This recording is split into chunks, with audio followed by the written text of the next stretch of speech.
Dude, I want you to be as smart as I am. Motherfucker, give me a... Dude, I want you to be as smart as I am. Motherfucker, give me a... Dude, I want you to be as smart as I am. Motherfucker, give me a...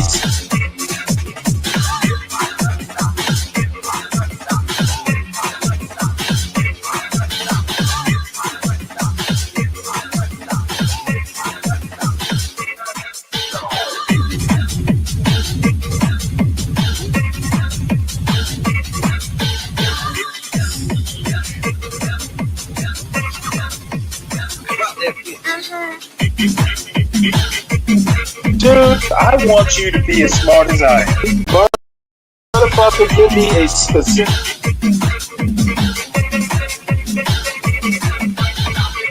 Dude, I want you to be as smart as I am. Motherfucker...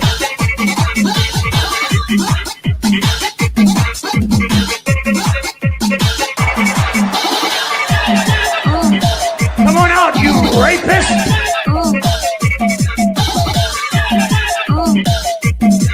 Dude, I want you to be as smart as I am. Feel like I should, feel like I should, feel like I should, feel like I should go. Go. Feel like I should go. Feel like I should, feel like I should, feel like I should, feel like I should go. Feel like I should go. Feel like I should, feel like I should, feel like I should, feel like I should.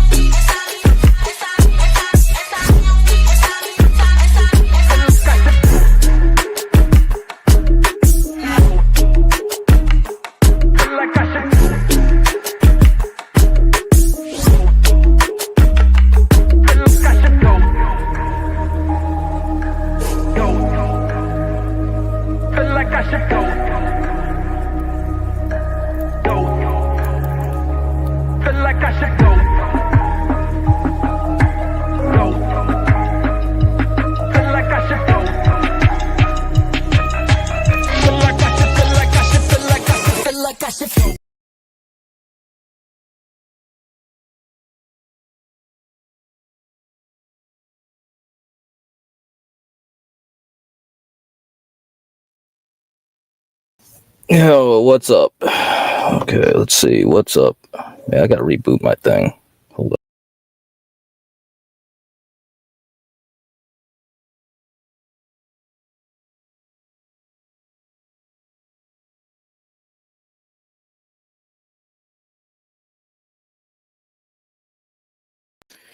Alright, there we go. Fix that. Are they done with the other stream yet? Oh, man. Okay, let's see. Alright, guys, let me get the music on. I like these violins here playing, you know, while people whine and cry and all that. I like that. Let me see. StreamYard's changing all their, how they organize their settings. Oh, that's great. Okay, all right. Where's my violins at? Oh, there we go.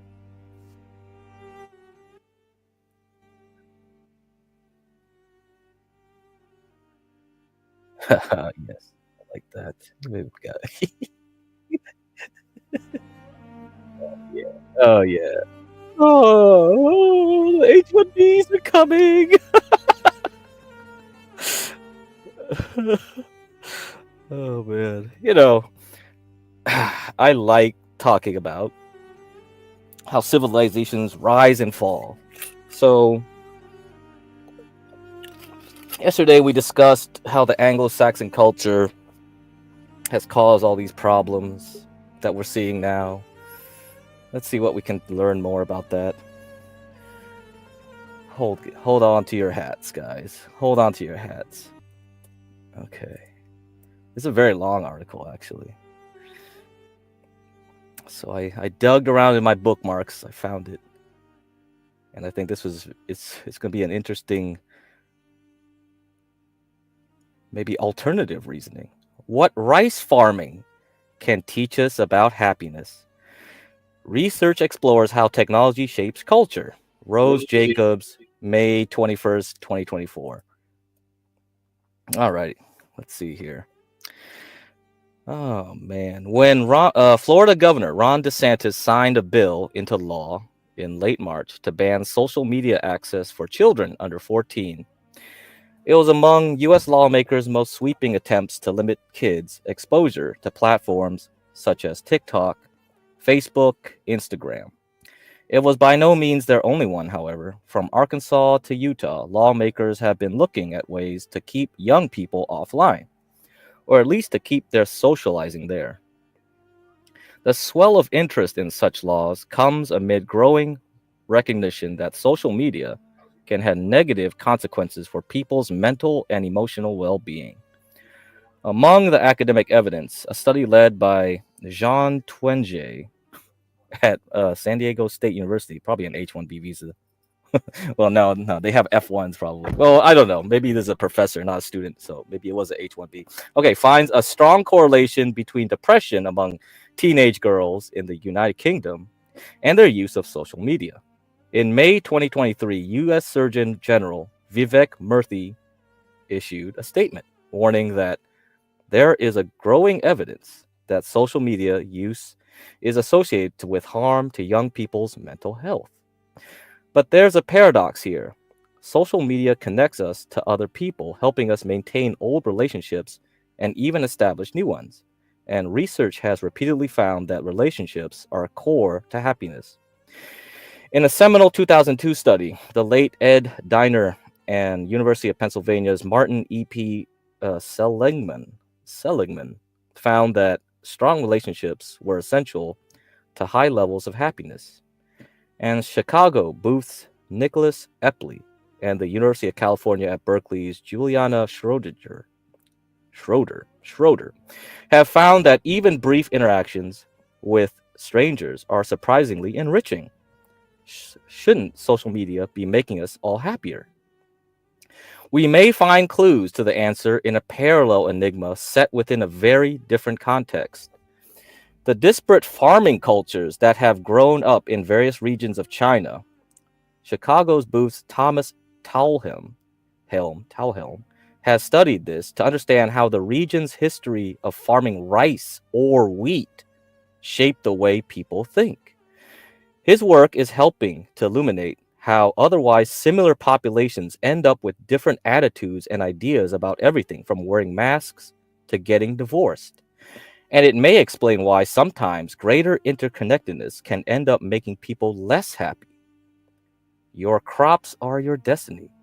A decade ago, Talhelm and colleagues from the United States and China published a paper demonstrating that Chinese students who had grown up south of the Yangtze River, where the climate has made rice the traditional subsistence crop, displayed a greater tendency towards collectivism, characterized by tighter knit, more interdependent, okay, guys, communities, and a stronger commitment to maintaining durable, stable relationships than their peers north of the Yangtze, where wheat farming dominates.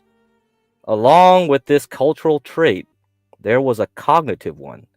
People from rice farming regions were more likely to think holistically in terms of functional relationships between people and things than analytically using abstract top-down labels to characterize the world.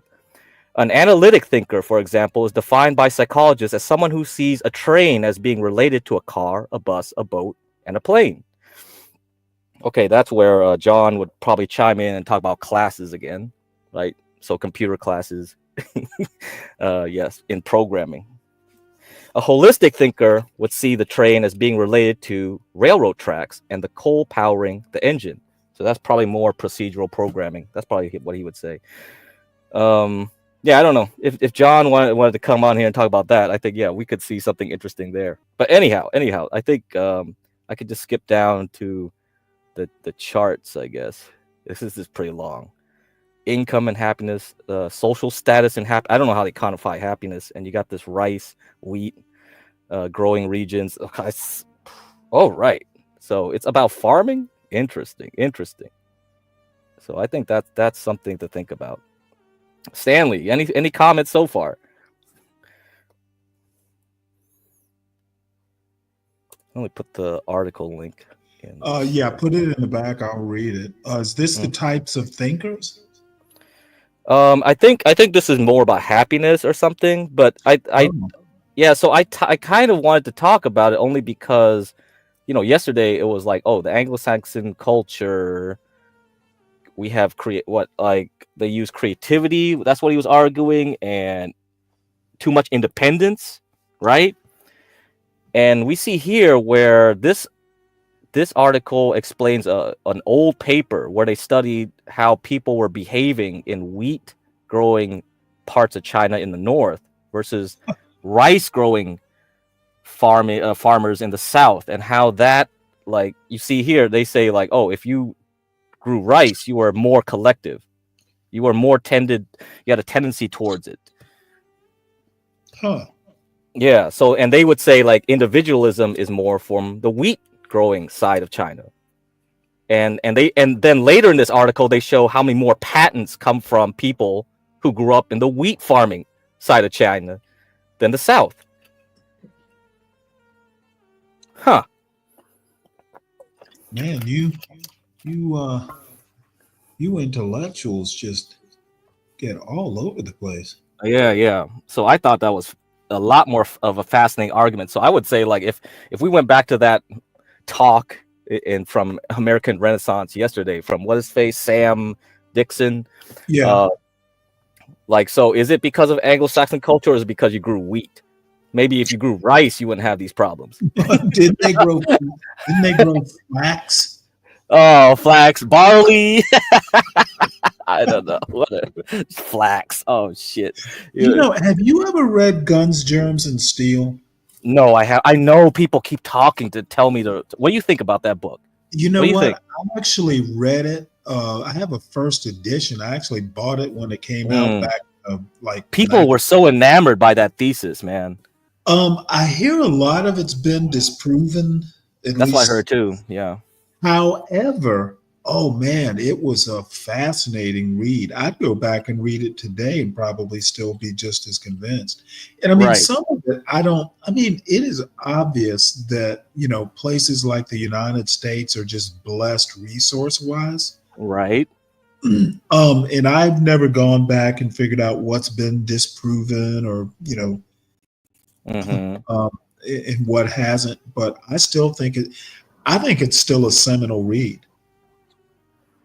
Everybody should read it if they make any sort of argument, about, basically geography is, destiny, or anything like that. Because some of it, farming changed humanity. There are some things that you dispute. But and there have been one or two other books that are on that order of Guns, Germs, and Steel. But the dude who wrote it was a physiologist. He wasn't a geographer or anything like that. Jared Diamond. The funny thing is, like, I talked about this medieval, like, Arab guy complaining about the Arabs being soft after they got civilized, right? They took up farming and things like that.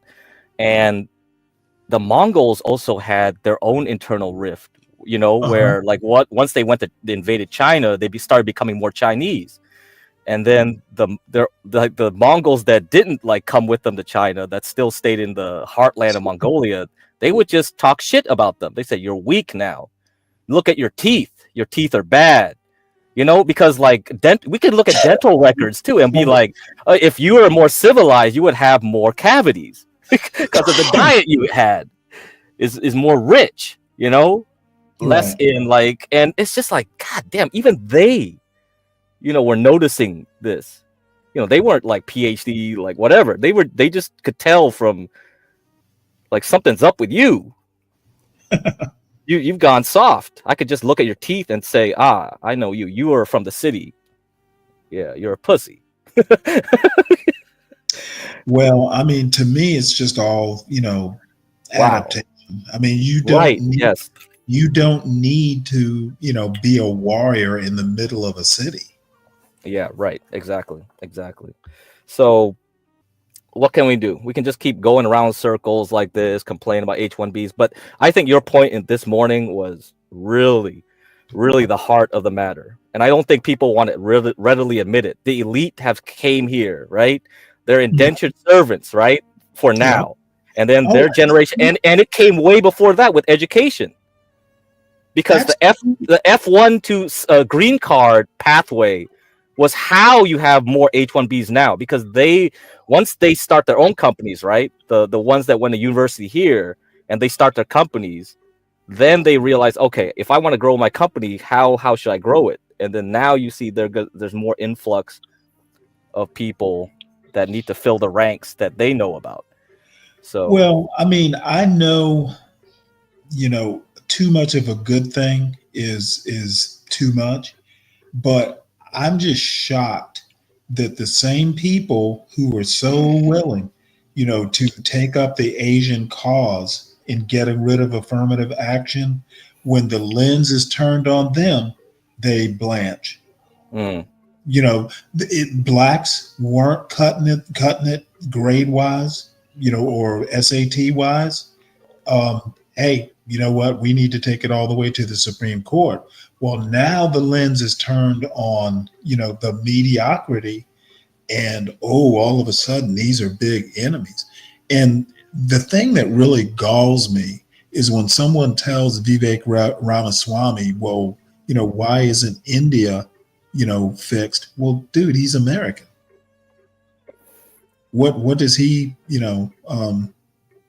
you can't use that argument against a Vivek Ramaswamy. He is born in America.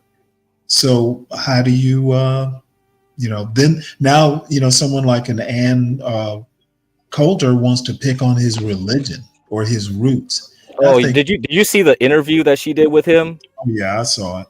Yeah, so that, yeah, you could tell already. It was already, that was where it started. Yes, It's brewing, yes, it was brewing yes. long ago, man. Yep.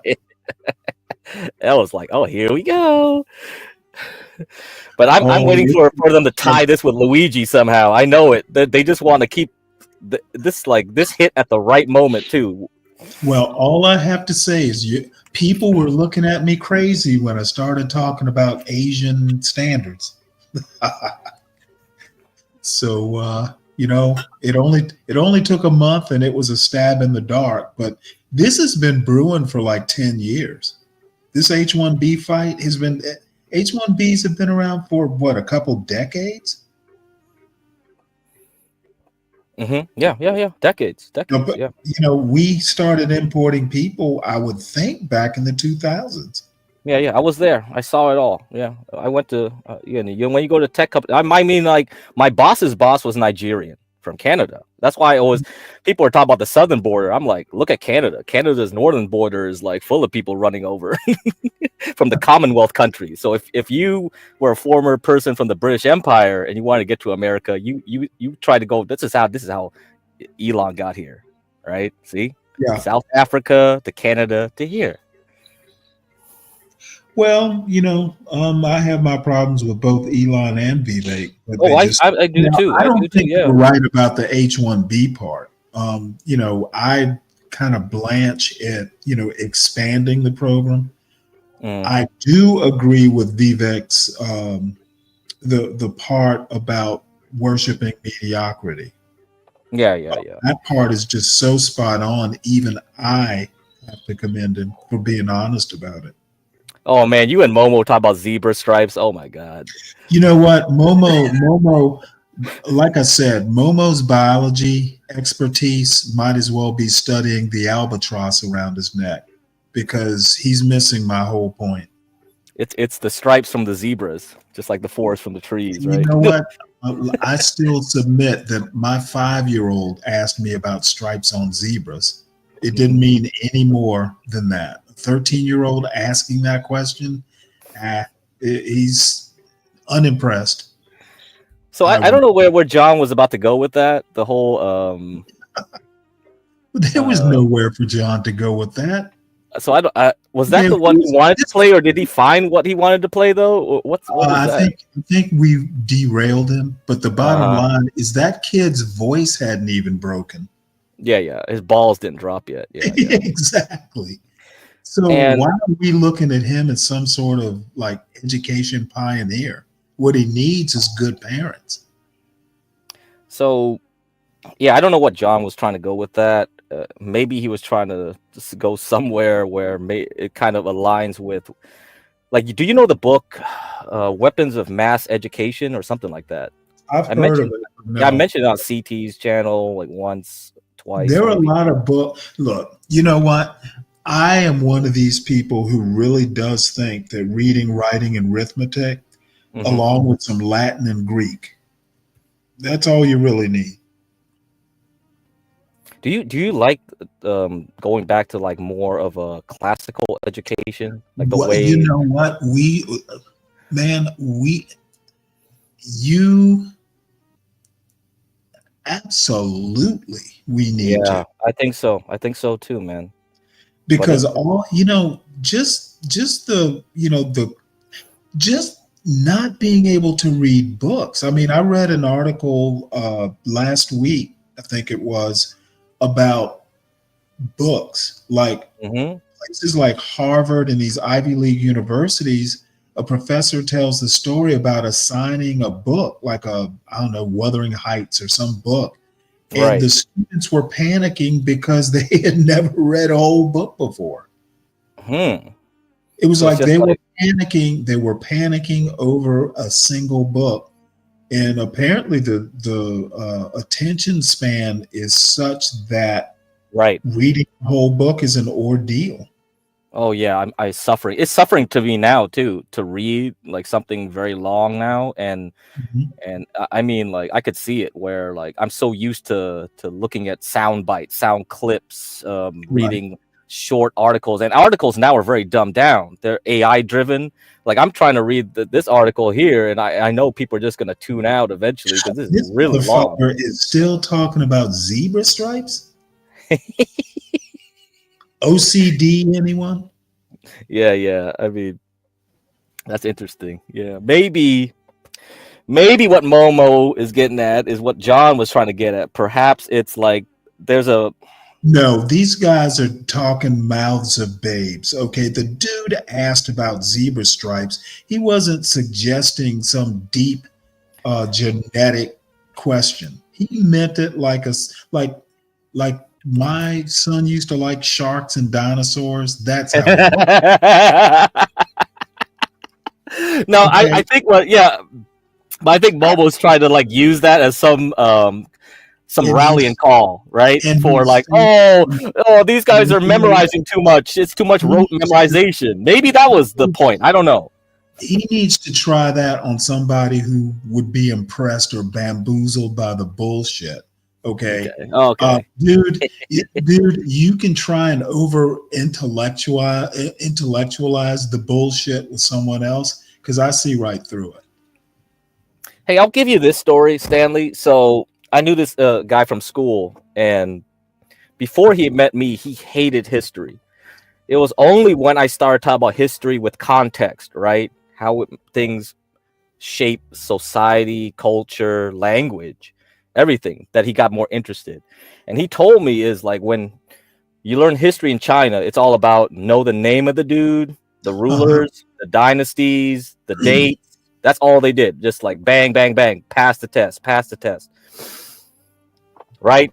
That's why, I'm all for classical education. Just like go back to that stuff. This is how we should do it. We shouldn't be doing this where like study for the test, which is what I would say, like, maybe people can see what's happening with maybe in this book, this is called Weapons of Mass Instruction. So you guys can look it up, this book. It's an interesting read from somebody that was a teacher in the public school districts in New York, and he would complain about all the things that they messed up. And this is why I would never become a teacher. I mean, I feel for Portia, right? You're kind of like hamstrung unless you go to a really good school.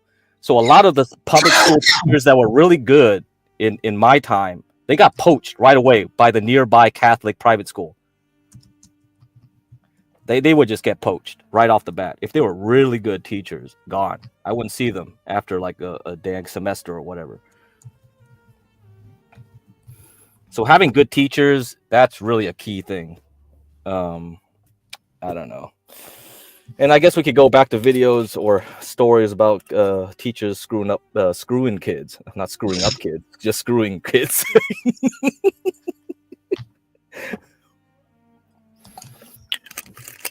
Because that's a common trope now.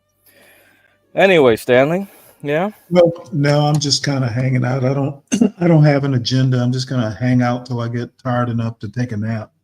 All right. So I'll just joust with Momo a little bit. It's a dalliance. Yeah, okay, yeah. Yes, brain damage. Yes, brain damage. Smug posturing, over question, exposes ignorance and stagnation. Ah, very, very good.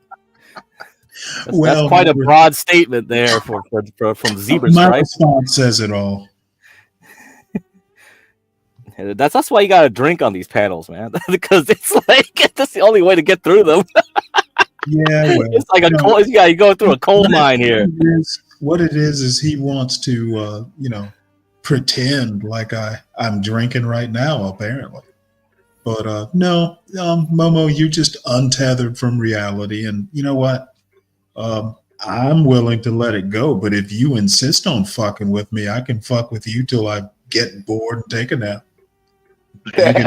You can keep it up, or you can suffer. What it is I might decide to dish out. I don't get intimidated by little boys like you. So, sorry about that. Stanley, that was a pretty interesting video you did last night on the hunting and cooking of zebras. Speaking of zebras. Yeah, to be honest, that is ironic. We were talking about eating. So that wasn't. Okay. Interesting. Well, no, it just so happened that one of the recipe videos or cooking videos that Virgo gave us was hunting wild game in Africa, and the wild game they hunted was a zebra. So they had zebra burgers, and the stripes didn't do that zebra any good. Get shot and eaten. But anyway, I don't see anything deeper than that kid, a 13-year-old kid asking about why zebras have stripes. If he really meant some deep genetic question, he'd have said that. Okay, I'm not fooled by that bullshit. And that he is amazing. Or he's just, I don't know what his agenda is, but it's not mine. And Daughters of Assassins, your cooking shows.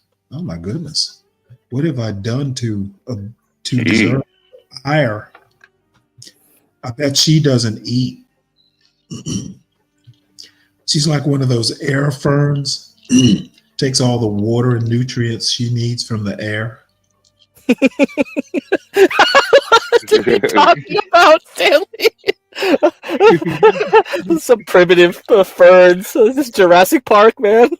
You never heard of an air fern? Yeah, I heard. Well, wait, are you trying to say she's a primitive plant? Like even before it's a proto plant? Yeah. She's making fun of cooking, so I figured she doesn't need food. Well, that's one of my favorite parts about this program is the late night cooking shows with Stanley and Virgo. I really enjoy it. Nice to get off politics for a little bit, Yeah. Find some common ground where we can all agree on stuff. I meant to bring up, to me, the most interesting thing about zebras is I had no clue until a couple months ago that they can kill lions. Like they'll kick a lion to death. Did you know that? Interesting. I didn't see that in The Lion King. The Lion King showed that part. Man, I missed it. Fuck the genetics. They can kill a lion. Can a wild horse fight off a bobcat or a mountain lion too? So Yeah, I saw this video of I can't remember whether the zebra was trying to protect a young zebra or what. Oh, okay. But that lion got a couple headshots and it was down. I was like, holy cow. Yeah, don't mess with mommy. Yeah. Moose are a lot like that too. You get in between them and their calves, man, you're done for. Yeah, they'll mow you down, dude. Those stripes are basically going to be the last thing you see. Now, what's this?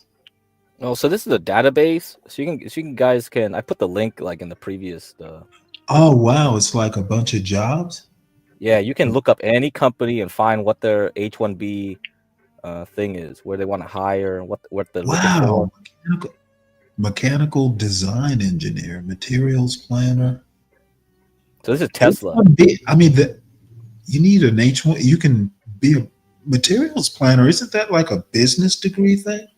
So that's why people are starting to get mad, because they're like, do we need H-1Bs for a lot of these jobs? Well, I think like it goes to your point, Stanley, where like the game is there. If I'm gonna try to maximize the game for my benefit, which is like if I'm on Elon's side, right? Yeah. I'm gonna try to get cheaper workers or workers I can like control longer, right? If I get an H-1B, they'll stick around for at least 4 or 5 years with me instead of jumping ship. So that's one like big draws. If I'm a capitalist, I'll do that. I'll game it.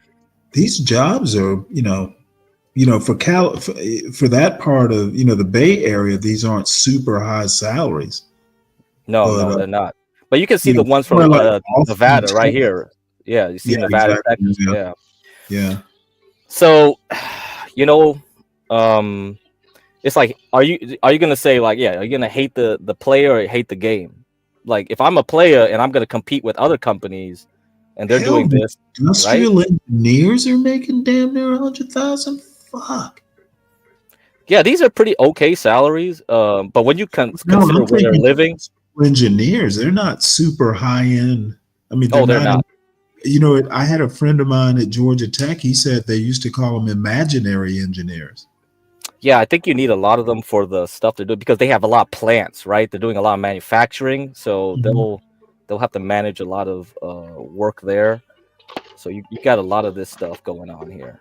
Manager engineering. Industrial engineers, come on now. You don't. So this is what my boss would make, right? And then I would assume like his boss above him, the Nigerian guy, was probably making maybe 250, 270 maybe max. But I don't think it's worth it, honestly. I never got to this level because I said like, dude, I'd rather stay at a chill 170, 150 because I don't want the responsibility. Once you get to up to 200, you're going to be like up all night calling Mumbai, calling Ireland. A lot of people from Ireland, and Ireland is a big tax haven. So there's a lot of people from Ireland, and pharmaceutical companies love Ireland for that reason. Don't ask me why, but they love to re-domicile their companies there. So they'll take away their LLC in America, go over there and turn it into a PLC, essentially the British equivalent, because Ireland, they still keep the common law from England. So they call them PLCs. And yeah, you can look it all up, all this stuff, and you see what the tax. So this is just capitalism. If somebody wants to make more money on the margin, they'll do whatever they can. And they're not going to be your buddy, right? So yeah, you vote for Trump. Yeah, this is what you get, because this is so if you so you have to accept that. Yeah, you're gonna have to accept that. So Vivek and Elon, is it a race issue or is it a class issue? Well, Trump was never against. I think even race and class are kind of, it's education. Okay. And I have to think about what I'm saying, but I think this argument, we can dispense with race and class. It's how smart are you? Yeah. And what will your culture accept as far as, mediocre versus excellence? And so I think now you see they're spinning their wheels, right? So with the Luigi thing, it's kind of like they turned that little thing into a class thing until they found out he was like, dude, this guy's a kid of a billionaire. Like, what the fuck, I didn't right? really. His family's billionaires? I didn't know Yeah, they were yeah, that rich. yeah. And I think if Ryan had, if he didn't have his health issues, we could ask him, like, if he came on panel, we could say, like, hey, bro, do you know this guy's family at all? Because he's from Maryland, right? Luigi's family's from Maryland. They're Italian. So are they elites from Baltimore? Like, do you know about them? Maybe you've ran into them from church. He went to like some ultra prep school, went to Pennsylvania, right? UPenn. Yeah. Had a master's degree in some form of engineering. Yeah. He was a coder. I think he had some code submitted in GitHub, and people are trying to analyze his code or something, and use that to like analyze him. I don't know. This is crazy, but basically, what they're saying now that this dude, some billionaire's, progeny is a cold-blooded killer. I don't even know, why does it change the game? Yeah.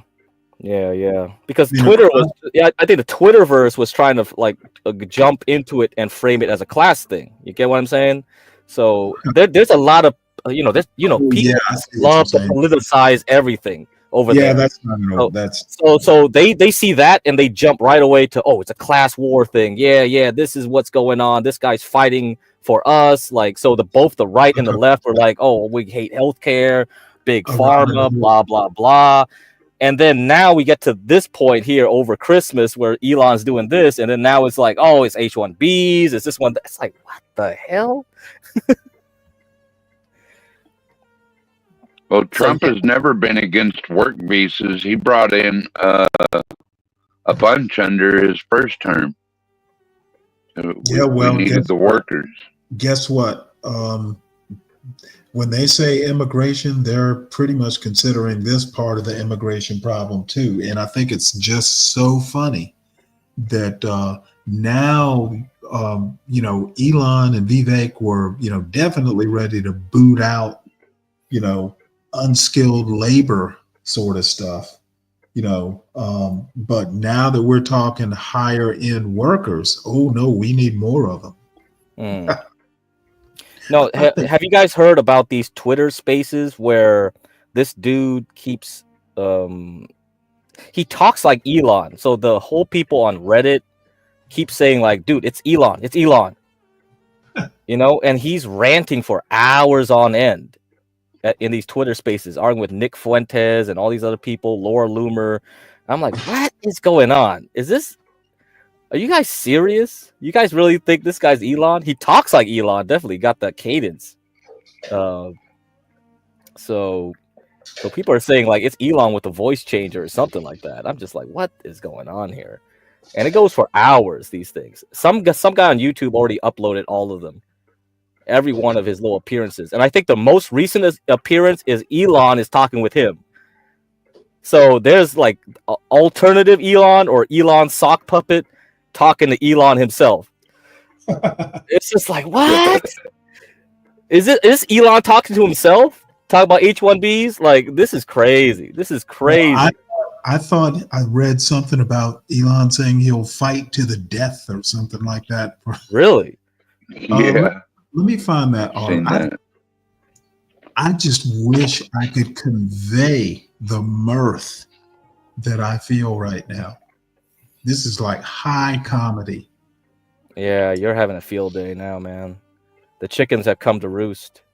Yeah, but way earlier than I expected. It came on Christmas Day, bro. That's why I was saying, like, I don't know what B Brave was doing, like wasting his time with his stream talking about you, man. It's like he should have jumped on that right away. This is the new grift, bro. This is like the H-1B grift is just starting. So anybody that wants to go on the train and make money streaming should just be talking about H-1B all the time and get all the stuff. No one's ever gonna, mistake him for any sort of oppression. I think it's funny how Stanley rents free space in people's heads across the YouTube streets. And I just cannot imagine why. Yeah. Because you just rub people everywhere. That's why they just. Oh, Once you do that on the internet, that's just how it is. Then they're just like they just blood. You just leave a little blood, and they're like sharks, right? They'll just keep coming. Well, I have my theories. Now you got Momo talking about like zebra stripes and shit. It's just like what? And the title for the show tonight is "Has H2BN had an H1B visa before?" Oh, okay. Sounds like haplogroups. How about genetics, man? Hopefully, I can come up with a better one.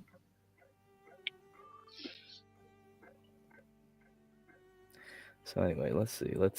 I thought that was interesting. You talking about rice farming earlier because my grandparents grew rice in Arkansas from like 1912 to all the way through the Great Depression, both wars. You know, Louisiana, they tried to grow a lot of crops, new type of crops with the genetic, a new strain they developed. Maybe it was a LSU or something like that in Louisiana, but they started growing it. They were pretty good. I thought it was pretty good rice. That's how rice farming came to Arkansas. Was I think his name was William H. Fuller, was on a hunting trip in Louisiana, and he saw how well the rice was growing there, and then he brought it to Arkansas. I see. Oh, that's interesting. So did you take it up too? Like, did you do some farming? Oh man, that's so far beyond my time. I wasn't born until 71, so. By that time it was done, huh? Yeah, it's a big industry there now.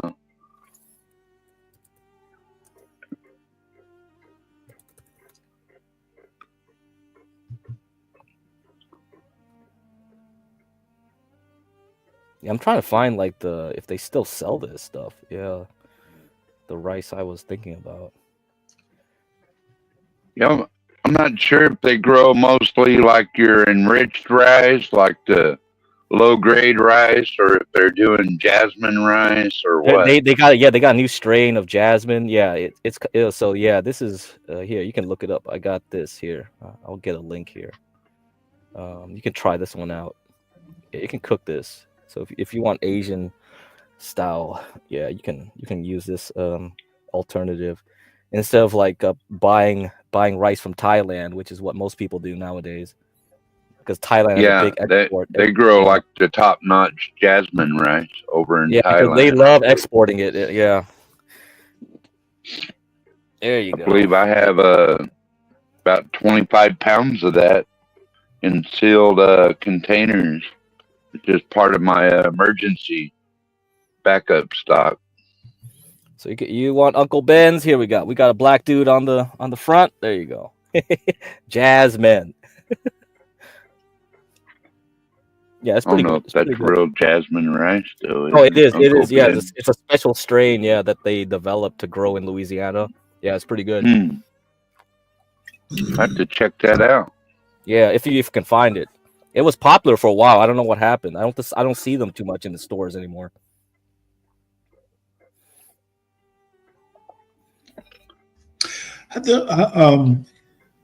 Just thinking about Carolina gold.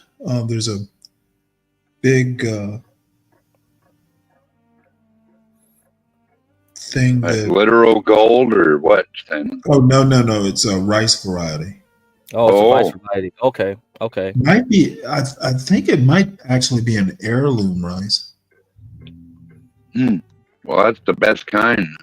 I mean, anything heirloom is going to have more nutrients and less pesticides and all that. I mean, because it's the original seed. I think that's the name of it. Yeah, I see a Wikipedia article here. Carolina gold, right here. Yeah, okay. Right. Yeah, Charleston gold is one of them. Are they even growing rice in the Carolinas? I didn't know that. Oh well, There- I mean that was there we like their go. place, A white man telling them to grow rice. Look at that. right? Yeah, rice and indigo. Shit. Oh, look at this. Bill Green's Gullah cooking. Definitely gonna take a look at that. The workers didn't make shit back then, but I Mhm. guess it was a fulfilling lifestyle in one way or another. I mean, my grandparents So, did it for 20, 30 years.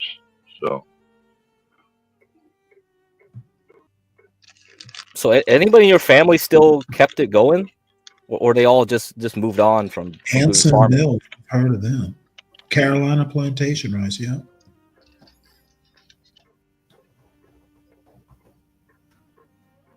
Yeah, there was like a whole rice culture in Colonial, South Carolina. oh wow. Oh, you didn't know that? Rice and indigo? That's why, and I'll get into it too deeply, Mhm. but that's why South Carolina was so adamant about keeping the slave trade open.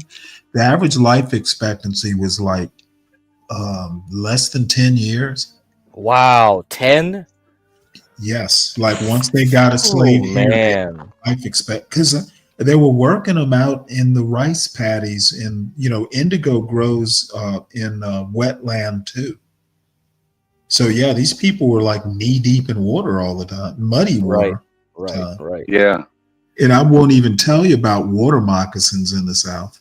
Oh Probably my half God. of them died from snake bites. Hmm. Yeah, swamp land in the South is, oh yeah, it's dangerous as shit. Yeah, I always wondered why my grandma carried a hoe with her when she Oh, went absolutely. fishing, and until a water moccasin, I think 4 foot long, come up on the riverbank there and was coming right at her. A water moccasin. She Oh yeah, chopped that very thing to aggressive. They're smithereens. aggressive. Is They are.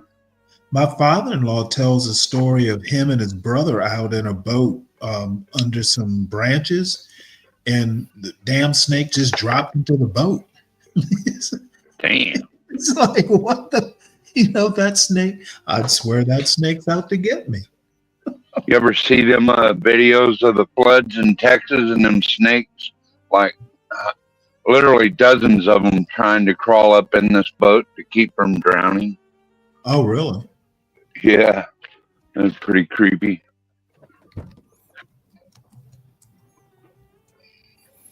Yeah, I don't like snakes. That's one reason I live in Alaska.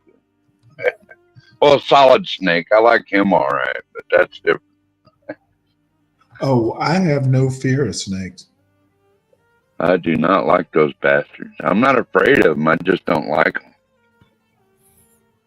Yeah, years ago I was in a warehouse, and it's a snake.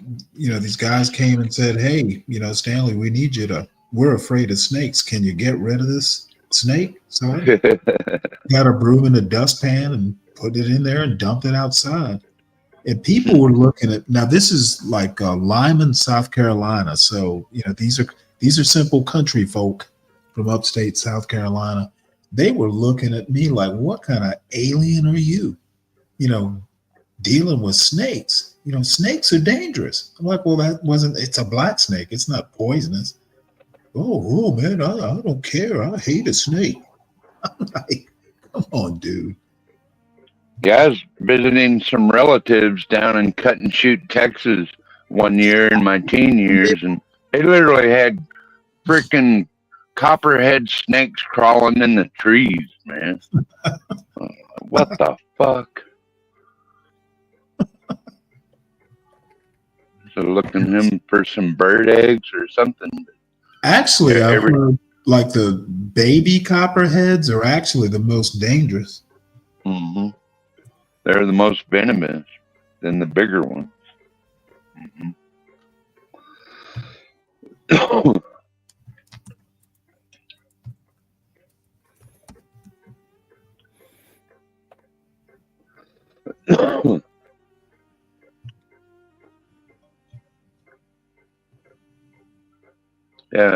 So my grandparents were poor rice farmers, and they didn't have much for a house, but it must have been something fulfilling about it because they didn't have to stay there, for all those years. They still did it. So, going back to what Crack was talking about, how I don't know how it's just a fulfilling life or something like that. Farming. No. What have I done to deserve Mavid G's ire? Yeah, they hate you so much, man.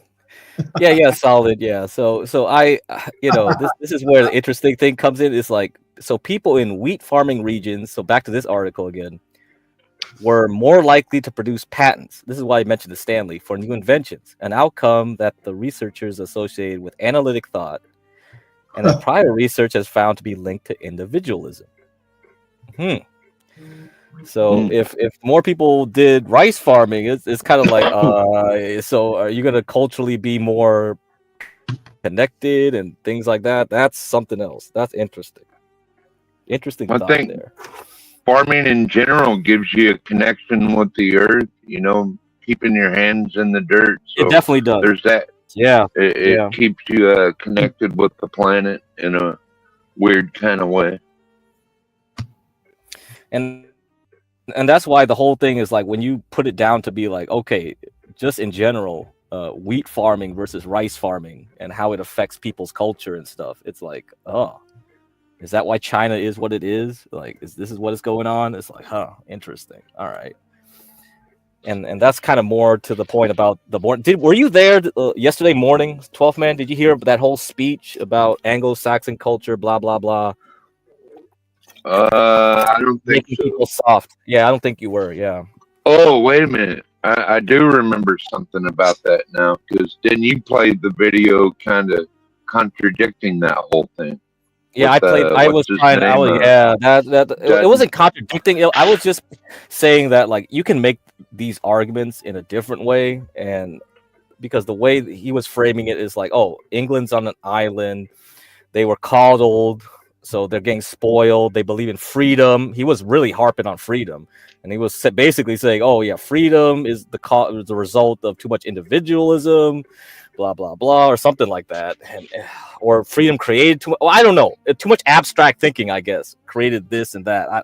All right, and John. I think John. Yeah, I don't know if you can really say that about the British. I mean, back in those days, because they were great conquerors, man. They was going all over the world. That was what Ryan was saying in chat. Yeah, he was just saying, like, this doesn't make any sense for that reason. And I would go against it because I would say, like, yeah, and Stanley brought it up too, like Scottish, like Enlightenment, and you look at France. Yeah, as a matter of fact, I would argue that the Scottish Enlightenment is literally the U.S. government is literally descended from the Scottish Enlightenment. And we don't talk that too much, too, the Scottish Enlightenment. A lot of the philosophers that came from that time and the things, like, come on, right? Yeah, John Locke. Right, John Locke, yes. Yeah. Wasn't he French, John Locke? No, he was Scottish. No. Oh, he's Scottish. Mm-hmm. And he, by the way, he was also he helped write the Royal Charter for South Carolina. Damn, shit, man. God damn. Yeah, so man. I don't know where he's getting that French Enlightenment stuff. The only one who was a big fan of France was Thomas Jefferson. Right. Yeah. Thomas Jefferson was such a francophone or a francophile, right? Yeah, he's a Frenchafoo, Frenchaboo. I guess that's what the modern kids would call it. If you're a Japanese, like you like Japan, you say you're a Japan boo or whatever. Oh my Lord. Yeah, he loved France. He loved it. He loved France. He did.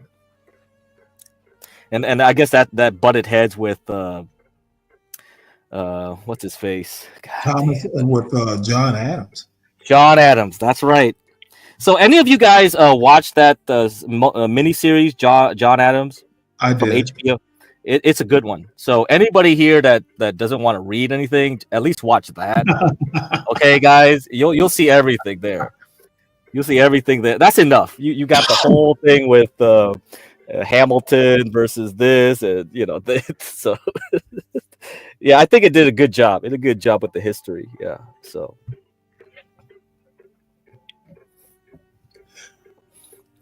one of my regrets about not having a bigger house is that my library is very limited because I only have so much space. Get a Kindle. It will. Yeah. change your life. And you can download stuff too from online sources like the. Well, yeah. I mean, like my local public library. I used to get a library card. They've got books, ebooks you can you can check out online. There's so many, and DVDs and whatever you can like now it's just Blu-ray quality you can get online through online library. Yep. Yeah. To me, it's not the same as holding the book in your hand. Oh, I know what you're saying. You fall asleep, you know. Yeah, I know. Tell you something. I literally grew up reading books in my hand. The ability to read in the dark at night. Yeah. Because that's really the only time I get a chance to do it, or used to. Yeah, being able to read in the dark is awesome. They're backlit. Yeah. I agree, Stanley. That's how I spent a lot of my time in prison, was reading books, because they'd shut the lights out at 10, and then you might have one little light outside the cell shining in there just a little bit. So you definitely had to learn to read in the dark to keep yourself entertained. Yeah, 12 man. Yeah, get a Kindle. Yeah, he's right. It's easy on the eyes. It's not like reading from a computer or a cell phone. Yeah. By the way, you don't have to spend because I want a Kindle. I have a Kindle Fire. Which is like a tablet. It's more like a. It's not a Kindle. The actual Kindles are dedicated to books. They don't do anything else. Whereas the Kindle Fire, you can surf the internet. You can do. It's like a regular old tablet. So you can get one of those for like less than $100. And I've seen everything. It does everything that a Kindle can do. I want an actual Kindle though that's just dedicated to books. Because the battery life is longer. The battery life is like 10 days, like that. Whereas the Kindle, the Kindle Fire, you have to charge every day if you're reading. Okay, I see. I have to look into getting one of those. No, I mean, as a book reader, and I mean, when I was in college, I had like 500 books that my father used to complain because I take him to the dorm room. I put up a book. You took all that shit to the dorms? Oh, I love my books, man. God damn, man. Shit. It impressed girls, that's for sure. The first thing really? Did really? You got some girls to drop their panties with your bookshelf. I don't know, but I mean, you know what? Women trust a reader. Oh damn! Oh damn! I don't know about nowadays though. No, I'm kidding about that. Okay. No, if nothing else, it'll keep you entertained on a rainy day.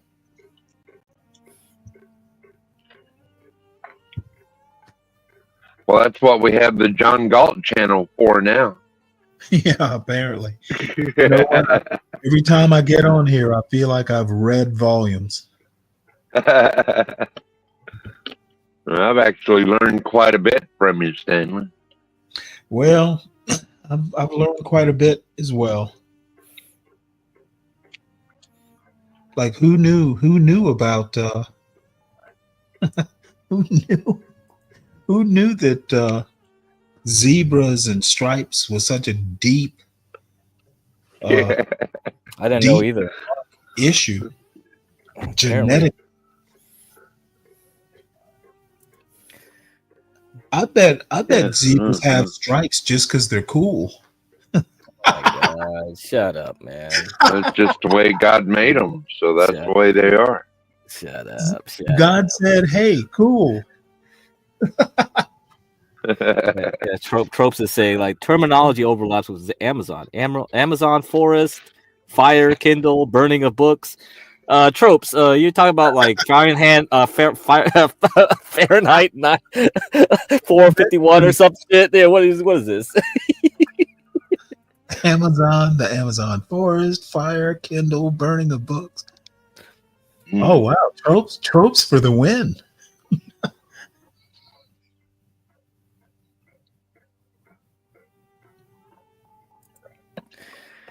Yeah, I think this thing is interesting, but so talk about rice and indigo in South Carolina. So this is from some historical Indigo. documents I here. thought that was a strain of weed. Or no, that's indica. Yeah, nah, tough man, nah, yeah. I'm just being silly. Yeah, we got this. We got this right here. Let's see.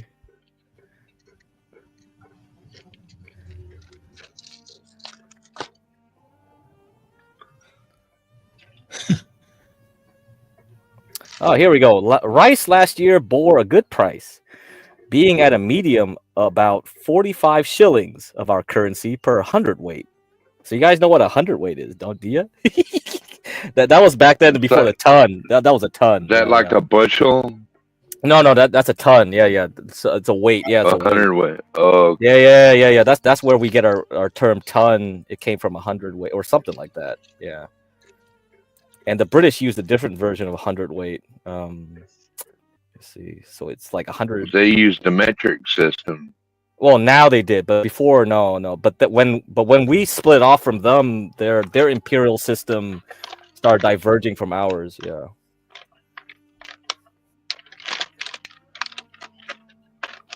They still use 100 weights too. Like if you traded futures on the market, like the Chicago Mercantile Exchange, they'll still use 100 weights, and so this ancient like stuff is still considered valid.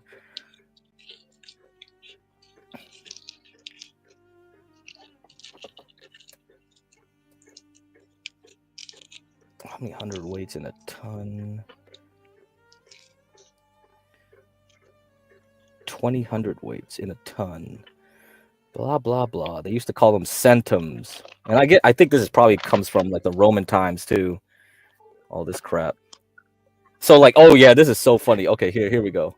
Like if you went to England, if you ever been to England, this is what they'll show you. Like you see this sign, like 30 CWT, that's 30 100 weight. So you can't have a car over there that weighs more than 30. Like how would you even know? Like you weigh your car with 100. What the hell is 100 weight? Blah blah. Oh my god. So yeah, they're metric, but they still got all these like ancient things that's still like around, man. Yeah, crazy, dude. Crazy. This is ancient measuring systems. Anyway, that's just a side note.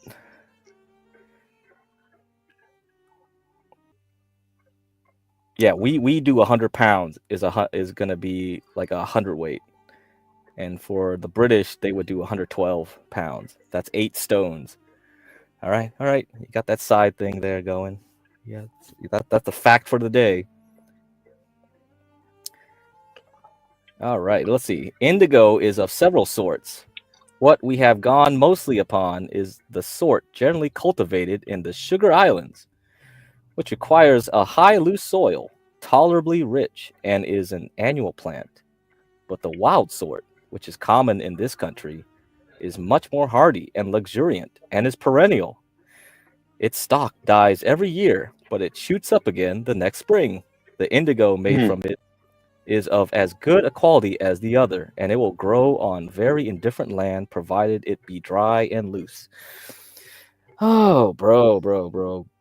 So I would say, yeah, right. Back to your point, 12th man. farming is something intensive, right? And it teaches you about community, teaches you to be close to the land, right? Things like that. We've gone far from it right now. And maybe that's a better argument to make, like from yesterday's video. So he's just complaining Anglo-Saxon culture, this, that. It's just like, nah, man. There are so many factors. So many factors.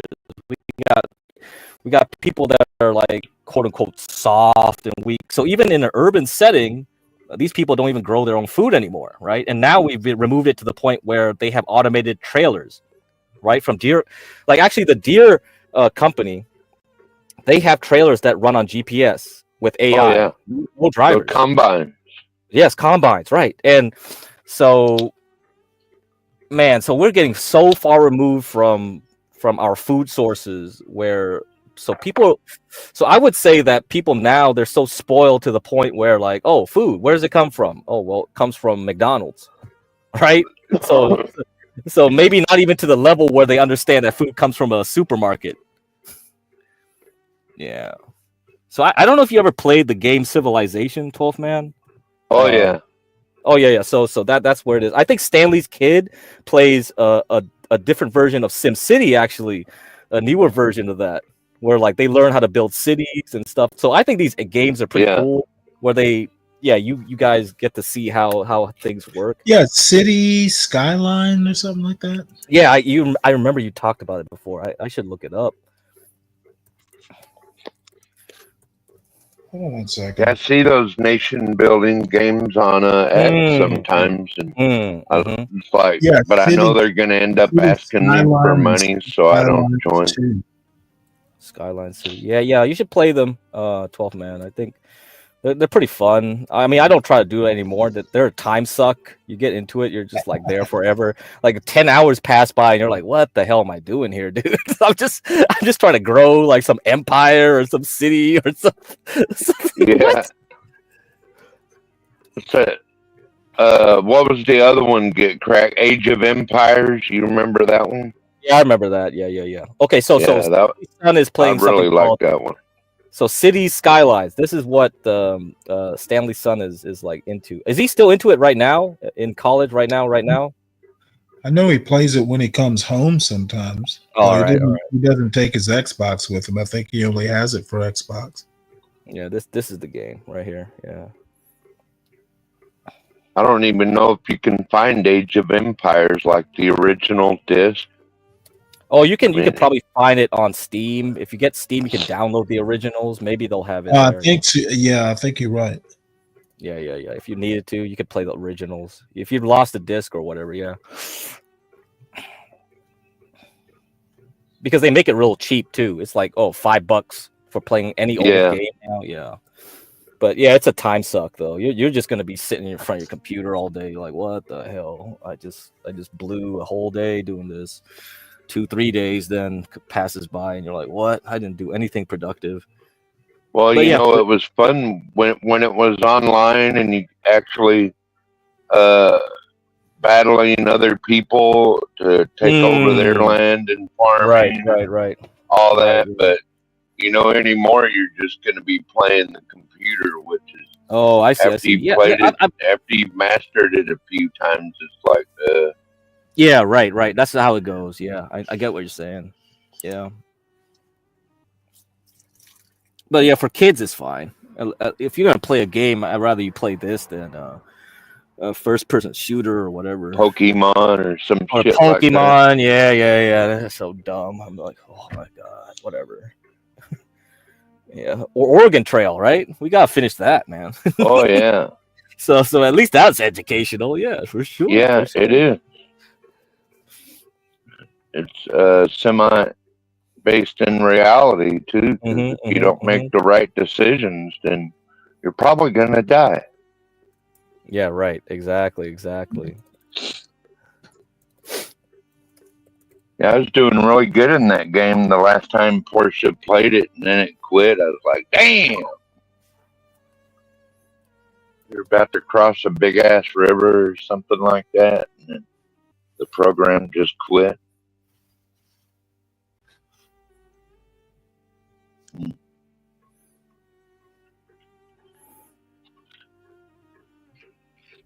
First time I played Oregon Trail was on one of those old Apple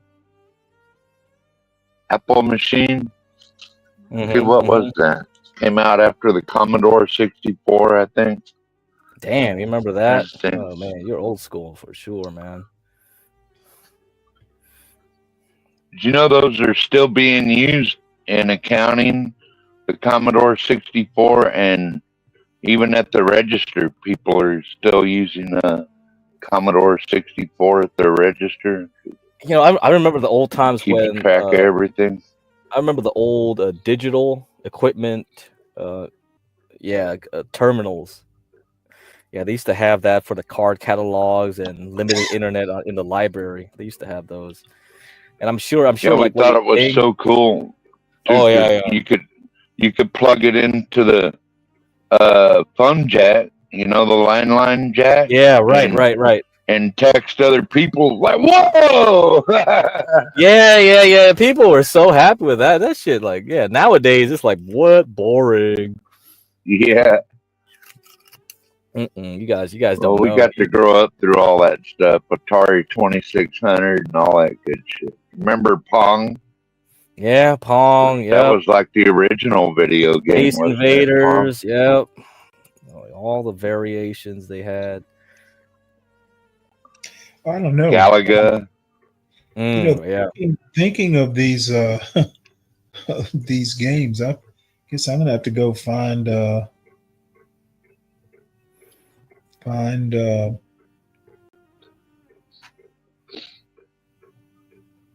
Oregon Trail. Yeah, we definitely have to start that up again. I was thinking if Portia doesn't, maybe I'll start doing it. I'm pretty sure I can play it. Can your computer can handle it? I don't know. It seemed like it was a computer issue where it just like crapped out with a computer issue. 16. I've got 16 gigs on this laptop. It seems to work okay. Okay. Yeah, I can give it a try. Wonder about doing it on StreamYard though. Will that? Because StreamYard uses quite a bit of memory, doesn't it? I mean. Well, yeah, but the thing is that the way you bring it up on a tab, all you're doing is displaying a tab. Right. I mean, it's not like you're actually playing the game on StreamYard. You're playing it in your browser and displaying it through StreamYard. Mm-hmm. Now, the overall, I'd like to start that up again. Browser, each tab parses up, some RAM, but it's not a StreamYard issue. It's a RAM issue local to your laptop. I believe even my phone has 12 gigabytes of RAM, and it's got like up to 1 terabyte in memory for downloading, all that shit. Just in a phone. Well, it's got 1 terabyte. I can't believe a laptop wouldn't have a lot more than that. Well, RAM is different than storage. Well, yeah, I know. So one can affect the other. 1 terabyte of RAM, I wish. That's off in the distant future, at least for affordability for home users, for you and me. Shit, if I had 1 terabyte of RAM, I could put Earth in memory. Yeah, I would assume 16 is good enough. I mean, nowadays, like I looked at the new laptops. Yeah, I'll probably just try to push as much as I can, 32 or whatever gigs. Well, if I have to crack open this one and add RAM, I'm brave enough to do it.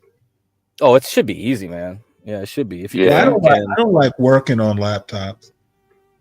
That's one thing. Battery. Yeah, it's not that bad, dude. Yeah. That's one thing I like about desktops and laptops over the phone is like the way they make these phones now. I can't do it anymore. Unless you know what you're doing, you can't open them up and do anything. The last time I did one was probably iPhone 5. And then after that, I think every generation after that is just way too hard. You just have to be like everything's so tiny, and they Yeah, glue you have to everything have together. You gotta like burn off the glue, and you're like, oh fuck. Yeah. Take sophisticated equipment too, and some of that stuff isn't cheap because I was looking into getting into that, and then they just made it Oh, you can make a lot so of money though difficult. repairing phones. So if you lived in Asia, it's everywhere. Like people can just fix up your phone real quick right away. Yeah. Within like seconds. They'll just like, you don't even have to wait a day because they're so well, they just do it so much, and they have all the parts there too. So I would say like if you lived anywhere in Taiwan, that's probably the best. So what was his name? NPC, the game, right? He was here. He said he married a Taiwanese girl. So yeah, Taiwan is pretty nice. And I knew another dude retired there. He has a nice condo there because he couldn't afford living in the Bay Area anymore. He just sold his place. He just ran back there because he said like he was an art guy. You know, he ran art galleries. So he was an Asian dude born in South Korea. All right, so Chinese, ethnic Chinese, born in South Korea, and he went to France, studied art. So he knew French, he knew Chinese, he knew Korean, and then from there he went. Yeah, and he was just a playboy. He just like getting the girls or whatever. But he was gay actually. But yeah, but he didn't mind having girls or whatever. So that's why he's kind of like eccentric. He was just like freaking eccentric person, getting into art and all this stuff. And he ended up here in the Bay Area, and yeah, he learned English, and he ran a photo shop. You remember those 1 hour developing? So he couldn't make a lot of money with his art, right? He's a photographer, but he ran art galleries doing other people's stuff. That's how he kind of made money. And if that didn't pay the bills in a slow year, he would do the 1 hour photo. So he had his own 1 hour photo shop. But he loved it. He loved it. 1 hour Kodak or something like that. Yeah. Fuji, Kodak. That's right. And he loved living like that because he had even though he wasn't making big money, but he had a lot of freedom, you know. This is where all the inflation stuff it comes in, where you know back then you could do a sort of okay job making a living doing side gigs and things like that, and you could have your own house, pay the rent, own your own house, do a mortgage, and so yeah. I would say that this is another problem that we have to deal with the cost of living right now. I think aside from H-1Bs and whatever, right? What a slight change of subject, but I was just reading this article on my phone. What do you think about return to work? Return to work? Oh yeah, no more working from home. Trump. Oh, that yeah. I should have said return to office. Right. I've heard people do kind of like a rebellious. There's a term for this new rebellion that people are doing. They call it like the coffee hour worker or something like that. It's on the news somewhere. So this person, they would just badge in, right? You know, like if you lived in a office space type of job, white collar. You just go beep, right? You just open the door with like beep, your badge, you register. Like you're not clocking in, right? Okay, like a contract worker or a blue collar guy. You just show up, you say, "Hi, what's up, man?" You know, drink some coffee, and then you just run out the door and just go back home. They don't sound that essential. Yeah, so the thing is that if you commute, like I used to commute, it was probably 45 minutes to an hour commute into the office. So to go that ways, right, swipe your badge and then turn around and go back home. No, that would not work.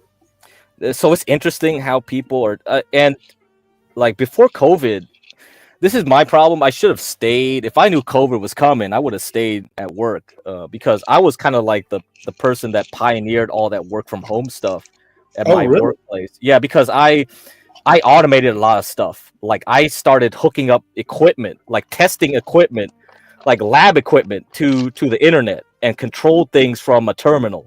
And then once I got that working, I could log into my remote computer at work, control everything. And not only that, but I would watch other people work. So if I had a whole bunch of H-1B visa types, I would just look at their computer. So I could see what they're doing. Like, are you browsing the web? You're looking at porn? I don't care. I got you. I see you. Right. And so I was so I was like kind of like my boss's lieutenant, and his boss was a Nigerian dude or Indian dude. So this is what it was. So it was a white dude. So he knew me from school, and I was just always backing him up. So if you were saying like anybody who was quote unquote American, it was just me and him. Everyone else was H-1B from lots of different countries, Turkey, Greece. Actually, our group was very, very UN. You know, we were probably the most diverse group, and we loved it. So we had people everywhere, right? So Vietnamese, Indian, this, that. So Vietnamese meaning from Vietnam. And so we were like, just like we were the crew. We had such a good thing going, and I really miss it in a lot of ways. I never had a bad experience in school or work. I've always worked with good people. I feel blessed. You don't want to go to a workplace where you just hate working, you know? And I've been there. and not only that, but you have people that are just so like you just hate going to see them too, right? And so I never experienced that. And people just bitch and moan every time I see my friends. They always bitch and moan, but I never had that. Everybody was cool. I loved it. I didn't care. I was paying less than if I ran off to Apple or Nvidia or whatever big company. I didn't want that. I didn't care about the money. I'd rather have a good life, right? So having a good working relationship with people and having a good place is very rare, I think, nowadays, because of politics in the office. I think Rashu is having a good time. I think he has a good experience. He's working in some technical areas, and he also has a good. Yeah, well, HB, you always read me wrong. I mean, getting rid of daylight savings time, okay. I don't think Trump's smart enough to even do that without pushback. But besides that, who cares if he gets rid of daylight savings time?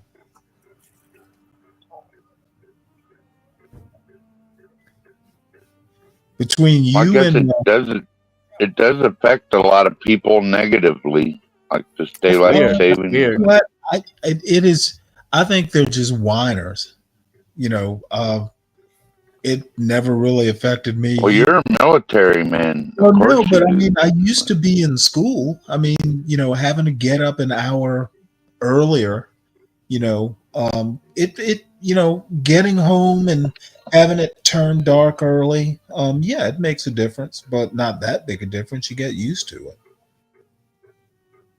So I think this is pretty out of left field. I'm sure there are good reasons to get rid of it. Getting rid of it won't be, Well, it makes no sense in Alaska because it's either light all the time or it's dark all the time. And there are places in America. Who gives a fuck about daylight savings? There are places in America that don't observe it now. Oh, yeah. I think Arizona is one. Yeah, Arizona doesn't change. So, I mean, they haven't disappeared. It just doesn't really. Somewhere, but it must be a truck driving thing between HB and Momo. They've just been giving me shit today. Well, I think it has something to do with logistics too, Stanley, like shipping times and coordinating with times across the world. I think it has something to do with that. I don't know if this is true, but we might be one of the few countries who even do it. So, I think, yeah. So right now, North America, basically us, Mexico, Canada, and then Europe. Yeah, most of Europe still does it. Everyone else, everyone else. And the funny thing is, Europe, they change their hours at a different point. Mm-hmm. So sometimes when you get to the week that we change it later than they do, it's even weirder. So we're like 2 hours off from them. Like from where they should be, and it's just like really confusing. So a lot of times when I have meetings with people in Europe, they forget that they changed but we didn't change, and then the meeting is like wrong. like they don't show up, and I'm like, dude, you said this time. What the hell? Where are you? It's like, oh fuck, because you forgot that we don't change our thing yet. So Since I've been living on the land off grid, like I don't pay attention to the time. Like when it comes to harvest the potatoes, I know we had a hard frost last night, so it's time to dig up the potatoes. I don't give a fuck what time it is. I mean, other than that, you know what I mean? Now, if Trump could just turn off something like, I don't know. I think what Trump ought to do is basically just, well, I mean, time change, it's really not that big a deal. I mean, is that real? Is that a, well, it's obviously a state issue anyway, or you wouldn't have states just disregarding it. Well, I think I'm not sure if that's maybe I think Arizona might be the only state that says they're not doing it. the funny thing is the Navajo reservation within Arizona still does daylight. So yeah, that it's funny. And then, but the Navajo nation surrounds the Hopi reservation is inside the Navajo, and then the Hopi follows Arizona and don't recognize it. So then you have these weird things where if you just drive a few miles in, you're like, wait, what time is it? It's just like, what the fuck is going on? And the post office will still do federal, so they'll follow it. So they'll close earlier in the day. And then because the rest of them don't, it's just like, wait a minute. So the post office closes at 4. Jimmy Carter died. Really? Whoa, man. He looked so bad the last time he showed up, man. Wow. He was actually the last intelligent Democrat to hold the presidency. Yeah, man, that dude was ancient. Well, look at what it got you. One term. That's America truly does not like intelligence or people who are accomplished.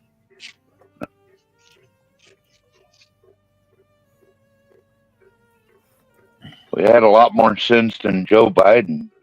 At least he wasn't a walking zombie. I mean, I think people have been expecting Carter to die, especially since his wife died.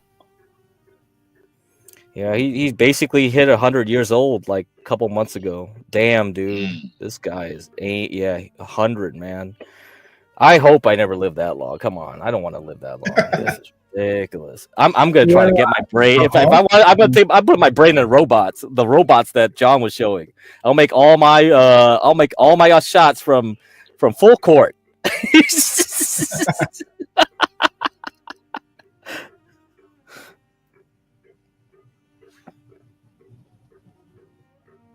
I said that when I was 20 that I'll be happy if I lived to 30, and then when I was 30, I'd be like, I'm happy if I live to 40, 50, and so on. The Washington Post just broke it. Here, let me put it up on screen. All right.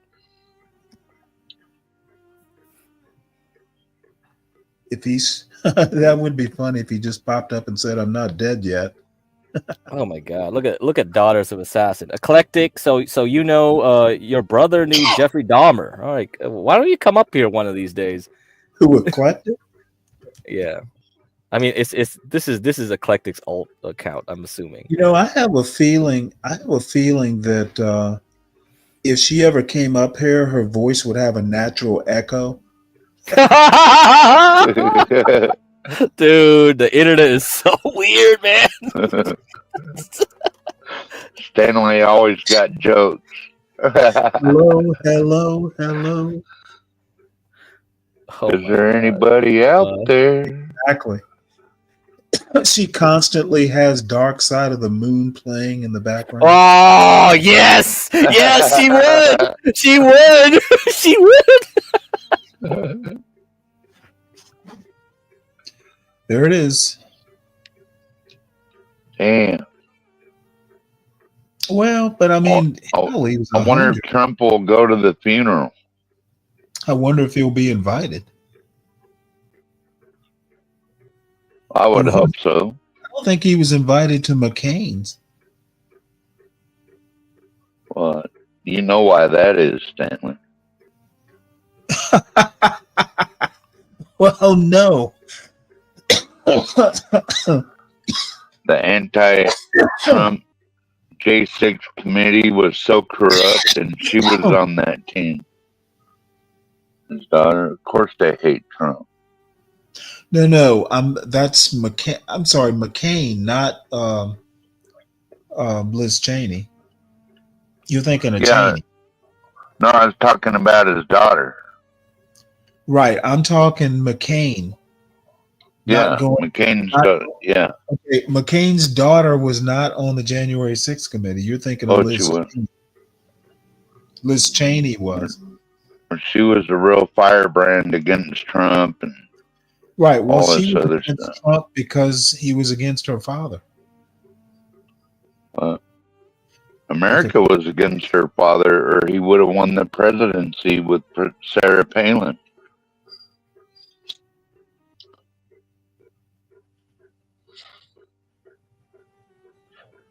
Against Obama. And to be honest, I'm glad Obama won versus that war hawk piece of shit. Boy, you were just loving. All that guy cared about is war, man. Yeah, well, warrior's gonna war. I don't know. What they call him in that detention center he was in Vietnam,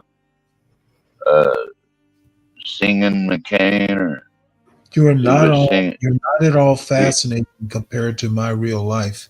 I don't even know what the hell that means.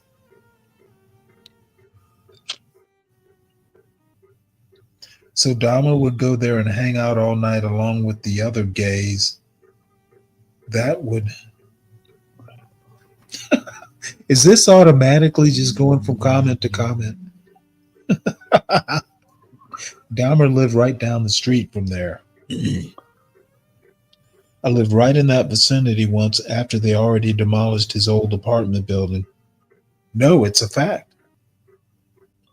This is fascinating. I just think after all the unity we've seen big tech get behind Trump, and a lot of other people who were far left and worked with the old government are now coming to Trump saying, yeah, we fucked up. We were wrong. Here's $1 million for your inaugural ball. I don't know what planet you're living on, but, big tech and Trump are not getting along right now, or at least his supporters of big tech. So, the lovey-dovey that you're trying to project is not happening currently. Among the far left, I know that. I don't know what the far left, if the far left has any sense at all, it will stay far away from this H-1B business. Well, I think it should at least be revamped.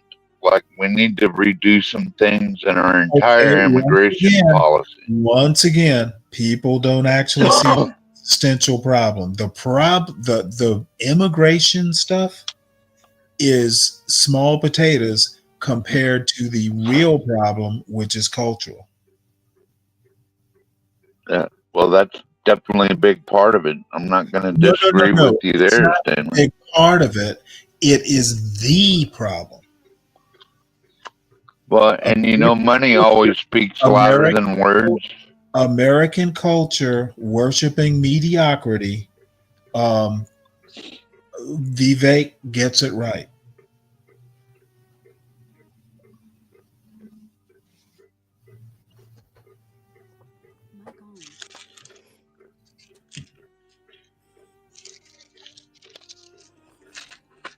I think maybe it was the small hats at Google. They're the only ones who haven't donated to the Trump inaugural ball fund yet. You know what? Who gives a shit? And stop calling them small hats. You can call them Jews. I just thought that's what HB likes you to call them small hats. HB needs to start calling a Jew a Jew. TOS reasons, Stanley. TOS reasons, apparently. Yeah. You know what? I took a look at the terms of service. Yeah. There's nothing in there that says you can't say Jewish. Oh, you don't need to say that, yeah. But the problem is when HB tells you to read the Mein Kampf or something, and then yeah, that's the problem. That's the context of where he's like. So I'm just gonna. You know what?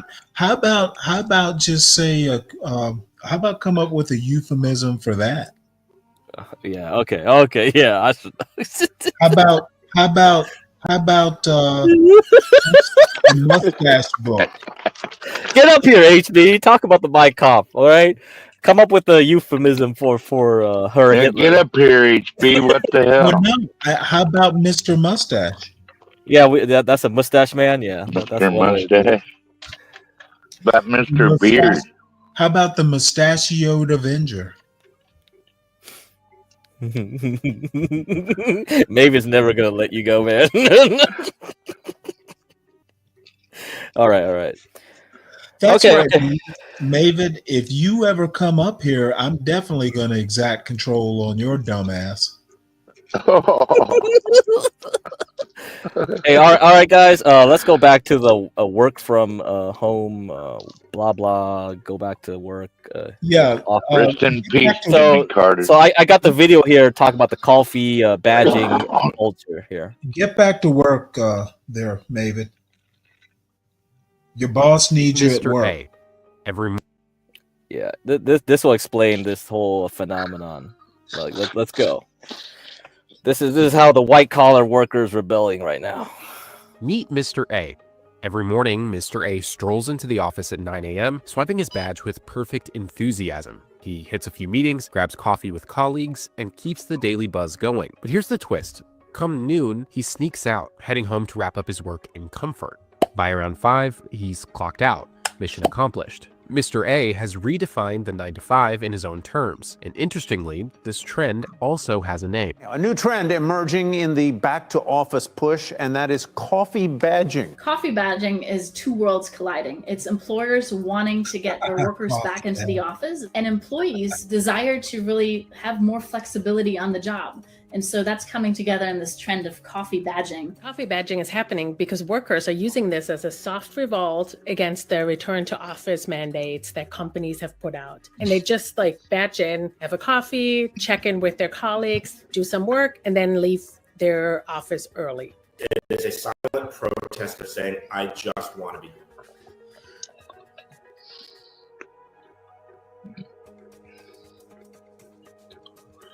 Yeah, well, I don't have a problem with that, especially customer service workers. Like, that's great if they can do that. Coffee badging was a term that Owl Labs coined as part of its 2023 State of Hybrid Work report. And what we found is that employees weren't necessarily returning to the office in a traditional 8 to 5 manner 5 days a week, but they were coffee badging.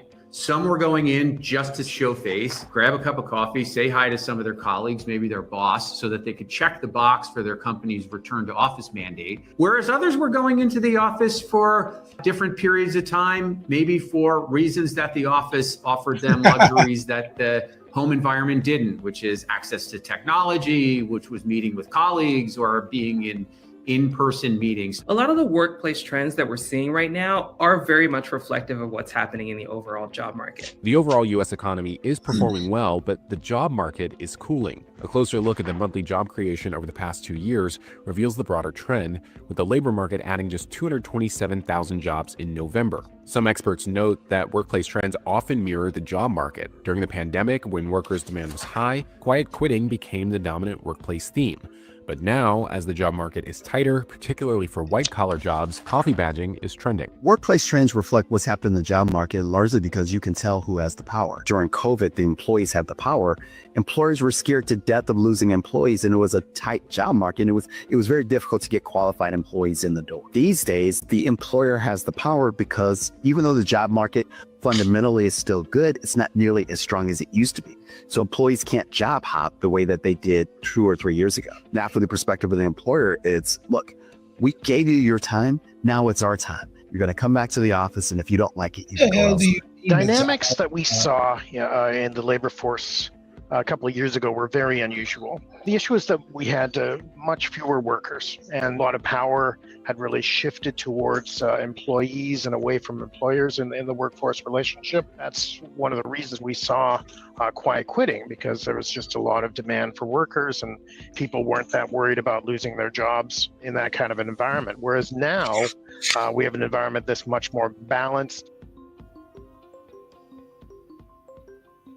See, this is productivity has long been a contentious issue for supporters and critics of remote work, with mixed results in studies measuring its impact. For instance, October 2024 research from the Bureau of Labor Statistics found that productivity increased with the rise of remote work across 61 private sector industries from 2019 to 2021. However, a major July 2023 study by Stanford's Institute for... Yeah, sorry about that. I left the thing. You want to say something, Stanley? No, I'm hoping that was just like a bad writing. Okay, workers don't own. Saying something like, well, employers are saying now it's our time. No, motherfucker, that's not how it works. Okay, employers don't have time that any worker needs to pay any respect to. Okay, it's the workers selling time, to the employer. The employer can choose to buy or not choose to buy, but having a worker basically march to the employer's tune, I'm not sure you want to take that attitude. Hey, Juan's up here. Juan, did you have any comment? Well, I had asked the question in the back, but I think the video... the video already got to it, yeah. Yeah, the video sort of already answered it. But I would have to agree with Stanley. If I'm going into the job market, thank God I don't have to anymore based on my profession. But if I had to, I'm selling my day. I'm selling however many hours in exchange for my responsibilities being X, Y, and Z. So right. It's not this slave versus slave master mentality. Right.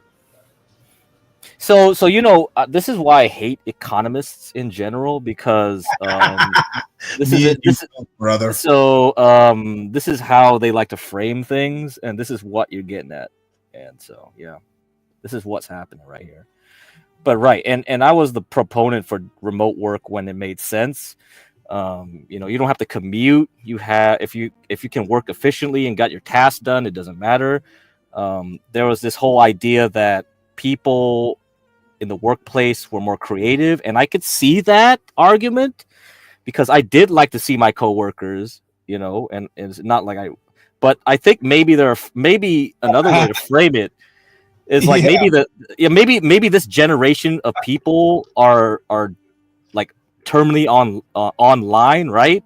So they don't actually maybe they see that these people, if they don't see each other face to face, they're not exactly as creative, and you can't quantify that. Perhaps that's a better argument to make than this slave master mentality that they're going for in this video. I'll be right back. Real quick, I think that it's that argument doesn't hold water, especially after what happened during the pandemic, because during the pandemic, when people were working from home, these companies that are requiring people to come back to work saw the values of their buildings go to the edge of plummeting. And I'm going to post some articles in a moment. Right. The commercial real estate. Yeah. Yes. The commercial real estate. And even then even now it's still not stable, if that makes any sense. Yeah. Maybe you got to get Universal Jones on here. Like, can he say like, if people work remotely through Zoom and even Streamlabs right here, right? What we're doing right now is that like, we're not being productive right now? Or if I had to see you face to face, would that make me more productive? Like, can you quantify that for me? Well, for me, one problem I have with this whole working from home as far as the government goes is now you have all these unused government buildings that maybe someone like John Galt could be turning into Airbnbs or something, but no, we're paying a full-time security and heat and air and all that shit just to keep these buildings going, and there's no one in them. Well, the other thing is like what I do. What I do is work from home. The principal office for where I work at is in Blacks and in Porsche's. It's in North Texas. It's near the Oklahoma line. Basically what happens is I get an email from my boss, or I have a case, and it's finish this thing within such and such a time, and I just get it done. I'm not relegated to 8 to 12 hours. I just do the work, file the work, bill for the hours for the work, and that's it. And what it does in some respects is it makes my week come out to the law of averages, if that makes sense. There are going to be days where I'm up at 4 in the morning and I'm working until 8, 9 o'clock at night. And then there are times, more likely than not, where I can get up, work from like 6 o'clock until like 8 o'clock, jump on here, log off here, do something else, and then bill, and I'm literally getting the exact same amount of bang for my buck. Now, the advantage that I have is I don't have kids with me. My kid's 18. My kid's in college. If my kid were 4 and I were picking her up ever so often and things like that, and I had other distractions, then that could be an issue. But I don't have those right now. Yeah, you could totally remodel all those government buildings into little apartments and or maybe little corner stores and all that shit. If I may interject. Oh yeah, Black. My bad. I wanted to say that the war path for bringing workers back into the office is a vanity project, and the vast amount of mainstream, should I say, conservatives, mainstream conservatives, the ones who don't put their necks out on the line about anything, just the ones who you're breaking up a little bit, Black. Yeah, Blacks, like there's connection issues. Is this better, or is it worse? Yeah, you're just it's like it's stuttering. It's something. Yeah, I'm trying to adjust your thing. Give me a moment. Give me a moment, sir. Okay. Must have his Bluetooth speaker on. Or something. Yeah. What I was talking about goes literally into Samuel Giroux's comment, where the question then becomes, how do you measure work productivity? For me, I would just figure you go back to the way that they did things in the late 1800s, early 1900s, where they pay you based on the project that you completed. They don't bill you per hour. I think right. Are gone. So you bring, for example, 50 widgets to John A on Main Street. You say, hey, John A, I need these 50 widgets completed by Saturday, and I'll pay you X amount. It's not a I'll pay you by the hour whether widgets are completed or not. And well, I'll tell you this, Juan, before you continue, is that like salary workers, like when I was working, I wasn't technically billed for an hour, right? It was like I got a set salary, I had tasks to complete that my manager would give me, and that's it. If I completed them in like 1 second, okay, so what? I'm done, bitch. I'm done. Exactly.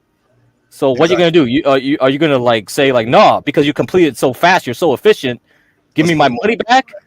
That's on you. That's on you. The company has to determine I'm not gonna. I'll show up more hours if I need to complete a project. I'll do less hours if I'm done early. If I did my work early, that's the end of it. It's not gonna work for every type of job. Yeah. In this case, it's the taxpayers footing the bill for all these empty government buildings. For government jobs, yeah, I would say I don't know. Maybe that doesn't necessarily might work for government but jobs. Yeah. Real quick, and you literally, what you said was literally what I was thinking also. What that does is, in my opinion, it gets rid of minimum wage because, again, you're getting billed by the salary, you're getting billed by, you're billed by the project. $15 an hour for this is no longer going to exist. $20 an hour for that, you're not going to be able to, you're not going to need, not be able to, but you're not going to need to use the hourly rate when you're factoring in productivity, so now you have a completely different formula, I think. Blacks, what's up? Testing, Black. All right. It definitely sounds better. Yeah, sounds better, man. Mm-hmm. So, I had to get on my computer. Okay, I'm better. I'm better. All right, yeah, you are. You're definitely a lot better. and I have a microphone, so now you can hear me without error. What I was going to say was, these government buildings are a vanity project. That's how they justify amounts of money adjudicated by the Congress, Senate and the House adjudicating budgets. These buildings are dilapidated. Firstly, a lot of you remember FBI, and Department of Homeland Security and the Department of State all were getting out of their old buildings in effort to go to newer buildings.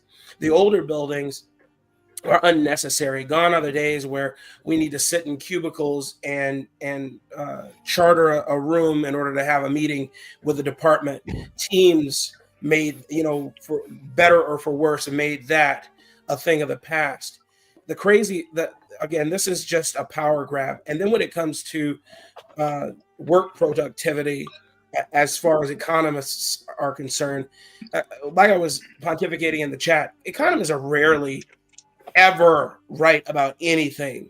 They use data models to do anything. They try and draw off history, and then they plot and point in their data. Wait a minute, are you talking about you get cracked?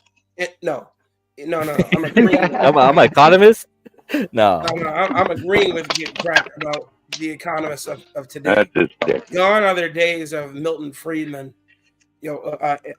class of economists, where you actually went out and did the work and had a theory that could actually be not enacted, that could actually be put into practice. And that's the issue here.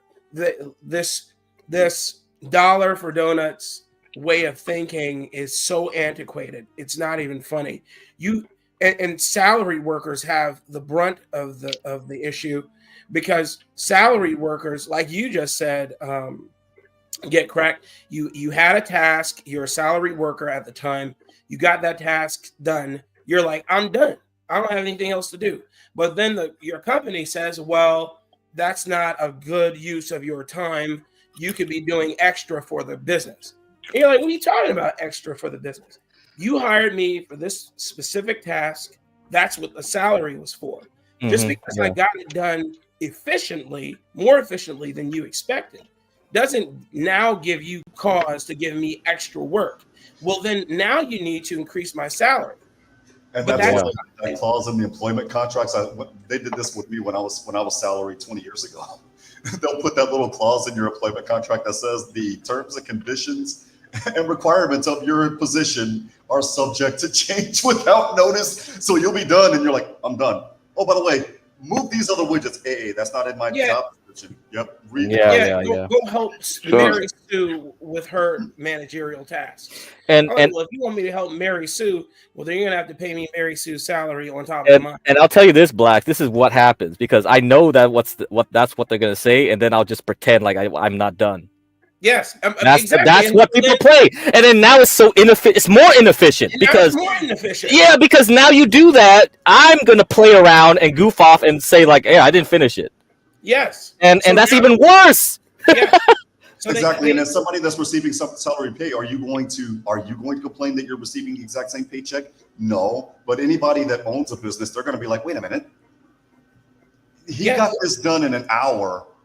I'm losing money. Like, I got to figure out how to reorganize. I got to figure out how I'm going to save some money. Exactly. And so when you deal with forever companies that can always be bailed out by the United States government, they don't care how much money they spend. They don't care how much money is printed. They will always be in existence. And that's why the economists of today just have it completely and utterly backwards. Instead of it being on like a monetary theory, like Milton Friedman pontificated, where it's like supply and demand, the supply of money, we don't have those issues because everything's debt. Hence, rich dad, poor dad. He always is telling people, you're a fool. He said, an idiot can get rich. Why? Because he just holds on to debt forever. He can hold on to debt forever. I think his debt is rumored to be like somewhere north of 500 million, but he doesn't care because he can always say, I filed for Chapter 11 bankruptcy. It doesn't matter. The bank is still going to give you a loan, especially if you can provide value to said bank. It's not you took this dollar out of my account. Now you need to pay me back $2. If that was the case, those forms of bankruptcy wouldn't exist. It doesn't matter. The problem here is that they're trying to pull one over on the American populace and tell you that you owe somebody something. I don't owe you anything. The workers don't owe the companies at all. We trade, like Juan said earlier. I trade my time for this dollar amount. Okay, that doesn't give you control over my life. They want it. They're talking about they believe restaurant industry and malls are going to come back or something, or gas station industry is going to come back. You muted one. Again, it's not going to happen. Maybe. Well, hey, Black, I wanted to back you up a little bit if I could, Black. Sure. On these government buildings you're saying are dilapidated and all that, isn't that like they can't even keep their own house upkept? How do you expect them to run a government? Because and now you want to give them a brand new building? Because the government that they're not going to upkeep, and they're not going to take any personal responsibility for the upkeep of the building. I mean, because the government is a massive thought project of sorts. Okay, the power doesn't exist in physical monuments anymore. This isn't 1845. This isn't 1936. Where you had a centralized government. Everybody who was anybody was sitting in an office. Everything is digital now, by and large. So the need for monumental constructions for people to people movers of sorts is busybody do-gooders. And we don't need it. And it's funny, I work for several ABC organizations, and I'll tell you, man, the janitorial staff, so hey, don't tell John Galt this. His whole gravy train is gonna die if you keep promoting this, Blacks. Well, won't you miss taking the secretary to the copy room? No. Oh my God! None of the department heads ever need to really be there. None of the bureau heads ever really need to be there. Oh, it's so funny the way bureaucracy works. I mean, you got big waste of how money. this works. You got a whole bunch of staff that's in DC, but the head of the entire segment, okay, of several thousand people is in Dallas. Does that make any sense? If I need to be in a building and I need to talk to these people every day, why wouldn't I then move everybody from Dallas to DC? It's completely antithetical. It doesn't make any sense what they're proposing. It's inefficient. Yes.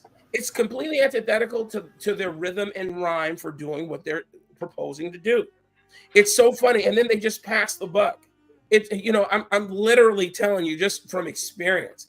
So there's an entity called FPS, okay? Federal Protective Services. These are federal agents who protect all federal buildings within the United States and within incorporated United States territories, okay? Right, and they contract with, at least here in South Texas, they contract with a company called Paragon. Exactly.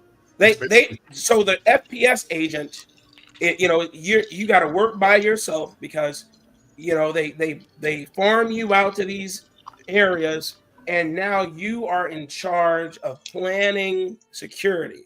You are not the person actually protecting the building. And then if there is a question of protocol and policy, then the heads from that contracted security service, armed security service, will then call you, and then you'll show up.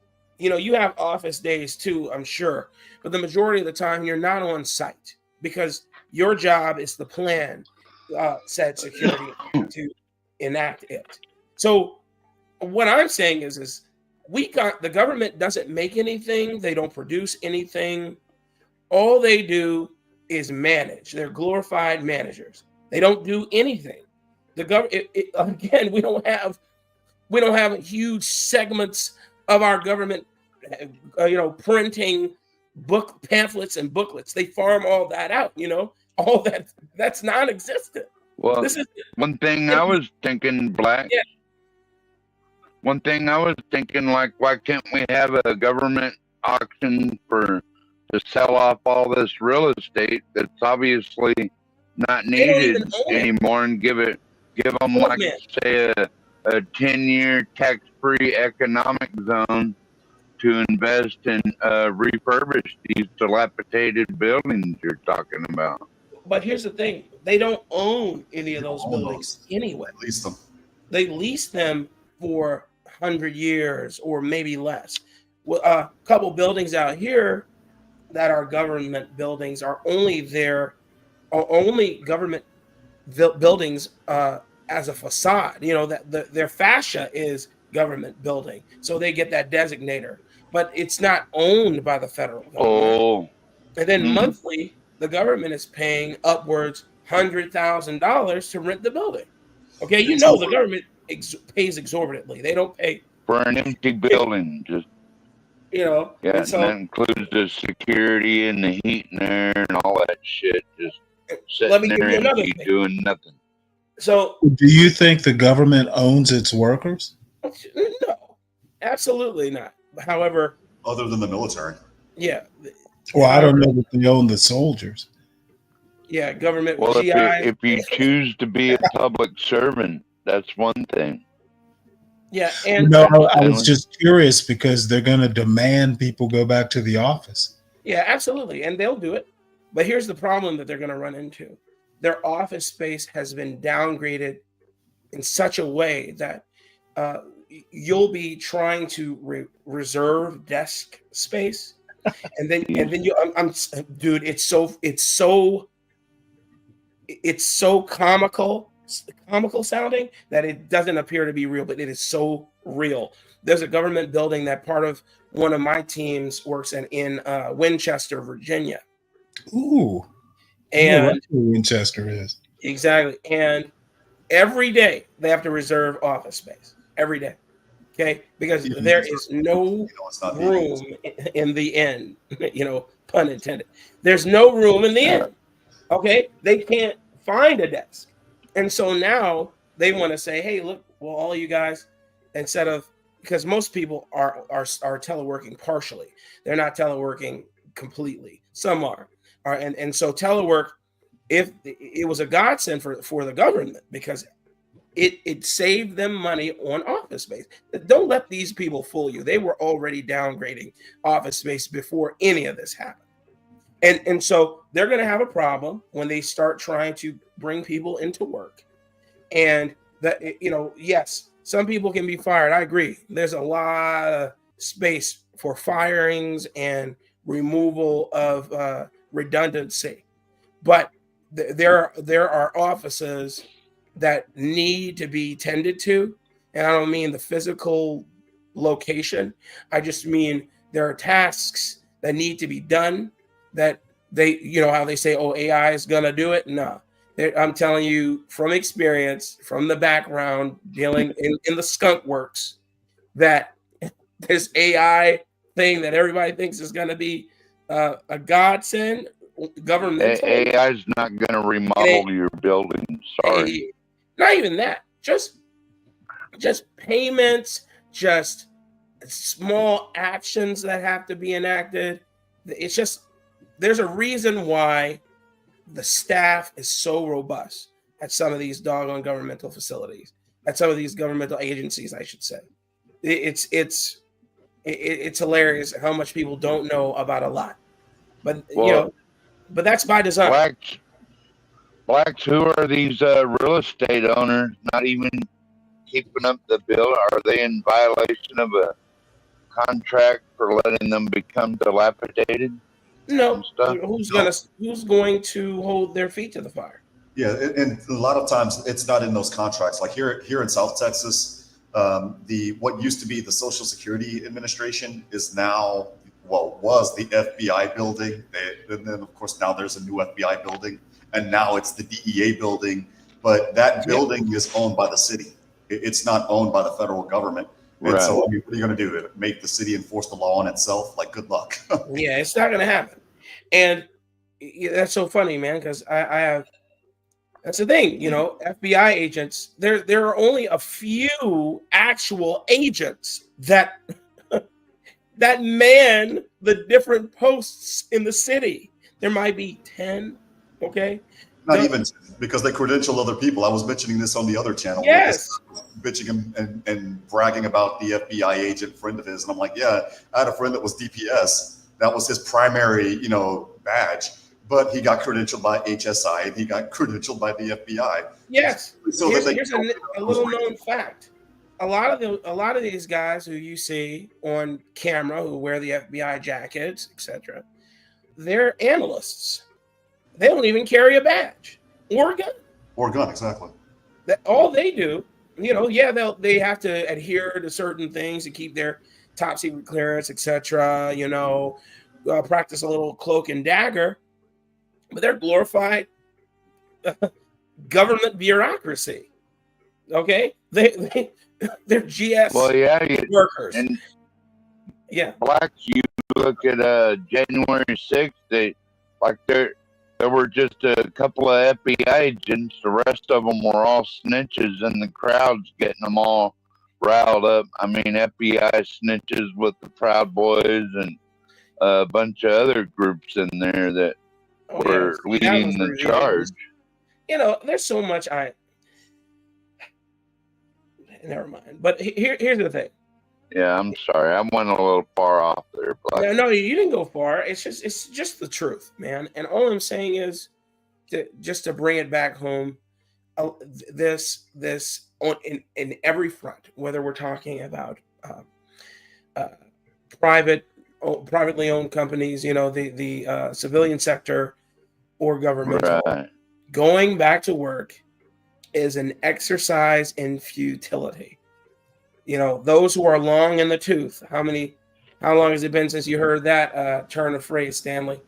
Those who are long in the tooth, who have a remembrance of the glory days of being in office, you know, they are completely out of their depth when it comes to this day and age. It is an antiquated practice to be in the office. It just is. It's dying dinosaurs what it is. And the other thing is, you know, for your kids, Blacks, my kid that's in college, Stanley's kid that's in college, once they hit the workforce, let's say that they're required to work in the office. I'm going to use the private sector as an example.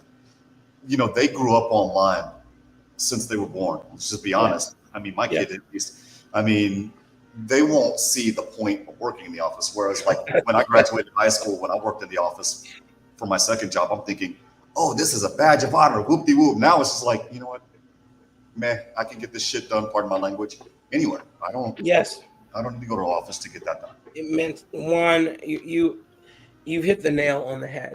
Here's another thing. I know that on this channel, H-1Bs have been talked about ad nauseum, but I've been preaching this. I've been preaching against H-1B visas since you all have known me and before. H-1Bs are glorified slaves. Okay?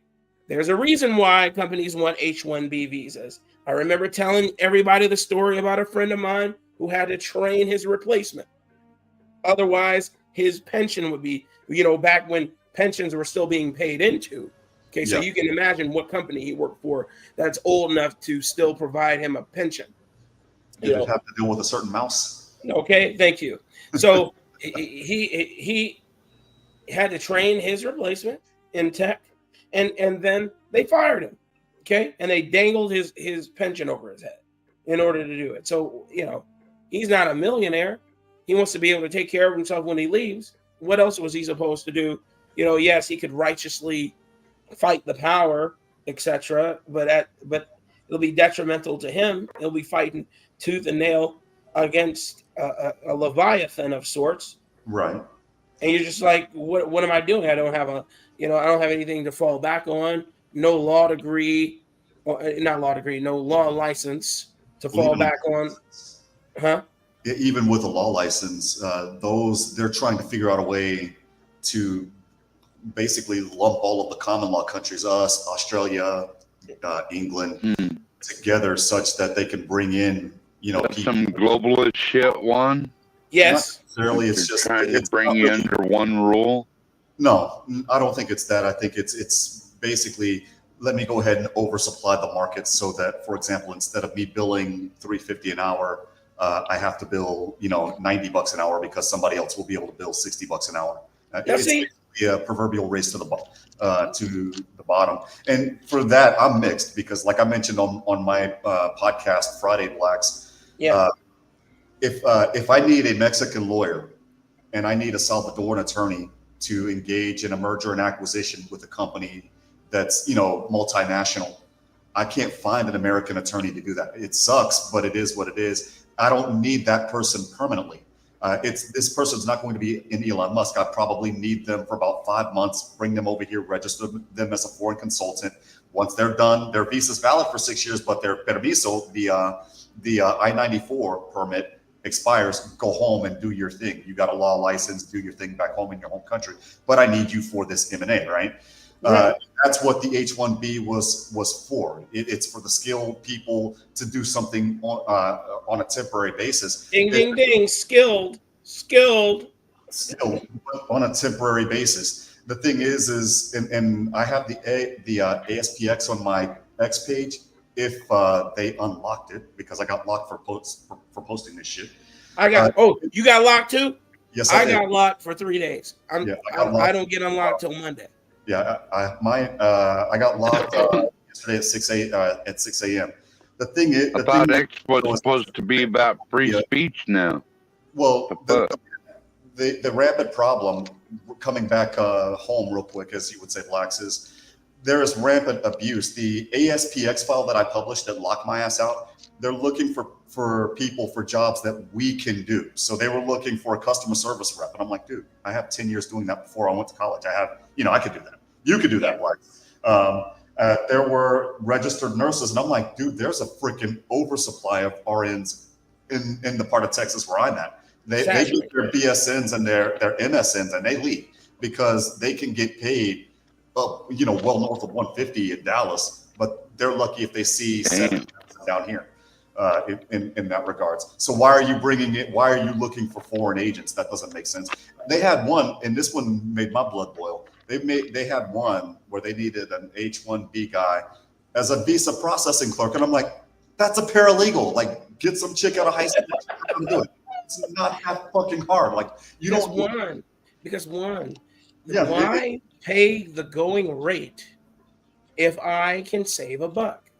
That is what this is about. It's become de facto save the corporation $1. That's what's going on here. It's been that way for the last 50 years. But they're doing it illegally, and they haven't been caught. Yes. The way that they're doing it illegally is you have to do perm certification. And as I mentioned on my podcast, because I did this for a living, as part of the perm certification process, you get a letter from the U.S. Department of Labor. And the U.S. Department of Labor says, you are approved to hire 2 people and you will pay them X amount. And it has to be commensurate with the market rate.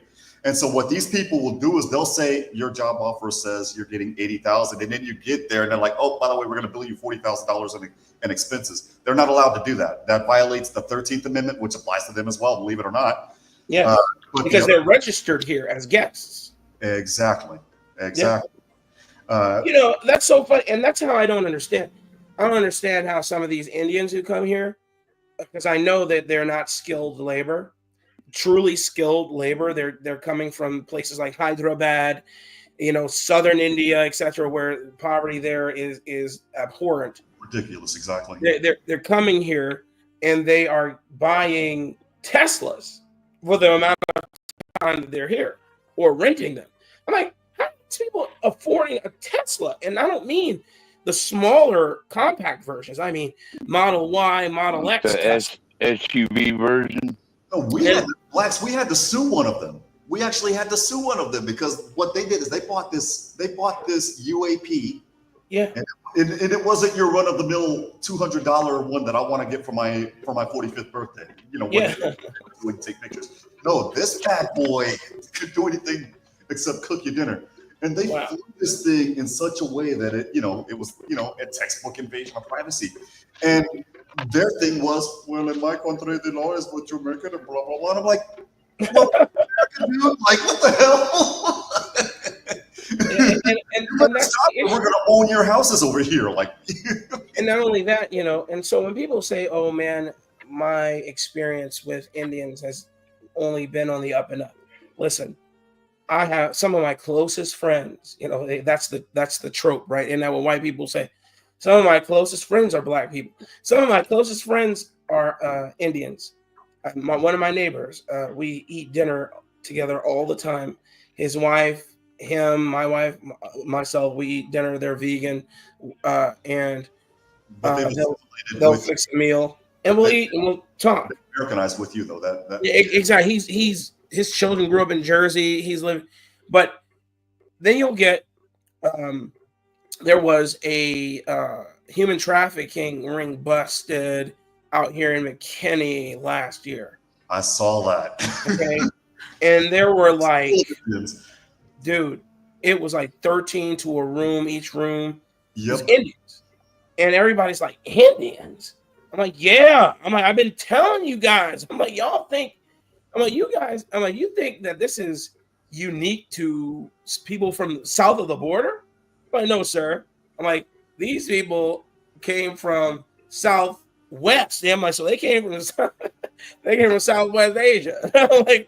I'm like, you guys. I'm like, these people are it's not unique to Latin colonized countries. Okay, this is something that happens across diasporas. And everybody's trying to get here to America, to the land of milk and honey, and find ways to squeeze more than their, quote, fair share, unquote. H-1Bs are the bane of my existence and yours. People just haven't realized it yet. How much I'm talking about. Well, it's only been around 34 years. So. Man. They're taking jobs from Mickey D's workers. There was one, and this is Mike Cernovich. He's one of the few that didn't get blocked, blacks. He posted one where they had a position for a freaking janitor. Janitor. I'm like, wait a minute. What skill do you? Number one, you don't need an H-1B visa to be a janitor anyway. It's domestic. It's considered domestic work. You can come here and work on a tourist visa for that. Yep. Sure. But the other thing is it's a janitor. Get your 10-year-old and make him do that work and pay him like a $20 allowance or some shit. That's a fact. I'm telling you, and so when I hear people like Vivek, pontificating about the failures of American parents and pointing to Zach Morris versus Screech, etc. I'm like, somebody has to get this man some history on sitcoms, because believe it or not, Zach was smarter than Screech, as evidenced. If I remember correctly, he was known as the president. If I remember correctly, exactly as evidenced by Zach Morris scoring high marks on the SAT greater than Screech by several hundred points, or however the SAT is. And Steve Urkel, which was the other guy that Vivek mentioned, married Laura. Exactly. And then you had Stefan, who was equally. He said, "Let's not glorify Stefan." Steve Urkel never lost his intelligence when he became Stefan. Exactly. I hate that I have to utilize pop culture to make this point, but we have created a society where we can have that pop culture. I don't have to worry about whether or not I am going to feed my child or go and I don't know, take a bath, or feed myself the next day or that same day. America has has systems in place where third worldisms are a thing of the distant past. We don't have to worry about that. And they're trying to visit that upon us. They're trying to bring that here. Yeah. Well, not only that, but the way that they talked, and this is what angered me more than anything, was that you act like there weren't people that could computer program, 30 to 40 years ago. I mean, what was it? What was it called? This was before NAFTA. And this was H-1B. There was a temporary worker program, and I think it started in 1965, Blacks. Yes. I don't remember the CFR. It was the one where they would bring the farmers in. That was the Braceros program, where you bring them in, and then if you were in the United States for 10 years prior to 1972, they come to me, and I'm like, wait a minute.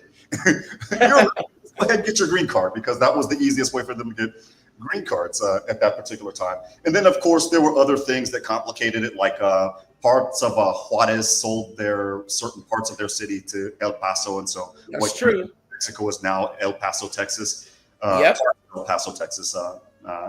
Yeah, I mean, like, you dudes are traumatized. You know what I'm saying? Yeah, El Like, Paso is a great place. If like you got too much going on. You know what I mean? El Paso is a great place if you want to retire.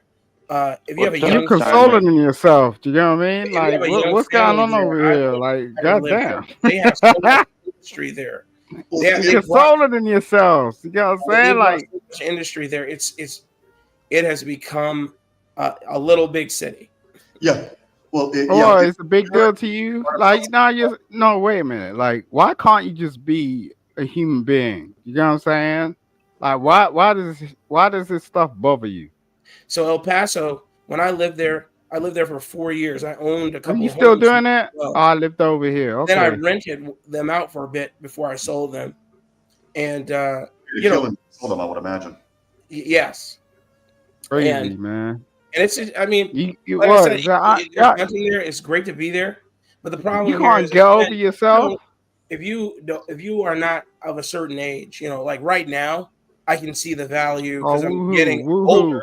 Right now, I can see the value of living in the past, because you still get amenities right now. You know what I mean? You still can go to the mall. You can still go get your prescriptions. Oh, Jesus Christ! This is a grown man speaking. God damn. And then I'm sure it's been since I haven't lived there since 2016. Lord so I'm sure God. the face of it has changed even more dramatically than when I lived there because they were all okay. I-10 going toward Las Cruces got expanded. And yes. well, I used to live off of what is it? I can't remember that exit. Really, Black? You're gonna do this? You're gonna speak like this? On your way to New Mexico, bruh. Come on. And on your way to White Sands, and that was the very edge, of the desert. I mean, it was already encroaching into the desert, and I saw them building homes even further out when I was making my exit. I mean, I lived literally at the foot of Trans Mountain. You saw them building homes. I'll add that I was a paper pusher in one of those government buildings, and the thing I'll miss the most is the secretary at copy break in the copy room. That's what I'm gonna miss the most. How can you allow yourself to even speak like this? They don't even have any coffee rooms. Blacks, look, any coffee in those coffee rooms.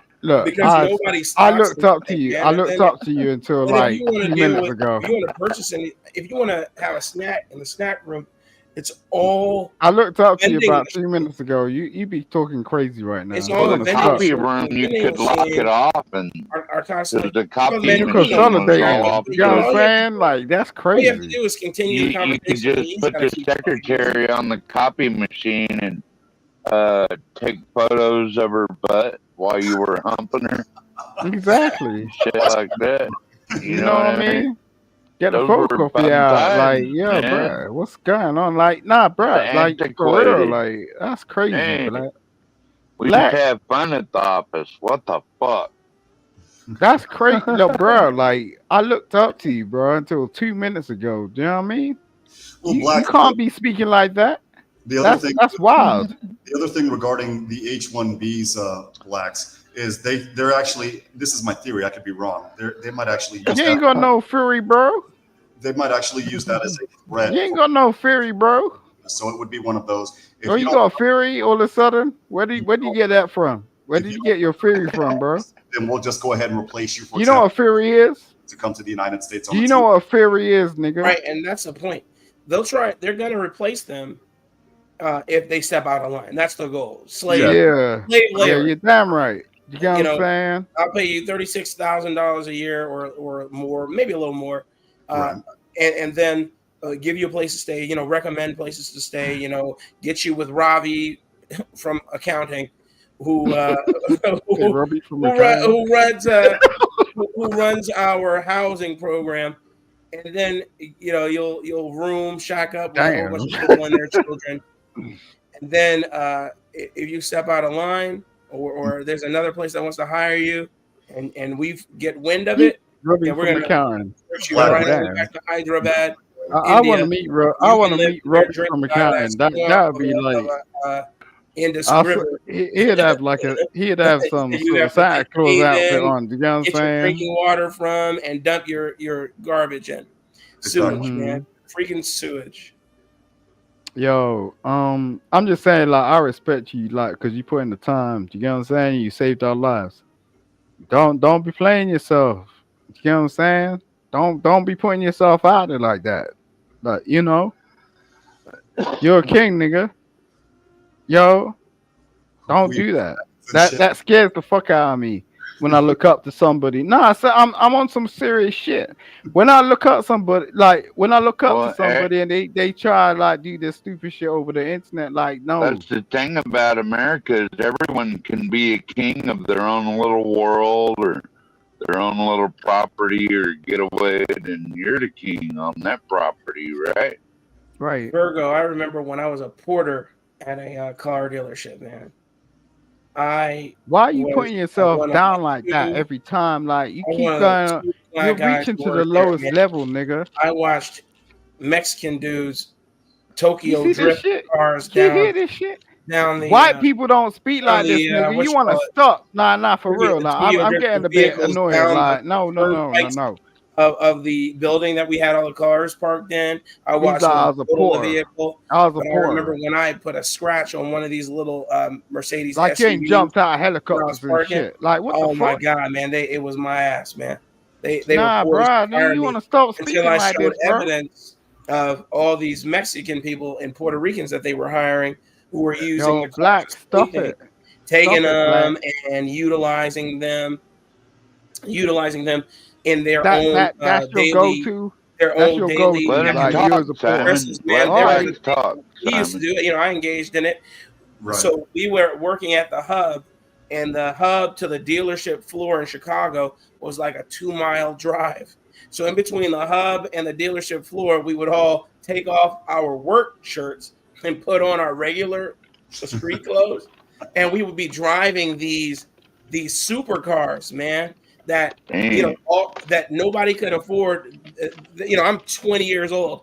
I couldn't godly afford this vehicle, and I'm driving it, and everybody's like, "Who is this?" I'm blasting music, and I'm just saying, I'm like, I learned this from your staff. How are you gonna try and fire me and use me? What kind of stereo it had? What? Huh? I don't know, something stereo that car had. Something Bose, it's something that came stock, but all Bose, top of the line. Was Kenwood or Bose, something that was souped up because these were very expensive vehicles, because they were luxury vehicles. It was the dealership was on the Mag Mile, the Magnificent Mile. So, yeah, it was so that was my experience in as working for dealerships. That was fun. Like if you're speaking the truth, how much did it actually cost? Wait a minute. What haven't I heard, Virgo? If you're actually speaking the truth, how much did it cost?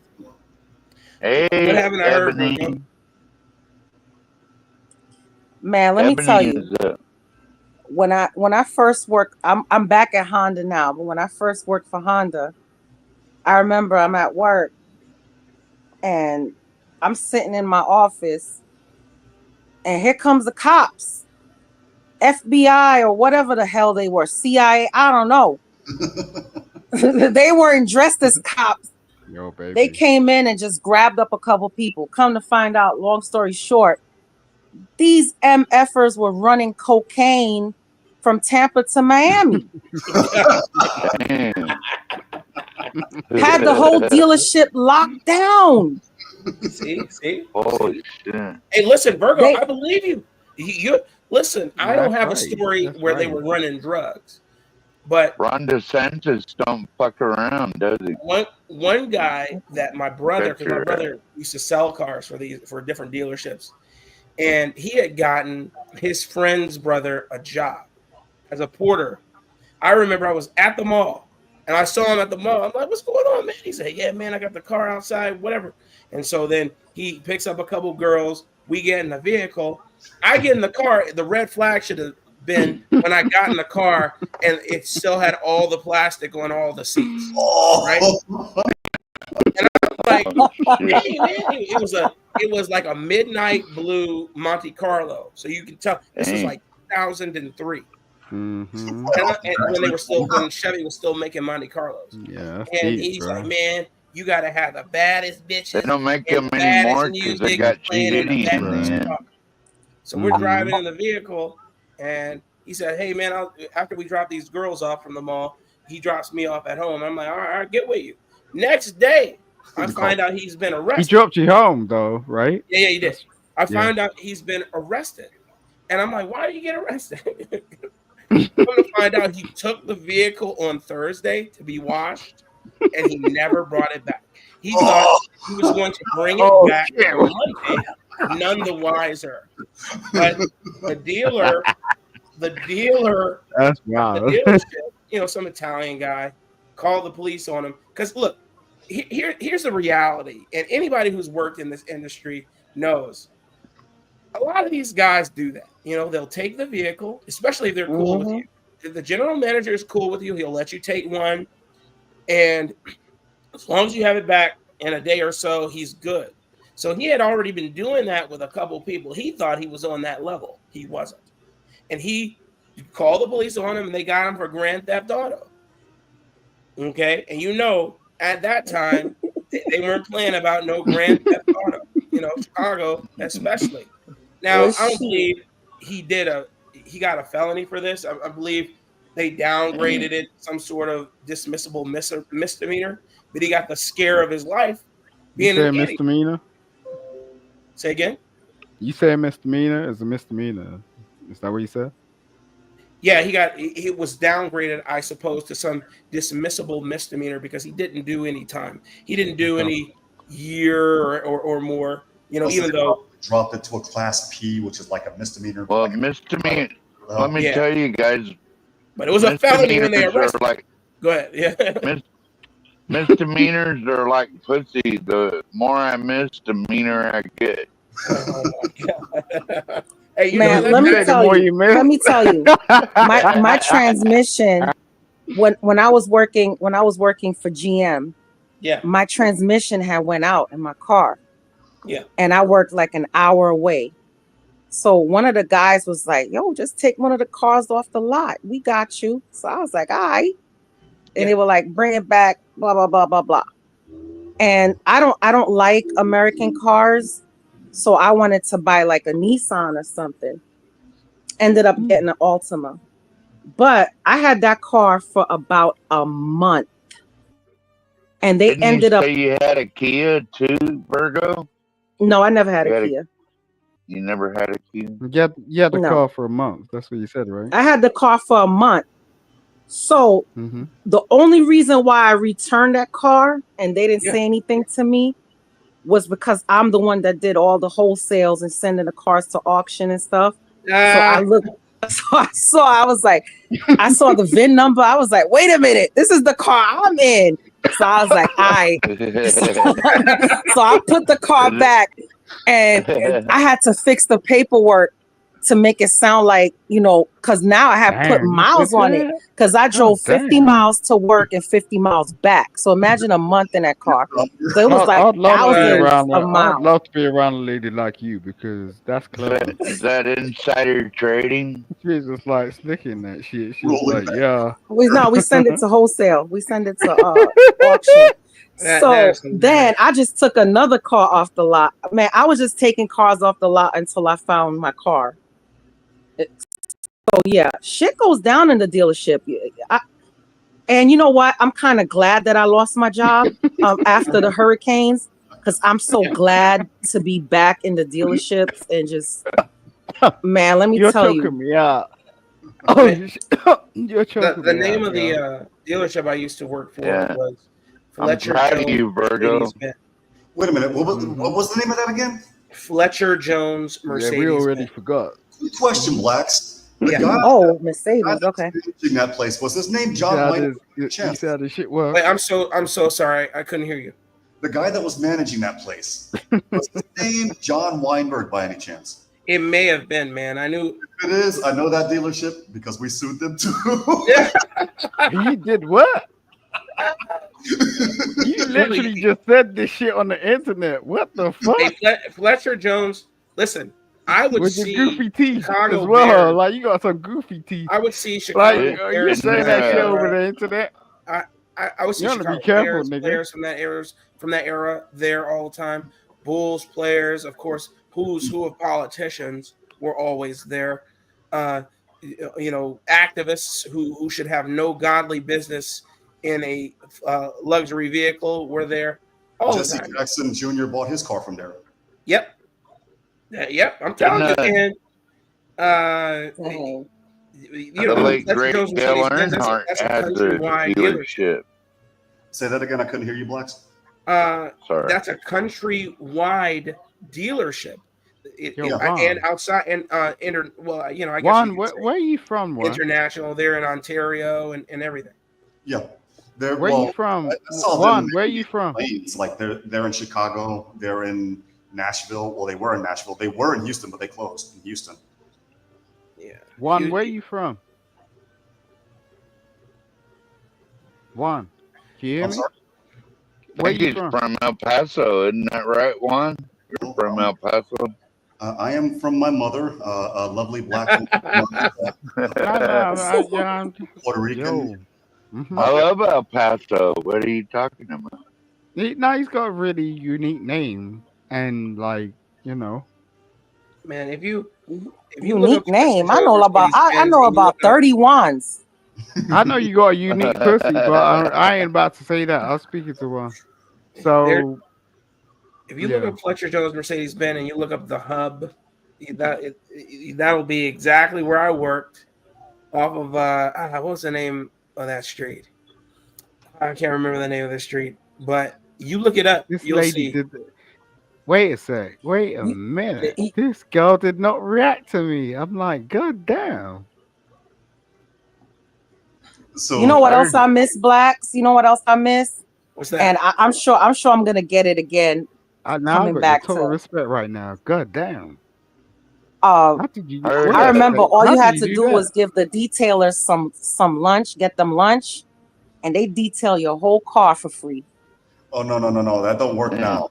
Here in South Texas, I have to give them some tamales, and I have to slip a little bit of a gift card or something else. And dude, that reminds me, when I was in Mexico, you don't have a girl privilege, Juan. No, I don't. But let me tell you something. American privilege also exists. It doesn't matter why. And Juan, not only don't you have girl privilege, you don't have I'm in charge of your commission privilege. Are you married? Lost privilege. Wait a minute. Where'd you get? Wait a minute. Are you married or something? Yes, she is. I had lost. Yes, I am married. Calm down, boy. Oh, okay.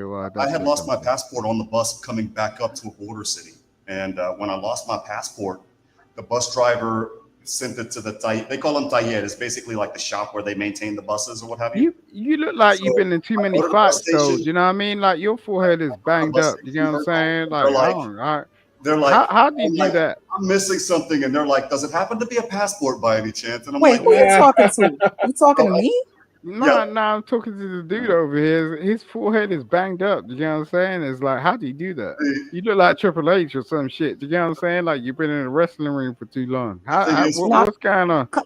Come on now, Simon. Don't be coming at the panel, man. Come on now. Oh, Virgo, real quick. Yeah, Juan is the real one. You gotta respect Juan because he's for real. That's the homie right there. His forehead's banged up. Like you can see that shit. You get what I'm saying? Like, bro, I just want to know. You know what I'm saying? Well, they looked at me, Virgo, and they said, "We know it's you." And I'm like, but let me go ahead and show you my ID. I pulled out my Texas ID and blah blah blah. Just to be sure. And they're like, "No, it's you."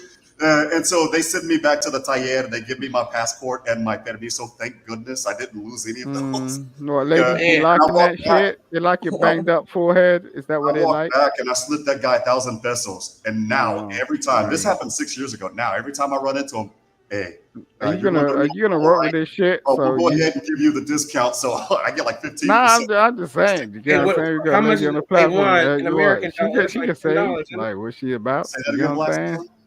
That's like $10, isn't it? 1,000 pesos at that time it was about $55. It's about $70 now. Yeah. Damn, that's a lot of money. American privilege. If you're nice to them and outside of America, man, it doesn't matter. Pennies. That's what that shit is. American privilege. Just don't act like an asshole. When you act like an asshole, people start hating you. Hey, that's a fact. And Juan, you know better than anybody on this panel that I'm a complete asshole. Mexico's having the reverse problem of young or older white professionals moving back. I'm sorry, not moving back. Oh my Lord! Wait! Moving to Mexico and taking up residence there. Yes. Well, that's actually pissing off the Mexicans, believe it or not. And they I know it is. They deserve it. Did you just say that shit? The thing is they're starting up their program, believe it or not.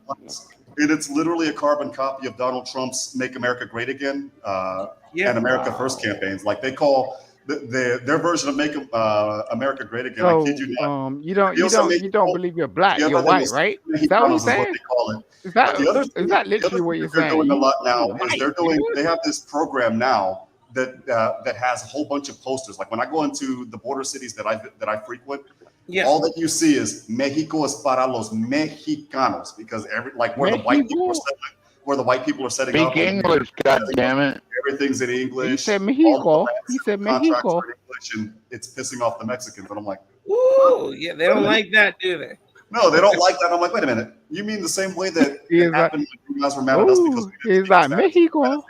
Oh, hold up. Let me address somebody real quick. No. Nah, because No. You ain't gonna come at me. Listen, eclectic, you crazy bitch. I didn't make up anything.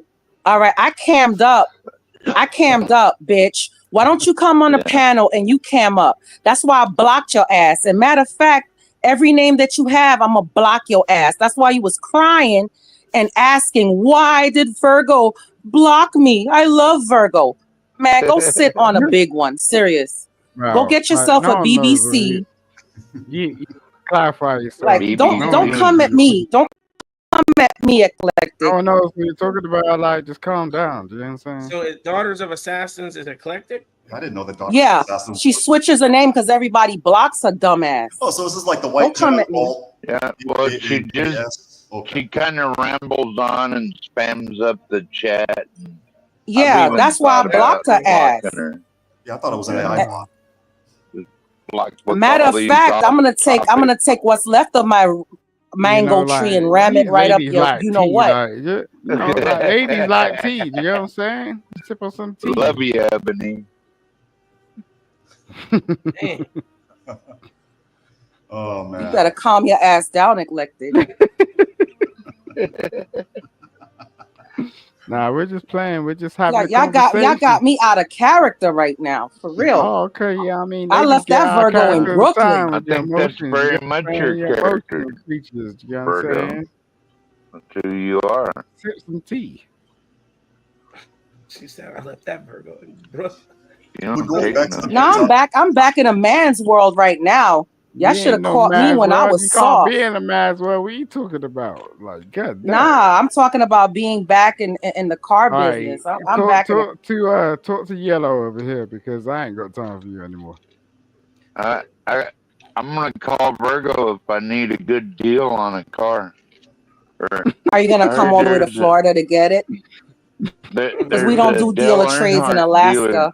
It's gonna cost you a lot of money to get a car shipped from here. Do you have a Honda dealership in Alaska?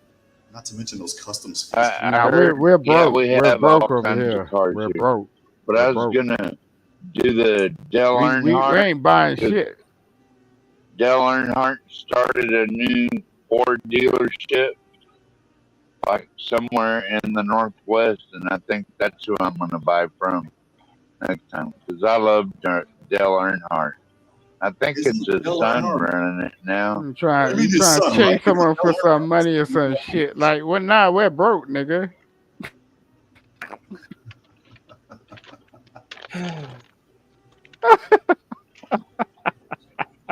I'm working on a side-by-side ATV right now. I'm working on getting. I don't give a fuck about how. No. Yo, what's up, Portia? I'm just saying, like, why? You know what I mean? You can ride ATVs on the highway in Alaska as long as they're licensed. You ladies is like straight chasing men for no apparent reason, bro. Like, no. Hey, what did you say, Juan? You can still ride quads on the farm roads here in Texas, can't you? Oh yeah, man. That's what I was thinking. You can still ride horses on public way. Whiskey for my men, beer for my horses. But going back to the topic, blacks, the HB, I think is what you still trying to figure out. Yeah, like, oh, they would what's use the that topic? to threaten, the office worker. They would use that to basically, in my opinion, again, I could be wrong, but they could use that as a way to try to hold it over your head. Hey, Juan, if you don't go to the office, and report to blacks, your supervisor, we're going to get an H-1B guy to replace you, blah, blah, blah. And again, I don't think it's working because what's happening, well, for starters, this past weekend, that food fight, as I call it, that exposed everybody. And it more importantly, it exposed the rampant H-1B abuse. Yeah. Number two, I'm looking at my kids' generation. They don't care. Like, I don't know how. I was just about to say that one. I don't know where they got their ingenuity from. My kid, I don't think she got it as much from me, but Lord, they are extremely resourceful. Yeah, Zennials don't care. Zennials would much rather work as a 1099 worker, and Uber Eats from time to time to pay the bills. OnlyFans, especially the women, they'll OnlyFans in a heartbeat. And then, I'm just using them as a platform. There are other platforms, of course. Right, you're correct. You're totally correct. And then they will and make their bones that way and live kind of like a nomad. Yes. Whereas older millennials like myself, I don't know, or myself, older and younger Xers. Yeah, it's kind of interesting that you brought up the nomad part because they're stability prone. I need to have this in place because I'm thinking about my older age. Whereas Zennials, but they don't really make money off it. Zennials and now alphas, they're like, how much money? Look, if I went on OnlyFans tomorrow, what kind of money am I making for real? You know what I mean? Well, you know what? There was a guy that actually did an OnlyFans channel, and the girl, she looked authentic, but it was an AI girl, and that didn't make millions. Exactly. Like, you can't even trust this shit. So, like, what kind of money you actually gonna do? Do you know what I'm saying? You're not six on this panel, though, Simon. This is the first time I actually am addressing you because the thing is we're not. Our money's not parting ways because we're lonely. We'll just put it there. No. You motherfuckers are lonely, nigga. Like, I did a day. I got kisses yesterday. Like 3 hours ago, I got kisses from a real person. So, like, at the end of the day, I don't really I can't do all that stuff, like this digital stuff. Like I have friends over the internet, but that's cool. But I ain't about to do OnlyFans and show my dick to some bitch so that she can send me money. Like, that's crazy. So, like, you gotta look at it like that. Someone is doing this shit, right? Someone sending their pussy over to some man so that they can get money. Period. Did you see the young lady who decided to eat shit in Dubai for for some Yeah. amount she thought was going to be millions of dollars, and it ended up being $14,000 USD, and then Yeah. she ended up contracting some sort of disease that may kill her. Yeah, but And- you are gonna contract something if and you're eating shit, right?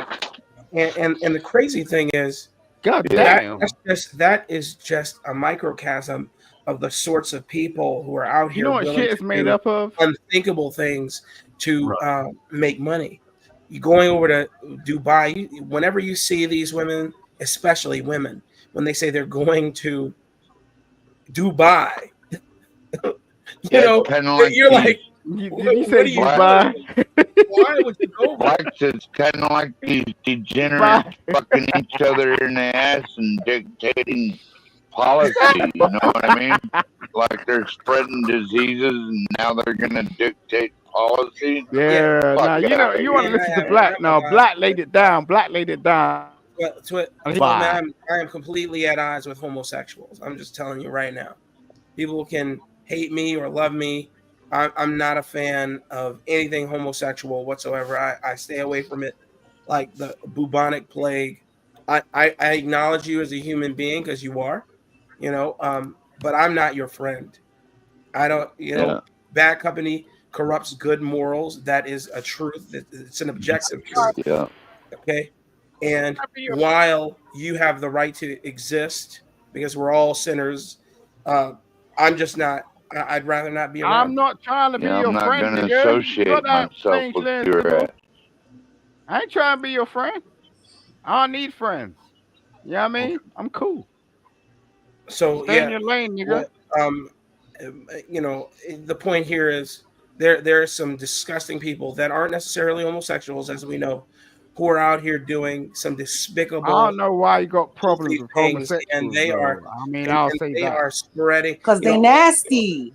Look, What's nasty Virgo, about Most homosexuals? disgusting things Juan on Virgo, like nasty about Man, homosexuals? Stanley, Simon. Isn't it crazy how the ass munching community has become Why are you so mad about people that just want to express people themselves? eating each other's Like, behinds? I'm not talking about. wait. Look, no, and I'm not look. even talking about just. they want to be like It's all perversion. sticking it in the That has butt and then become sucking it out. I mean, that normal sexual foreplay. Look, I'm a Christian. I'm a Catholic. Do you And you're like, understand? what is Like, going no, bro, on I'll here? never That's ever like they're think. like on the No, first date. calm That's what I down. Bro. expect. Or I'll never after ever we think about get putting together my and we dick in decide to another be man's butt. girlfriend and But at the same boyfriend, or time, we're you dating. guys get crazy about it. We should Like, be you know, doing it's like, exchanging what? bodily fluids in that way. And I'm like, Exactly. what are you guys talking about? Hold up, you never thought about putting your whatever in another guy's whatever? Well, have you ever thought about a guy putting his No. whatever in your whatever? That's Come on now, well, Simon, that's- stop lying. You already my spilled the lady, beans. my over here. You know what I'm saying? Like, I got my the lady. I'm penis cool. is You not know what I'm saying? developed to go in the butt. You already admitted that you were Period. bisexual, Simon. Stop playing. I ain't admit. Stop. No. That's what people want to talk about. That's different, right? Oh So my I'm Simon, just come saying, on you know what now. I'm saying?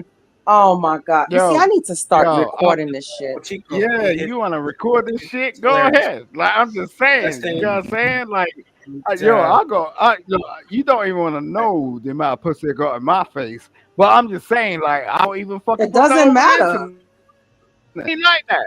Usually the Yeah, I'm guys that telling get the you, most bruh. are the ones that are do funnies. They're just trying it. They're just trying it. You know what I'm saying? Like, I ain't. Yo, bro, if I'm gonna jerk my own dick off in the shower, that's what I'm about to do. No one else is gonna see my dick apart from my wife, ho.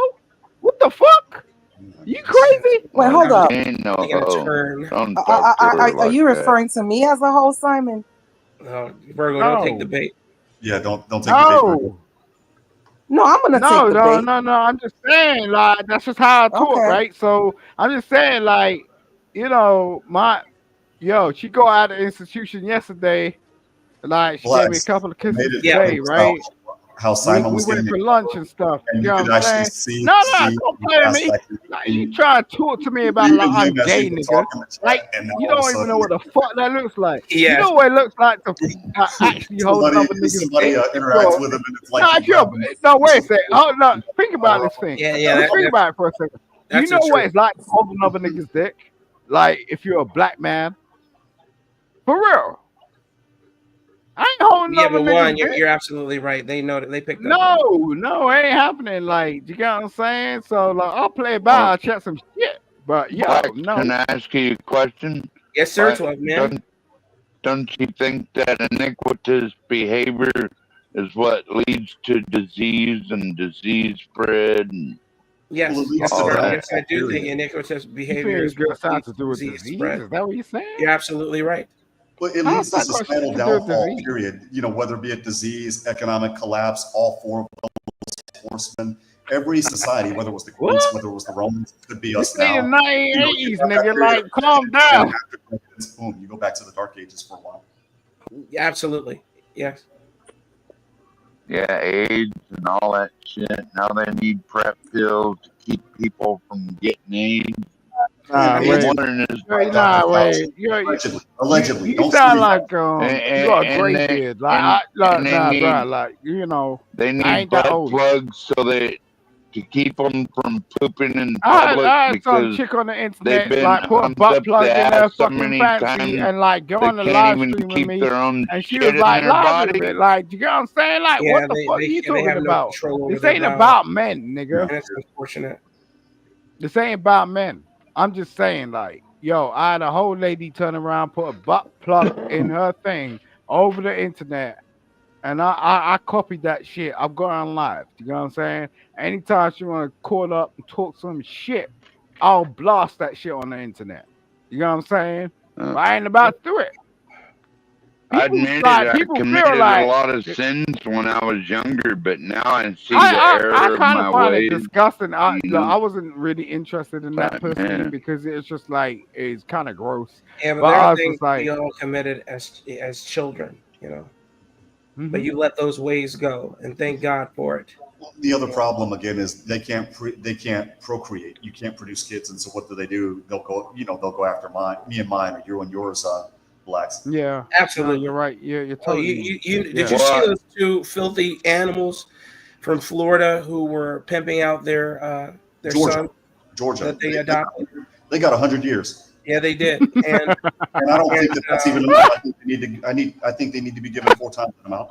Well, they, that's 100 years. That's $130 a day. Yep. Feeding those animals. Exactly. And it was 2 years ago that we talked about this You know what on I'm several saying? channels. Like, you need to calculate and, like this shit. and everybody This was is- saying, they at this point in time, nobody thought anything really fortuitous would happen to them. But here we are. They are getting 100 years, and because of the law, the ratification of laws in places like California, where the judge has the ultimate authority on whether or not to place a sodomite on the sex offender list, etc. What proposition was that? I can't remember what prop that was.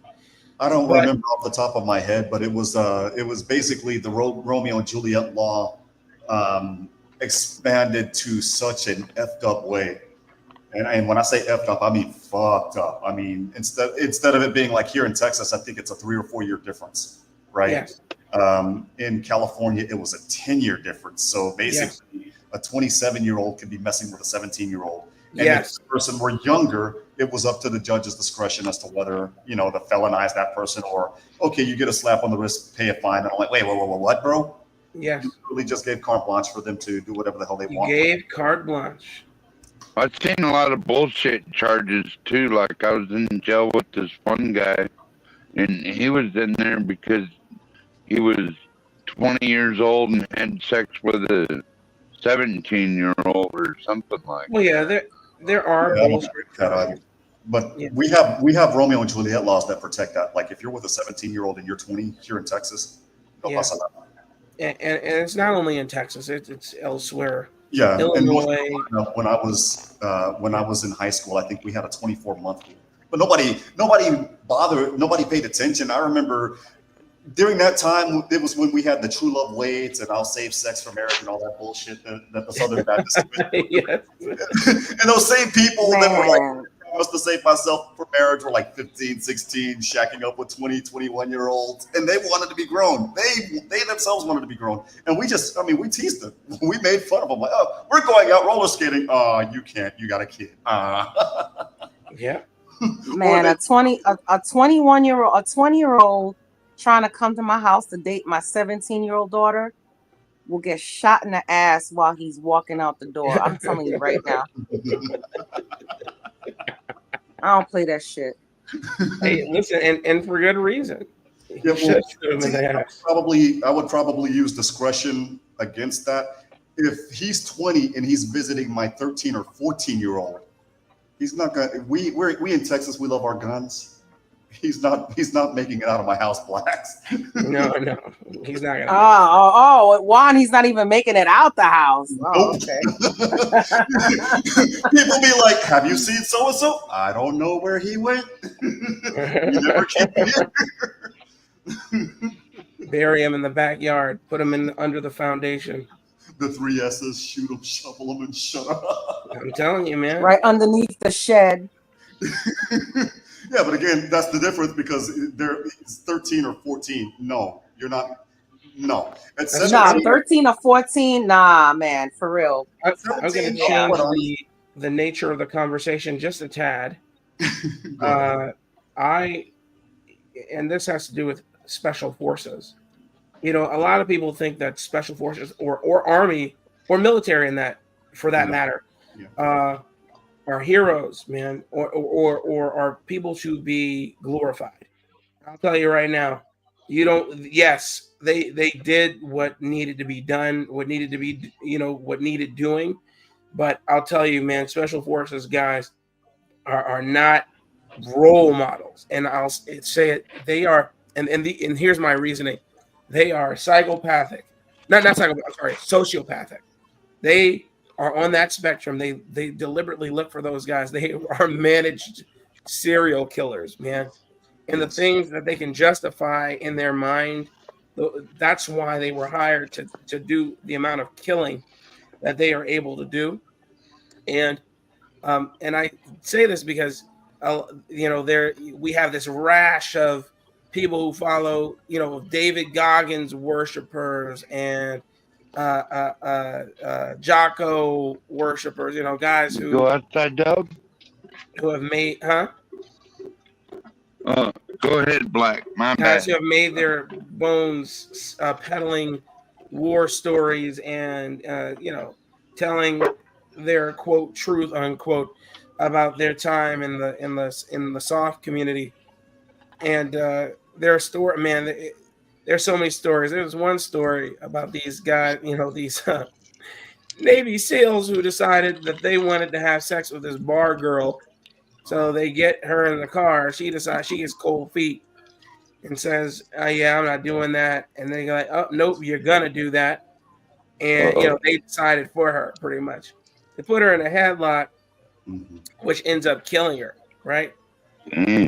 Then they drive her to a lake, and then they swim with her body like a half a mile out, and then bury her body under a embankment, underwater. I think I remember something about this. Yeah. And then they got caught because they saw the girl leaving with them in her car, because it was her car they were driving. In her car. Jeez. And so these guys weren't cracking. They're SEER training. I've had SEER training. You're not going to crack me. It's going to take a lot of work to get whatever out of me. And what cracked them was the old, detectives are well trained, man. The old bait and switch. Oh yeah, your guy already broke. He already said it. He already said what happened. Yeah, you're going to jail forever. And he goes like, what? So yeah, he goes like, we don't need anything else from you. He already told us everything. You're going to jail. Yeah, and he goes, the game commences. Yeah, he goes like, it wasn't me. He did it. He said, And I couldn't believe that worked on them. I couldn't believe that worked on them. You know, you're trained to be in foreign territory. If you get caught, it's pretty much burn on, burn on sight. You know what I mean? Burn upon after reading or whatever, or after listening. These guys are like, I'm not gonna break. But here in stateside, they just completely broke. I mean, thank God they did, because they were able to crack the case and get them to admit to their wrongdoing. But it's crazy, man, how people worship these guys. What they did to a village outside of Mosul, Iraq. Oh yeah, I know about that. Go ahead. Yeah, where it was basically like the rape of Nanking, China. Yeah. Plus, add the fact that they killed like a quarter of the villagers in that particular area. Plus, they set fire to like a quarter of the houses. I'm like, wait a minute, what the hell are you guys thinking? And their thing is the thing that they tried to hide behind was we were following orders. I'm like, orders like that? You do realize you can disobey an unlawful order, right? Yep. It made no damn sense. But what made it worse, and this is where they got caught, these dumbasses actually took videos of that shit. And those videos, like at the time, LimeWire and Kazaa were like the big thing. Those videos ended up on those P2P sharing networks. Yep. And all the evidence came rushing in. Yeah, man. It's just, I'm sorry for taking the conversation there, but I was just thinking about that. It's people think that these guys are not animals. You're hiring animals, man. These guys, because you're dealing with people who can go kill 50 people a day, which is what they do. They'll go overseas, kill 50 people a day, and then come back home and eat breakfast with you like nothing ever happened and not feel sorry about it. That's what sociopaths do. Some are psychopaths where they love killing people. It doesn't matter who they kill, they're going to kill them because they want to kill you. But, sociopaths, they're like, I did what I had to do and I don't have any remorse. Oh, no comment. No comment. Yeah. So, hey, look, I'll tell you, man, and if I'm being brutally honest, most service members are sociopaths in some regard. But being honest, most service, the people who were in the service have some sociopathic tendencies. And for those that aren't, they're screwed up. I have a friend that was in the service. Yeah. And he went to Afghanistan, and he doesn't talk about it. But when we're doing the asados or what have you, it's like this, one distinct noise or another distinct yell or shriek, and it's like he transforms into somebody else. We're like, yeah, are you all right?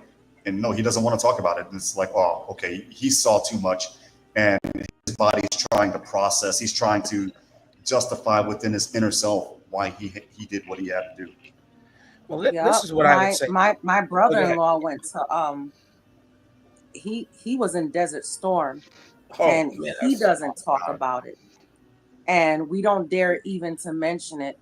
And you can tell. Well, I didn't know him when he was younger, but from what I heard from the family, he was like, just like an uppity person, just vibrant personality. But now it's like you can tell something's wrong. He's like very somber and just, even with family gatherings, he doesn't engage much. And my husband was like, well, yeah, it has to do with, when he was in the military, just don't ever bring it up. And, I've respected that and I never did. But yeah, you can tell. Not everybody's cut out for it. I'll be honest with you. I concur. I'll say this, and then I'll let it go. Carnage and murder, that's not what bothered me. What bothered me was when I would see guys who survived all that die at home. I mean, that's what haunts me. Yes. I had a friend who died of drinking, drowned himself in his own vomit. And isn't that what Jimi Hendrix did? Pretty much. He drowned in his own vomit.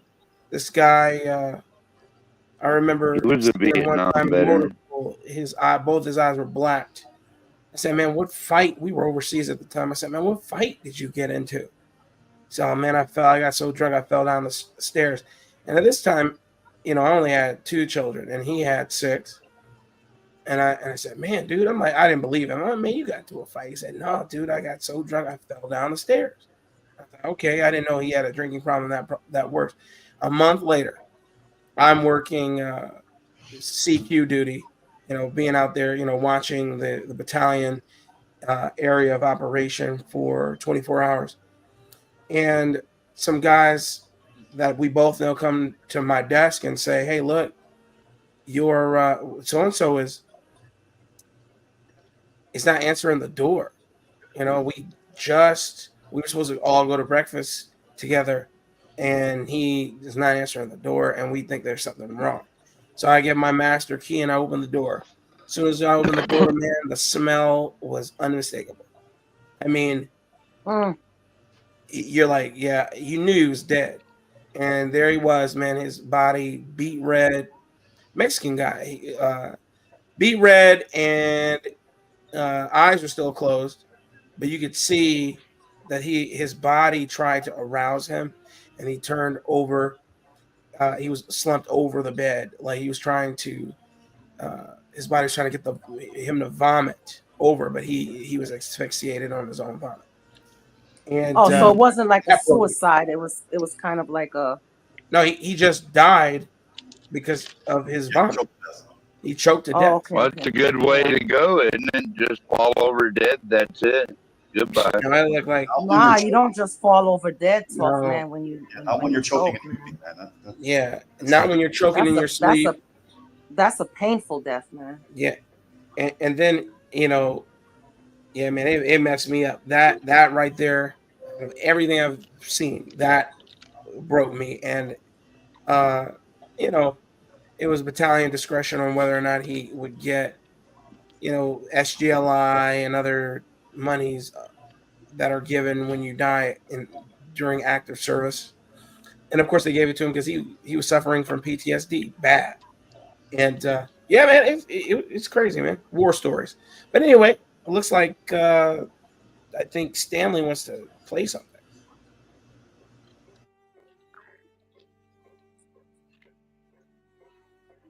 The frustrations of people on the ground in North Carolina are real. It is pretty horrible. So we got our hands on a top secret address from a FEMA insider in Hickory, North Carolina. I need your IDs. ID? Oh, I didn't bring mine. I don't think you got it in the car. One of our undercover journalists even admitted to leaving her ID in the car, but she was still given a government visitor's badge. Have fun. So we're in the FEMA office right now. I'm James. How are you? James O'Keefe. How you doing? You just said you had a meeting with them? Yeah, we reached out to somebody. We were then shuffled to a room where we were greeted by a less than friendly employee who seemed a little on the edge. Come on, guys. We're not playing games. I'm not doing an interview. You've shown up here without even calling me or telling me you're coming. It was at this moment the security guards realized they messed up.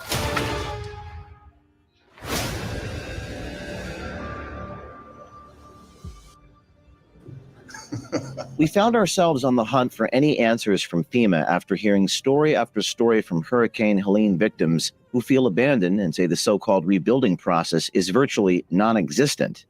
It is pretty horrible.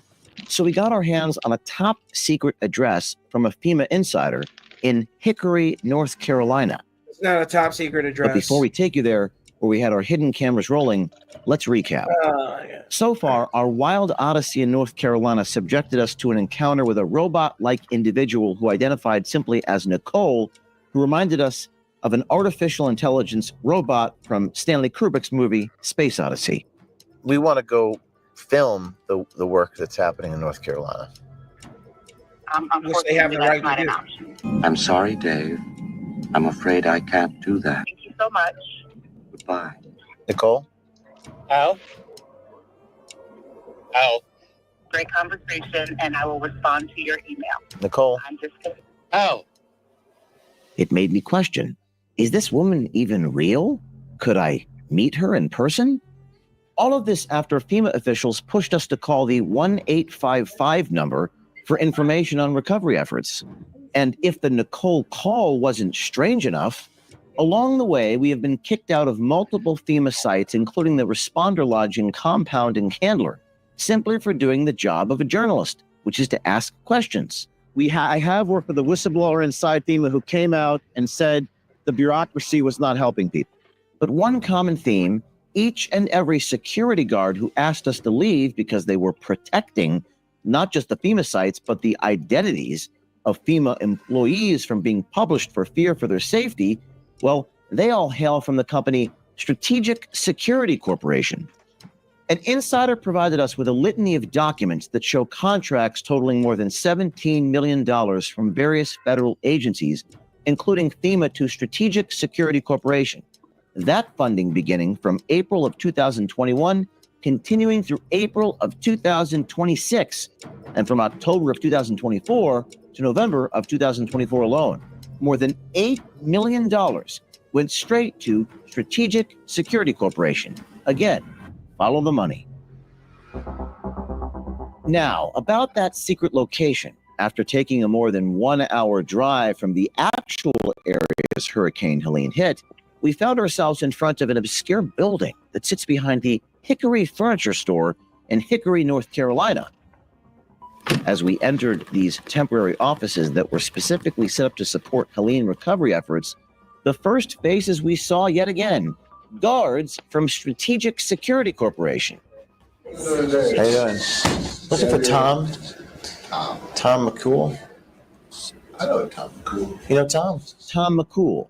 Exactly. We were there to see. He's the executive leader for FEMA. Yeah. Pocket knives, weapons, anything like that? No. Switchblades, chainsaw. I need your IDs. After making a less than thorough weapons check, the time came to check our IDs. One of our undercover journalists even admitted to leaving her ID in the car, but she was still given a government visitor's badge. ID? Oh, I didn't bring mine. I don't think you got it in the car. No, you have yours. Yeah, I've got it. It's all good. To our surprise, these supposed guards, which FEMA is spending millions of dollars to pay, didn't provide the protection that they promised.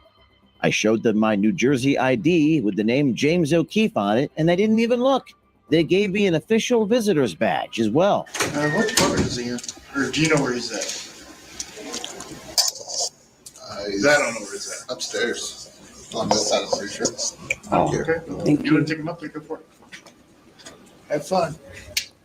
You had a lot of time your way, didn't you? I did. We were then led through a labyrinth of government offices in the Bureau before we arrived on the second floor.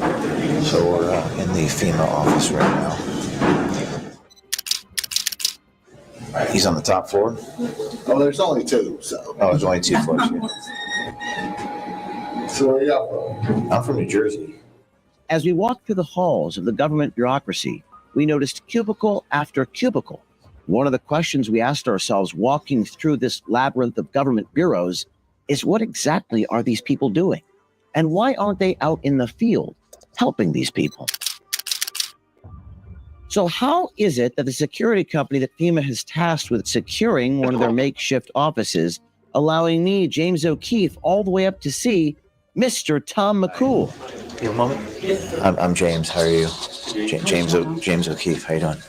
The moment I had waited for. Meet Tom McCool himself. McCool is the National Federal Coordinating Officer.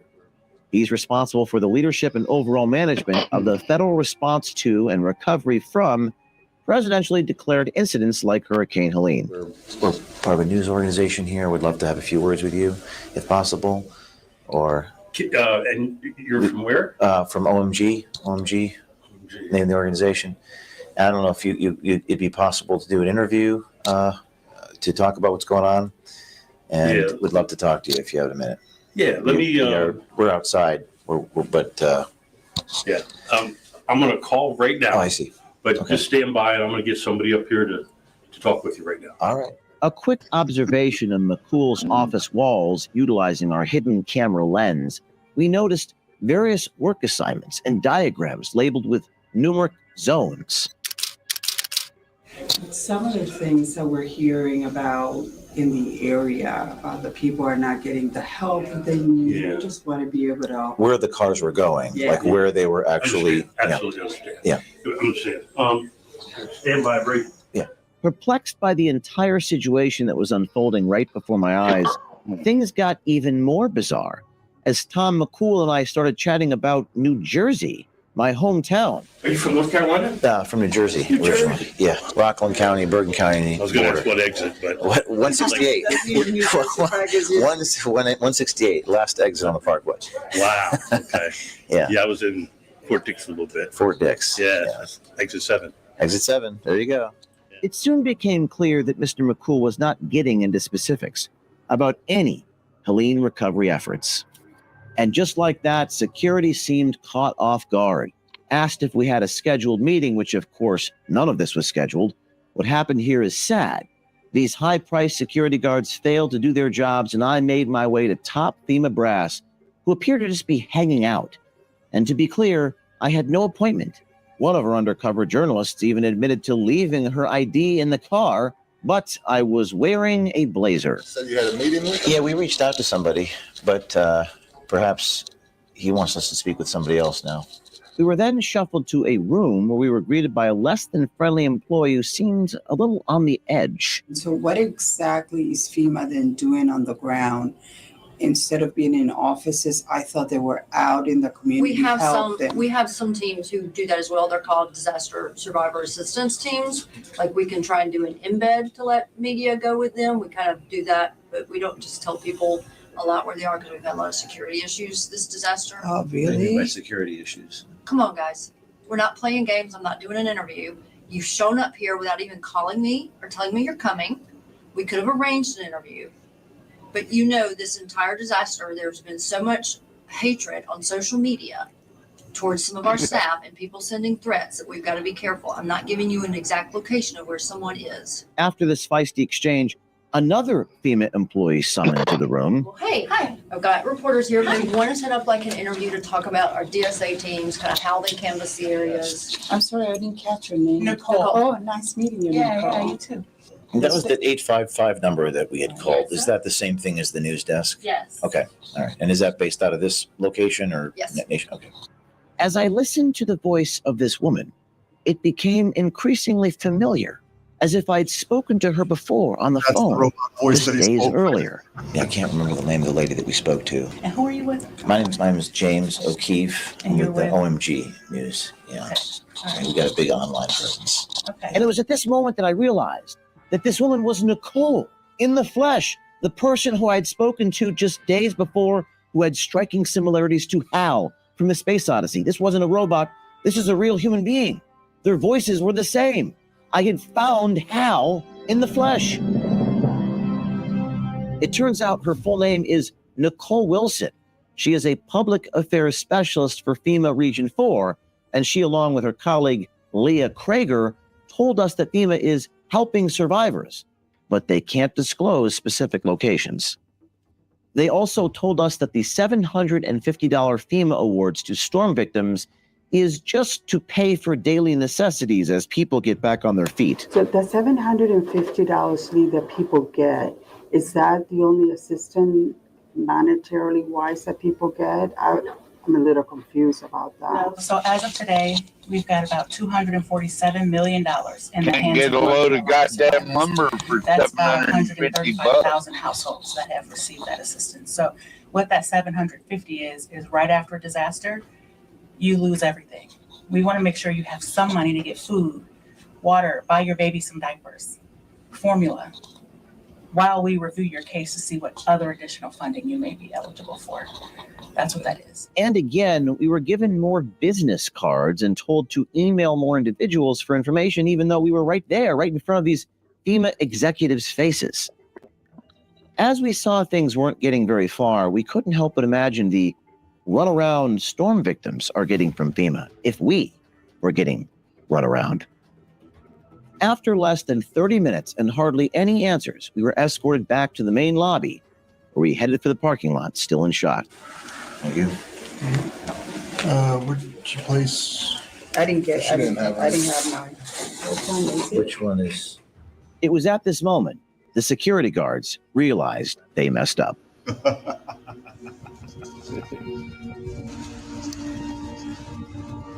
We got inside, deep within the bowels of a federal complex. That's crazy that all the security, but he's just in his office chatting to me about like what exit I'm from New Jersey. Like, what exit? Just straight up, the security guys, they were just like, I guess you have an appointment. I didn't say an appointment. I just walked in because I had a blazer on. That shows you how competent they are.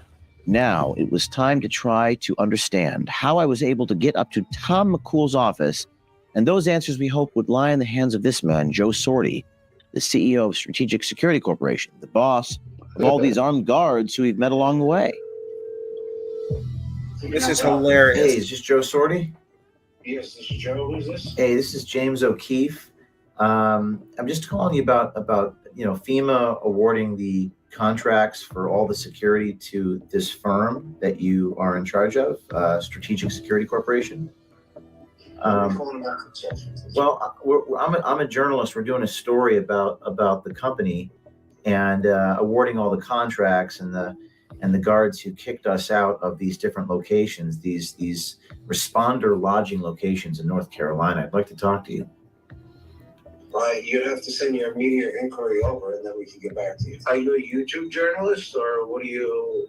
Are you a real accredited journalist from an actual accredited institution? Can you help me understand what it means to be an accredited journalist? Like you work for the Times, the New York Press, Reuters, Fox. Okay, and those are real journalists in your view? Okay. Sir, I'm trying to follow your instructions. I'm trying to understand your instructions. What you accredited? Your instructions are very simple. If you'd like a media inquiry, I will do that. And when I send that email to HR@SSCCT, that's TangoU.com in Hickory, North Carolina, there is apparently a FEMA headquarters, and I believe you guys man that location, correct?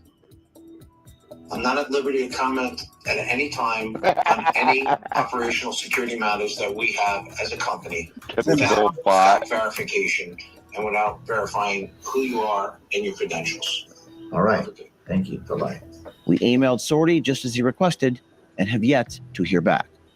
Maybe because there's no reasonable answer to our question. The frustrations of people on the ground in North Carolina are real. As the holidays approach, for Helene victims, there will be no countdown to Christmas, but instead a countdown to when there may be some reprieve from the cold nights and tents and the constant efforts to rebuild the place they call home. In recent months, many of our fellow Americans experienced unprecedented natural disasters and damaged infrastructure, making access to healthcare essentials impossible at the very moment it was needed. When disaster strikes, being prepared is your best defense. And now I'm excited to share with you the brand new field. Actually, I had a tent like that, Stanley. That big green one. You could put a wood stove in it, cook on it, and everything. They're pretty good tent. I actually think Portia played that video. Oh, did Portia play that one?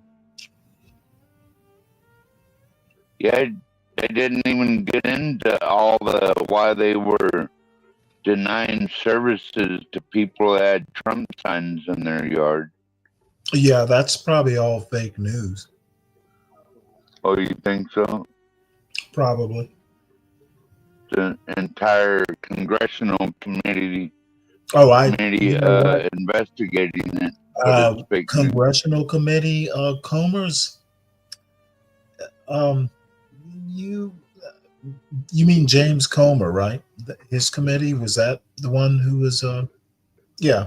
He couldn't even figure out. If what's his name, Hunter Biden. All that. You trust Comer? I think he's a boob. So all those texts and denying Trump voters assistance is all fake news. Well, do you think according if to it you. was actually something that Hunter did illegal, that the Commerce Committee would have found it? Don't you think? No, I'm not talking about Hunter Biden. I'm talking Yeah, about I'm talking about Hunter Biden too. Comer didn't find anything that was worth his committee spending the money it did. Oh, is that why Joe Biden pardoned him? No. I'm talking Comer, not Biden. Comer, the guy who was actually in charge of investigating Hunter in Congress. I'm talking Comer, James Comer. Yeah, I know who he Yeah, is. the guy who didn't find shit. That guy. Probably busy with all the cover-ups. Yeah. He was too busy with the cover-ups. Too busy to investigate and Swamp discover cover-ups. Well, I mean, if Hunter Biden was a nothing burger, then how come a jury in If California Hunter found him Biden was guilty? a something burger, Comer would have found something, don't you think? Well, he did, and that's why Joe What did he Biden pardoned find? his son. What did Comer find that was prosecutable? That Hunter Biden was guilty of possessing crack and illegally owning firearms. Comer found Possibly no such thing. transporting Comer didn't cocaine. do shit. Comer wasted taxpayer money.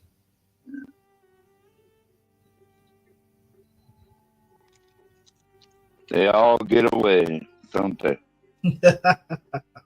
Including people who stage an investigation and don't find shit. They all get away with it. Well, didn't a jury find Hunter Biden Okay, guilty? whoa. Was Comer on that jury? It was a California That jury jury. was a Wasn't a jury, federal not a jury. congressional committee.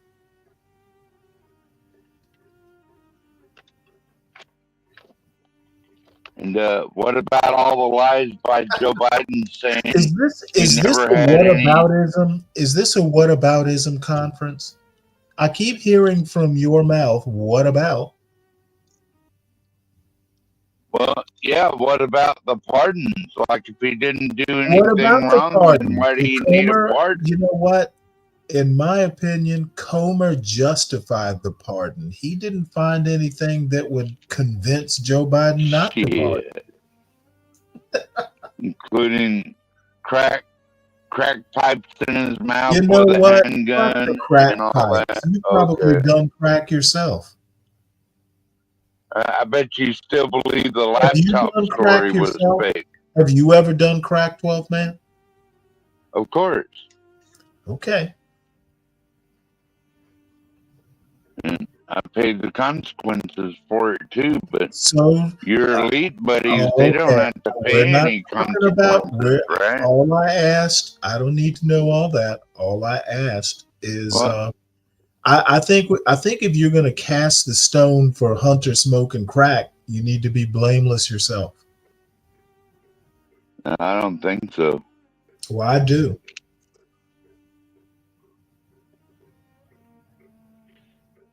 I mean, if you're smoking hard drugs and carrying firearms, that's a federal crime. And we have pictures of him That's a doing federal just that. crime. That's a federal crime. It is. Well, you know what? I don't know what to Drugs say. and guns is a federal crime. Okay, I was talking James Comer and him finding. So all those Hunter Biden photos are fake, Stanley. Oh, I don't know. get it. You tell me if they're fake, but I do know James Comer came up with a big fat goose egg. No, he didn't really. His daddy just bailed him out of jail, gave him one of those Monopoly get out of jail free cards. Well, you know who gave him Hunter a Biden get out would of be jail going free to card? prison. You know what? You know James Comer gave him a get out of jail free card too. No, Joe Biden did that. No, I'm talking Comer, James Comer. He gave Hunter So Biden. James Comer wrote the pardon. Okay. James Comer gave Hunter Biden a get out of congressional jail free card. Yeah. Did you see all those photos that were released the other day? Oh, I don't look at what Comer of Joe Biden meeting with Hunter no, Biden didn't and see any of those catacombs and Nope. everyone else. No, I did not. Yeah, that was released. And so Joe Biden just lied to the American people the entire time while he was stuffing in his pocket. Guess what Joe Biden's going to do on January 20th? Can you guess what Joe Biden's going to do this upcoming January 20th? Any idea what he's going to do? Yeah, he's probably going to pardon that guy that burned that poor woman alive in the subway next. No, I think what Joe Biden's going to do this coming January 20th is shake Trump's hand and say, congratulations, Mr. President. Then 12th man won't have to worry about Joe Biden anymore. You don't believe in holding government officials accountable, do you, Stanley? I believe President Trump will be sworn in on January 20th. Yeah, and not Elon Musk, just for a side. Oh, I never thought Elon Musk was elected president. Did you? Well, I kind of thought he was like a part of the government. Going to be inaugurated?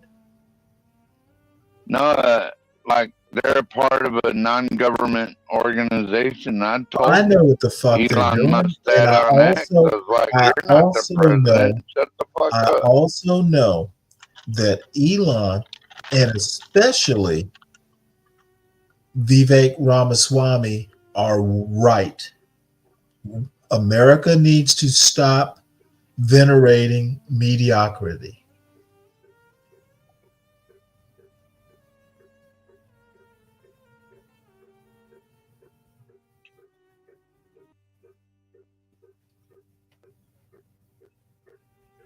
So are we done with the effluvia now? Well, I still want to get to the bottom of the Trump voters being denied assistance in Florida. I was hoping Virgo might weigh in on that. Virgo has sense enough not to she must have stepped away. Probably. She's not afraid to speak up. Probably. Sorry, guys. I did step away. I was cooking. What's up? I heard my name. Oh, yeah. 12th man needs your help. Yeah. Protect me from Stanley, Ebony. I don't think even I can protect you from Stanley. I have no power against Stanley. Oh, no. Stanley's his own entity. No power is needed. Yeah, Stanley is his own entity.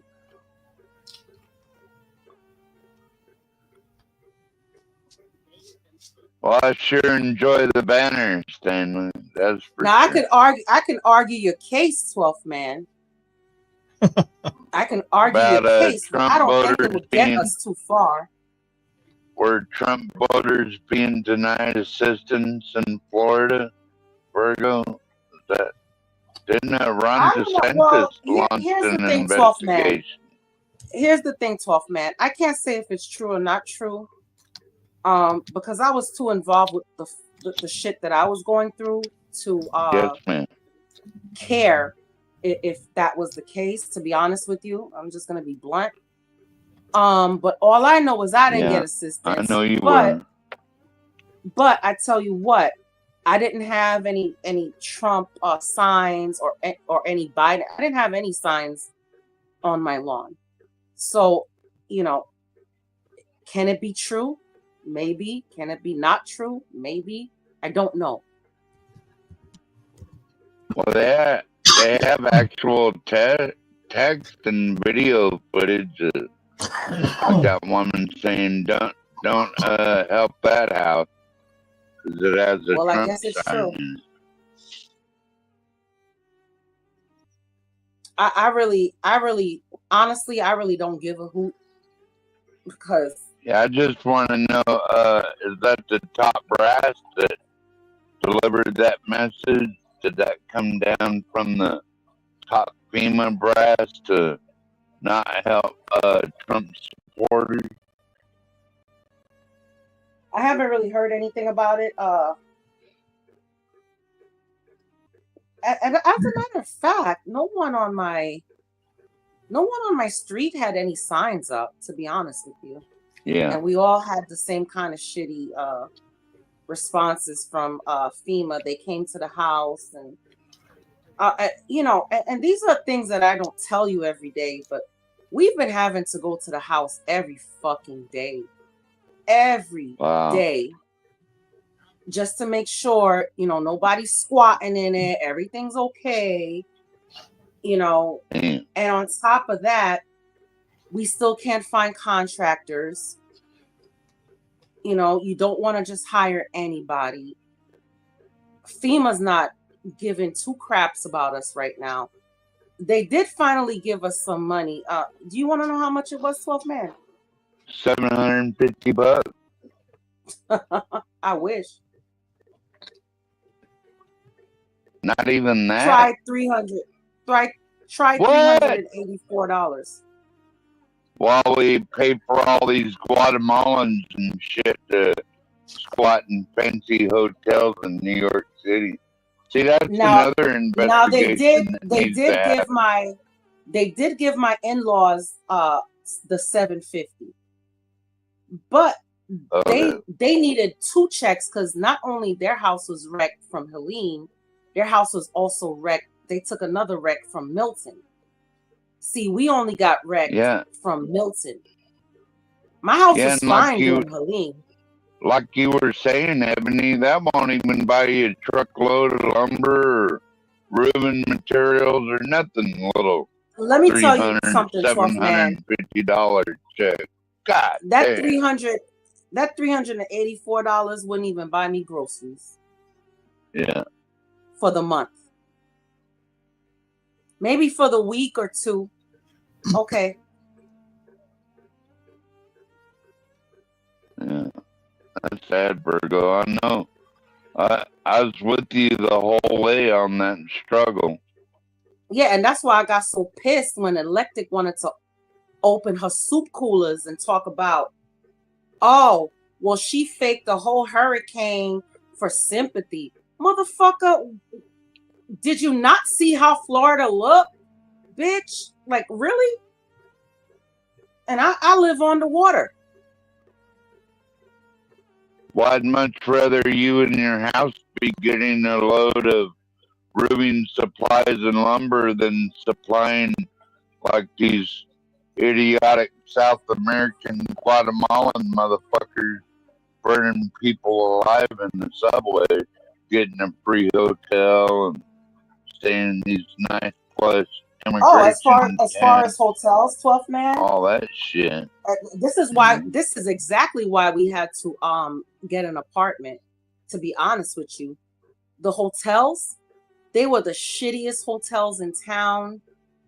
They're not even hotels, motels, where the lot lizards are frequent. Who wants to bring their kids around that shit? Nobody. Who wants to have bed bugs?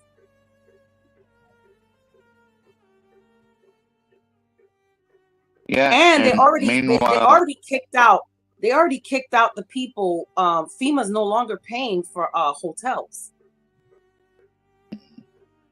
So for the people who did, and these are the people who got their house completely destroyed, like pummeled to the ground. Now, when I go off on Anna Maria Island, which is about what like 20 minutes away from me, when I go off to Anna Maria Island, there was a house that was picked up and it swooped to the other side of the fucking island. There's like 2 piers missing, just gone. And what you do know you what? know about? I am going to cam up when we me and my husband plan to take a trip to Anna Maria and just see the devastation. All right. We've seen it on TV. Anna Maria. I love that And song. I'm gonna cam up for all the naysayers that say, "Oh, Florida wasn't really affected. Florida wasn't really affected." Bitch, please. Well, just Ron DeSantis knows how to build back better than FEMA. That's for sure. Well, unfortunately, he's not doing anything either. We'll see. Really? We'll see. I guess the goal is just to get you on your feet and safe and warm and to have food, and then it's up to the people to build it They're back. still taking the same taxes out of my check.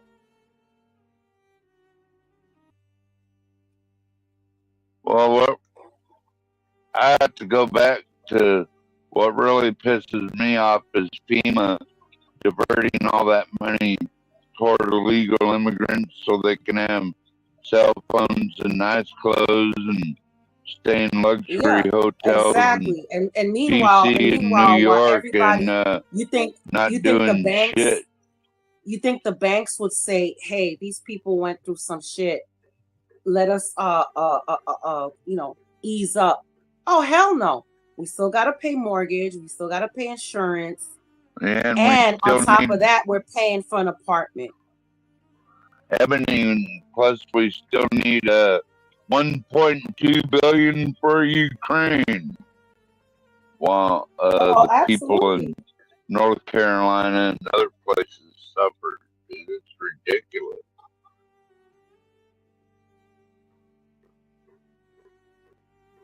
He's trying to shoot out like that other $500 billion, part of that the Inflation Reduction Act or whatever.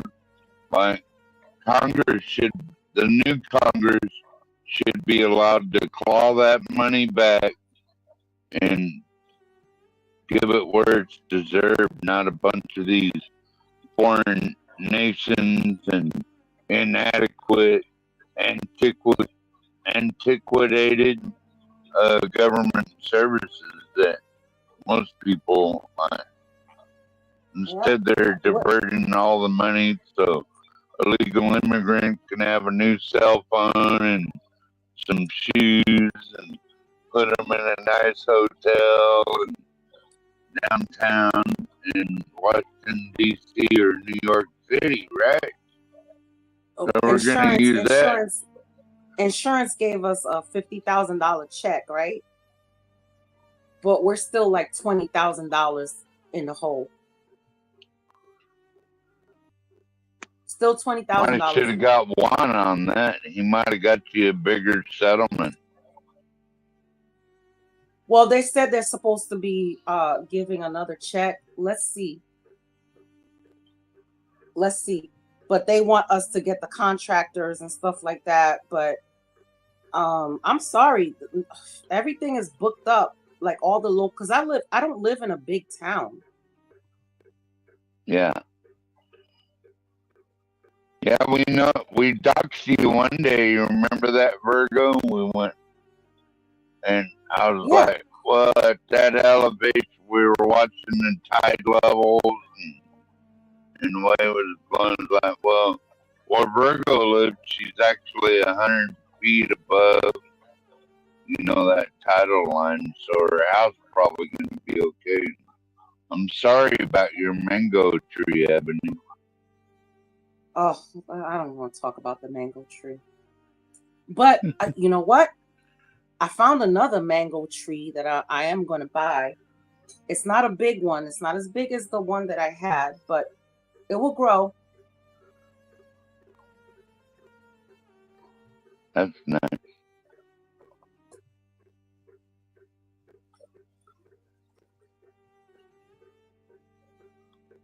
It's Americans And, like and you know what? Ebony I'm so here. happy.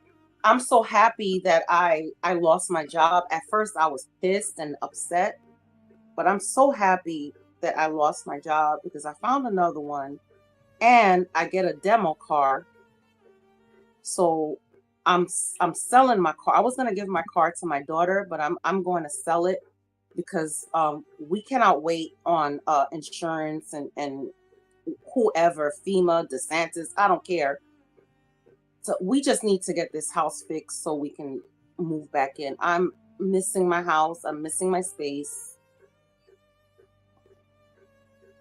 Well, I think we could, like the new Congress could claw back that irresponsible money that hasn't even been spent yet from the Inflation Reduction Act. That's like $500 billion. I mean, that's not chump change.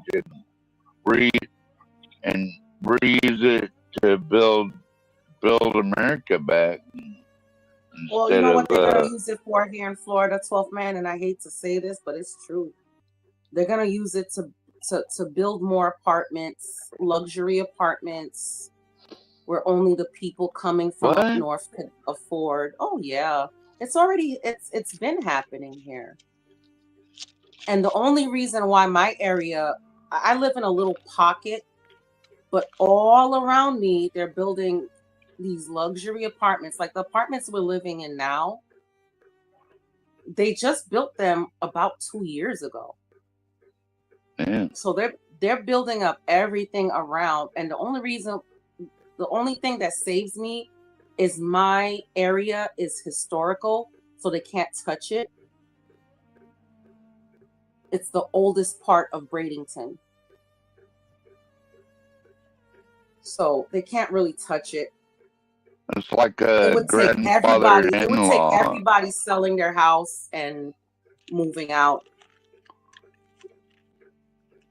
It's Because like really a grandfather-in-law. Like if you live on the river, you have your own boat dock and everything. You know. Yeah, so your grandfather-in right there, basically. Mm-hmm. The old grandfather-in-law.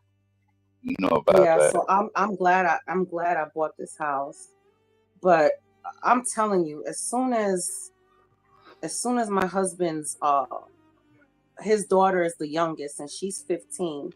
As soon as she graduates, we are definitely planning on getting something else and moving out of Florida. Yeah, maybe to Texas, eh? Maybe. That's what we're thinking. You and HB and Portia could be neighbors, maybe. I hope so. I told you, Portia's gonna need to that adopt would be me. Iconic. Portia needs to adopt me because I'm gonna come to her house for dinner every night. She's gonna get sick of me. I'll just give up my spatula and my spoon, my wooden spoons, and my pots. You turn in your apron, Ebony? I will turn in my apron. I swear. Hey, you ain't called me Ivory in a couple of days. I feel bad. I just called you Ivory like 2 minutes ago. What are you talking about? Oh, you did? Okay. Listen, don't make my husband jealous, okay? Virtual hugs to you, Virgo. And your hubby. And virtual hugs to you, too.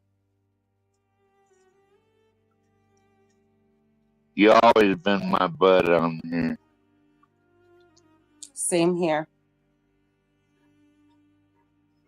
Stanley, too. We're not leaving you out, Stanley. You might be napping. Oh no, I'm still awake. I can feel the warmth. Maybe he went to get some beer. No, he just said he's right here, 12th man. Yeah, I hear him. Stanley, did you get any sleep at all today? Not really, but I got enough yesterday, and I'll catch a nap before the show tonight. Yeah, because all I know is I left the house about 2 o'clock, and you were still on there, right? And then we came back about, I would say 4:45-ish or something like that. And I turned on the channel and there you were again. I'm like, oh my God, Stanley did not get any sleep. Well, it's not like it's a great physical effort.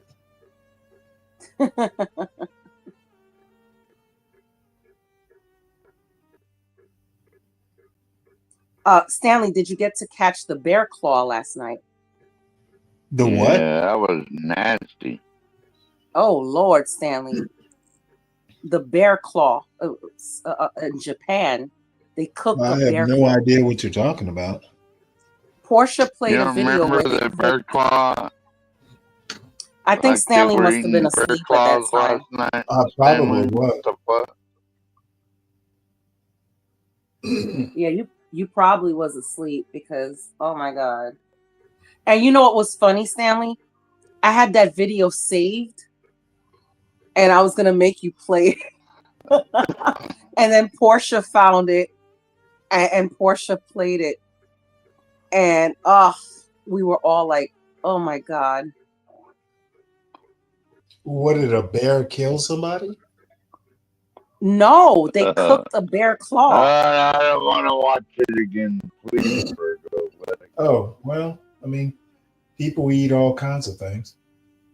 Yeah, but I don't know if I would eat a bear claw, but I heard bear is very good. I wonder what the statistics are. Are you more likely to get slapped by a bear claw or eat one?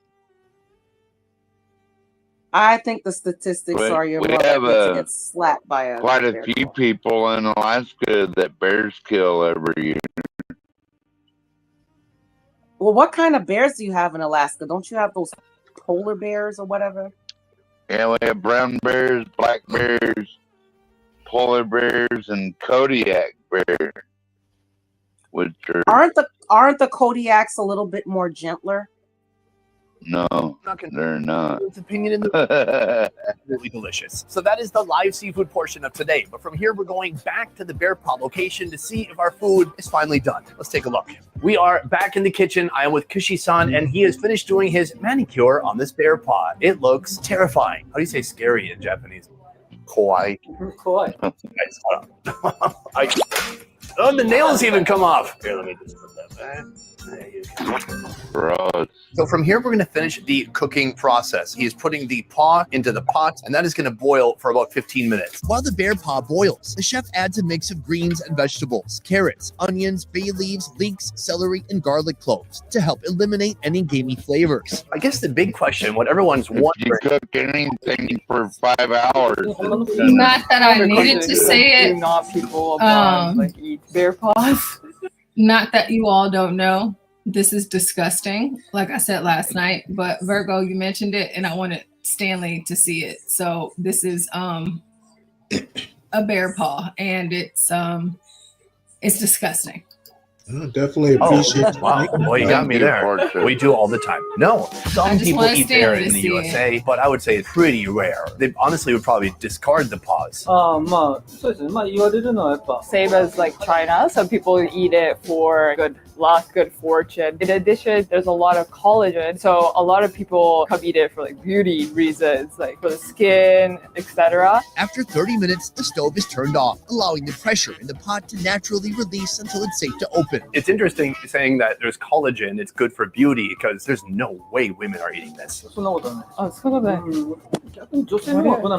Actually, around like 60% of the people who come to his restaurant and eat the bear paw is actually women. Amazing. Maybe this is just a sign of modern times. Women are getting into the crazy food too. Next, he strains out the vegetables, leaving the stock behind, a portion of which is boiled separately to create a reduction. And here it is, the bear paw, after an entire day of boiling and preparing. In a separate pan, the paw is simmered with some bear stock while being basted with vinegar and honey. Once the bear paw turns light brown, it's left to rest. Meanwhile, the remaining rich brown stock from the pan is poured into the sauce reduction and boiled for a few more minutes until it becomes thick. All right, guys, we have it right here. The final product, the fully cooked bear paw, and it's all due to this man right here, Kishi-san. Amazing work. Let's talk about money. This is one of the most prized parts of the bear's body. He did not have any paws laying around, and what he said is that I would have to buy 4 paws from a freshly hunted bear. How much did I pay for that? For 4 bear paws, it was over $1,000. Essentially, it's around $260 or $70 per foot. So maybe watch the video twice. Maybe go support our sponsors. I'm going to build up a little bit of liquid courage before we get started here. Now, this is sake in a jar. I'm not really sure how to have at this. Oh, there's some nice gooey bits right there. The bear has a bit of a gamey, a bit of a funk to it, but then there's astringent, sour, smelly balsamic vinegar. So you can see some of that has become very gummy and is falling off. Right here, I've got a little bit of the side of the paw. Cheers.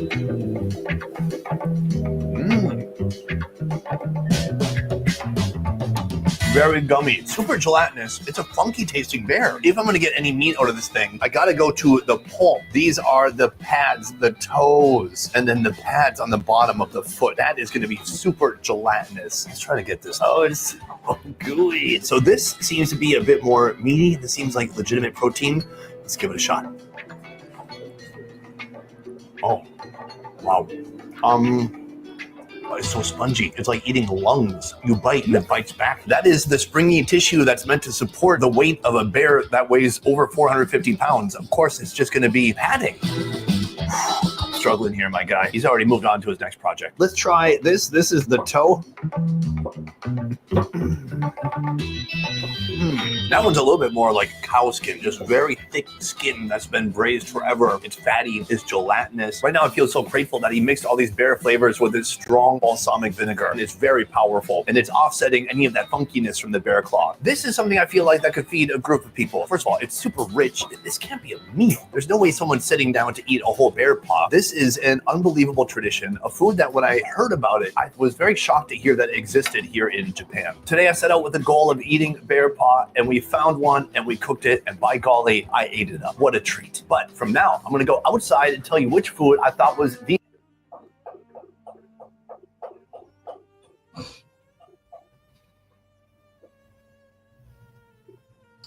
absolutely disgusting. Ew.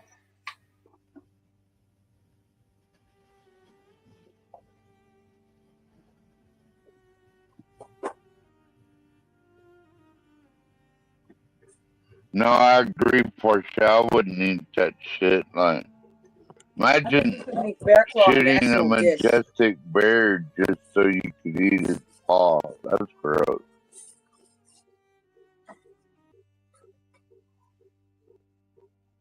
I've always had a lot of respect for the bears. You know, they never bothered.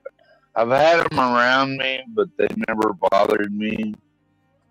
You know what I mean? I think a big part of the reason for that is because, like, I always had a dog with me, and bears don't like dogs. Like, they tend to stay, especially if you smell like gunpowder or something like that, then the bear will go away from you. Like, I don't want nothing to do with that white boy. You shoot my ass. I was trying to look up a video of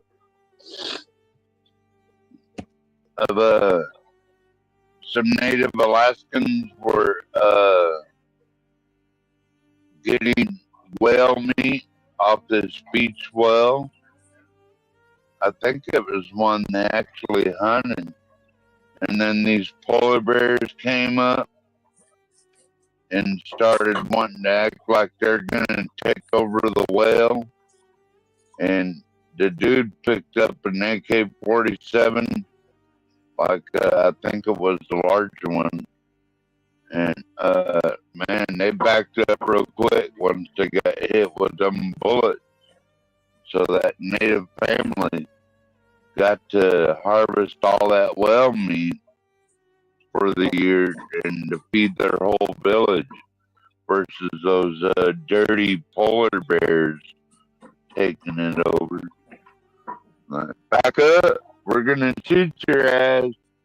And see, that's the difference between a lot of bears and the polar bears. Like the polar bears, they ain't got no sense. Man. Like they don't know any better than to stay away and all that shit. So they'll just come right in your camp and start taking shit over until you start firing back on their ass.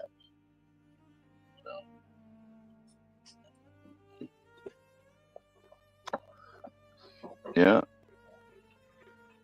Yeah, those polar bears are just hoodlums, right? They are. I'm telling you, Stanley.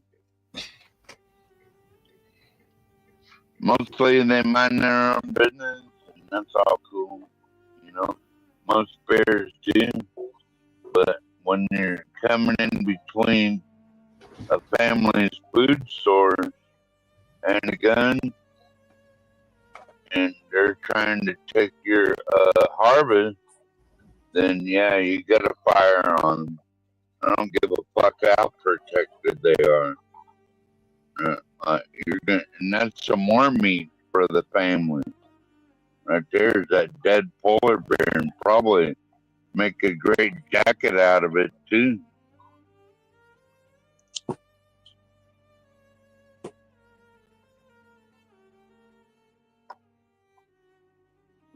You can spend a lot of money for a polar bear jacket made by a real native. Man, talking like 20, 30 grand probably for one of those. It's a lot of money.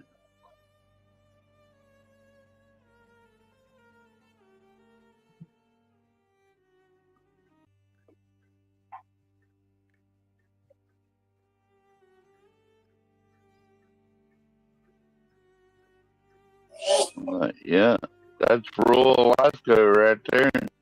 When you got roadkill rolling up on your family's harvest, and you have to blow their heads off to get rid of them.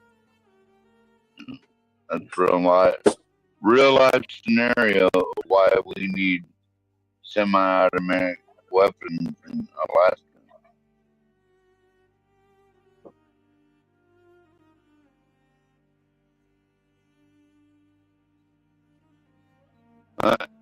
Like you, Stanley, living down there in zombie land, like you should be able to have a semi-automatic AR-10 308 or something like that. Well, you might be more of an AR-15 guy because you're kind of lightweight. But, I mean, because you're going to have all those zombies to deal with when the apocalypse happens. Yeah, well, I'll leave the zombie killing to you.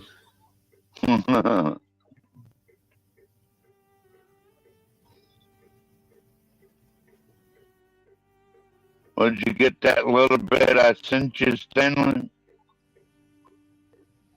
Oh, yeah, I did. Thank you. Yeah, you're welcome. Thanks for making the stream happen even when you're supposed to be off duty. Oh, it's a pleasure.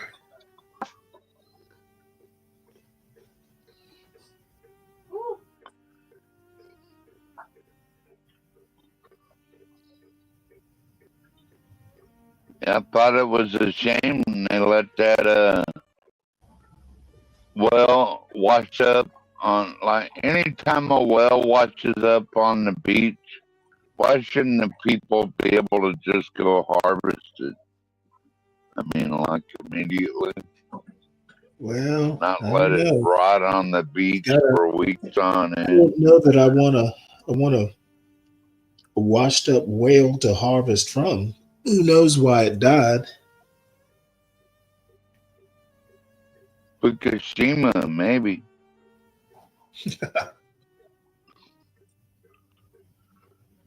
Well, I guess radioactive meat might last for a while. Probably don't need to refrigerate it.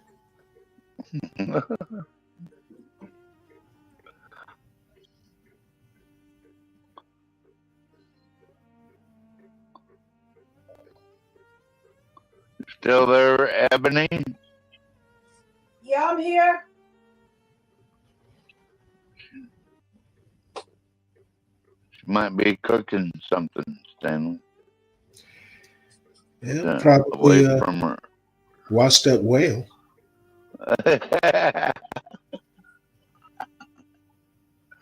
Go on now, Stanley. Be nice.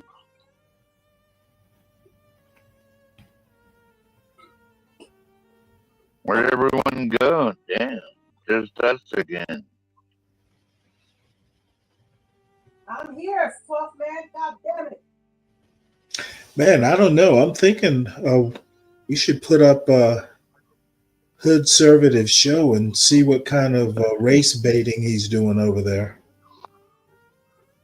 Yeah, I was looking at that earlier, and I was saying "fuck all MAGA" and all that. Yep. Well, let me put it up. I'm always interested to know what kind of race baiting folks do.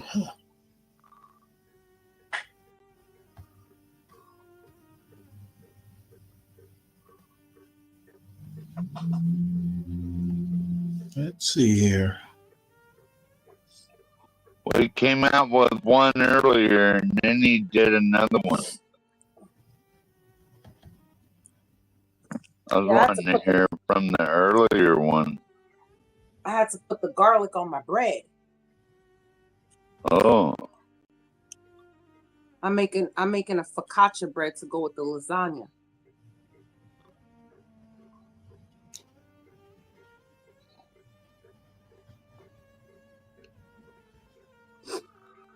Oh. Yeah, I have to get up and make something here in a little bit myself, I guess. I only have 3 beers left. So. Uh-oh.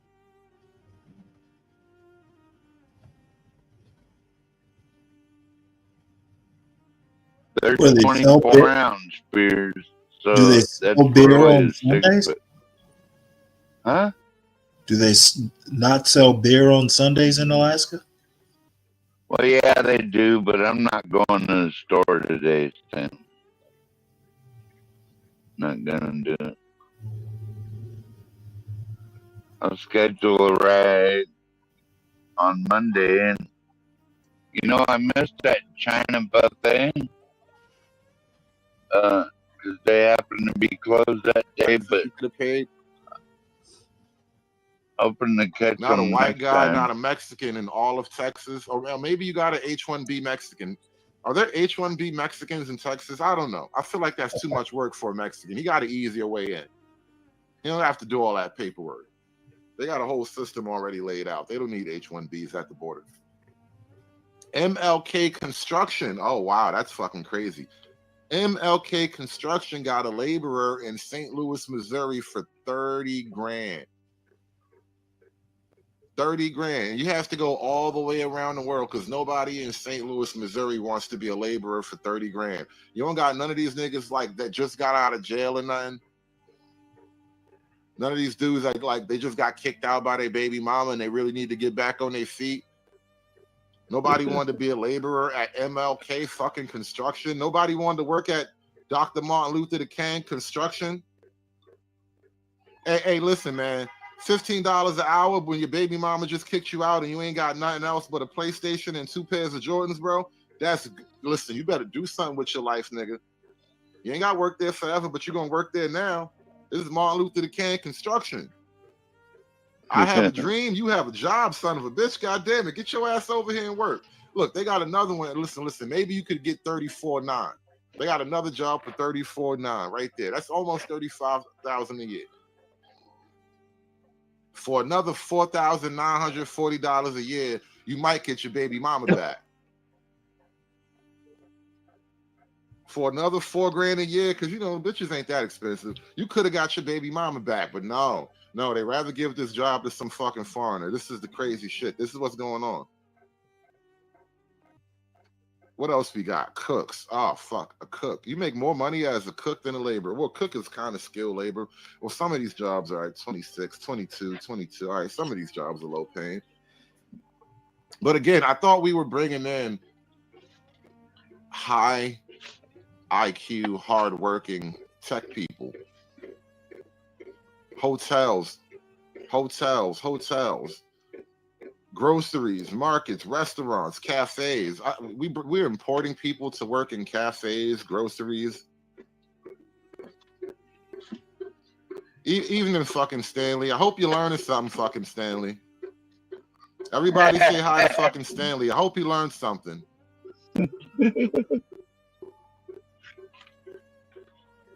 Janitors, H-1B janitors, 30 grand in Canton. This is Massachusetts. Oh, yeah. Outside of Boston, probably 30 grand. You had to go around the world to get a janitor. Nobody in Boston. Again, nobody got out of jail, needs a job.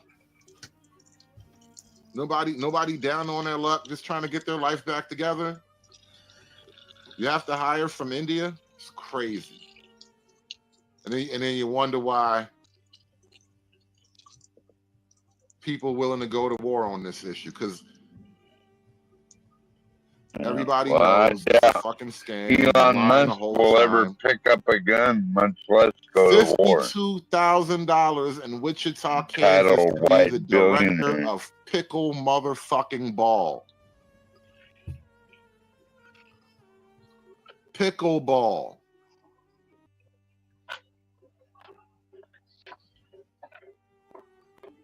Yeah, pickleball. Fucking pickleball. Fucking pickleball.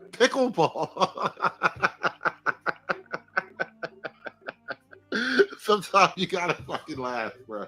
You gotta learn to laugh, actually bro. a pickleball. You gotta learn to laugh. You don't laugh, you might cry. Because this shit is amazing. This shit is amazing.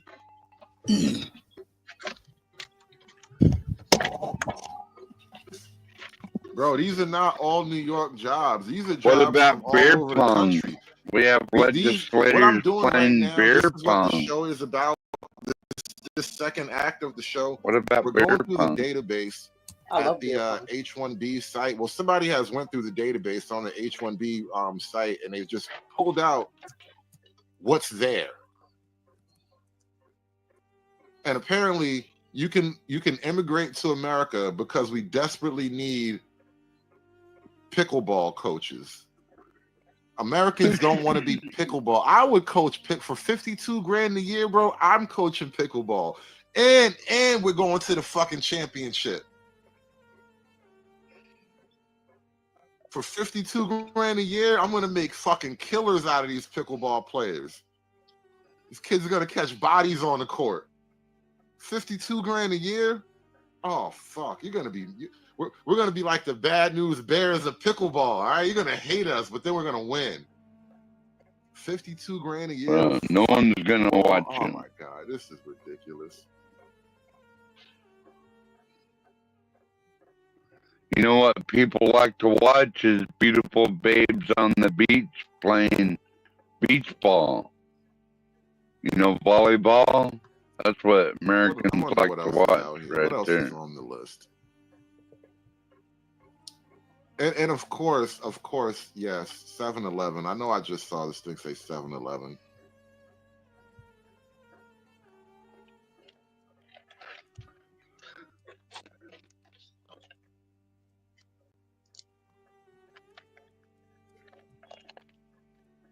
$24 grand. You know, this is supposed to be like some teenager's job.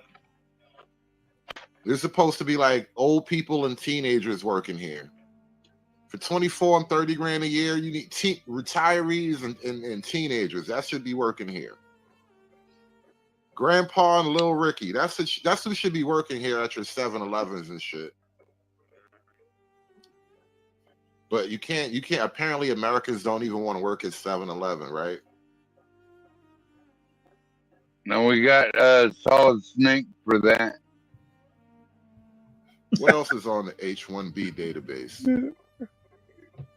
Is it actually a 7-Eleven works Wow. at? 40 grand a year. Okay. So in Corvallis, Oregon, you can be an intern at Oregon State University. You don't even have to go to school. Hell, once you start interning, you might even get in for free or at a discount or something. This is a life-changing job right here. 40 grand a Folks, just so you know, Hood Conservative did swing by earlier this morning. Not up to the panel, but he was in the chat. He said that he did have a take on the H-1B stuff. So I don't plan on listening to this all night, but you know, he and I have talked in the past, and he doesn't mind if we restream his show. I guess, you know, it's clout of some sort. You better get a receipt of that. Promise not to copyright your show. And take a receipt of that. And people you know, turn on you, Stanley. And folks in the chat, you know, they're, believe it or not, they're pretty friendly with me. So you know, right now there's no sweat. You know, and as long as I don't get in there and because sometimes I get in there and troll hard. I don't have the energy to troll them tonight, so it'll be okay. Yeah. They know we come in peace. As a matter of fact, he just said he hopes I learned something. So, you know, he knows we're there. Shit. Plus, he's used our shows before. I don't feel guilty. Hell, he has used my show before. Oh, you have a show, Stanley? The Stanley versus World. It does say Stanley in the title. Well, I meant your own channel, like. You know what? No, I don't have my own channel. Do you ever stream your show on you ever stream your channel on Hood's channel? Well, all my stuff is open use. I know I don't have a lot of subscribers, but I don't care for whoever wants to use it for whatever reasons. My YouTube documentaries are mostly just so, like, in case some ancestors of mine 100 years from now want to look up what Jeremy was doing, you know, like 100 years ago. It'll be like digital DNA. Go look it up. Like digital DNA? Kinda, yeah. Yeah, my mom is a subscriber to my channel. So I must not be that bad. I guess not. San Diego, California, 49 grand to work for Snowflake Inc. Look at this bullshit. 49 grand to work at Snowflake Inc.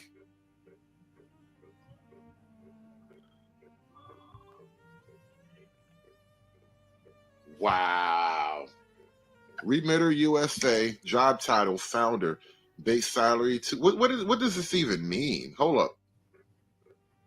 Remitter USA's founder sponsored himself. Oh shit. Oh shit.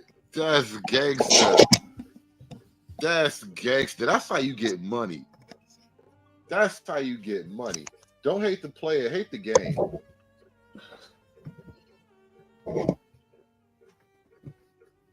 My man, he sponsored himself for a $205,000 job. I wonder if he gave himself a kickback or something. Like, how do you really work that system? And shout out to Anunnaki, the one with the $20 Rumble chat. It's in challenge of gulagism. It has no understanding that Gulag Nation can dig deep. Can you dig it? Gulag Nation going hard. Listen, we just digging through the numbers. That's all we doing tonight. We are just digging through some numbers. Stanley, what the fuck is a Gulag Nation? Shout out to my man Anunnaki with the $20 Rumble chat, man. Smash that like button for me, y'all. Hulk! Smash! Oh, that's it.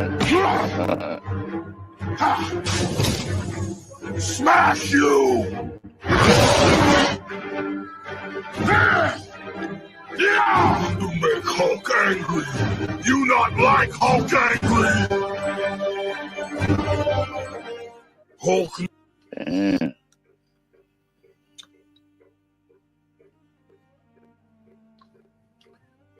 That was pretty disturbing in a way. Yeah, well, you know, hood shows tend to be that. Like Hulk angry, you want to suck my cock now? Or something like that. What the fuck? I'll shoot your ass, motherfucker.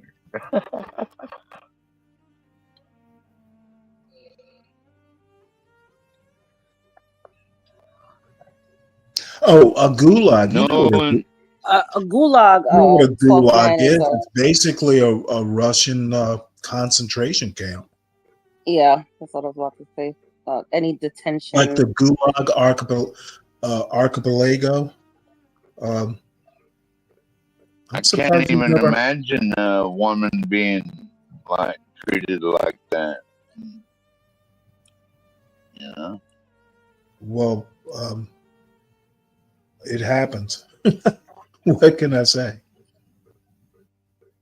You don't have to imagine it. It happens.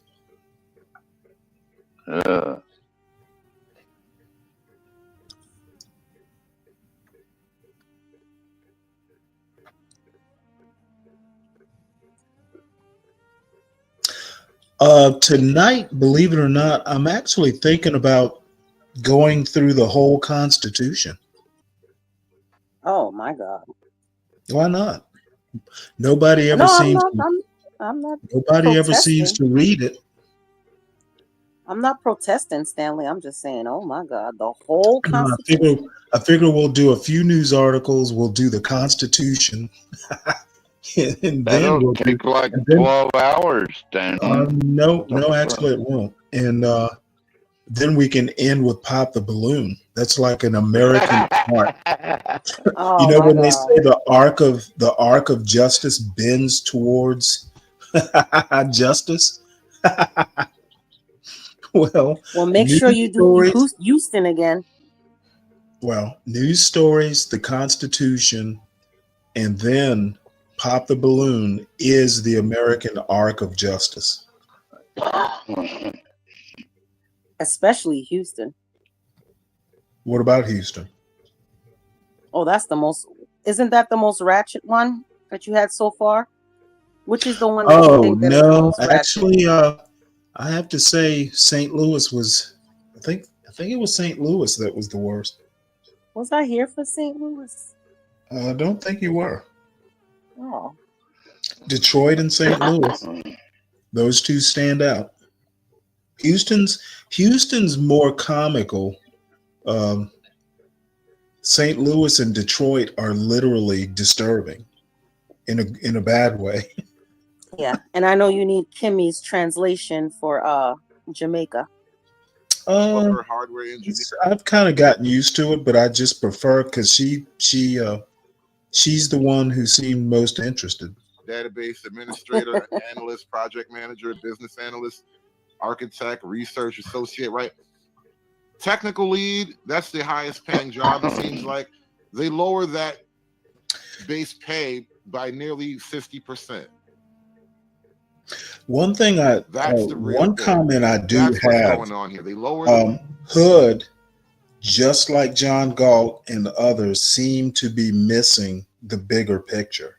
You know, they're worried about what the Indians are doing and how it's affecting pay.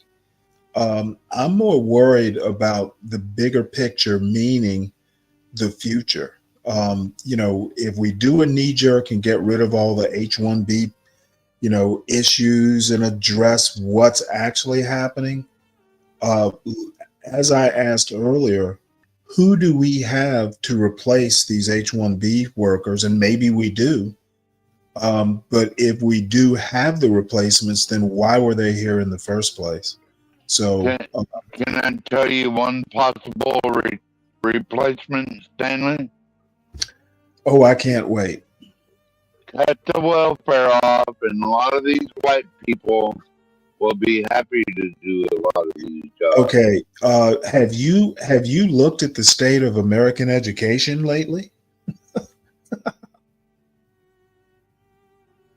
Have you thought to look where American students?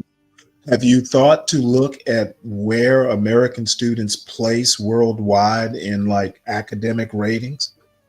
Yeah, it's gone downhill since the creation of the Department of Education. Who gives a fuck about any of that? The reason doesn't matter. The important part is that is the reason. The reason is, well, so do you think eliminating the Department of Education will shoot us back to the top? I think it'll help. And I think you're wrong. Like there's a bunch of busybodies, like Blacks was talking about earlier, Stanley. Okay, a bunch of busybodies do nothing. Okay, in a government building. Okay, let me ask you a question. Checking out. What do government buildings have to do with my point? And number two, do you think Blacks the Department of Education building for one? Okay, hey, I hate to resort to ad hominems, but you're actually pushing me in that direction. Government buildings have nothing to do. Go there. Government, because I think it's fun and possibly deserved. Government buildings have nothing to do. Make you feel better if you called me a name, Stanley? That make you feel better? Actually, it would. Government buildings have nothing to do with my point. Even if we get rid of the Department of Education, the die is already cast. Well, it doesn't have to be cast forever. Dies can be changed. Okay, well, you seem to think we have forever. Maybe we do we? Yeah. Just get rid of all these micromanaging, busybody, government do-nothings at the Department of Education deciding where the food will go and where it won't. Okay, well, you seem to think that I have patience with non-arguments. Because that's what you're doing. You're making a non-argument. What do you mean a non-argument? I literally mean nothing you said in your last run-on sentence addresses anything that I've said. Well, so you're okay with abolishing the Department of Education? You know what? It doesn't really matter, but sure, why not? Let's see if y'all can get rid of it. Yeah. But the one thing I do know is even if you get rid of it, it's not going to fix our current dilemma. Well, you know what I think will fix the dilemma is more local control instead of government. Okay, you don't seem busybodies. Okay, you know what? You know what? Between your normal, everyday, soundbite, problem-solving approach isn't going to fix America's fascination, outright worship sometimes, of mediocrity. The Tucker Carlsons are still out there, and they're getting stronger.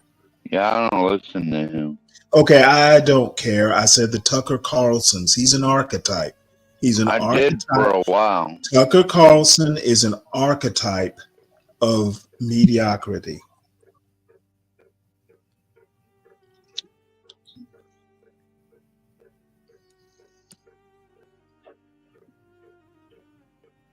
And he's worried about being replaced. You didn't just scrape. I think he was already replaced on Fox News a long time ago. You found a hole. You dug and found a whole new bottom. These niggas hit bottom and kept digging until they hit another bottom, and then they started importing strippers from fucking India. Oh shit. That's wild, bro. On an H-1B visa. Yeah. It needs to be revamped. Ladies and gentlemen, the Revamp. dancing Jeets. What is revamping it gonna do? It means reconstruct it. Oh no. Okay, what is revamping going to accomplish? Oh fuck! Why? What the fuck, man? Not bringing strippers in on work visas for one. Okay, you know what? Let me go ahead and address this mediocrity. You ever wondered, like you know, if we scrapped every single H-1B visa tomorrow, what exactly is going to happen? We don't have the educated individuals to replace these engineers. Oh, like a strippers. Okay, I don't give a shit about strippers. Okay, the pithy talking point isn't fixing the problem. And you know, Trump gets a lot of his workers from overseas too. Yep, Trump is part of the problem. Trump is part of the problem, and you voted for him. And Biden was the solution. Oh, don't do whataboutism now. You brought up Trump, sir, not me. So you're sticking up for Biden still? Defend your president. Biden has nothing to do with this. Yeah. Biden has nothing to do with that. Mr. 12 man, you brought up Trump, not me. Biden has nothing to do with border security or we're not talking border security. Border security. These people were invited here. They were given visas. Yeah, Biden invited They were given visas. Donald Trump has H-1B visa. That Guatemalan motherfucker wasn't invited here. Dude, you open this can of worms and I'm going to pour the motherfuckers out. Okay, let's Since go. You have the balls to do it. I'm going to come and I'm going to step all over your balls. Don't bring up what ICE is going to do to bring up Donald that mayor Trump of Chicago.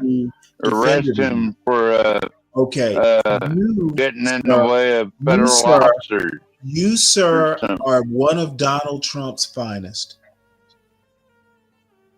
Yeah, we're gonna start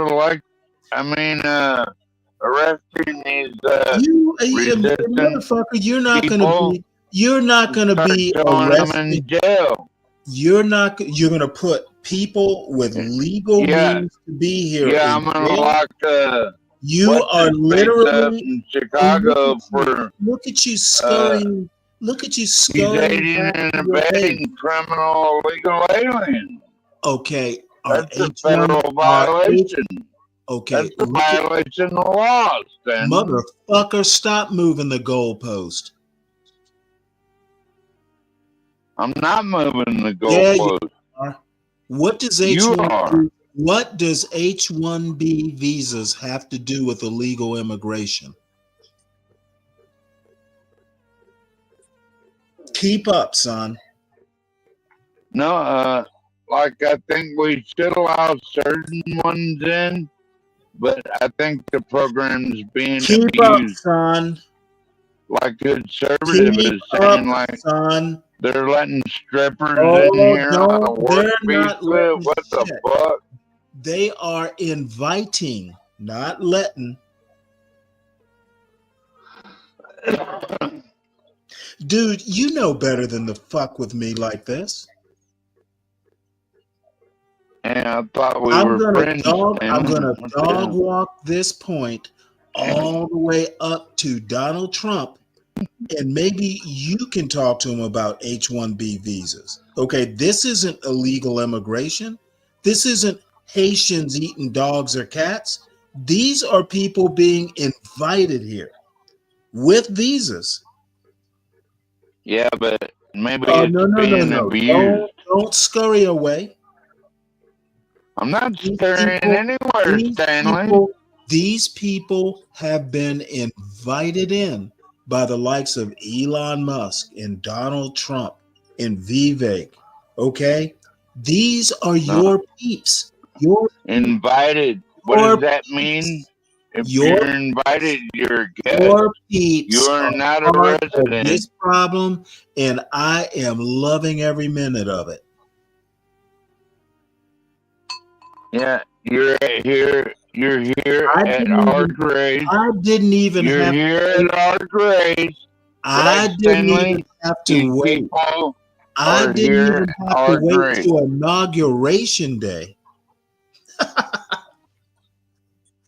So they can be kicked out at my grade. I get to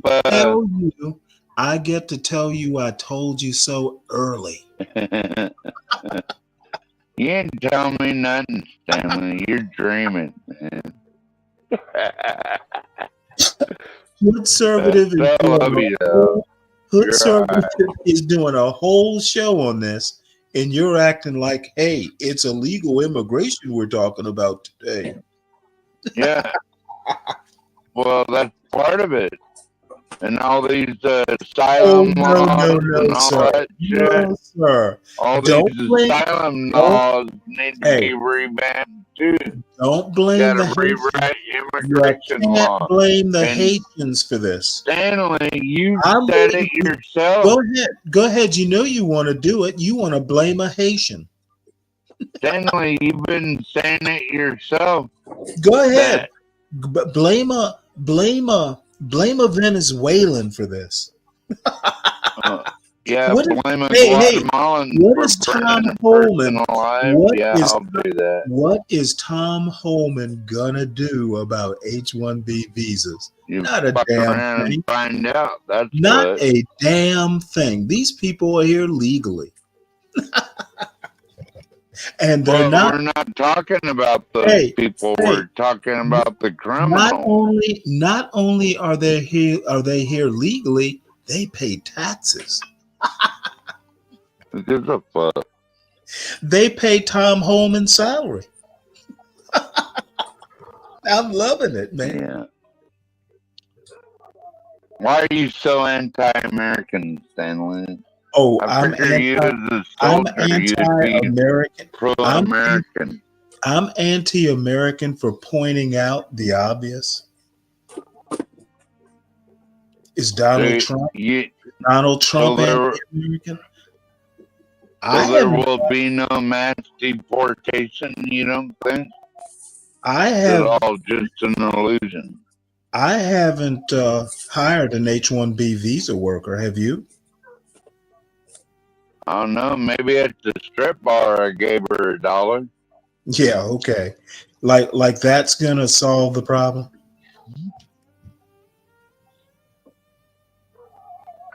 I mean, why can't we get some American strippers in here?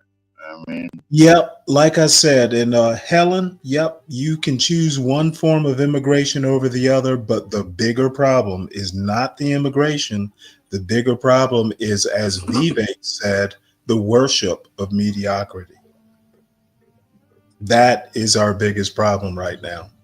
One that's not easily fixable, but that's what's being exposed. The H-1B visa problem, yeah, it's a problem, but what it actually means is the bigger problem. Yeah, Stanley, just like all these goddamn asylum bullshit. You come over here and drop a kid in our country. Now yeah, I know you want to go back. Taxpayers liable for you, motherfuckers. I'm sick of that shit, man. I know you want to go back to your comfort zone, but we're not in your zone. We're not in your comfort zone. I'm in my comfort zone. No. In Alaska on my own land. You're in Stanley's comfort zone right now. All right, don't spank me, Stanley. Oh no! I'm not going to even spank you. I'm just going to mock you. Well, let's see what old Hood is up to now. Now take that as a lesson, man. You can't trust the foreigners. See what it's he really, said? really difficult for foreigners to have a sense of national pride for their new. Well, see, Hood is being just like y'all, looking at the easy problems, dealing with the low-hanging fruit. It's silly for you to just expect that of people. He on the visa. Elon Musk said he here because of one of them visas, and now I believe he's an actual American citizen. But like, let's just be very clear. There's nothing wrong with people who are not from this country coming here, making a better life, contributing to the American fabric. Okay, that's something I fundamentally believe in. America is a land of the free, home of the brave, all that good stuff that Elon Musk was tweeting about. However, please don't come for Americans. And I would like, let's be very clear, I would like white Americans to stand up. This is your calling card, honey. Where's your banner? Because they coming for you. They said y'all white and lazy. That's crazy. She trolling right now, but she does have a point.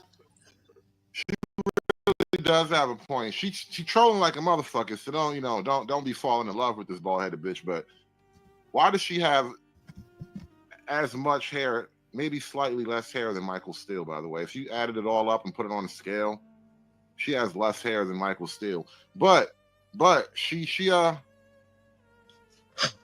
did drop a bar.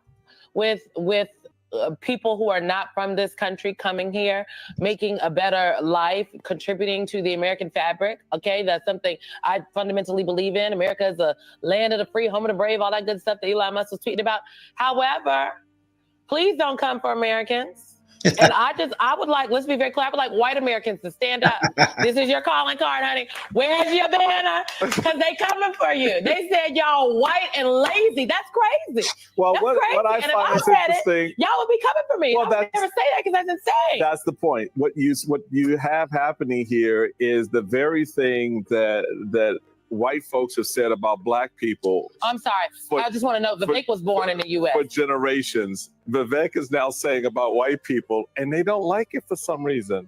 Oh, y'all not lazy. Y'all not slow. Y'all not stupid. Well, that's what we've been saying for 400 years, and yet here we are. You still want to not read our history or go through our CRTs and all this. This is why I hate how the pro-blacks acting like black folk was going to save people from Indians. You sound like a little bitch-ass nigga right now, by the way. Vivek is now saying about white people, and they don't like it for some reason. Oh, y'all not lazy. Y'all not slow. Y'all not stupid. Well, that's what we've been saying for 400 years, and yet America has spent so much money helping niggas out. We've been saving the hood since before I was born. We've been saving the ghetto since fucking 1965, bro. But anyway, I'm not going to get into all of that. So, this is what we're going to do. We're going to, I'm going to drop the link in the chat. We're going to open up the floor for a little conversation, a little discussion. And then we're going to run over to Rumble and make it all nice and exclusive. Nice. Yeah, here we are. You still want to not read our history or go through our CRTs and all this is why the great Reverend Jesse Jackson talked about the Stanley, Rainbow are you a Coalition, Rumble and member? people were uniting No. across That's the right. working class, okay? And black people and white folks and Latino folks coming together because the rich people, they're not here. Basically, unless we go Rumble, I have no reason to follow him over there. Yeah. I don't know. I mean, do you actually have to be a member, or is he? Maybe he's doing. I think I have a Rumble account, but I'm never there.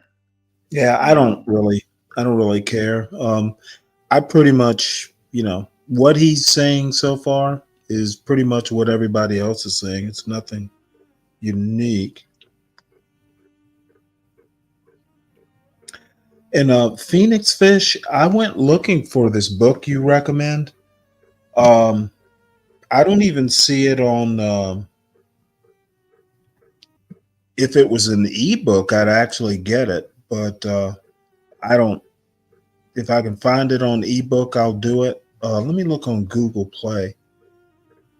But if it's like an actual textbook, You know, I don't really do hardcover books unless they're important these days. What's up, Ignat? Yo, Ignat. Salute, salute. What's going How you on? fellas doing? How y'all feeling today? Pretty Happy good. Sunday. I have a question for anybody go to church today. No. No, but I looked at my Bible. Does that count? Well, I didn't even think about church today. Thanks for reminding me. are you a regular attendee? Nope. Haven't been in I don't know, 30 years or so. Well, you're a Catholic though, is that correct? Or? It is correct. Are you suggesting we get a pass? Yeah, y'all can go tell him, go talk to the guy and he'll let God know and you'll get a golden ticket and you'll be all right. Kind of like the Is Willy that Wonka chocolate factory, right? is that Tim Dillon? Oh, Yeah, Maven. My buddy Maven, absolutely.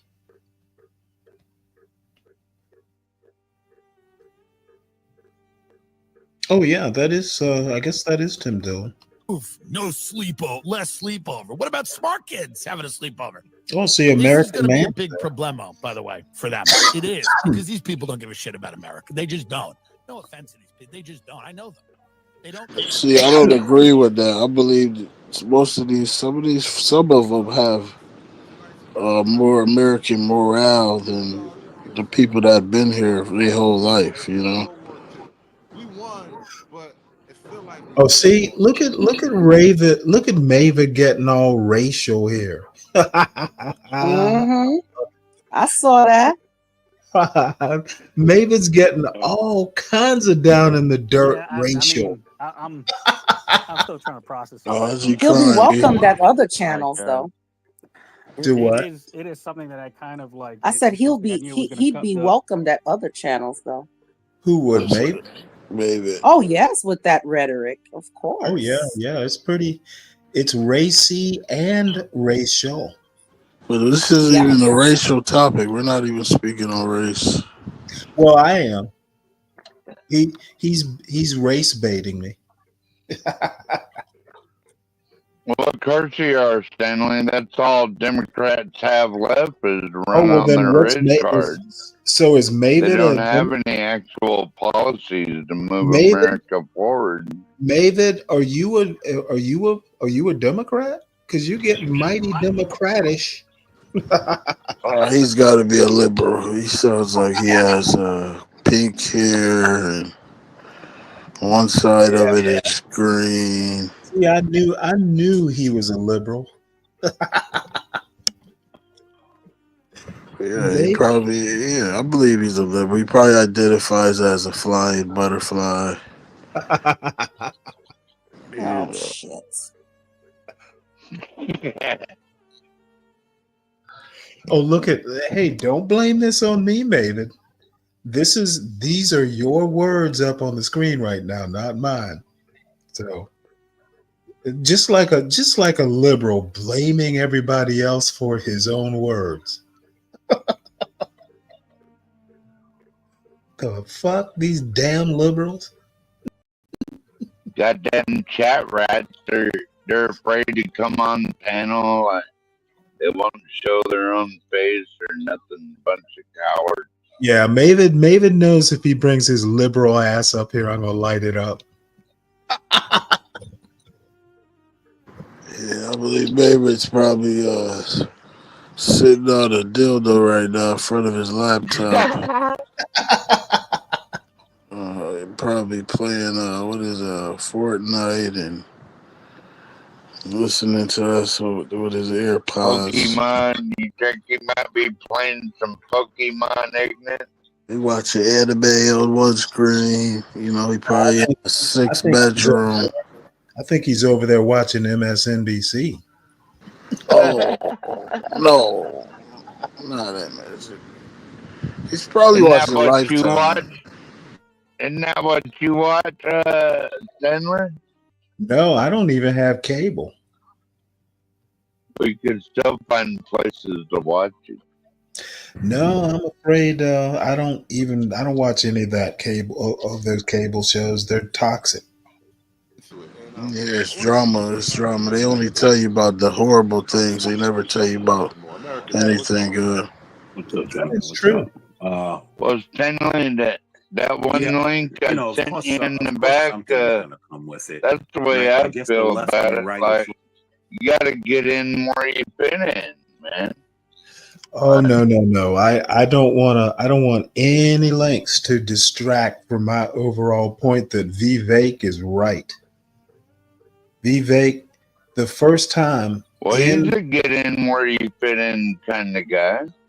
first time ever that I have agreed with a Vivek Ramaswamy point. And he is on point.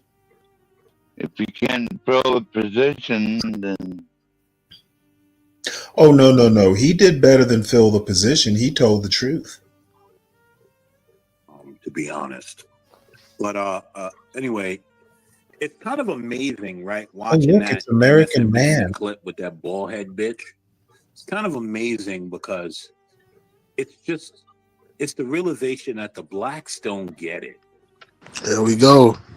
That they truly think every day and every moment is them versus white people. And, as I watched all this unfold, I'm starting to realize the reason why all this is happening and the stupid questions of what is an American and all that, because the blacks really helped open the door for this nonsense. Oh yeah, blacks. I'm not leaving out the I white love liberal, but this had shit. the blacks. Look at this Black. The blacks caused the H-1B visa problem. That is so fucking rich. No, he's tap dancing for his Santa Claus right there. He's sitting on his white daddy's lap. He's tap dancing, asking for a cookie for a present. He want him to stuff the cookie in his ass. I don't get it why they do that. They go on these shows where they know the people are racist and they just cater to the racism and keep it going. And I don't think a lot of black people. Any black, how can it be a racist? Any It's black. amazing how the blacks don't get Look how many times he said, I guarantee you. Listen to black. this. The blacks don't get it. Like the blacks are involved in this shit. Yesterday, and I'm like, don't laugh and celebrate the downfall of the white man so quickly, because I don't think you really understand what happens to the black position when the white man, if the white man loses, the black man the white loses. man's not in charge. You're not going to be in charge. You're not going to run this just because the white man steps down. There's a literal black pill, unironic black pill baked into that whole statement you just said right there too. This is like, here's the thing, right? Black people are running on this fallacy that if only we can get more of called it black 48 times already. These motherfuckers are gonna cry when the massa gets killed. They're gonna be like, hey, I was on you guys' side, yeah. And we're gonna show this tape, like, hey, this your black ass, your big lip, stupid. This you right here, ain't a nigga? You're like, come on, man, I was just talking, man. I was just, yeah. So I said everybody should be held accountable, man. Like, when they come up here and do all this black. Don't go to work. Don't go home because everybody in your house is black. Your family, your mama's black. Don't go to your mom. Don't go see your mama. Mavid, I know you're upset with me right now, but you know what? I said it this morning. I remember what I said this morning, but you say it so much better than I did that I'm just going to keep highlighting your wise words. I might have to go and put that back up on the screen.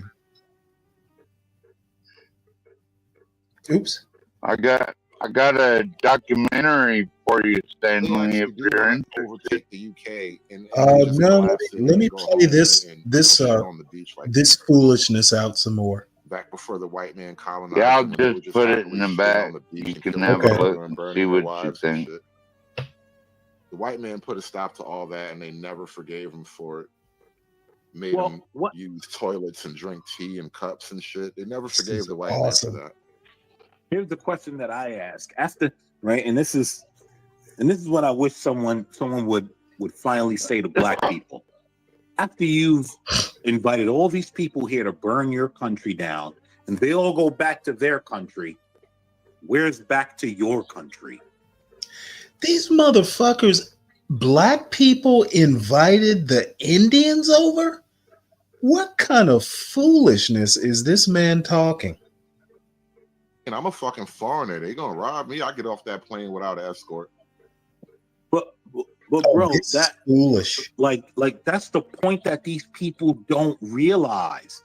They and that's the thing. And I realize all the years of manipulation. And I just got to be honest and say it, man. Like these boomer blacks, these niggas got to die because they actually are white supremacy for black people. But like this back to Africa and Pan-Africanism and all that, man, you go to Africa, number one, white people run Africa, and number two, the Africans there don't want you there. So where are you going? But you're burning your own home down.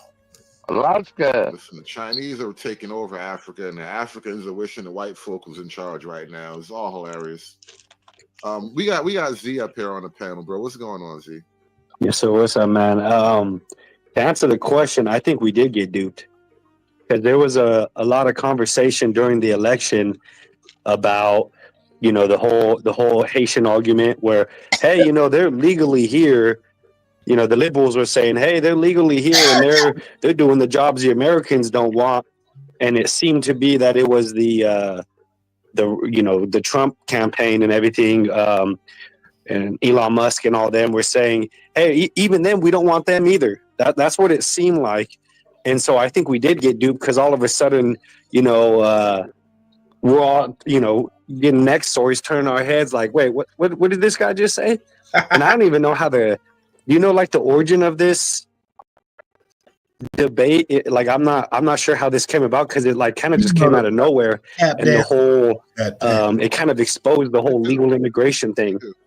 Yeah, black guy. I forget his name. I played a video of him. The guy was saying that he's not even a good coder. He's not good at any of the little tech jobs. That Indian guy I played a clip of.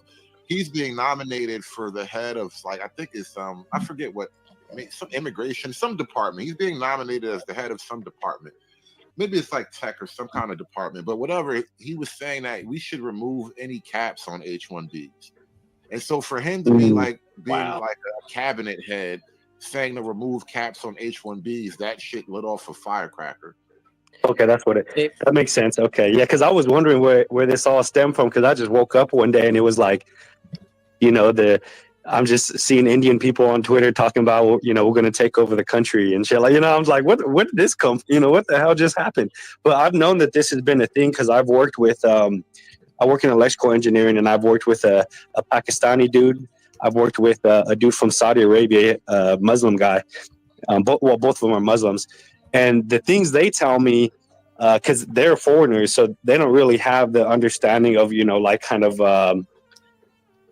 they're full mass off. They don't really have political, walking around on eggshells, making sure, they don't say anything wrong. They're just straight up talking about how, I was talking with this Mexican immigrant on a construction site and, we're talking about, how America colonized or the white people colonized and stole all of our land. And now we're taking it back and, just crazy shit like that. And you're just like, I enjoy hearing these people struggle to blame this on liberals. Oh, this is just so sweet. What do you mean struggling? There's no struggle, Stanley. This is like the KKK. This is Jim like Crow, sweet. all What by the Democrats. 12th man. Don't get in the middle of this. You're not going to fare well. I can get in the middle of it. I know your little feelings are hurt here, but don't get in the way. Oh yeah. Oh, I will hurt Stay your on that feelings. plantation, I Stanley. will hurt. Motherfucker, you can talk Democrat plantation all you want. Has nothing to do with my point. And you know it. I know it. The chat knows it. Everybody knows it.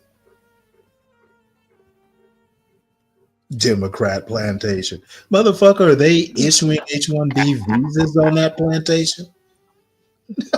No, he got off it. You're still voting Look for at, it, Stanley. look at this. Look at this fool. H-1Bs are purely establishment liberal policy. Well, you know what? I guess that makes Donald Trump and Elon Musk and Vivek Ramaswamy all liberal establishment. They're going along. They're going along with the liberal establishment policy. Are they, Eric? Y'all. Well, actually, no, Stanley, because one of the top agendas for the Trump administration is to revamp all immigration laws, including asylum and all this bullshit. They can revamp until the lol cows come home, but American mediocrity is the problem. Well, we only need 6 Democrats to make it happen. That's it. Well, this is a nation of immigrants. John Fetterman is All in I there. have to say is that John Fetterman is a part of the conversation. So we already have one Democrat. Ooh, you a Democrat. Motherfucker, the Democrats have nothing to do with this mess. Oh, really? I don't agree with that. The president is a Democrat. See that man on the screen? He gonna be your president. I hope the food go down. This man has hired Vivek and Elon, who are gonna fight for more. They said, "Hey, 12 man." They said they're gonna fight for more H-1B visas. Well, they're not the president, so there's that. Hey, oh, you know what? Are they not the president? Are you sure? They're part of a non-governmental organization. All I have to say, do you want me to show you Elon's tweet? The one, what type of administration job? The tweet. Elon has a tweet that says he will fight to the death. Oh man, what's his job title though? Yeah, no, that guy's his job title is "I'm richer than Trump." Hey, Stanley, do they even allow South Americans to have firearms? His job title is "I bought and own a president." Yeah. That's your liberal spin bullshit. There's the president, and then there's the president owner. You need to back up. You're not the president. Oh, I'm not backing off shit. That's propaganda, Stanley. Everybody says I am going to press the gas. You're just picking up media bullshit, Stanley. You asked me what Elon's title was, and I told you what it is. It's "I own the president." Bullshit. Keep thinking that. Oh, I don't have to keep thinking it. What's his salary? I have no idea what his salary is. That's his president. His salary is "I'm so rich, this government can't afford me." I think Elon's a fucking robot. I think Elon's title is future owner of Trump Incorporated, or whatever the company's called. Well, at any rate, Stanley, Elon Musk is definitely in charge of rebuilding all our nuclear Elon Musk is in charge. All our nuclear motors are being built by Elon Musk. Is in charge. Well, part of the government inefficiency is American mediocrity. Wouldn't you say? Well, Hello. Elon Musk has been like the greatest thing to American technology since the cell phone. And you know what? Now part of his mission, he's moved on from technology to fixing white people. See, Stanley, you can only say that in a country that's so fucking great that you call it mediocrity. Elon Musk's biggest job, his biggest technological challenge is going to be to fix this mediocrity problem. The software must be rewritten. Yeah, his kids are homo, so he's gonna get rid of all the homos. Hey, you know what? Hey, I don't know anything about his kid. Don't really care about it, but I do know one thing: he owns your president. His kid cut his Johnson off. He owns. Give you a little pride, Stanley. I'm sorry, what? Don't you at least have a little bit of pride that the rockets on our missiles will be made by Elon Musk and SpaceX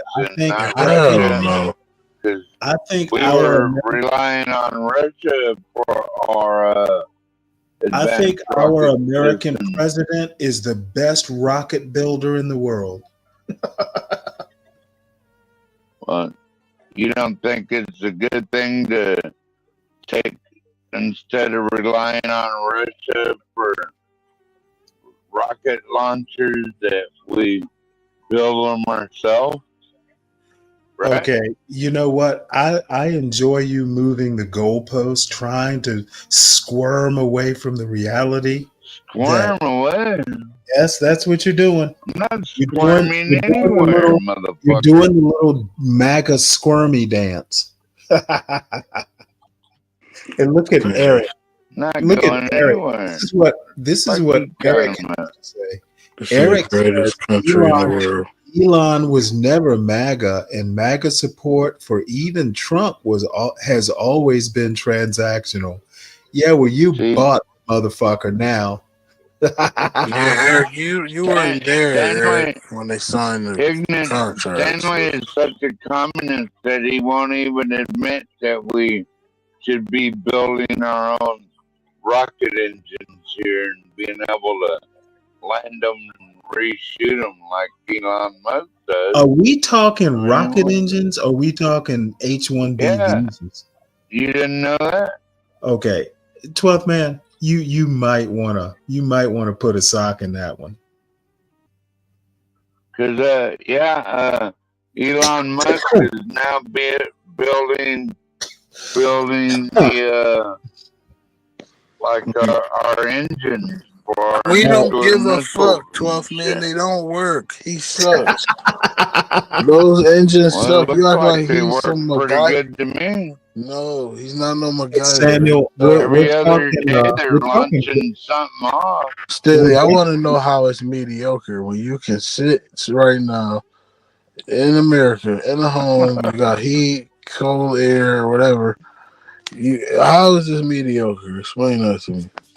Everybody's trying to get here, by the way, also. Hey, you know what? And the ones who got here on H-1B visas will be here a while. I just think like the best preparedness for the future is like just get in where you fit in, fool. You was a muck up at the high school.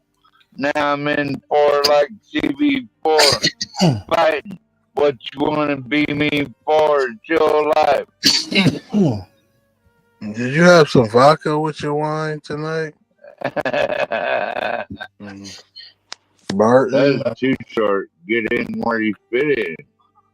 I mean, I never heard of that guy. Say you're overwhelmed with all this global governance and people coming here from everywhere. I mean, just find your place.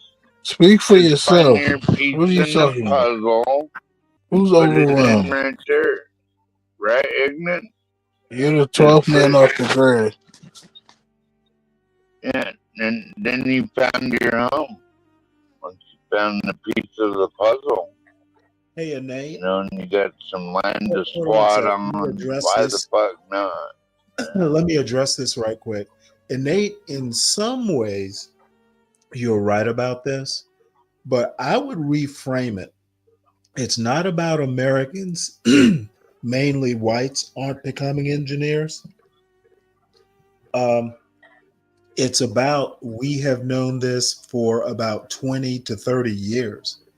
And what it's really about, for me anyway, is that Vivek finally speaking truth to Twitter and people getting mad because he's right.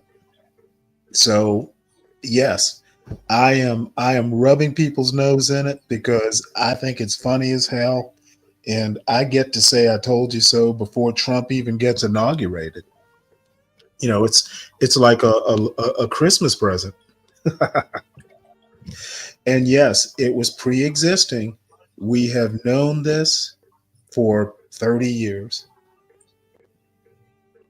And it's not going to be a quick fix. And we're flailing about like the immigration is the issue when it's not.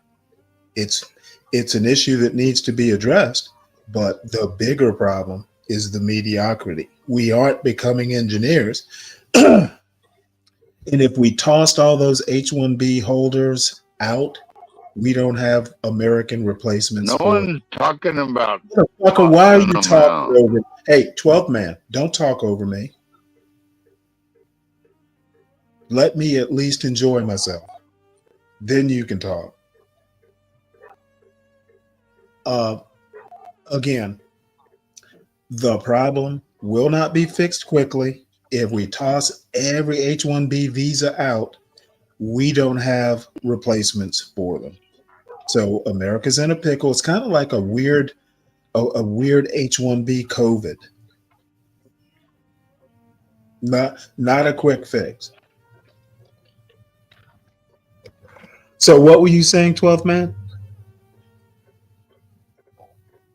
Was just saying that you know, the total immigration system is broken like all along. Did you? I'm sorry. We all agree that the immigration system is broken. And that Congress is doing nothing. If we could wave a magic wand and fix every immigration issue tomorrow, we'll still be mediocre. So thank you, 12th man. And let's see, riveting. Let's see. We need immigrants. You know how much it costs for an American-made owned company to build a house? Let's say about $250,000. You pay these immigrants $15,000. They'll build you a damn mansion in 2 days. I say let them in. Get rid of about 3 million useless government workers. Yeah. Get The rid of government 3 workers are the million problem. of them first. How do we They know don't that do some of those? nothing. I'm They sorry. just sit in their office all day. That's all they do. Yeah. Thanks for moving the goalpost. But I do have a question. How do we know some of those government workers aren't H-1B visa holders? Well, we got to get rid of them too. It would not be a bitch, Ignat, if it turned out where the government is hiring H-1B visa workers. Oh, that would be funny. You got any proof yet for that claim, Stanley? Hey, did I not say what if? Are you wishing?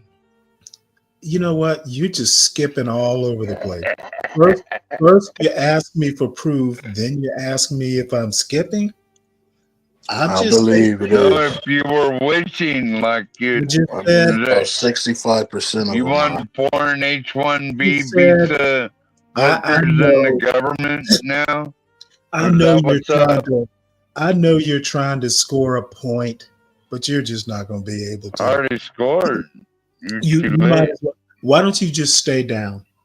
Hey, yo. I've already knocked you out. Okay, so when Stan's computer incel son hits a wall of excuse me, I'm gonna have to get some water here.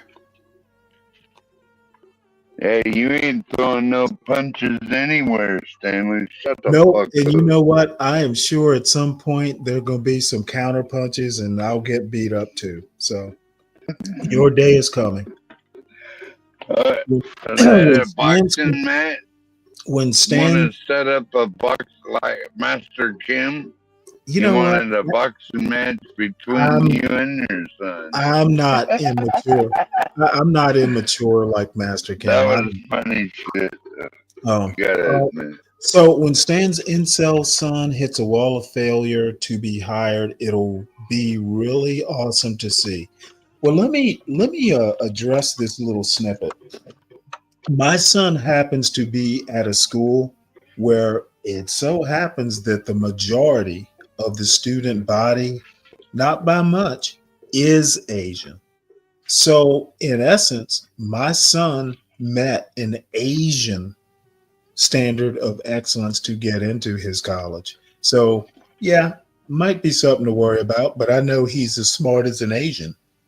So, thanks for your concern, Riveting.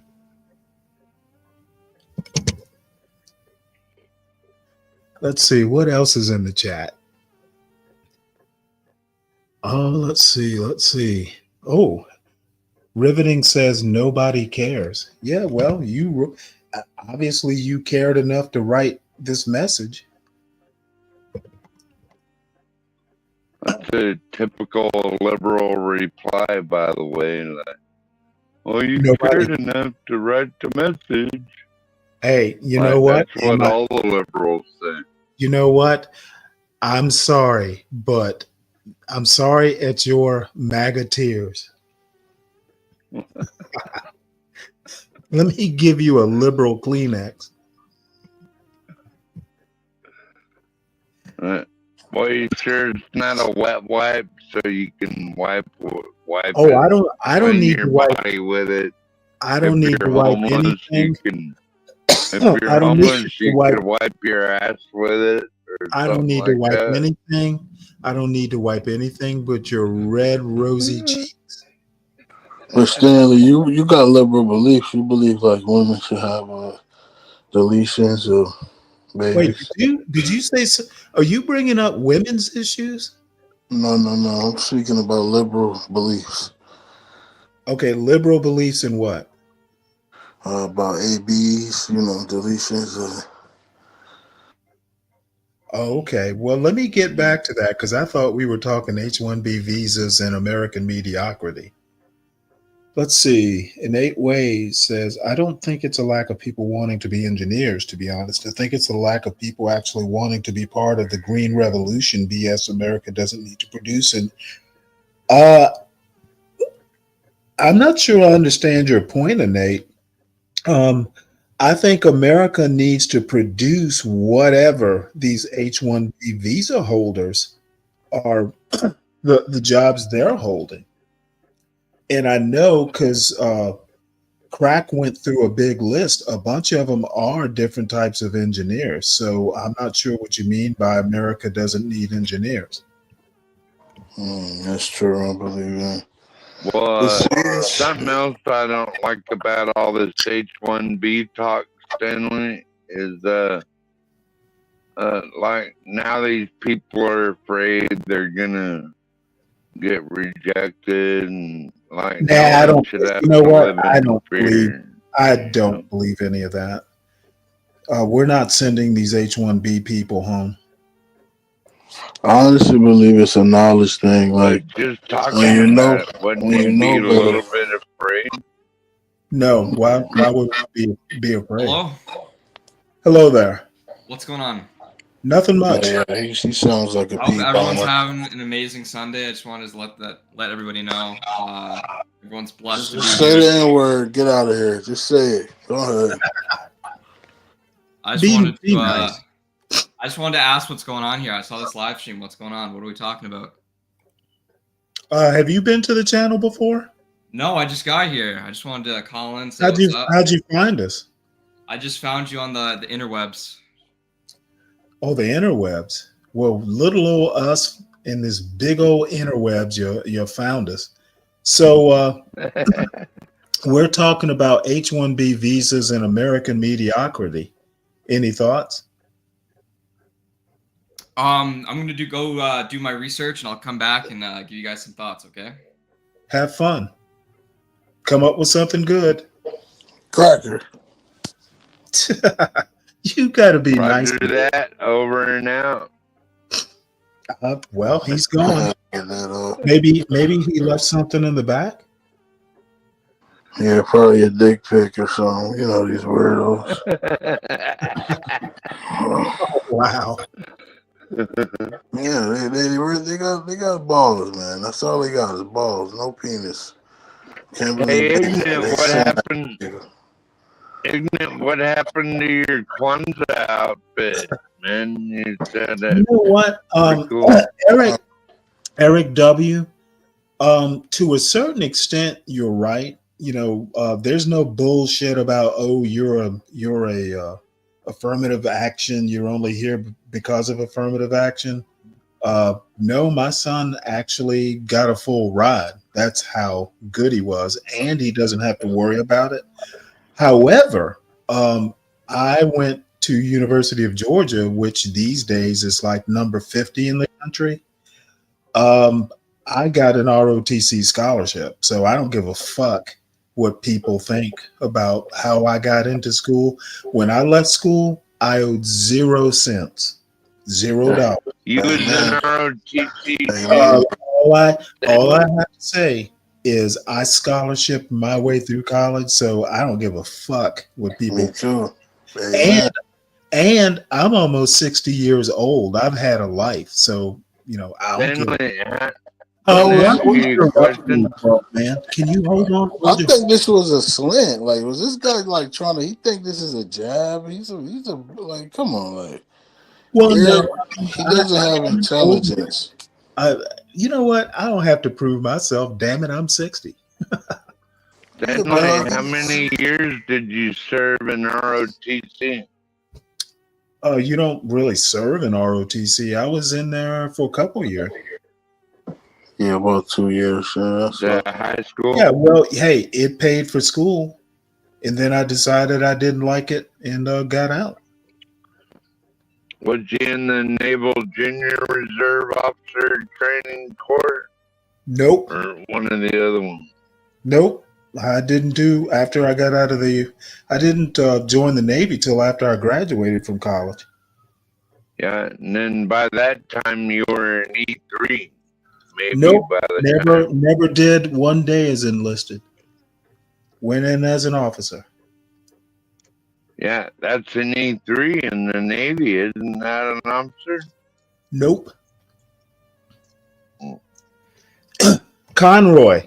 Hello? Or is that an E4? How are you? Good, you. How are you, sir? Pretty good. What's going on? Nothing much. I'm just very intrigued with the topic you guys are talking about. What is the topic? I forgot. The topic? It's about kids transitioning. And I also wanted to mention that the outdoors guy, the white dude, you sound drunk right now. What's up with that? I am drunk. Yeah, you're drunk live right now? That's inappropriate. Is it sinful in your eyes? Yeah, and I think it's okay. Unprofessional. Well, then can you go back to church and pray for us? Well, I'm going to pray for that guy. Yeah, well. Yeah, go blow your pastor too while you at it. Go ahead. The altar is awaiting. The altar's Come awaiting. Come on now, right? ignorant. Yeah, I think all kids should transition immediately. To what?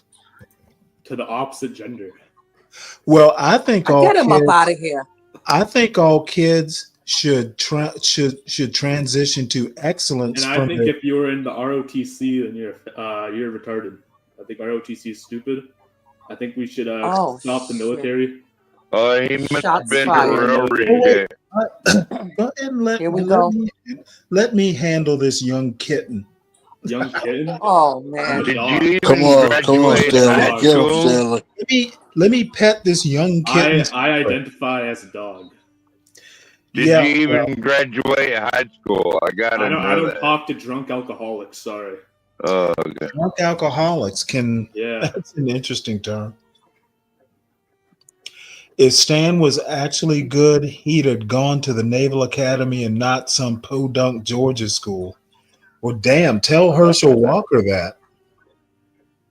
Mm. Low tier trolling. Why are you guys taking the bait?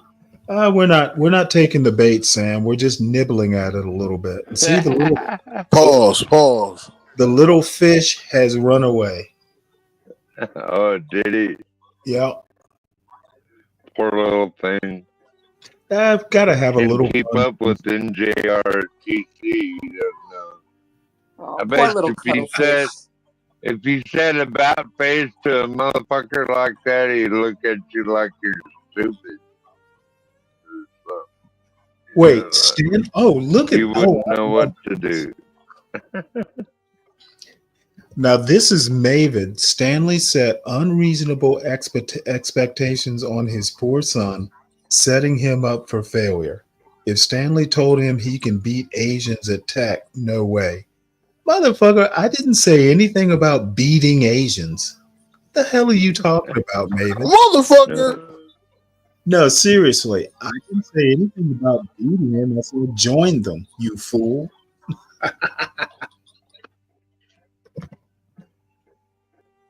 Let's see, riveting. Oh man, the trolls are out in this chat tonight, and I'm having a good old time. See, I wish I had me some beer now. The American Stanley, military. does your Christmas present have a pretty little bow on it? Oh, you mean this show right now? Yes, does it have a pretty little bow on it? You know what? It's got a pretty little. It's got a pretty little lady on the screen. She ain't pretty, but She that is ain't a little woman. either. That's a woman. Let's see. The American military is a pathetic Listen, show. Stanley, these guys are self-deletion rate. Yep. Okay. Stanley, these guys are weirdos. Don't even pay them. These are the creeps at night. You know, these are the guys. They went to the funeral. They said, "Hey, we're going to repass," and they start getting boned by everybody, thinking pass their ass around. You know, they don't understand things. They're freaks. Let's see. Riveting says, "I'm glad I could give the lonely geriatric some attention. It is my good deed for the day." You know what? I do appreciate it, Riveting. You should come back more often. I could use this kind of attention. Yeah, Riveting, go finger pop your ass for us. Yeah, go do that. And have a Coca-Cola while you do it. All right? Or a cocaine Coca-Cola. That would be good if we could bring that back. Come on, 12, man. You already on the moon. Hey, Trying to go by the way, Eric, Herschel is spelled with one L, sir, not two. Come on, you know this guy never went to even third grade. These guys are... Respect on our new ambassador to the Bahamas, by the way. Herschel Walker is our new ambassador to the Bahamas. That's ambassador. Ambassador Walker. That's ambassador to there, Eric. Man. Imagine what you got to do to be ambassador to the Bahamas. Hey, you have to be very well connected. Who appointed him? Donald Trump. Donald Trump thought Herschel Walker Who appointed Stacey Abrams, that big fat bitch you got on the screen? You know what? I wish you wouldn't call our black women bitches. Even if you don't. No, but she is one. Oh, you think I'm kidding? Yeah, don't disrespect the queens like that, homie. Even if you don't like her, even if no one likes her, we need to not be calling black women bitches. I appreciate your cooperation. What if they are a bitch? You know what if your mama's a bitch? Let me put it to you this way. You will I be told my calling. mama she acted like a bitch one time, and I told her about You will be talking about black women being bitches in the cold, lonely Alaska cabin you're in now without my company. Black woman can never be a bitch. She's a queen Damn, because she come from me. She come from a black king, and she's strong. So you punk motherfuckers will be like, "Oh, you're a bitch to me because you're so strong, and I can't take it." That's a black woman. She's a queen of the universe, a goddess. You niggas is push. 12 man. You will never call a black woman a bitch in my face. Call white women bitches either. The only Okay, reason I now brought they up snow devils. We can the call them only that. Come on. reason I the only reason I brought up black is because the word escaped 12 man's mouth. She's a queen. Well, and the only reason you don't get Oh punched in motherfucker, the mouth hey, is 12 like man, if you 12 call man, a motherfucker like 12 me man, a bitch, it's 12 on. man. This is not a fight you're gonna win, so don't fight it. I am dead serious. Oh, you love this woman, eh? No, I just think you shouldn't call black women bitches. I don't think you should call Do any you? woman a Well, bitch, hold on. but Now I'm curious. Do you think you should call black women bitches? I think if a person is a Motherfucker, bitch, answer they're the a bitch. question. I don't care if Answer they're the question, bitch. black, white, Yeah, man, look at him. woman. Look at him If squirming. if Look you're a at him bitch, you're a bitch. all squirmy. Once I lift up your rock, you can't answer my question. He starts speaking I just Vietnamese and answered shit. it. Speak English, bitch. 12 man, last time. Do you think you should call black women bitches? I don't think you should call any woman a bitch unless she's a bitch. Yeah, that's not answering my question. I expect my question to be answered. Wait, you want my answer to be race generated? I'm not gonna No, do that. no. I don't care. If you just said no, how is that racial? See, it was easier than you thought. I don't talk to people like that in general unless they're a cunt or something. I don't care if you talk to In them. my community, Hey, like, 12 man, before you I'm not natter afraid them to into punch space, a motherfucker you're in the going to eye. overtalk yourself right off the show. And how does a female dog act? I'm sorry, what?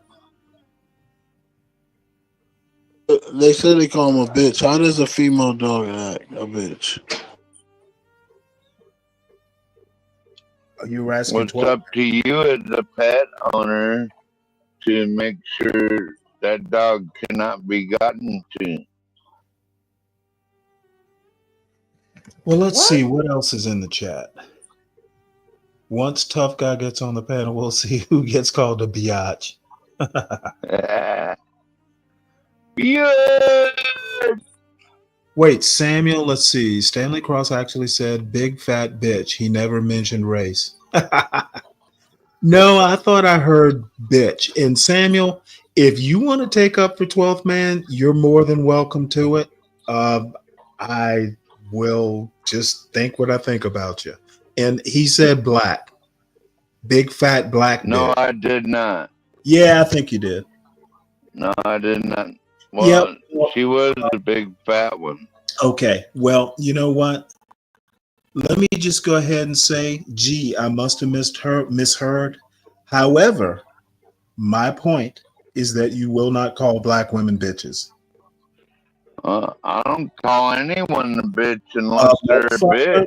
You can squirm all you want. You heard me. Oh, squirm. All right. I don't know what you're talking about. Oh, wait. Someone said, you know what, critical drinker? Just whatever. He knows now. Stanley Cross, that's not the point. That's a request demand. Okay. Maybe Samuel, I'm not sure where you're going with this. He gets my drift. Yes, Eric, I am always language policing. It's kind of what I do. Stanley didn't get to bully the troll, so he's Phoenix, come on now.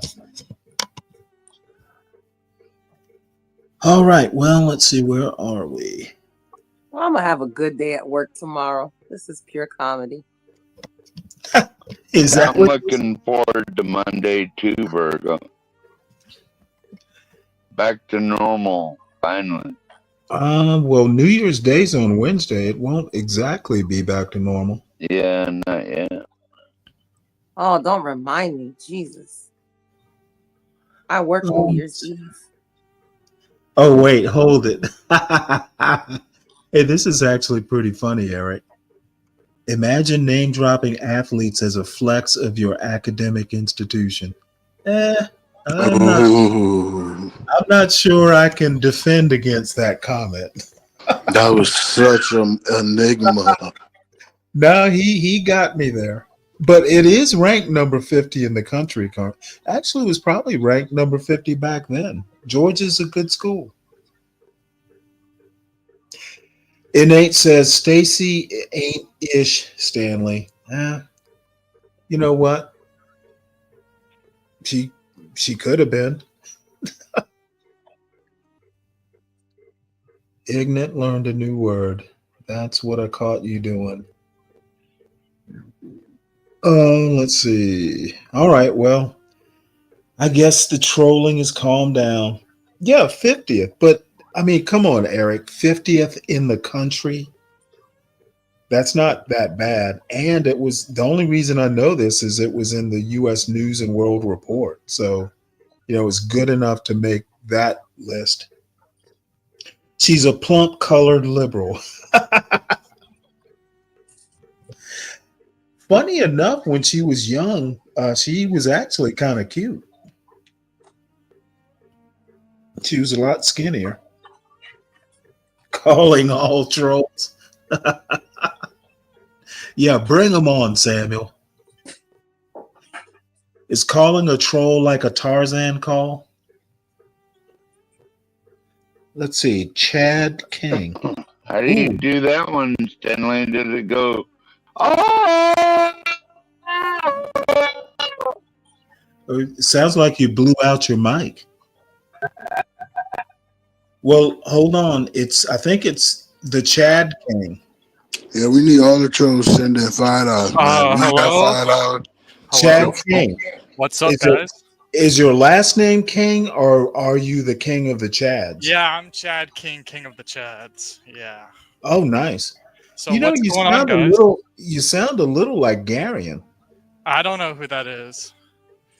You don't? I'm surprised. All these dweebs sound like can you tell that? Garion is Prince of the Chads. He's your son. So what's going on, boys? Like, what's the big idea? Wait, can I turn my camera on? Did you say boys? Yeah, what's going on? Sorry, what's going on, gents? Can I turn my camera on? You can see how much of a Chad. Well, how many girls you roofie this month, punk? Yeah, you are a bright, shiny Chad. I know. You can see my camera? Yeah. Oh, that's cool. So, like, what's the motive? Sunglasses? Is that a Navy hat or the Michigan hat? I'm watching some hardcore gay porn right now. Are you? Why would you do that? Well, we can't really see it. Can you hold it up to the camera? I got you. Oh, wait, hold it. Tilt it so we can actually see it. Can you turn this black lady off my screen?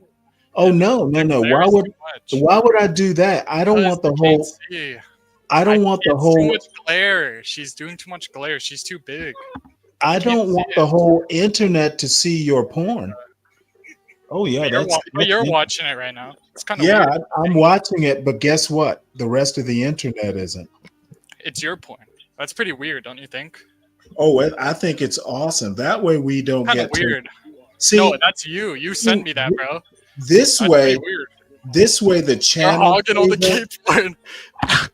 This way the channel. Can you hold it up again? Yeah. Oh wow!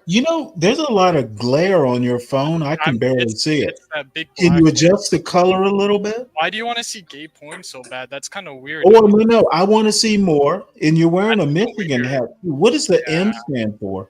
Does the M stand for man? It stands for Chad King. It stands for man porn.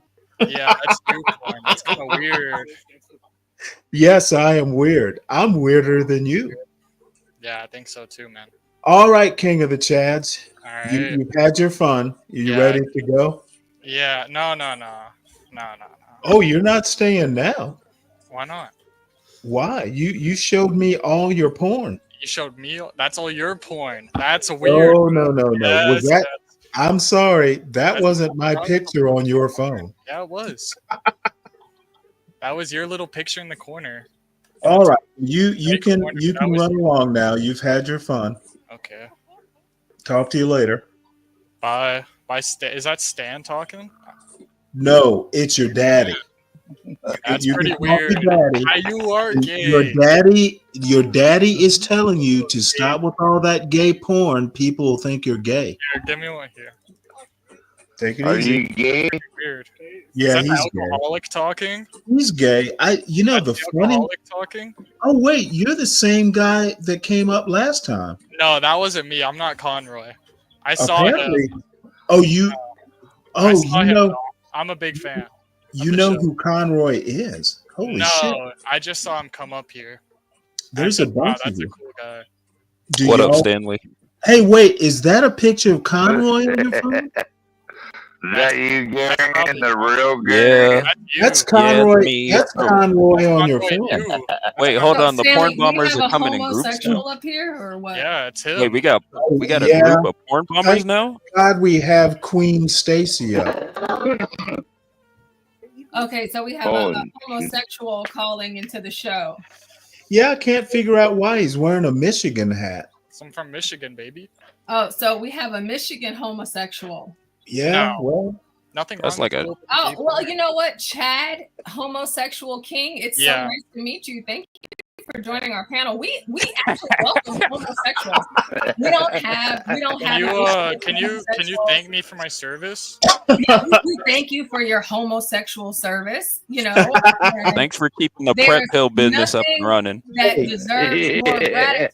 do you have a lot of Maybe towels? Do you have a lot of towels in that chair? I'm sorry. There's nothing to give more gratitude to than a dick in a butt. And you know what? You are doing the hard work, Terrible. or do you're this receiving anymore. the hard work. I And, can't you do know, this. I can't do this with this black lady screaming in my receiving ear. you the know hard what? work isn't always. You know what? It's not Let me always. tell easy you. to receive Oh, the wait, you just left. You drove him. Well, he ran away, but you know what? Just so you guys know, I only popped in for a second just to let you guys know we accept the homosexuals, even that white guy Chad from Michigan. Well, I was about to tell him how embarrassing it is to be run off by a female, but as a gay man, I guess it's par for the course. Stanley, John did a whole stream on weak men and weak times. That was just one of them. That was just one of them. The homosexuals. It was probably me. Guys, you homosexuals, all of you homosexuals that have a dream to call into our show and be a part of our panel, I just want you guys to know that we absolutely accept homosexuals, whether you're a top or a bottom, whether you're a tranny or whether you just like going to jail. So you get, butt raped by prisoners. We welcome all. So shout out to you, Chad, homosexual king, for calling into the show. Maybe one day soon we'll have another homosexual. But until, I shout hope out to for creating and fostering their environment for he's got to go watch the skid marks off his boyfriend's tidy whities. Yes. Yo, where did these guys keep coming from? Because I could have sworn y'all had another one up here earlier. No, he didn't porn bomb though. He just came up and was kind of weak. Oh, this dude. Okay. Dude, he said he knew the last guy, whatever his name was. Yeah, I guess it's a porn ring. But that's what Gary said. Interesting, Gary, because he had the porn on his own personal phone. It wasn't like on the main screen. He held his phone up to the screen. Oh, that was. He wanted to weird, come on, nah, Stanley, come on, bro. He's like a kid He's like a kid trying to show you his That- drawings that- from art that's class, why we man. He's had like, to look look what I at- got. It Look was what I got, probably, Dad. probably That's why we had AI to look porn. at Stacey It was like Abrams for 10 minutes. he went to an AI and said, "Find me some male porn." So Was it? Come on. that was He could at definitely least shown straight. He could at least shown straight porn. A nice gay, thick. gay AI porn. What is this world coming to? Come on. What's going on, Garion? Nothing much. Nothing much. Been spending time with family. Break is almost over for me anyway. I gotta go back to work tomorrow. Oh, that sucks. Yeah. Well, do you at least get New Year's Day off? Yeah, we do actually. We're only gonna be working for 2 days, Monday and Tuesday, and then Wednesday until next week. Until the week after that, we're gonna be off. So just 2 days. It's not gonna be too bad. Yeah, that you won't get anything done in 2 days. Yeah, God no. We'll probably just sit around and count inventory again. Yeah, there's nothing like the holidays. So what's going on over here? I'm glad you're here. You're a fresh brain. What do you have you kept up with Vivek in his little pissing MAGA off? Oh, you mean the MAGA civil war between Elon and Trump? Yeah, well, no. Vivek basically did a tweet. Let me see, can I find that tweet? Gary, and I wanted to ask you, are you the Black Santa? This year I am, yes. I'm out here giving Glocks to all the little hood kids. I'm out here giving... excuse me. I'm out here giving little candy canes to all the white kids. Going around to the Hispanic neighborhoods trying not to get shot by the cartels. And I'm just trying to give them a little cocaine, even though they got plenty of it, but I'm just redistributing wealth here. You know, for the holidays. Oh, let's see here. I thought I had his tweet saved somewhere. Guess I'm gonna have to go out to the internet and find it.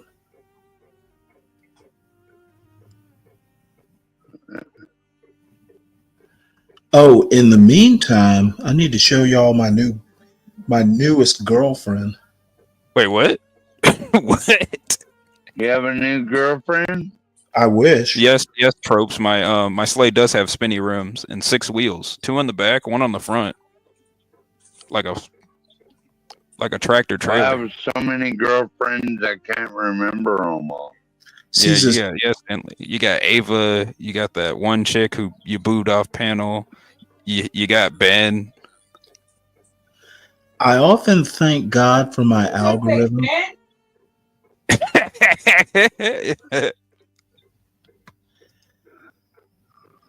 I'm here in the kitchen listening to y'all. Button up. Tootsie Claus. Hey, that's funny. Oh yeah. Hold on. Let me. That's a good one right there. I'm keeping that. Drinker. Nice. That's critical drinker. Yeah. Thank you, man. That's hilarious. You know what? I think you have won pithy comment of the day. Yeah, you get a like from John Galt in the comments. That one. But we ought to start doing like at least for me anyway, like a comment of the day. We just give you like $1. Hey, I'm poor. That's actually, that's not too bad of an idea. Yeah, maybe I'll start doing that. Or you could do a cunt of the day award. No, we're not. Whoever is the biggest cunt, then they get the $1. I'm kind of tired of all that, misogyny stuff. What makes you think cunt means man or woman? Well, you know what? I've read Andrew Marvell before. That's why. You don't even know how to spell it. I know that it used to be like a play on the word quaint. Well, I think it's funny that the communities in Australia, they're always calling each other cunt. I think that it's funny that I know that cunt is a play on words of quaint, back in like the 16th century or 17th century. Isn't that an interesting thing to know? Yeah. See you next Tuesday. Anyone can be a cunt. Wait. Could be a man or a woman or Are anybody. you talking to us, Virgo? Who's Virgo talking? Yeah, I was going to say, who's Virgo talking to? Oh, sorry, I'm in the Virgo. kitchen. All I can hear is y'all cutting up.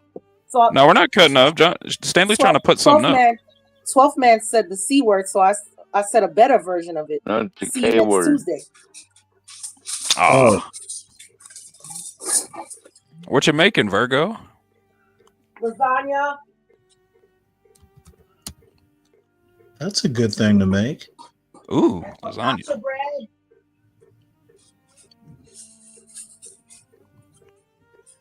Let's see. Vivek's controversial tweet.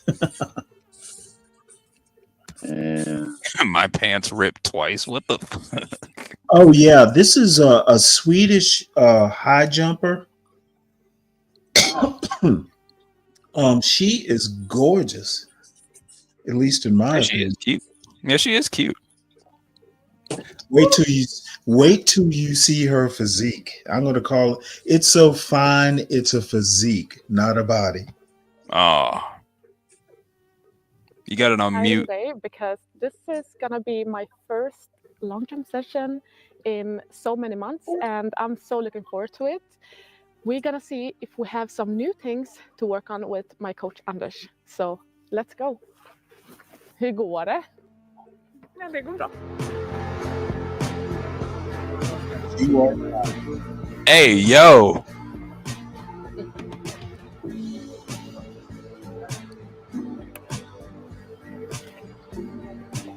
Ooh. This is gonna be my first long jump session since it feels like 100 years, but yeah, some months ago. So we will see how it goes. Så länge din inställning är den här. I noticed y'all are mighty silent. Springer och hoppar framåt. I'm just enjoying the scenery, Stanley. Kan vi göra det samtidigt? Ska vi göra så? Det kan vi göra. Det låter jättemysigt. Hopp, bam, bam, bam, bam, bam, hopp. Bam, bam, bam, bam, bam, hopp. Bam, bam, bam, bam, bam, hopp. Coordination work is literally my specialty, but since I haven't done them for such a long time, I'm a bit unsure, you know, but I'm getting used to it and I'm getting into it, which I like. So let's bring it on.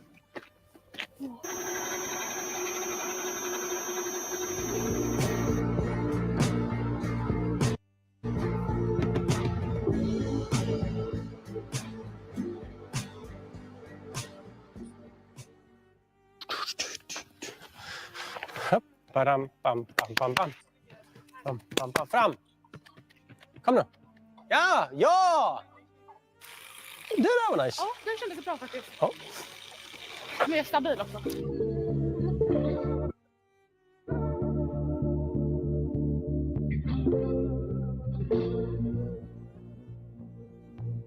Ni har precis gjort det här där syftet var att komma igång och våga hålla fart genom hoppet. Och så det här är mer att ni kommer upp i en bra position över häckarna och så gör exakt samma sak igen och driva. Så ni behöver inte hoppa upp i luften och göra massa så här fin längdhopp, mer bara att man får den där tjoff. Ja. Men det är längdhopp. Det är längdhopp. Jag kör ändå fortfarande med vänster. Ja. Mm. Men varför ska jag ställa dem så där? Yeah, fuck. Ja.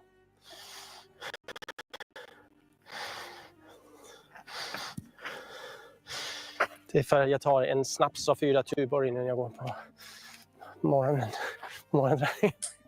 Dansk. Ja. Upp. Fram. Yo! Gilla skjutsen där. Hey, Stanley, how did you find this woman? I came into my algorithm. Så blir det lite där. Oh, okay. Men jättebra. And my algorithm has been blessed ever since. She is gorgeous, though. Yeah, she is. It's I mean, unusually gorgeous. I've rarely ever seen a body like that on a black woman. She got natural cake. She's got a very slim physique. She is built in all the right places. And I don't think she has any fake hair either. There's no weave. I think her hair is just actually straightened for once. Well, straight tinned. Straight tinned. Yeah, she's. Hey, there's nothing wrong with that. Bra. Så She is a wonder of the Liksom, world. man inte upp genom att göra så här. Men bara fortsätt. Komma till någon som... Då här. Då kommer upp. Där. I got my Dominican blowout today. Come on. Yo. Hey, yo. Där. Nice.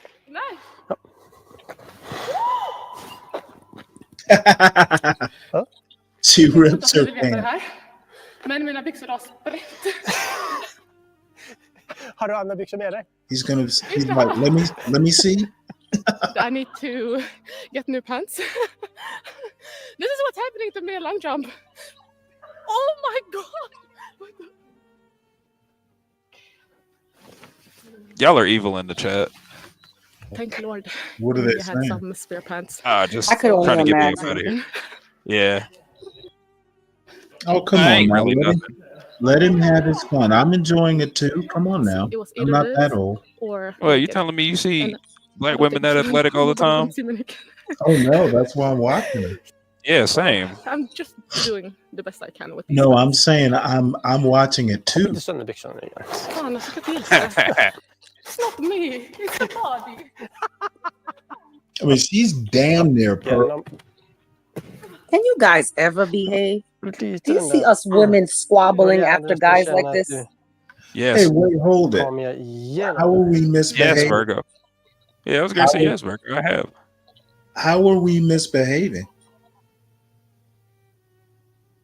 How are you Hello? misbehaving? Oh, I'm watching it too. Oh, come on. It's on YouTube. She's fully clothed and she's practicing for an athletic event. I'm sure, Stanley. I am sure. It seems perfectly innocent to me. Don't look for evil where it's not. Yeah. Oh, evil's everywhere, Stanley. It's everywhere. Not in this woman's body. Hey, yo. It is all angelic. Oh, come on, Samuel. Serious? Like, come on. Samuel just wanted to be heard. Let's give him a round of applause. Well, wait. Fatima Diam is a more thick and popular long jumper, assuming you're a true man of culture. Yeah, Mavid. We talked about her yesterday.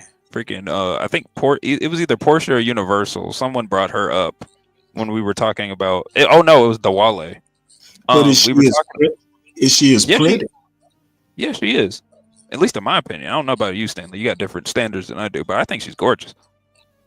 Well, if you say she's yeah, we were than this woman, I'll take it was your me, word. Dawale, and Crack. We were talking about dark-skinned women, and Dawale had a real preference for him. So I brought up a couple dark-skinned women, to see which ones he like. How dark does he actually like them? And Miss Fatima, Fatima, I don't know how to pronounce her name. I brought her up. Yeah, Fatima. I brought her up because I know she's pretty popular. She's got a real nice physique, as Stanley likes to put it. And yes, Samuel, he likes them dark. He likes them real dark. No. He doesn't look as good as this girl. You don't think so? No. Okay. But again, preference. I've seen her before. I think I just like this girl better. I don't know why. Why, you think it's her facial features? Yeah, I think she's got a cuter face. Oh, okay. Yeah, she do. I would definitely crack her ass open. I'm not gonna See, lie. come on now, ignorant. Come on. She has a nice body, she's athletic. She looks like she has a nice personality too. Oh, I don't want to fuck her personality, so I don't Come care. on, well, see, ignorant, you'll grow up one day. Oh, One day you'll want to fuck her personality too. Nah, sounds pretty good.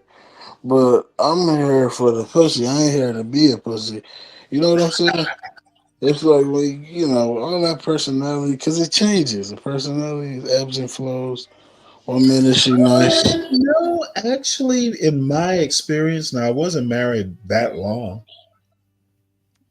but I honestly do think that personality is one of the things that will get you through tough times in a marriage. Well, I don't know. I feel like if it's good at the beginning, towards the end she's gonna be a bitch. It will change. Yeah, that's what I'm saying. So her personality changes. Like, No, not her personality necessarily, but the good times. Like, yeah. when you first get married, it's like honeymoon every day. And that just, especially once you have kids, it changes. Not necessarily even in a bad way. It's just more stuff to do. Your priorities change. Exactly. Yeah, she has good childbearing hips too. You see that she can have about 4 or 5 babies out of that ass, Oh my Lord. and she still could keep her frame. Think babies come out of asses?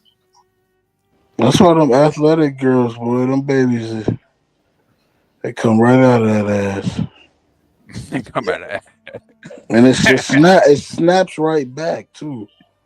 So it's like you wouldn't even know it. It's crazy. Well, You think she's married to a white man, ignorant? I was basically trying to look at this tweet right here. I finally found it. I think she's married to like a black guy like you. I don't think she's married. Sounds like he could pass for white, on the phone, but dark as night. You know what I mean? That's what I think she's into. And she has a foreign accent. Do you guys find that sexy, like a foreign accent? I've had a Swedish girlfriend before. Her not accent, really. I don't care too much about that. Isn't that pronounced, in my opinion. What about Russian women? I think that'll be hot. You know what? I was looking at some Russian women the other day. A lot of Russian women sound like they want to kick you in the balls. They don't really do it for me. They're like, "What's this pussy? What's it?" Well, if you like Russian women, you'll definitely like German women. You know what? I'm just over blondes. Every damn body wants to be a blonde, and it literally gets boring. To be fair, yeah, blondes are boring. They are. I think they're really fun. They're ditzy. You can show them up. Not necessarily. The main reason is that a lot of blondes like butt stuff. They're weird like everybody that. Wants to be a blonde. They dye their hair blonde or bleach it blonde or whatever they do. Every damn body wants to be a blonde, and it's to me, it's almost like a white woman weave. Yeah, I don't like when black girls do it. I think they if you color your hair blonde and you're white, it's like the equivalent of a weave in my book. I don't know. I like blondes. You can show How them about a black women, lighter. Stanley? Say what? It's worse. Oh, really? I've been blonde. It depends on the person, really. Some And I'll tell you exactly why I do it. It blends in with the grays a lot easier. I don't have to pay as much to get my hair colored. Like right now I'm brown, and I hate it because like I have every 2 weeks I gotta color my hair. Yeah, well, I think you should just let your hair go gray.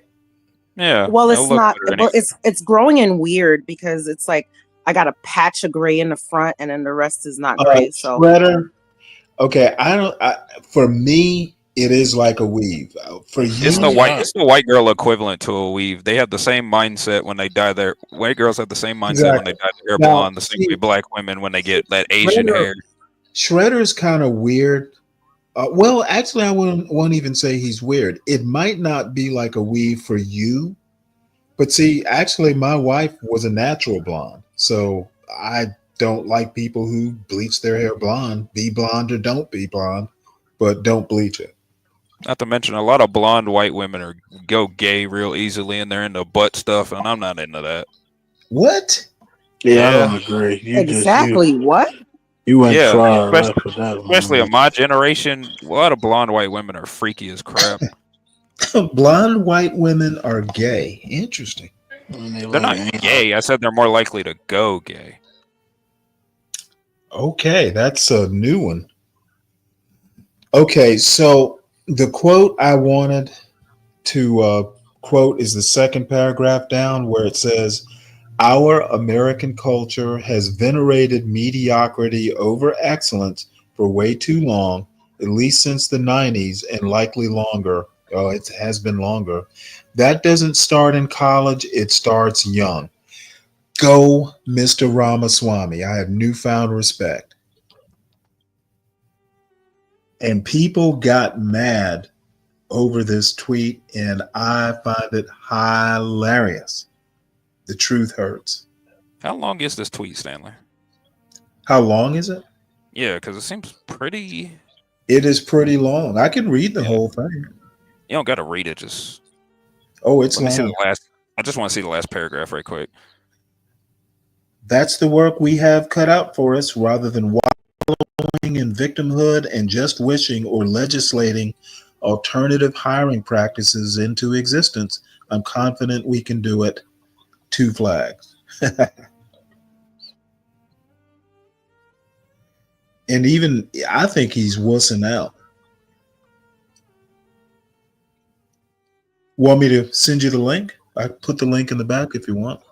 Yeah, thank you. Vivek Ramaswamy went up 2 points in my estimation of it.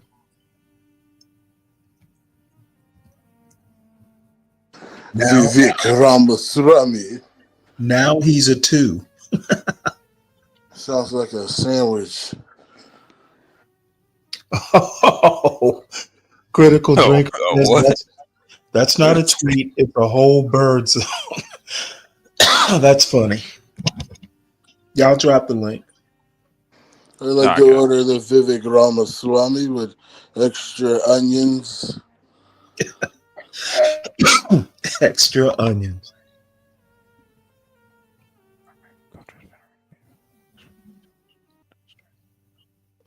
Alrighty. I feel like soon as Vivek get in the power, he's gonna turn super Indian. Like, you guys thought I talk like that? No, I really talk like he this. was born in America. Why would he do that? He's a psyop. Yeah, okay. You think he's a Fed? Like an op from India? No. Igen. He's a Bangladeshi. Får du visa Kaddi vem som är svensk mästare i längdhopp? Shawarma. Indians don't do shawarmas. Ett flygplan lyfter inte It's a Middle Eastern thing. och sen börjar flyga. What's, I don't know. Kom, upp, fram. Damn. Dang, she could jump. Good God. Bra. Och så tappar du lite. Du slutar och jobbar fram i höften. Där. Men hela inställningen nu är att du jobbar fucking ditåt. Ja. Men bra. Tack. Bra. 5 gånger 60 meter. Okej. Sen är ni klara. Ta den vilan ni behöver. Ni behöver inte så mycket vila. Gör som ni vill. Fram.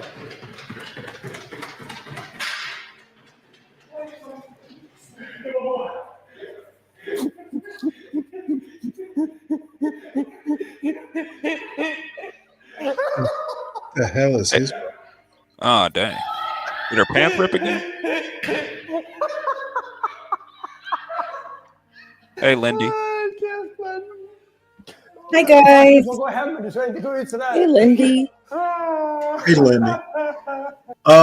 Samuel, yeah, that's what made MAGA mad. I didn't think it was particularly, I mean, I'd swear I've heard MAGA people say stuff like that, but usually it's when they were not talking about white people.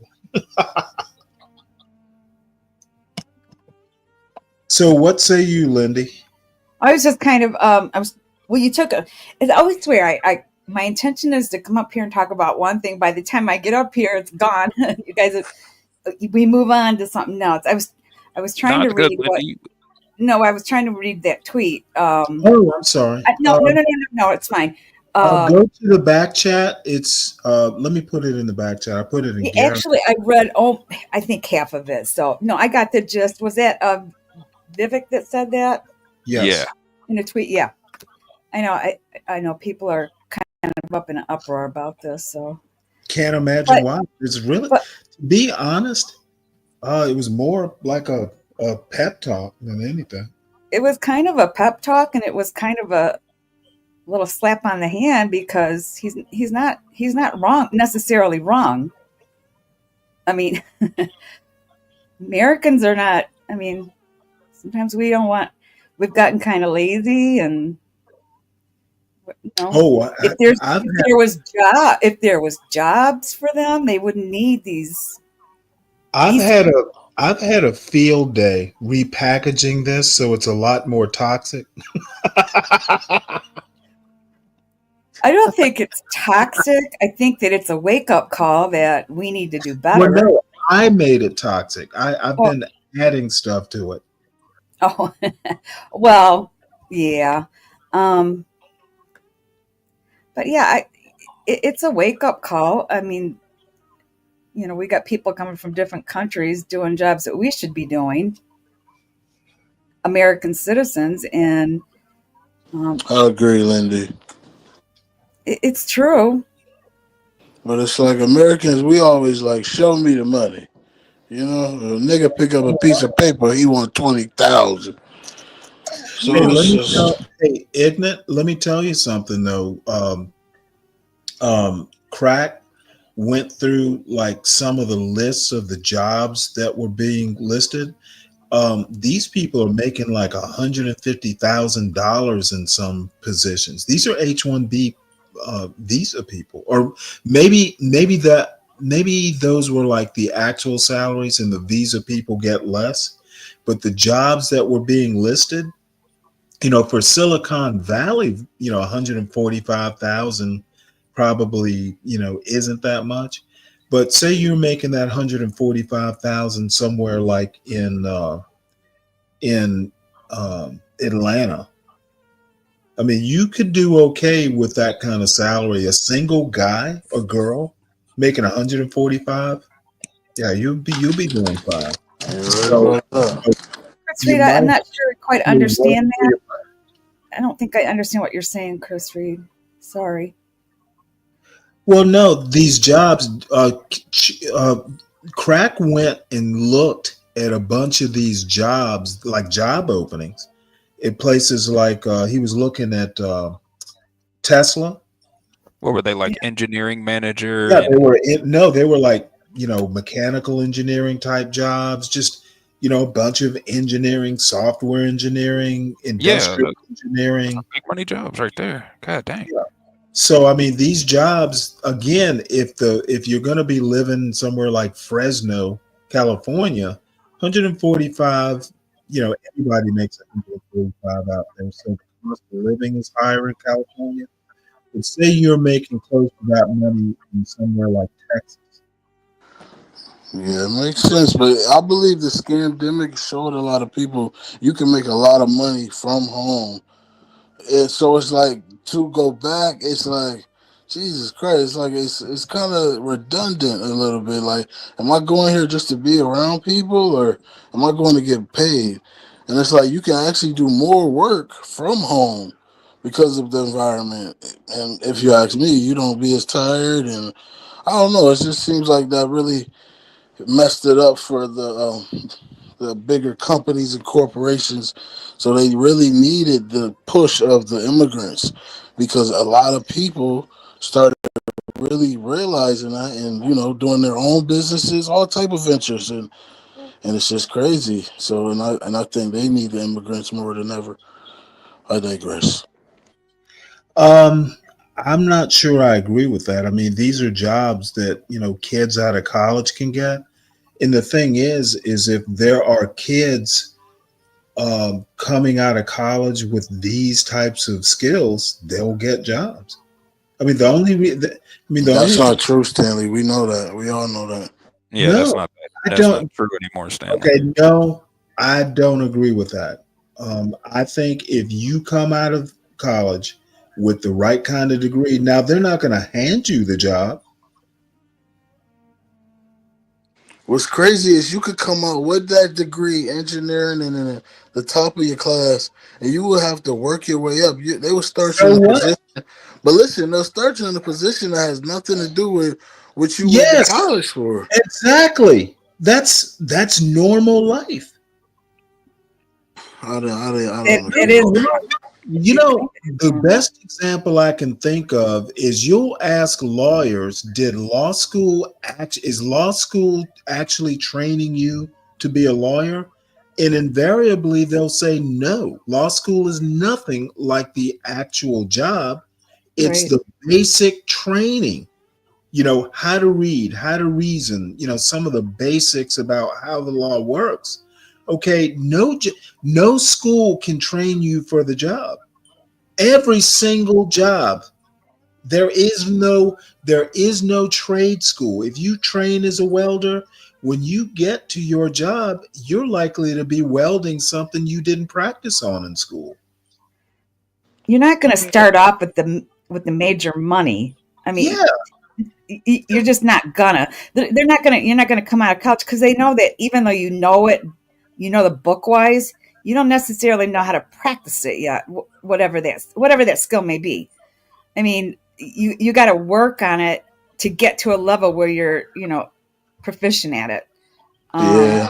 Even a welder, they're not going to take a welder out of trade school and let him just start working on, a BMW or a car or whatever he's working on. You come out of welding school, they're not going to put you on a nuclear plant making those types of. Yeah, I think more of cars when I think of welding. But you're right. Depending on how far you went in it, you make great money coming out of. You make great money, but my point is that there are different types of welding. You're not going to make great money. You need school plus experience. Exactly. What I'm speaking on is how you can be an engineer, go to a job, and you'll get looked over for 10 years, 15 years to a company. When you are qualified and better than the person that is your superior. You're talking to someone who's actually worked in the tech field. Okay, you know what I'm saying. No, I know that if you go somewhere and you don't get promoted in 10 years, it's because you're not worth promoting. Damn, that's cold. It's real. That's how. No, that's not, Stanley. Come on. Nepotism is real. You know that. No, it's not nepotism. Ignorant. Let me. When companies lay off people, do you know how they select the people to lay off? No, explain to me how they literally gather managers together and say, "Give me your 5 worst performers." Those are the people that get laid off. Now, there are exceptions, of course, but generally, I've had to make these decisions. I mean, unless it's a lot of times the managers won't want to do it, but hey, they have to. If you like your job, you'll make this decision. Yeah, whose numbers are bigger? Who's got the biggest numbers? Doesn't matter if they like them or don't like the person. Exactly. Who has the bigger numbers? Who's making more money or whatever it might be? Now, if you have a union, it's more like who has the seniority. It goes by seniority. That's a whole different ballgame. Let me tell you a story. I'm gonna have to give a little pushback. I worked at a tech job. I worked at Ticketmaster. I was a systems engineer for their season ticketing software part. I had a guy that worked with me, got laid off. About 6 months later, we needed people. So they go out, they reach out and, hey, he's still out there available, bring him back. Well, they brought him back. And this motherfucker, this dude used to be playing video games while he was on the clock. So yeah, he got cut. And then they brought him back And you know what? This motherfucker did not learn his lesson. He was still doing the same things that got him in hot water to begin with. Next layoff, he was gone again. So a lot of times when kids get out of college, they just don't have the work ethic yet. That aren't getting promoted are people who don't deserve to be promoted. Okay, this isn't like 1964. Anybody who's out there working hard, eventually you'll get noticed. The people who aren't getting promoted are either ones who don't deserve to be promoted, or they outright don't want to be promoted. And to be honest, if you tell your boss, I don't want to be promoted, you're probably going to get laid off too. They don't want people who don't want to advance in career. I don't know, Stanley. I'm gonna have to give a little pushback to that. Hey, Virgo, let's hear it, girl. Because I've been in both situations where. Have you worked in the tech field? Have I worked in the what? Tech field. Because that's no, pretty but much isn't corporate all the same? I wouldn't say. I mean, I've been in management. I mean, before, not exactly the same, but it's tech management is different than, say, logistics management. It's kind of a different animal. I mean, there's some similarities, like, you want people that work hard and all that stuff, but in the tech field, there's some technical ability you got to have as well. Okay, well, what I was about to say is that I've been in both situations where I got passed over for promotions, and I looked at the situation and I'm like, well, yeah, she does this a lot faster, or he does this a lot better, whatever. So, I let it slide. But there's also been situations where, I know that I was the best worker. I was always the one, when I'm done with my work, I went over and beyond and learned other things and did other things and helped out people. And here I am training people, and the people that I train are now my boss. So I said, you know what? I just said, okay, took what I learned and just moved on to another job and got paid more and just left them flat and dry. Yeah, well, I mean, sometimes you have to do that. Sometimes you just don't fit. I mean, life happens. I mean, you may get a boss who just doesn't like you, no matter how hard you work. Yeah, things like that happen. That's not really pushback. And that's why I don't like working for females, because they tend to be very catty. Well, I don't care about any of that. All I'm saying is that, in a perfect world, you get promoted. In the real world, most of the time, if you work hard and do what you're supposed to do and get some notice, you'll be promoted. There are exceptions to that rule, and plenty of them. Okay. I can only speak for what I've seen. Right. And what I've seen is a lot of times the people that get promoted, I'm not saying it's like overwhelmingly a lot, but sometimes people that get promoted don't deserve it. Absolutely. That's real life. They kiss ass. They're with a clique, you know. Yeah, I did a nephew of the Jewish uncle. He just got out of high school. Okay, I don't know what y'all are thinking, but the bottom line is that life happens. Okay, it just won't be perfect. There is no cookie cutter solution. That's why you have a brain to think your way out of problems. Yeah, or and if you're unhappy, just move on. Think your way into solutions. Yep. If you're unhappy, move on. Yeah. Yeah, I advise that to everybody. Well, I mean, plan your move. Yeah. I'm not saying just get up and quit. I'm just saying accept all the extra work that they're giving you, learn above and beyond your job detail, and just move on for something bigger and better. But in the industry that Vivek was I never say his name right. That was more of the tech industry, I assume. Yeah, I've never been in that world, so actually, he wasn't really. I mean, he was kind of tangentially talking about it. He used it as an example from the tweet that I read. Yeah, it was like okay. He was actually talking more like kind of generic examples in a way. Like right here where he says, we celebrate the jock over the valedictorian. We celebrate Corey from Boy Meets World, or Zach and Slater over Screech and Saved by the Bell. I don't know any of those shows. So I do. I think he's saying you celebrate nerds and people who move society forward. That's right. Versus entertainers. Like but that's always been. Now yeah, but get this reference: Stefan over Steve Urkel.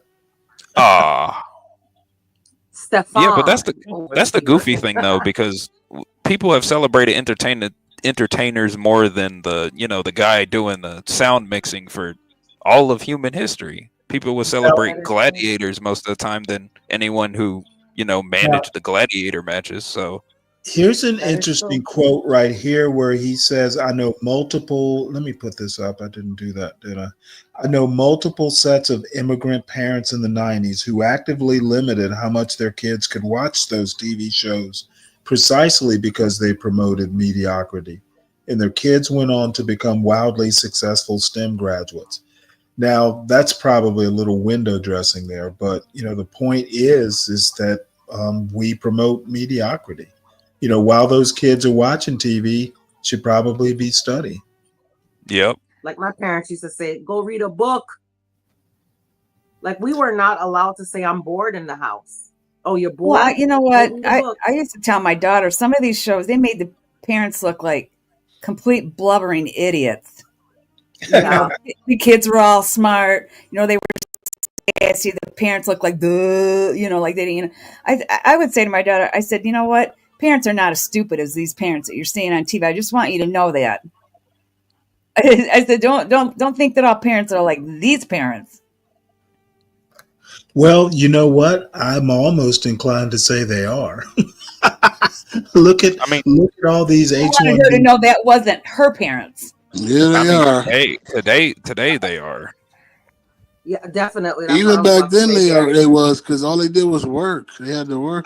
Shredder says Will Smith over Carlton. Oh God. It's like that to this day. I mean, Shredder does have a point. I don't know about that. Wasn't Carlton the good one? Carlton was the smarty pants and smart one. And Carlton was Stanley's true son. That's what Carlton was. Oh, is that right? They always made him look like a fool. Yeah. Will was the bad kid, and he was super cool, and Carlton was kind of nerdy. Exactly. And teased him for dancing like a white man. Wasn't he like, who was his, who did he love, you guys? I don't think he was not dancing unusual he wasn't dancing like anyone. Yes, he loved that guy. Who's that guy? I forgot. Was it Barry Manilow? Oh, he loved Tom Jones. Oh, yeah. Well, you know what? Actually, if you've ever seen Tom Jones in some of these old videos, he actually did have a lot of soul. Yeah, he did. Well, Carlton thought so too, Stanley. Well, I mean, Tom Jones didn't have Marvin Gaye level soul. He just had more soul than like Simon and Garfunkel. Stanley, remember he wore those shirts and he had them buttoned down, had like that. And the hair was like, he had the chest hair coming out. Yeah. Big old thing around his neck. This is before my time now. Typical 70s. Well, Stanley, that's why I asked Stanley. You all are too young for that. So sorry, I'll move on. No, I mean, I'm not that young. Yeah, hey, Lindy, we're hee-haw old. We're hee-haw old, you guys. So that's why I say things Stanley, because I know you. I know you're not Virgo. There's a lot of things but I kind of knew that you were a little too young for that. Let's see. So let's go back to America's Sweden's sweetheart. Wish she was in America. Oh, she's just a cutie pie. Speaking of books, Stanley, you reading any good books? Cutie pie. You know what? I'm still struggling through. There's a book, a history of abolition. It's called The Slave's Cause. Yes, basically, no, I've never read a history book that covers abolition. So it's called The Slave's Cause. Just a history of abolition. It's not even about slavery. It's about abolition of slavery. Karen, we still use the word cutie pie. That's a little joke. Yeah, that is a People little. still use it. It's not just me. I Gary. know, Lindy. My mother uses it. Oh, even though she's you only in guys! her- When he was up for that, I forget what was you on, and I said that. I said he's kind of a cutie pie. Oh, you Garian. mean during karaoke? Yeah, you are. You are, Gary. Sorry, but you are. Oh, cutie pie, Thank you, Miss Lindy. Gary. I appreciate it. Cutie pie, Gary. Okay, should I call you a handsome young man? I should say then, right? Now, cutie pie is cuter. He is a cutie pie. I'm sorry, but he is. That's what we used to call the guys. He's cute. Oh, all kinds of jokes here. Gary Lindy, is young if enough to be my son. Lindy, if a girl thinks a guy cute, then would that mean she would sleep with him, hypothetically? Oh, my what? Lord. Look, I'm old enough to be his mom or grandma. Hypothetically, not you. I'm speaking about. I'm just, What does it make him? Well, man, you're rather sharp with Mr. Shredder. You're 23 or 24, right? Garian? Yeah, I'm 24. Yeah. My sons will be 22 in March, so yeah. He's You're on- old enough to be my kid. he's on his age ain't nothing but a number. Virgo, the sad thing is he could be my grandson. So I'm just going to leave it there. Lord. Okay. No, what if you were No, maybe 21? not. No, wait, that's not true. Hold on. You Hold on, were let me 21. Miss Lindy. Hey man, what the fuck going on? Hey, why you use Hey, tough profanity, guy. nigger? The fuck y'all doing? We was waiting for you. Is that ignorance, bitch ass? You know it. It is your father. Nigga sound like he about to fart. I am your father. Yeah, you are a farter. Yeah, you're right, you funky motherfucker. What's going on, man? What's going on in this bitch? What y'all niggas talking about? What's up, Stanley? We're about to look at this. You playing the drums. A variety of things. Yeah, we've been bouncing back and forth.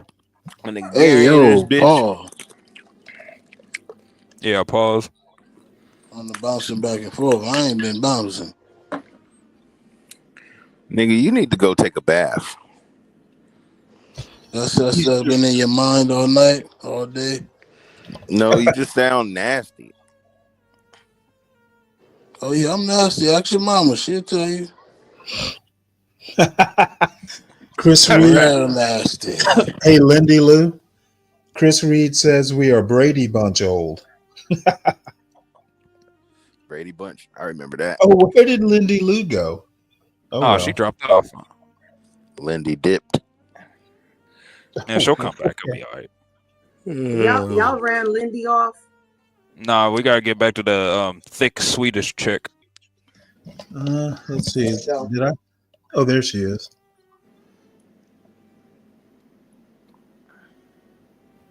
She's Swedish? Apparently so. Yeah, she's from Sweden. Speaks Swedish. That's sweet ass right there, boy. What tribe you think she from in Africa? Shut up, nigga. Ain't nobody asked you nothing. Never. Ah. This is the first for everything. She's a Swedish long jumper. What? She can definitely get long jump. She looks Somalian. And she probably is. Yeah, she does look Somalian. What's happening? She I'll probably long beat jump her ass. No, I think she probably beat your ass. Well, I don't think you know what type of long jump I'm talking about. I'll long jump her ass though. Got them yams. How can she run with all that ass back Det there? känns nästan som du har lite tendens built när for du it. börjar springa. You see your thighs. That's why she Komma can mer. Det blir lite... That's why she got that. She got that white man teaching her how to do it. Show me the way. Komma iväg. Komma mer dit. Så du måste liksom hålla hela tiden. Att du vill vara här. Och så när du kommer in på flankan. Så får du gå upp här. Du får inte vara här innan. Sista lopp nu. Hallå. Fram. Ja.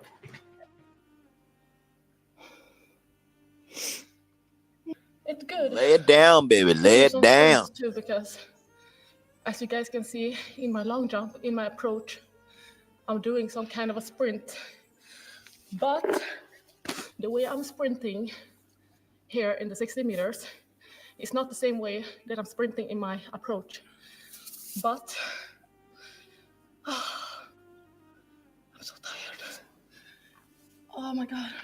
Damn, I know she can fuck for hours. You use some of the Yeah, you hear how she breathing? Yeah. that you have in the sprint, in the long jump. She got that athlete status or stamina. Tack så jättemycket. Yeah, them lungs got exercise. God bless you and America. Tusen tack för det. Why is she built like that with all that ass? Is this just a black thing? Yeah, actually. He sacrificed his own trousers for me. Yeah. That is cute. Yeah. Oh, thank you. A lot of black girls got ass like that. They worked out more. That could be the average. That's why I joined this group. Tack så jättemycket för hjälpen.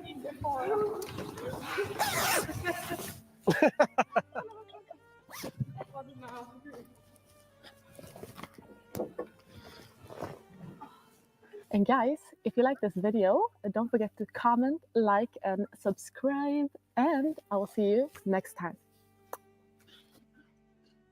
That kiss was for you, Garion. I'll take it. Put it in a safe. Mm-mm-mm. Did she say how old she was? No, I didn't look it up. Let's see. She said, roller skater, Texas girl. Hey there. All races can have that shape in the skate world. Ooh. Can I get to them yams? Roller skater, do you have that shape? Show me the way, cause I got bills to pay. Have you actually ever pulled up any roller skating videos? You gotta work out the glutes. Let's see. I like to see those roller skating Texas Look girls. how solid she is from waist up when she sprints. Let me see your yams, roller skate girl. Yeah, Skater, show us some of your videos. Yeah. Can we see the yams? What? Sweet Okay. yams. Garion, Show me them glue. I think I put the book in the back for you. This is the book. Yeah, I saw it. It's not that big of a. It's not that long. Well, it's kind of long. Oh, no, it's probably not that long because history books are kind of weird. Generally, half of them are citations. What y'all y'all into the glutes? Y'all like glutes? I haven't looked. It's probably not more than 300 pages. Is it mostly glossary and references? Because if it is, that's probably like a quarter of the page is gone. No, it's words. History. Yeah, didn't they wear wigs back then, John? Oh shoot! I didn't mean to do that. Oh no, you're good. I'll look at it. I'm sure somewhere in their constitution they say you can sleep with a boy. Well, for me, because I like history, it's worth plodding through. So I just know, the stuff. But someone who's not that interested in it, I know. I like it. I don't read too many history. But this thing's got a really long acknowledgement section. Jesus Christ. I just know once you get the information from the history, how can you play like you don't know what really transpired.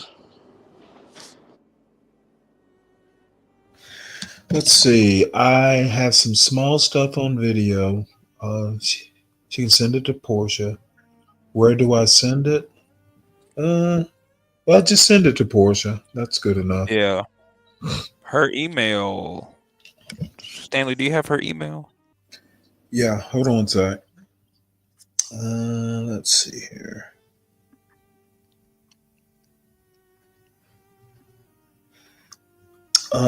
It's Portia. You know what? Hold on one sec. Let me look it up here. Portia J, hit the cash app. Portia J. Oh yeah, that's right. Everybody hit the like button. Please hit the like button, share and subscribe. Support your hosts, and let's give Portia $5 today. Every one of you. Yeah, tip your waiter, man. Tip the waiter, man. She's not exactly the waiter. As a matter of fact, she does more work than anyone on this channel. Yeah, she's more like the manager.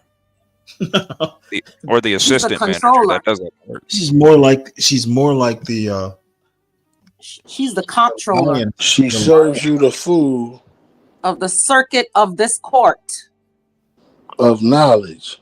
So therefore, metaphorically, she's a waiter. She give you the foods of knowledge. Thank you, Queen, Portia, Mother, Universe, Goddess. Universal, y'all did buying laptops. Hit the Do you have cash the app. email, Stanley? Because I have it right here. Yeah, just put it in the back. Hit the cash app. Well, no, seriously, hit the cash app. We buying blankets with doo-doo on them. Hit the cash app. We need to make sure. We need to make sure she knows how valuable she is to this community.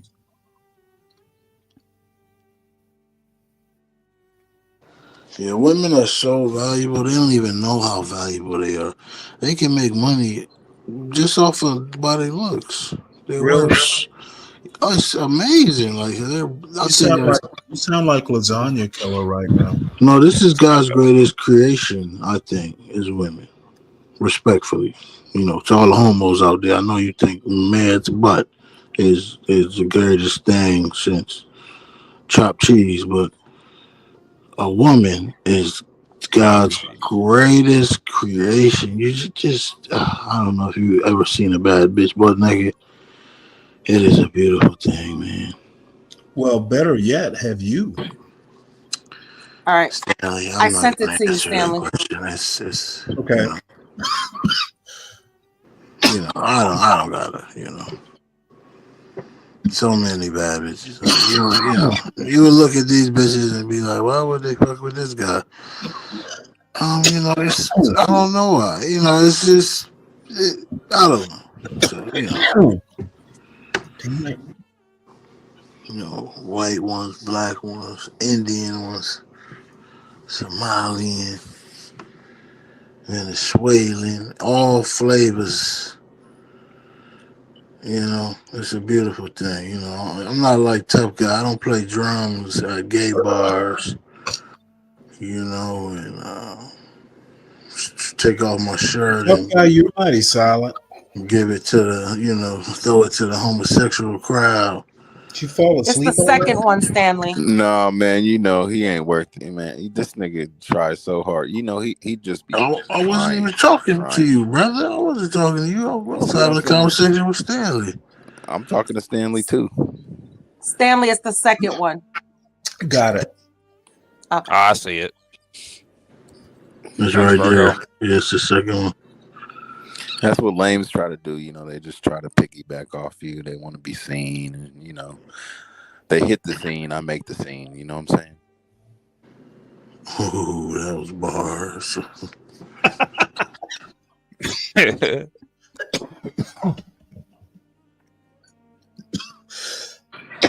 Tough guy, you're the type guy. Shut your ugly ass up, nigga. Goddamn. You ever heard the quote? We don't want to hear you talk, nigga. The CIA. Let everybody else talk other than you. You just Okay, sit yes, sir. there. Yeah. Yes, sir. Sir, With your yes, sir. dunce cap and sit in the fucking corner. Sir, yes, sir. Sir, yes, In sir. Karlstad, and I'm going to go in and do my The first course CIA made with my new crack coach. and So, you smoked get it. You along. sit there with your dunce cap in the Vad corner, du buddy. här? Tough guy, you think you could You sit there with your dunce cap in the corner, buddy. you think you could trick her out? You don't even know what a dunce cap is, do you? You young dunce. woman. No, this guy's a P right here, Stanley. He can trick her. He can make her Du passar dig. stand on the corner in Du bara, Switzerland du öppnar dörren så får and du get Dang, she some, got some nice ass whip. get some. What is their money? Their currency Den är called framför mig. blokes. Stanley dry.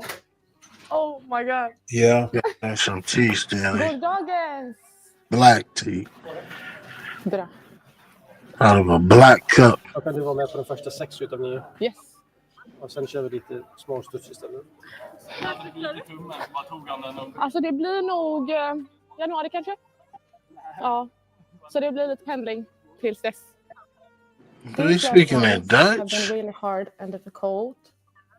I haven't been able to do any kind of I believe training Swedish. except of rehab Swedish, training. yeah. I've actually felt so sad Swedish about is the whole Dutch. situation I've been in. But that's why I decided to make a huge change in my life. I'm leaving my friends, my family, changing city, changing club, and changing coach. Okay, Queen. She got that black walk. You seen that walk?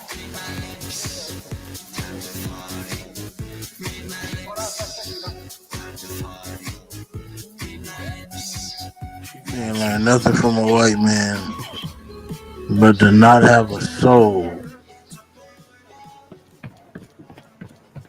Look at all of that. I've been doing Nigga, you these don't know what to exercises do with before, that with your but fat I ass. haven't been doing them like this. When You you fat have to motherfucker, you really wouldn't know what think, to you have do, to be nigga. focused on how you We do have it a and bunch of perform little them. knuckleheads Today, like you. Me and is her. to work with my strides before jumping from the board. You call them tough guys. Annars så har du sträcker bra här. Så blir det nästan så att du sträcker. He like, Nigga, yeah, you need to tuck. go get some oxygen, nigga. You He running wanted out of to. He oxygen with your like, fat he like, ass. can you tuck your ass away? Your butt is too big. You need to go get you an oxygen tank. He asking her, can you lean back? You Suck sound like in you all can't this breathe. ass. That's what he's trying to tell her. We know Actually your learning how ass to can't control my run. body, You have too and much the ass movements you're sticking out. making in Please suck training it are in. very essential for me to be able Damn, to you see know that skip? how to Oh run and shit. That lastly bitch. how to jump. Oh man, he watching guys skip. It's turning him on.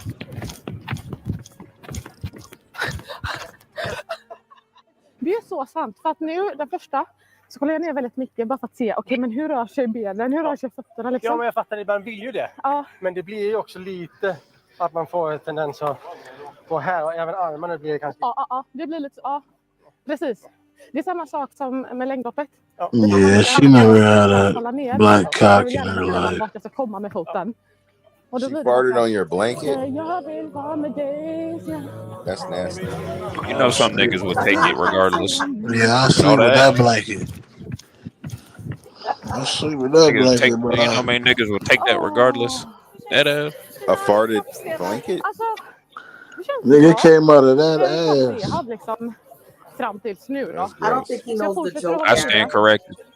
Och sen så får man liksom känna på det lite. I ain't saying I want them. Säkert framåt. Tough guy take a guy's coffee cup and det känns skönt. make love Shut to up, it. ignorant, you stupid motherfucker.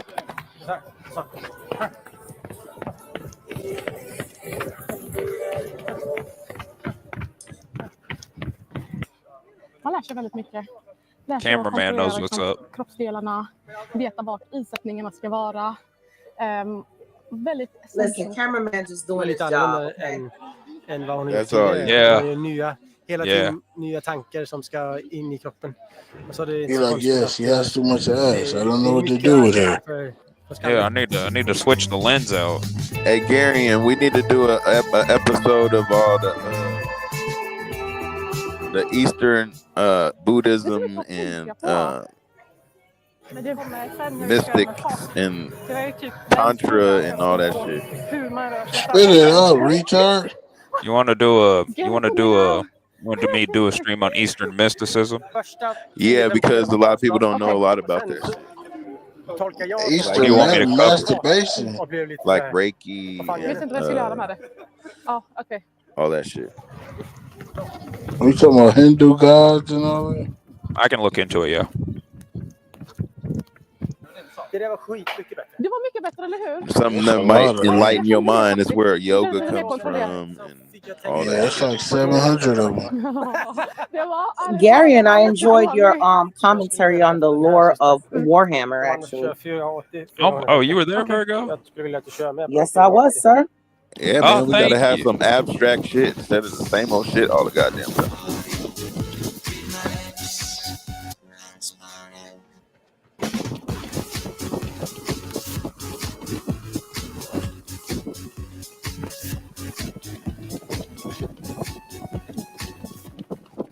I'll ask Crack about it because he knows more about Eastern mysticism than I do. But yeah, I can definitely make a stream about it.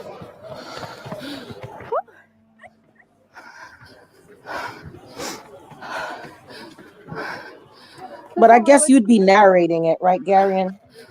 Not really. I know a little bit about chakras. Yeah, but I kind of like the way you narrated the Warhammer. So All I did was summarize it. Yeah, but if you could summarize it like that, man, that was excellent. Oh, okay. Okay. No taken. Yep. Kopplingen. Mm. Nej, det var mest den här. Rätt. Ja, det blir lite kort. För att jag typ så här tvekar på hur jag ska göra den. Och så blir det att jag tänker så mycket och så. Today was hard actually because I haven't been running for so many months. So to run and to run fast. Oh wow, very exciting. And so much fun. I love it.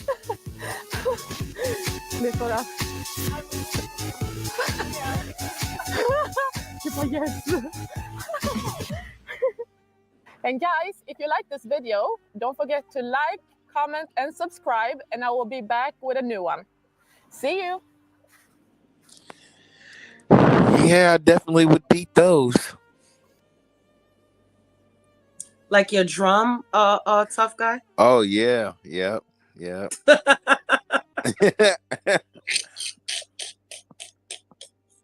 Definitely would beat those. That's like an all-nighter. That's one of them like. Yeah. I guess you're gonna have to get yourself a pair of bongo drums, huh?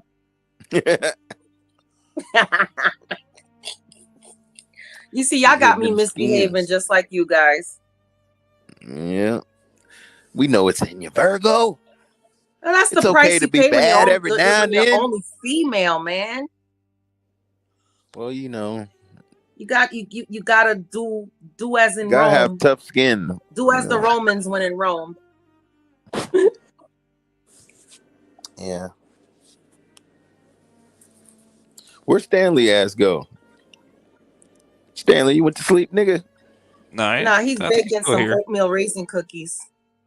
Well, actually, my son made a couple batches of chocolate chip cookies a couple days ago. Oh, I heard you fucked yourself up, nigga. You cut yourself? Yeah, with a potato peeler. Oh, shit. Oh, that is the worst. I cut myself with the mandolin. Almost took my That's thumb why off. I always go out with it now. I always go, instead of going in, you got to go out with it. Yeah, well, yeah, that's true. Actually, I was going out. If I was going in. Do that then? It wasn't. Oh. It's not a horrible cut, but it's not even a cut. It's more like a divot. Because if you're doing it away from you or out, then and you're not coming in with the blade, then you shouldn't be able to cut yourself at all, really. You know what? Next time my son will do it, he can cut himself. Oh, come on now, Stanley. Well, you know what? He should have been doing it, but I just went ahead and did it myself. And what I was actually talking online here at the time, so I wasn't concentrating as much as I should have, I guess.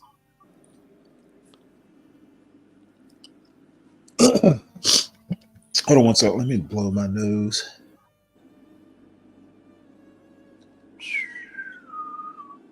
Touchdown. Oh. I'm watching Sunday Night Football, even though we already won this week. Oh, my bad. This actually, I just noticed this. This is actually live, but he had some pretty good words, at least ones that I agreed with a few days ago on this H1B. The woke right. This is the new one, and I guarantee you, I know he's going to piss people off, so I definitely want to see it. So let's see here. Is he still live? Yeah, I think he is still live. Let's see. America, my name is Yosef Frimpong, and I will tell you, I did not pick the emergence of the woke right on my 2025 bingo card. I did not understand that to be the case, but I think it's going to be very important because, remember, MAGA wasn't always about illegal immigration. They said they were always about illegal immigration, but they were just about immigration in general. And one reason why you're against illegal immigration is because you don't want open borders. You want to be able to check everybody who comes into your democracy according to the checklist of your choosing, but you don't want people to of themselves choose to be in your country. You want to be able to choose to govern who is in your country. So the problem with illegal immigration wasn't just legal versus illegal. It was about who gets to choose who gets to be here. And so that's why it's also going to be a matter for legal immigration.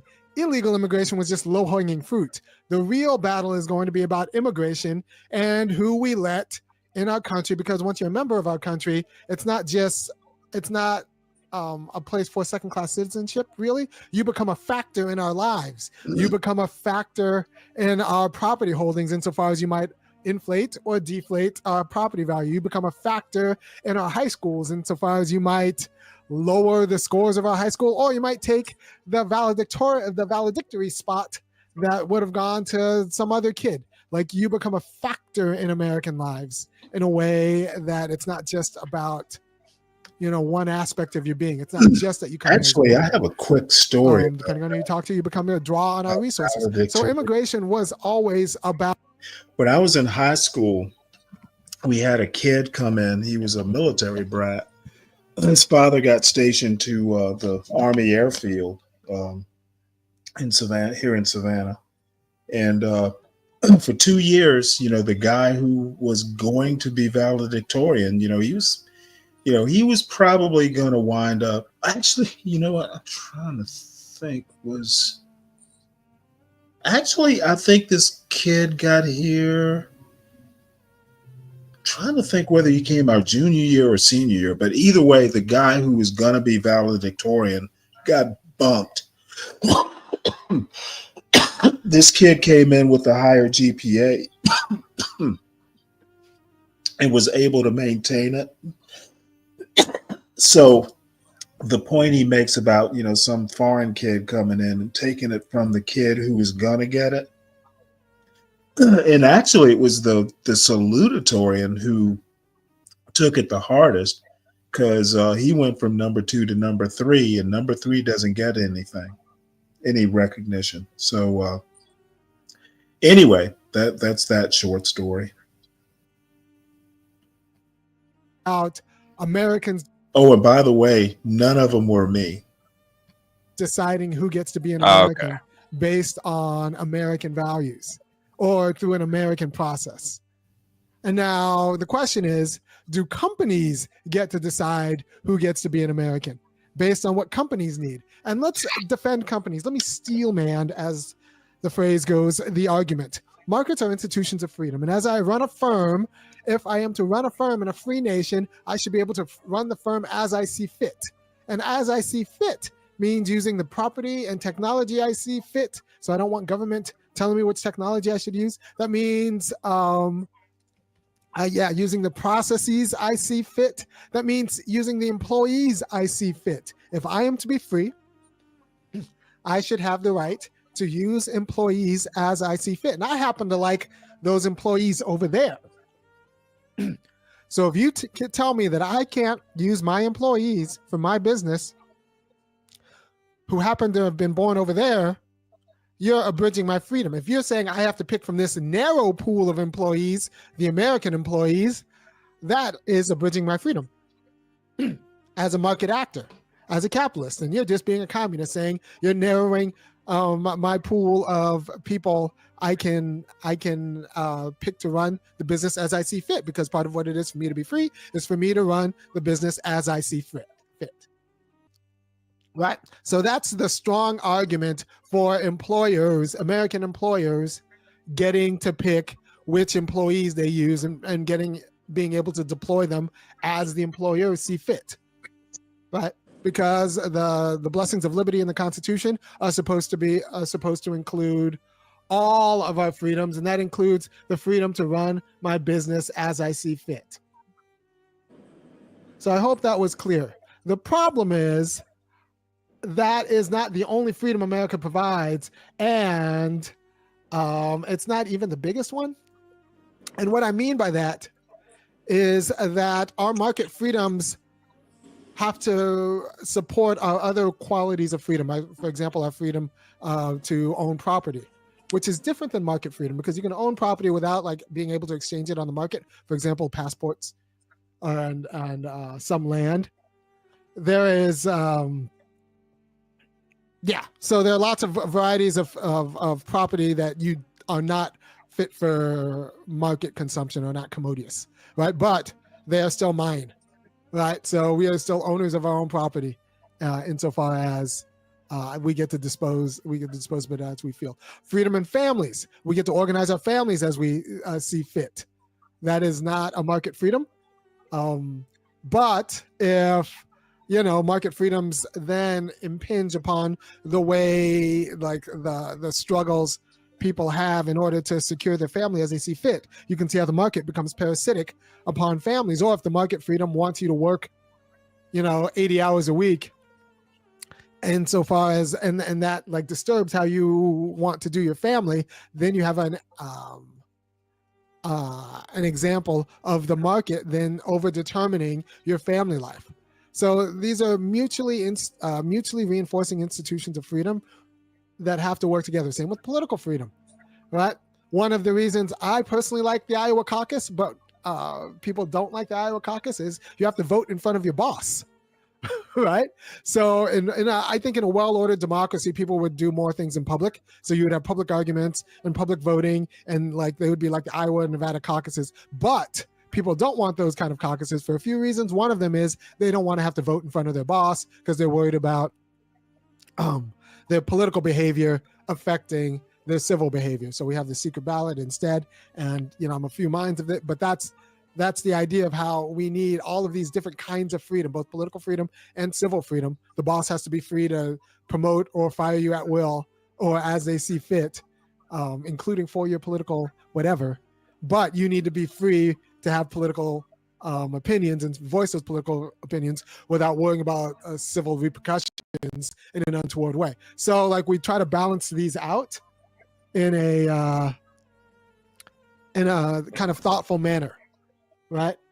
So our different varieties of freedom we try to balance out in a thoughtful manner. So when a capitalist says, and as a matter of their freedom, they have the right to say, I want to run my business as I see fit, and I want to run it for who I think can do this job the best, and that person's in Calcutta, or that person's in Jakarta, or that person's in Seoul, and I want to bring them over here, and part of my American freedom is to be able to run my business as I see fit. So you should respect me being able to bring them here. That's a good argument until you could say that them bringing that person here causes problems for other aspects of other people's freedom.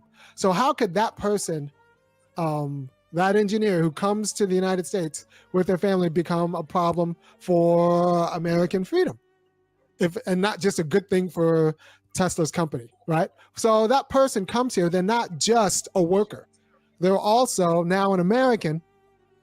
And since we don't believe in second-class citizenship, they're now also, well, we shouldn't believe in second-class citizenship. They're also now an American, which means they have the right to organize their family as they see fit. And they have the right to use all of our public institutions as they see fit.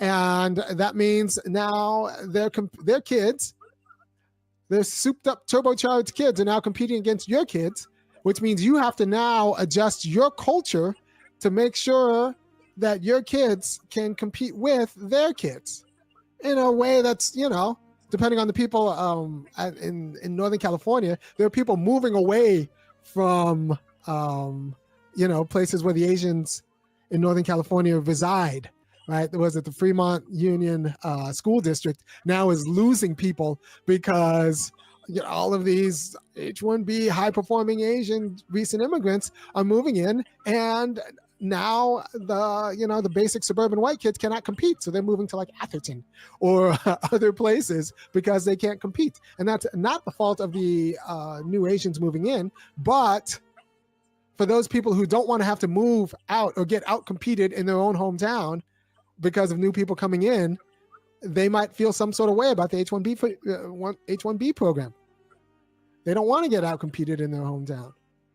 You know, if someone was the valedictorian of their high school and they thought that they were setting up their kid to be the valedictorian of the high school and they stayed in the same high school, but now for some reason that high school has become a tech hub and all of these people who have a different culture and, depending on who you talk to, a more aggressive one, come here and they'll eat your kid's lunch, you could feel some sort of way about that. And maybe you are a little bit resentful that the nation's policy did not have your aspirations for your family in mind when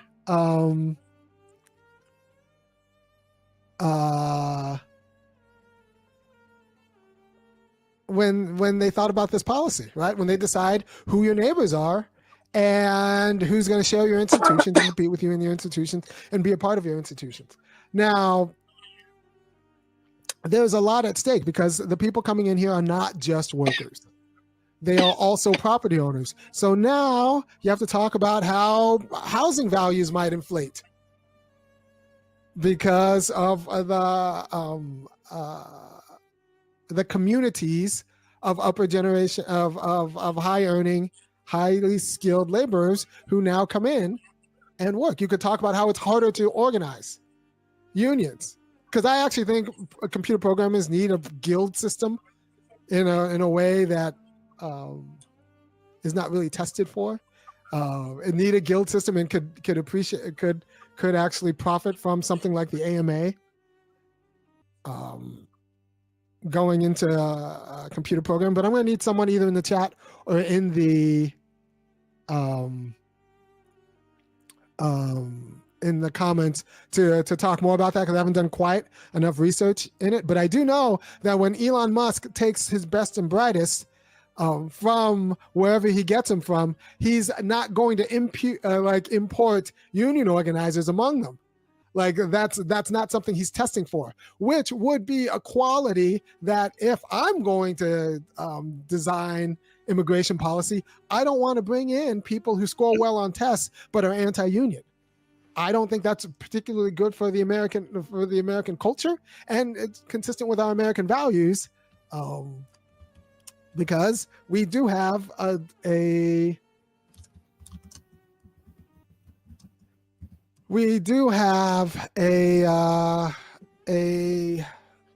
tradition, an American tradition of labor organizing. It's not great, but it is definitely American.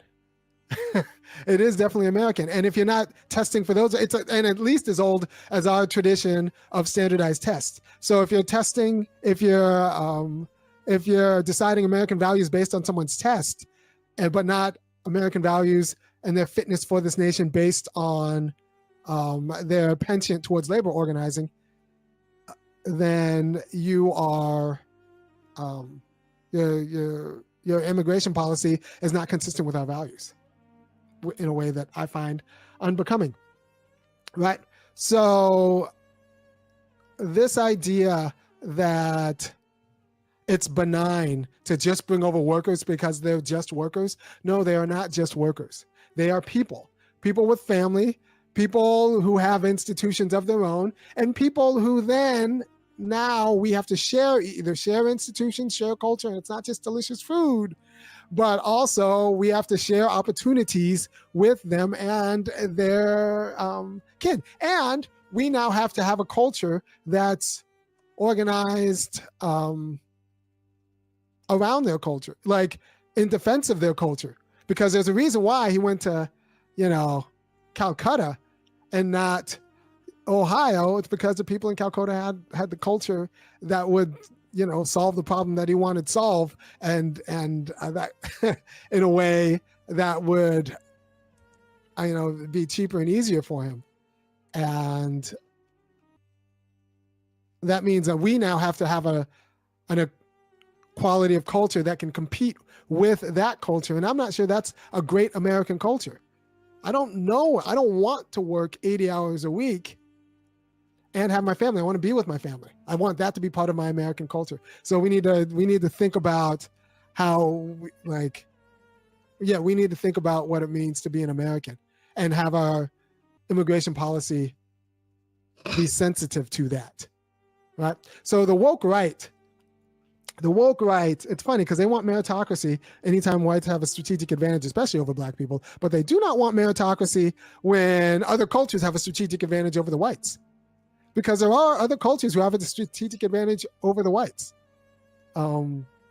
especially white liberals. White liberals, they don't even, I'm always shocked when I find one who's good at anything, anything hard, because anything hard takes a family input, and white liberals are such bad parents that anytime I find a white liberal excellent classical musician, or a white liberal excellent mathematician or something, I'm always a little bit surprised, because that kind of excellence takes family, and they don't really believe in families in the way that they should, and takes hard work and a quality of discipline that's not really of the white liberal set. But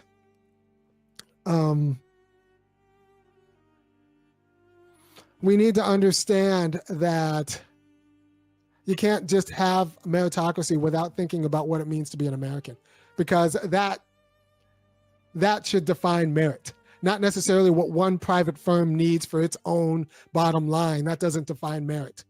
That might define merit for that firm, but that doesn't define merit for American immigration policy, because that is only one aspect of freedom, and we have to look at how those workers impact other Americans and in their participation in America and freedom, right? So, the great synthesis of this is look, American culture is not as serious as it should be about these fundamental issues in the new tech economy. So we need to build American institutions so that they meet these needs, and we can work with the titans of tech in order to make that happen. I think Georgia Tech does a pretty good job at this, but we just need to make it more of a national project to grow the engineers that we need. So we can admit that American culture isn't quite as serious at math and science as it should be, in a way that's productive of our technological economy, and also say that we solve that problem not by going outside, but by recommitting to our institutions with the help of private enterprise here. And and then we have to get serious about look, our engineers are not going to be like those other engineers. Our engineers are going to be unionized. Our engineers are going to be in a guild. Our engineers are going to be just as creative or whatever, but they're also going to have time with their family. And they're not going to have to. Let's see here. Our tech are Google engineers aren't unionized, are they? Does anyone in the chat know, or on the panel? I'm trying to think. I don't really. Well, I know who I can ask. If Crack doesn't show up around here, I've got another friend I can ask. Any comments so far on this video? Yeah, switching up. Do what? This ain't a really good representation of black people. Why not? No, I ain't got nothing to say. This nigga. Simon. Wait, you say it's not a good representation of black people? You mean black Americans? Yeah. That's well, crazy. are you actually a good judge of who represents Black Americans very well? I wouldn't say that, but I'm just saying, like, it's kind of bad. You know what I mean? Why? Because I think he's brilliant. Really? Yeah, he's a philosopher. Teaches over at the University of Georgia, about 2 hours from where I live. Now, I don't agree with everything he says, but on this particular issue, he's spot on. Well, that's kind of Do interesting. you even know what the issue he's talking about is? Yeah, I do, but I'm just saying, like, this is Well, really what bad. is the issue?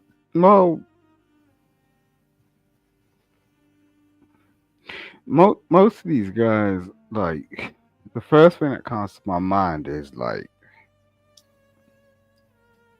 he's been raised by a single mother. That's the No, first. actually, well, he kind of was. His parents got divorced when he was fairly young. His father's Ghanaian, and his mother was from South Carolina. Yeah. So you know who he is.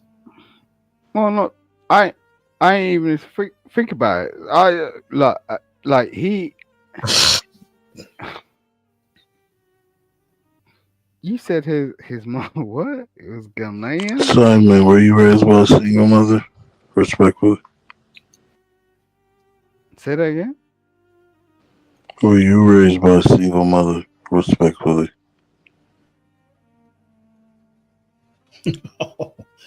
This nigga sounds like a gorilla. Well, no. He asked a great question. I'm curious now myself. Is he still here? Oh, he's gonna motherfucking be here longer than you at this rate. I just saying, like, god damn.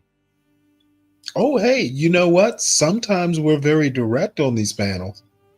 That's cool. It's nothing wrong with that. I don't mind. I'm just saying, like, I mean, yes, no, maybe. You sound real slow though. Oh, you know what? That's going to be your first mistake, to think he's slow. I mean, opinions are like, everybody has the right to their opinion in America, but this jig isn't even in America, so I don't know. Well, see, I was slowly getting around to that point. You know, the part about this guy isn't a very good representation of Black people. And I'm like, well, which Black people? The ones in Britain or the ones in America? Yeah. Because I think he's a good representation of Black people in America. Yeah. I mean, it just depends, really. You know. Depends on what? Your capricious. You say capricious? Capriciousness? Is that what you said? God damn, Stanley. See, now am I a good representation of Black people in America? You're amazing, but you sound a bit right wing. You know what I mean? Oh no, I'm not right wing at all.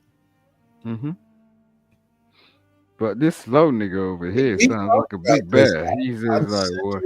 I tend to be center left. I could get what you're talking about, Stanley, but you know. Would you like me to speak faster or speak more white?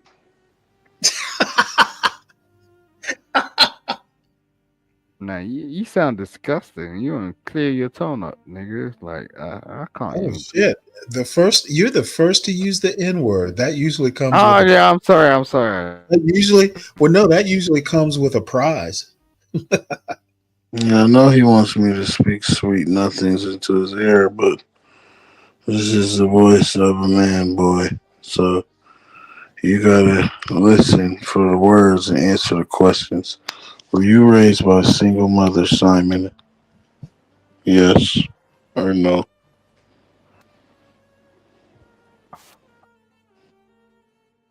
Just trying to think back to remember. Because he said this guy represents someone raised by a single mom. And I'm just trying to figure out how did he come to that conclusion. That is rather interesting that you ask. Yeah, because Simon believes that he can have sex with guys with dresses, and he doesn't think that's gay. So you're being all salacious. We're just trying to get a straight answer and continue with this video. Yeah, I'm trying to figure it out because he has a duality type of thinking. So, Interesting. Well, Simon,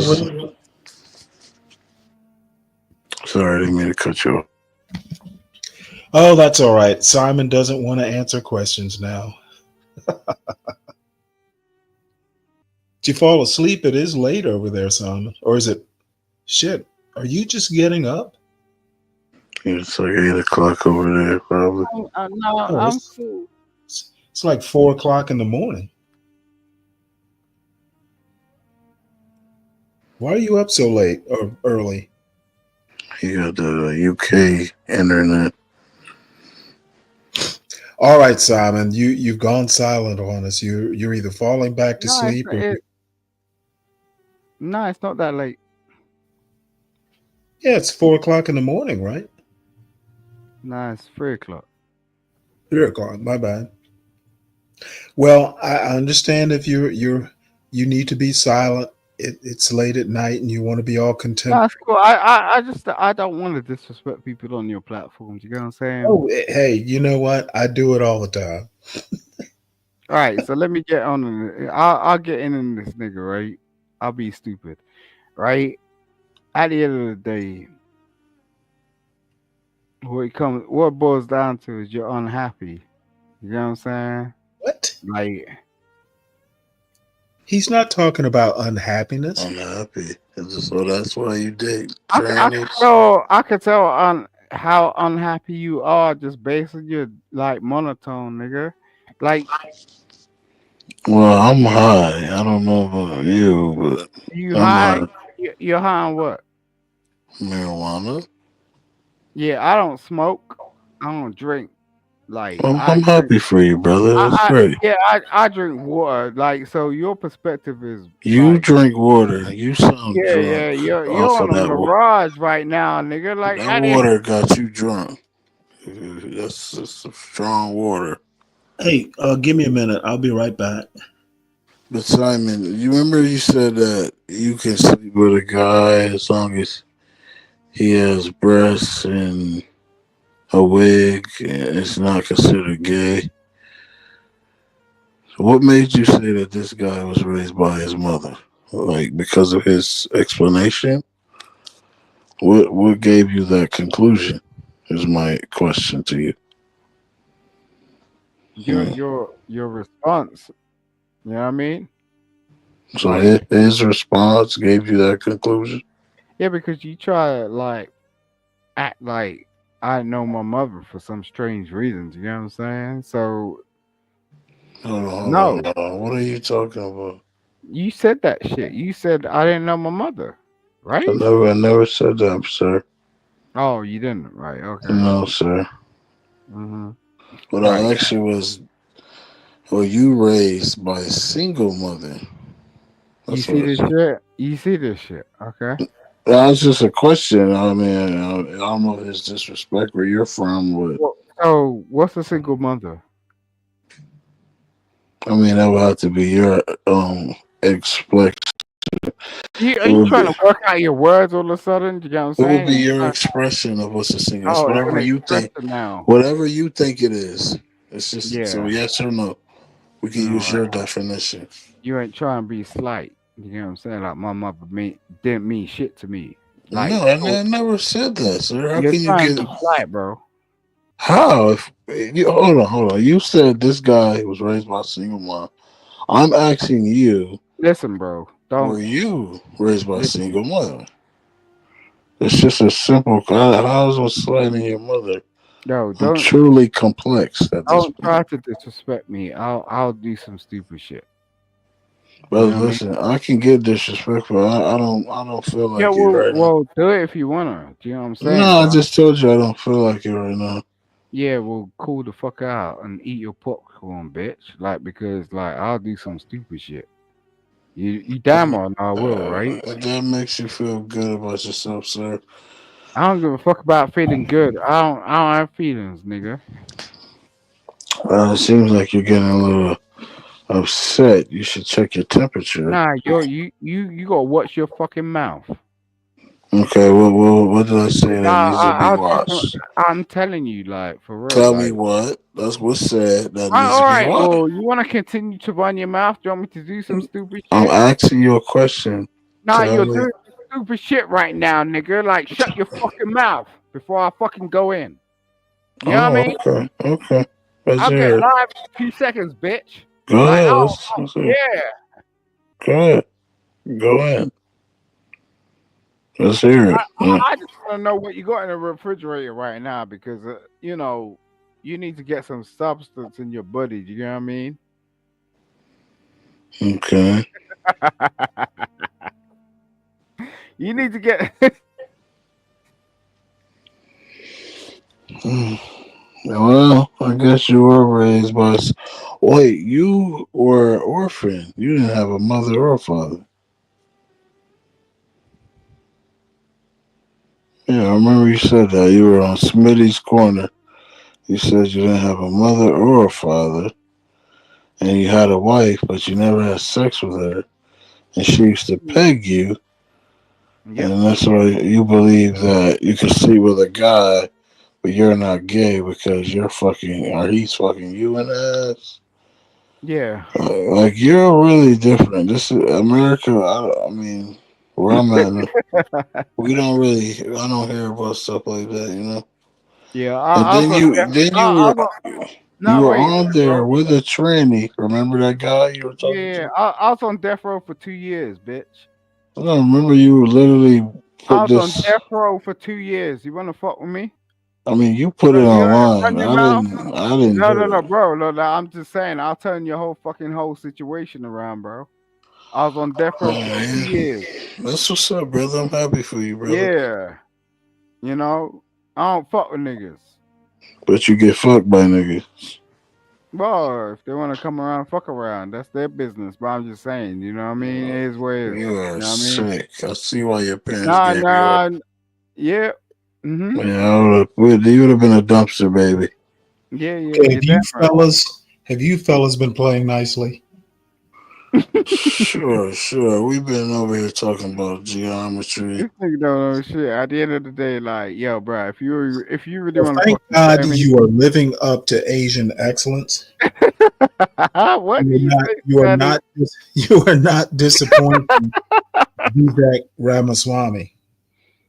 Nah, these project motherfuckers want to come and talk to me like they got some shit going You know on. what? Like, How do you know he lives in a project? I could just tell by his fucking tone. You know what? You really need to not do that. I have Right. no. So what is he? Is he doing something else? Am I misconstruing that shit? Okay, I have no clue where he lives. I've never asked Well, him. I'm telling you, he lives in the project. So you gonna tell me, Simon?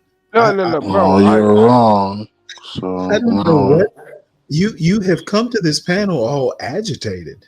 What on earth is up with you? It's that Barton vodka. That's just up with them. Okay, well, whatever. I have no clue where you live, Ignat. If I ever need to know, I'll ask you. Why all this stuff needs to be known is beyond me. I'll tell you. I mean, I Where do you don't live, care. bro? You don't live in the project? No, brother, I do not. Most Black Americans don't live in the project, Simon. Actually, never lived in the projects. Does he sound like a Black American? Do all Black Americans live in the hood, Simon? Of course not. But I'm just saying he don't sound like that. He sounds like a hoodie. You Okay, know what I mean? so you're gonna judge a book by its voice? See, and that's the thing. I can sound white. I can sound proper. I can sound Chinese. However you want me to sound. So do you, buddy. How would you like me to sound? How would you like? Because I can switch it up. That's the thing about Americans. We have duality. Time here. Anyway, I don't. Simon, are you familiar with this H-1B debate that's going on right now in the U.S.? Nah. No. No. Well, that's what Mr. Single Mother here is is talking about. Essentially, Vivek Ramaswamy. You know who he is? No. What? He ran for U.S. president. Oh, well, the nomination anyway. Anyway, he says that Americans worship mediocrity and we are lazy, basically. Yeah, but I mean, and many, including me, believe he's right. Yeah, but I mean, can you spell out what mediocrity actually means? Because like most people don't really understand that shit. Well, let's pull up his tweet and find out. Mm-hmm. Yeah, Stanley, I feel like our homeless is top echelon compared to this guy, Simon. Your homelessness is your bad breath, nigga. Don't even get my face. For real, like compared to where these guys are from, they don't have the call. They speak the Queen's English, but they don't have the call. They're not civil. Nigga, like, what's wrong with you? God damn. Simon is generally pretty amiable. So I don't know what you did to him there. Amiable is a good term. Yeah, that's amazing. One that doesn't get used enough. Yeah, I don't believe this. He can cooperate well with others. You sound like someone's just gonna like break into your house and then you're gonna like complain to the cops, nigga. Like, I ain't got look, you gotta like. So you think somebody gonna break into my house? I'm gonna complain. Look, bro, you sleepy, nigga. No, I mean I can speak faster. I mean, how you like it, you freak? Like you're homo. Why you worried about man sound so bad? Like I know you over there playing with your butt plug, but this ain't that, okay? We're not here to sound sexy for you, freak. Okay, go jerk off and stick a bottle of Heineken in your ass. That's not what we're not into that. We're not into guys. We not. I ain't gonna talk for your attitude. We're not into guys like you. One comment. Mm-hmm. One comment I actually have to make about Vivek for a Yale trained lawyer, he is a surprisingly pedestrian, if not outright bad writer. He's not very good at it, in my opinion. Anyway, I'm going to read the first paragraphs. I love you, Stanley. No. What? No, go. I love you, Stanley. The top reason top tech companies often hire foreign-born and first-generation engineers over Native Americans isn't because of an innate American IQ deficit, a lazy and wrong explanation. Key part of it comes down to the C word, culture. Tough questions demand tough answers, and if we're really serious about fixing the problem, we have to confront the truth. Our American culture has venerated mediocrity over excellence for way too long, at least since the 90s and likely longer. I argue longer. That doesn't start in college, it starts young. A culture that celebrates the prom queen over the math Olympiad champ or the jock over the valedictorian will not produce the best engineers. Several things wrong with these first three paragraphs. Engineers are not the end all and be all of humanity. Culture, let's see, a culture that venerates Corey. I don't need to go through all that. More movies like Whiplash. Nope. Most normal American parents look skeptically at those kinds of parents. More normal American kids view those kinds of kids with scorn. If you grow up aspiring to normalcy is what you will achieve. Now, close your eyes and visualize which families you knew in the 90s or even now who raise their kids according to one model versus the other. Be brutally honest. Yeah, this isn't very well written, but the point is well taken. He doesn't give really concrete examples, but I think the one best example out of a bunch of bad examples is the jock over the valedictorian. We worship football players over guys with 4.0 averages. And, people want to isolate it to the black culture, the quote, he's acting white culture, but it's not really. I've had more white people say you sound white to me than black people ever have, which is surprising. So, yeah, exactly. And I sound white all day long. Do you know what I'm saying? People hate that shit. They're like, oh, white. well, it's not Yeah. so much, what I'm trying to basically, or what he's trying to get across is America as a whole is anti-intellectual. I totally agree with that. And what he has said, this guy is basically close to Trump. He and Elon are running this Department of Government Efficiency. So Vivek's going to have a lot of power in the MAGA universe. He and Elon Musk are pro H-1B visa because they think America doesn't produce the quality of engineer that it takes to run a Tesla or Apple or these big companies like that. And he has pissed a bunch of MAGA people off. Basically, my comment is that in 2024, MAGA, Trump, is basically his campaign or his administration, his way of doing things is oligarchs riding the backs of the working class into the presidency.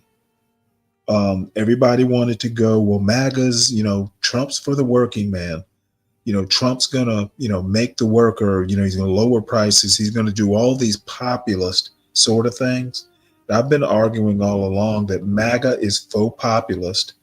And really what it is a bunch of oligarchs wanting to sound like a normal guy.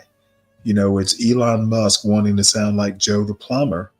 And now that they have won the election, we're looking behind the curtain and we're finding out that the wizard is actually, just a normal old oligarch, who looks down on American culture in the working class. Now, I'm exaggerating a little and I'm chuckling because I think this is so funny. From my perspective, I'm having a great day because I get to tell you, That's I told fun. you. No, but that's really interesting. Right. So the bottom line is MAGA's pissed off. The rank and file MAGA is pissed off because, in my opinion, the man told the truth. And it's a truth that America does not want to hear. Especially, and the other caveat is to take it racial. I just kind of talked about class, but to take it racial, white people are okay as long as black people are the ones being castigated for being mediocre or, just not, meeting up to meritocratic standards. As soon as the lens is turned on white people and they're told, hey, you're not as good as Asians, white people are getting pissed off. So, there's the class side of it, there's the race side of it, and then there's the overall American culture side of it that none of us. That's been going on since the 1940s, though. No, not quite to this point. This Asians say since the 90s have pretty much outpaced the white people as far as do you believe that? Do you really believe? Hold on one second. They get higher T scores. They do better in school, per capita, etc. And based on what? Because they're providing us with their same results. Like, so I literally just told you what. Look, I'm just saying, Stanley, that I went to Hong Kong, right? And okay, wait, hold it. Don't even bring it up. Hong Kong is not America. Yeah, what's the GDP of Hong Kong? It's probably higher than the United States, but that's not the point. We're not talking about Hong Kong. We're talking the United States. This is a domestic issue, not an international issue per se. Okay, I'm going. It is about immigration.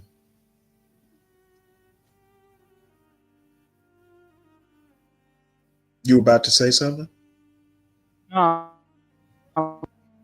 You're breaking up now. You're roboting.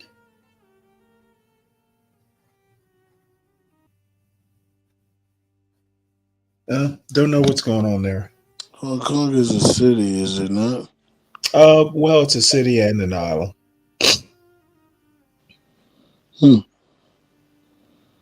For some reason, I don't think they have a bigger GDP than the whole United States. What is this? He wants to blow Stanley. You need to be much nicer.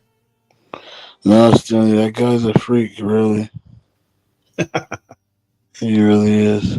And Sigma Man, what is this? Bring back King Chad.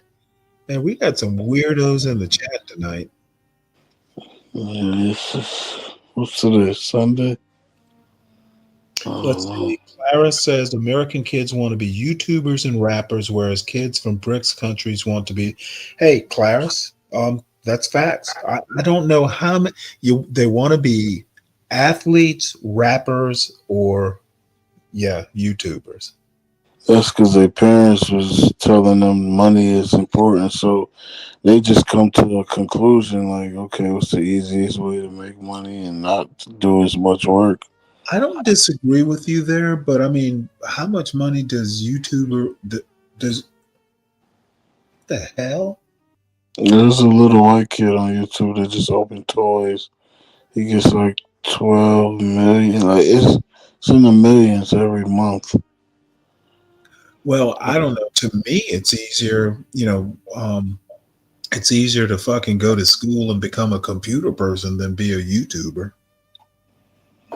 I mean, that's your opinion. I mean, if you can I just feel like if you give like a 2-minute video and you make 40 grand off of that, and that's what your parents will make in a year in certain cities. So it's kind of, I don't know. It's like they changing the game with this stuff.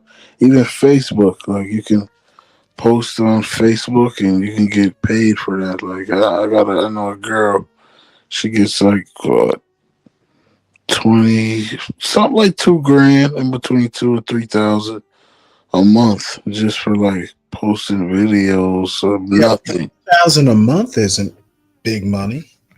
Yeah, it's not, but it's like passive income. You're not doing anything for it. So she goes to work and goes home at night, makes a 2-minute video every day, and that's passive income. It's free, but it's free. Basically. It's a lot of money for a kid, but it's not a lot of money. Shredder, see that thing that says Hong Kong Island? See that when I say it's both? See, it says Hong Kong Island.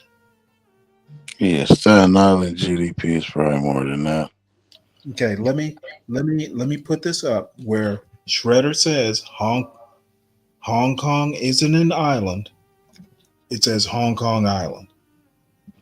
Shredder's like 13. His guy doesn't know anything.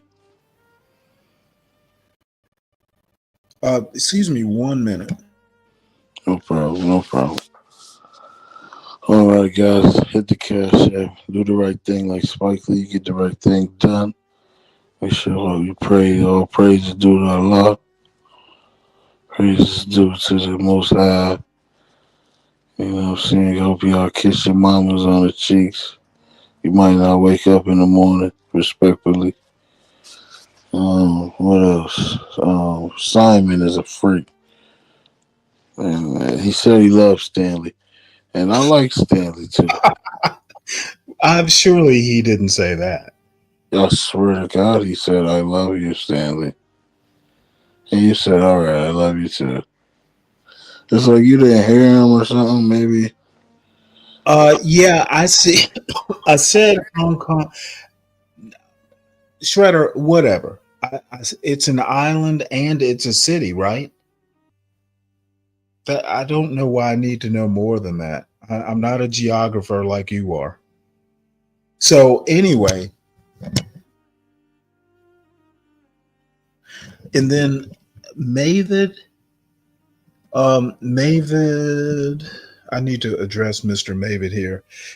I guess this is to me. You hate white people so much that you want them to lose at the expense of motherfucker. White people aren't essential to anywhere. Okay. One of the things I learned in the military is we're all expendable. Okay. If all the white people disappear tomorrow, America will be okay. Even though you don't think you will, we will. This is pathetic, Stan. Plus, nothing's new. Asians are still first, blacks are still last. He has to emphasize that. So, what are you happy about? Okay. Well, I'm happy because I realized early that an Asian standard is where it's at. I'm going to brag again. Don't be pissed off.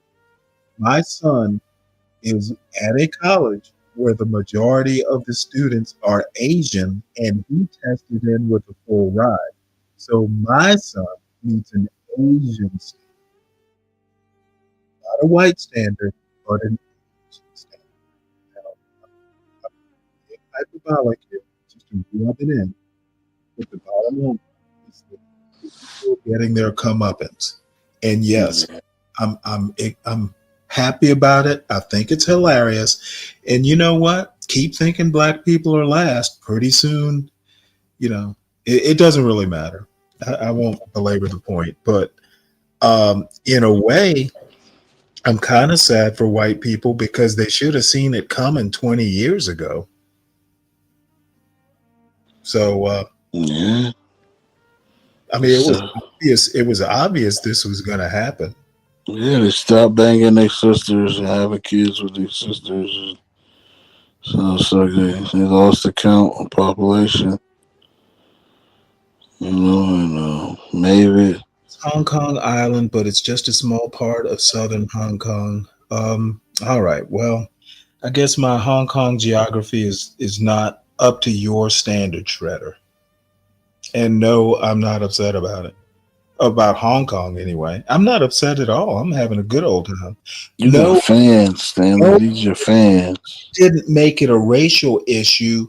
White people made it a racial issue. Okay, this whole thing about affirmative action, the white people and Asians talked about affirmative action and blacks weren't meeting up to standards and all this bullshit about blacks.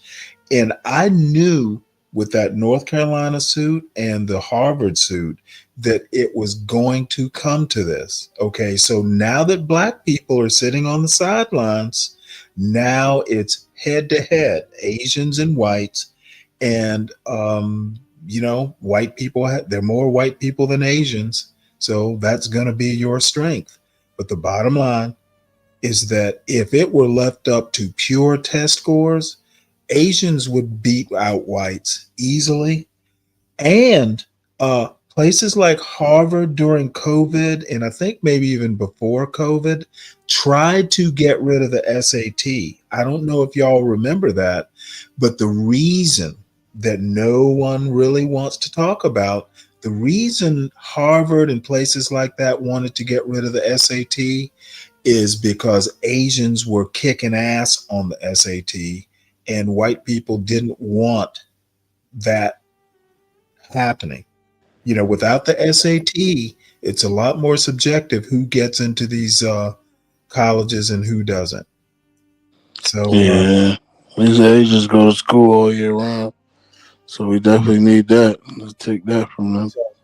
Anyway, I am kind of laying it on thick. I admit that, mainly for Mavid's sake because I know it's upsetting him. But hey, black people didn't invent race, buddy. White people did. Yeah, so black people invent everything else. Like The oxygen you breathe in, maybe. We invented that. That came from a black woman. We're done beating up on Mavid for the day. So let's see, where do we go from here? I'm done with Vivek. Since Simon is gone, I don't have to repeat myself here. I'm not gonna even bother with him. We'll do this later. So what do we do now? What do we do now? Anything exciting going on in your life there, Ignat? Yes, truly blessed and highly favored by the Most High. Here to breathe and talk with you right now. Everything's going good. I can't complain. It's truly a blessing to be alive. I've talked to you since Christmas. Did you have a good Christmas? Marvelous Christmas. Yeah, it was excellent. It was great. On the flex, it was great. The wife, she did great. Spent a lot of good money. Got me a lot of nice things. Comfortable. What's this, Dr. Alicia? You have kids? Yes. Because I found that baby. Christmas isn't the same once, the kids get older and don't get toys anymore. I used to actually enjoy buying toys and seeing my son, open them up at Christmas. Mm-hmm. Yeah, they don't even. Well, my oldest, he doesn't celebrate it like me. Like he's more so like me. He just gets people stuff, but he didn't want anything. Like he said he got everything he needs. Yeah, I just got a baby a bunch of stuff that he's never gonna use. But that's about it.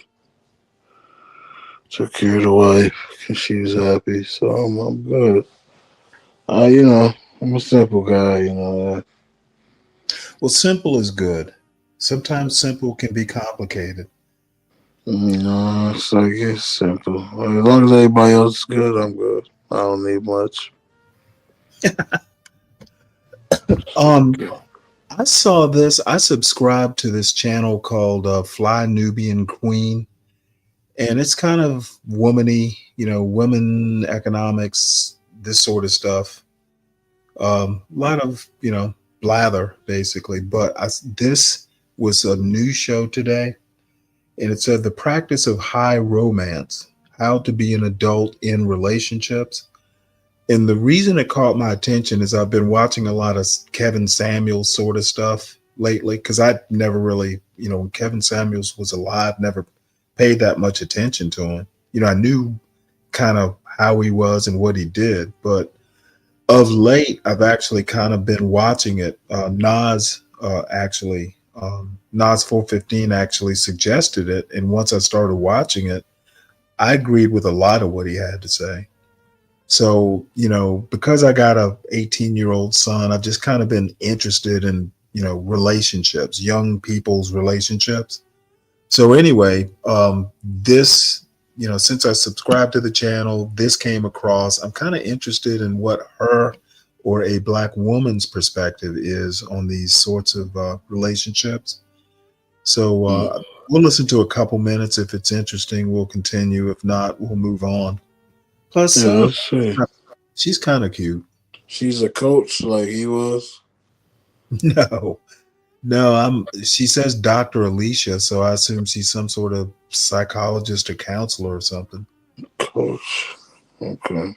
Aren't we all? But I don't know. Her face isn't ugly. Valerie and Inna and Shauna. Hey. And Tanya. Oh my gosh. How y'all doing? Okay, put your name in the chat. And I'll say hi. Martina from Arizona. Looks like a white lady. Put your name and where you're from in the chat. She looks like a white woman. Do that, we can get started. She doesn't. I am talking about how to She got that white nose. how to be a functional, Well, she's trying wise hard. adult in relationships instead of Oh, are you T? being How do you know? childish Oh, in she's relationship. biracial. And Yeah, I guess she being got childish is for children. So we're talking about this today. I've been it talking if you about this want. for, oh my I, gosh, I believe several women months can't now. tell you about relationships And because so I just want to welcome everybody. they're just naturally like unrealistic. So she can't really teach somebody about a relationship. You haven't even heard her yet. She might be an exception. Well, let's hear it out. Let's hear what she got to say.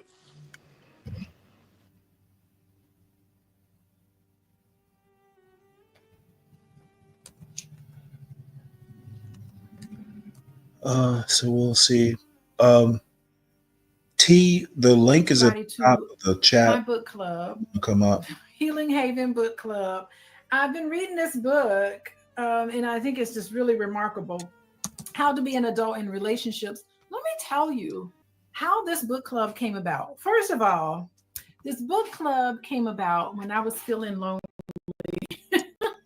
And my husband said, Dr. Boyce, he said, why don't you do a book club? And I heed and hawed about it. And I was like, I don't know if I could do a book club. And then he started his book club off of a recommendation for me to do a book club.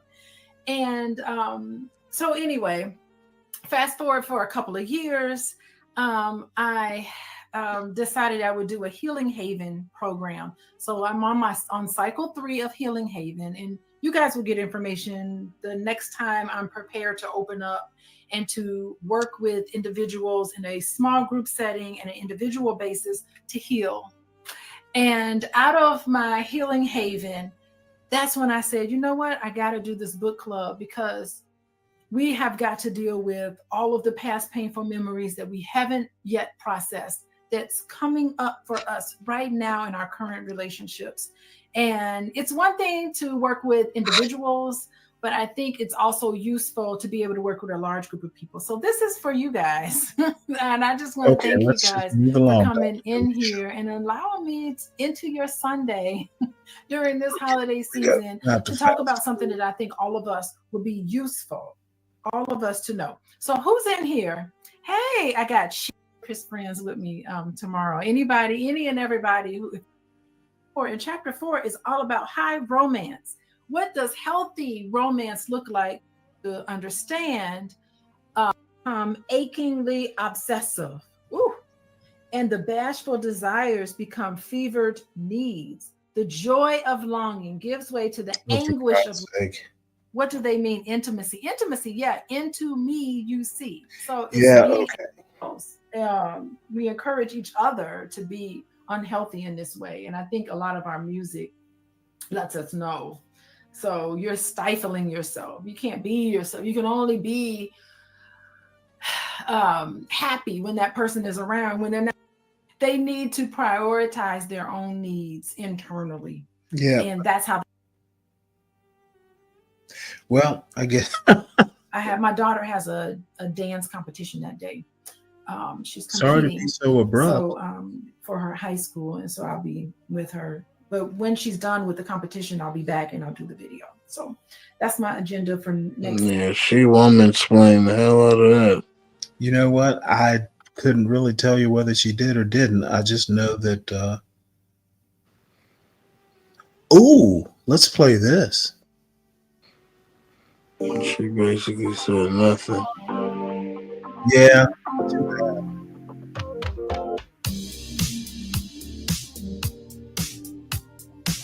Okay, Grandma. If you have something you want to review, let me know. I'm just kind of wandering around my algorithm here.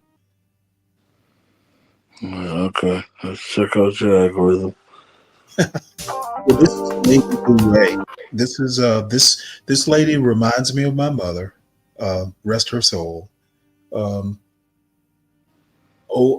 Older educator. My mother was a former teacher. Rest in peace.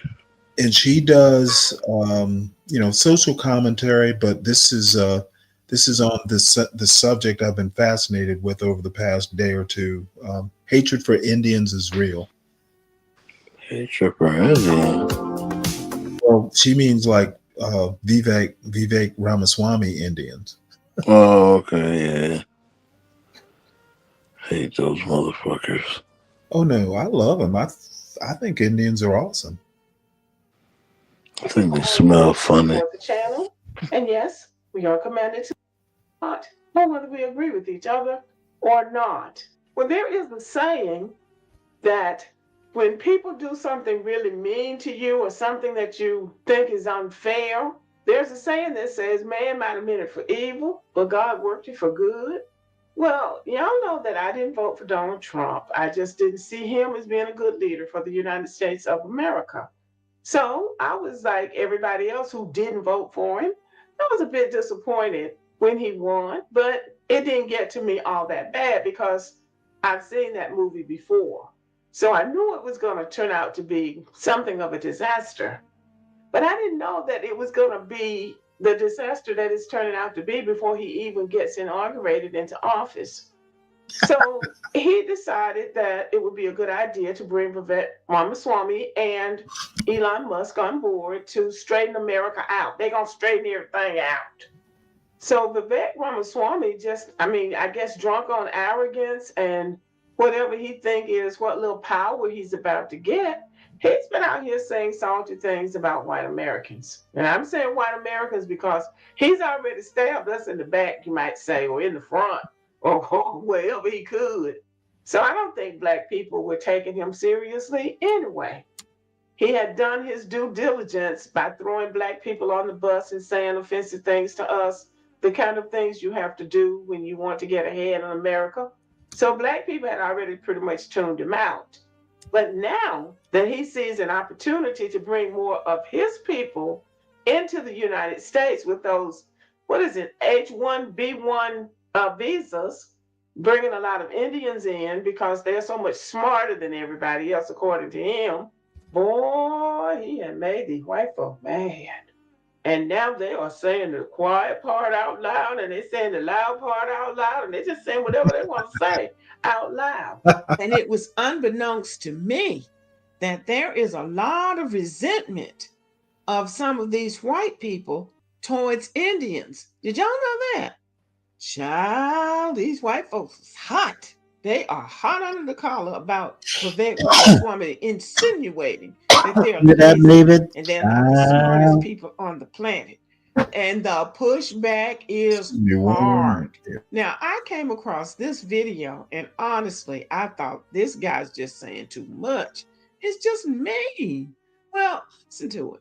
Cockroaches and parasites wiping cow dung on their face and then like sleeping with white men's wives, because, well, he's a doctor and I could have a better life over here, and then the next thing you know, you're with some fat, fupa, stinky, like disgusting cow dung ridden dot head Indian that will never assimilate into your culture ever. They brush their teeth with this stuff. They eat soup that's this stuff. They're disgusting, parasitic people. And then we want to embrace them. And then Fox tells you how excited you should be that all of these Indians are coming here and that we're going to be so much more intellectually advanced and technologically sound because of the Indians. No, they are third world parasites, and they're pieces of crap, and they're terrible people who have no moral ground or upstanding. And you're right, they don't value the human life, and they gang rape women. That's who these people are. Damn. I don't really know who this guy is. It says stewpeters.com. So I hate to hear him talk about somebody he don't like. One thing, he gave Indians a tongue lashing, saying things that most people wouldn't even think to say, wouldn't even know to say. And he said it out loud. I'm telling you, I had never heard anybody describe Indians that way, but I don't know them. And I personally, and to be honest, I like Indian women. I've been around 1 or 2, 3 Indian women. And I like Indian women just fine. They seem to be nice, but I don't like Indian men. Now, I will be honest about that. And it's just they come across as being arrogant. And I just don't know. I just as soon deal with a white man. Matter of fact, I would rather deal with a white man than to deal with some of these immigrant men that I have come across, because they really do have stereotypical ideas about Black people. And sometimes I've been in situations with Indian men, more than one, where a white man had to put the Indian in his place because he was being disrespectful to me. Not that I can't handle my business, But I think that it worked better for the white men to do it. But now this guy, I'm not sure what an Indian man has done to him, but my goodness, that was cold-blooded. But there was one thing he said that was very telling. He said they are sleeping with white men's wives because I guess he's saying that the woman's husband is a doctor, and the Indians are saying, well, she's married to a doctor. So if he breaks the marriage up, then she'll get a big, alimony, a big payoff, and he'll be living a good life at that white man's expense. That's what it sounded That's like not he was what he saying to me. said. He said they And he was sleeping with the totally Indians disgusted by the because the idea. Indians And are Indians, doctors. She didn't. She just lied. That's not what he said. Said they're sleeping with these Indians because they're doctors. That's what he said. Oh, That's crazy. The wives. Yeah, the white wives are sleeping with these Indians because they're doctors. It's just crazy how people don't listen. Okay, let me tell you something that just thoroughly confuses me about this argument. It's a little bit apart from her show. People, this H-1B visa issue is an immigration issue, but it's really a domestic issue. This point here about a cab driver being killed because he asked people who were urinating in the street to use public restroom that was nearby. This happened in India. I'm trying to figure out what that has to do with America and H-1B visas. This whole trope about, these people need to stay in their country and fix their own country. Well, these people are coming here because people have, the government, and it's really not even the government. These H-1B visas exist because corporations require them for one reason or another. So these people are coming here because there's opportunity. They're not creating the opportunities. American corporations are, and the government is facilitating, what these corporations want or require. So what's happening in India really has nothing to do, or if it does, it's very tangential to what's happening currently with this H-1B visa migration issue. So that's my spiel. Yeah, I don't agree. I think they come over here and they definitely make it a way, whether they use the resources of major companies or not. They send it back over there. $10 is $100. Why would they not? Yeah, exactly. Okay, but the thing is they wouldn't even be here if there wasn't something for them to do here. There was an opportunity. Yeah. They are being invited here. They are being encouraged to compete for these visas. So are we exploiting them or are they exploiting us? Which do you think is happening? Because these people come here and someone described them as indentured servants. Well, I guess they kind of are.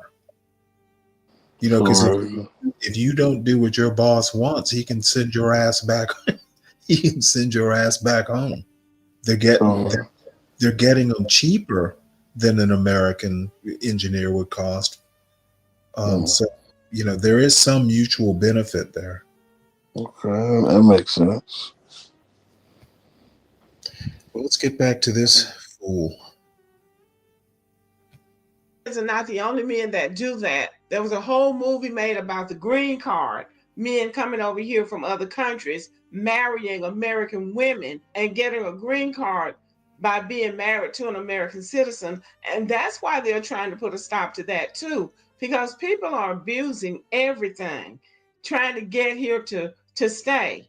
And then talking about how smart they are. See, that's what's offensive. That's not just offensive to white people. That's offensive to Black people too. You're coming over here from what Donald Trump calls a shithole country, bragging about how smart you are. If you're so smart, fix your country and stay there instead of running to other people's Hey, she country sounds where they have mighty, worked hard to build up their mighty like the economy folks on and this their panel. infrastructure, Probably and fit you in want to really come there well. and benefit from their hard work all the time, doing a whole lot of bragging. That's offensive to anybody. So anyway, the hatred for Indians is real, and it's only going to get worse, because if they think they're going to bring a lot of Indians in here and give them a lot of high-paying jobs. Now, people are telling me in the comment section who live in California, out in that, high-tech Silicon Valley area, Really? that they can get 5 Indian engineers for the price of 1 American engineer. So it is about cheap labor. Now, I think we have to keep that before us. A lot of this is about cheap labor, but it's also about America always wanting to work people for less than what they're worth. These companies are making money. These insurance companies are making money hand over fist, and then they don't want to cover people when they get sick. Walmart is making money hand over fist, but they don't want to pay people a livable wage. So there's something wrong with the thinking in America. It's okay to bring some immigrants in. It's okay to bring some low wage workers in, because if they work hard, they will climb up the ladder to success. If not in the first generation, definitely in the next, if they want to. So it's fair to pay people a livable wage for the work they do. And it's not fair to always be bringing other people in to keep building up wealth for oligarchs and the people who've been here all the time, struggling to make ends meet or trying, who are good Americans, bringing people in and giving them jobs that Americans should be doing and should be paid for the work that they do. But I will say it's always instructive to see non-white people get a wake-up call. All of these people who think they're going to come here and assimilate into white society, mix in with white society, always end up being disappointed, because they're not going to listen to us. I always say, let the donkey kick them. Don't try to give anybody advice about America. Don't try to tell anybody anything about how America operates, because they won't appreciate it, because they don't think the rules that apply to us applies to them. So it's always better when they find out for themselves. And anybody that listens to this man, there is no question as to how he feels about Indians. I don't know Indians well enough to defend them or to condemn this man. I really don't. This man might really know what he's talking about, but I can say for sure what he said about Indians is not flattering. There's nothing flattering about what he said about them, and he might know what he's talking about. So I just want to know what you think about this. Is this man being overly critical? Is this man being mean? Or do you think that he's just fed up and he's just speaking his truth? I would like to know what you think. It's pretty harsh. All right, y'all. Thank you for listening. Give me a thumbs up and have a good evening. Any thoughts? Yeah, I just think white people are the original racists. They hate everybody who has melanin in their skin, so they got all kind of terms for everybody: dot heads and all this, raghead and feet eater. It's just regular white people stuff, basically. Like the Caucasus Mountain beast. Well, I'm gonna, something Phoenix Fish just said. I would argue that Islam, I think Islam probably exploited Africans before Europeans did. They were in Africa before Europe. So the original racists might actually be Islam. And then Phoenix Fish is saying, you never pull race cards. Red dots don't like black people.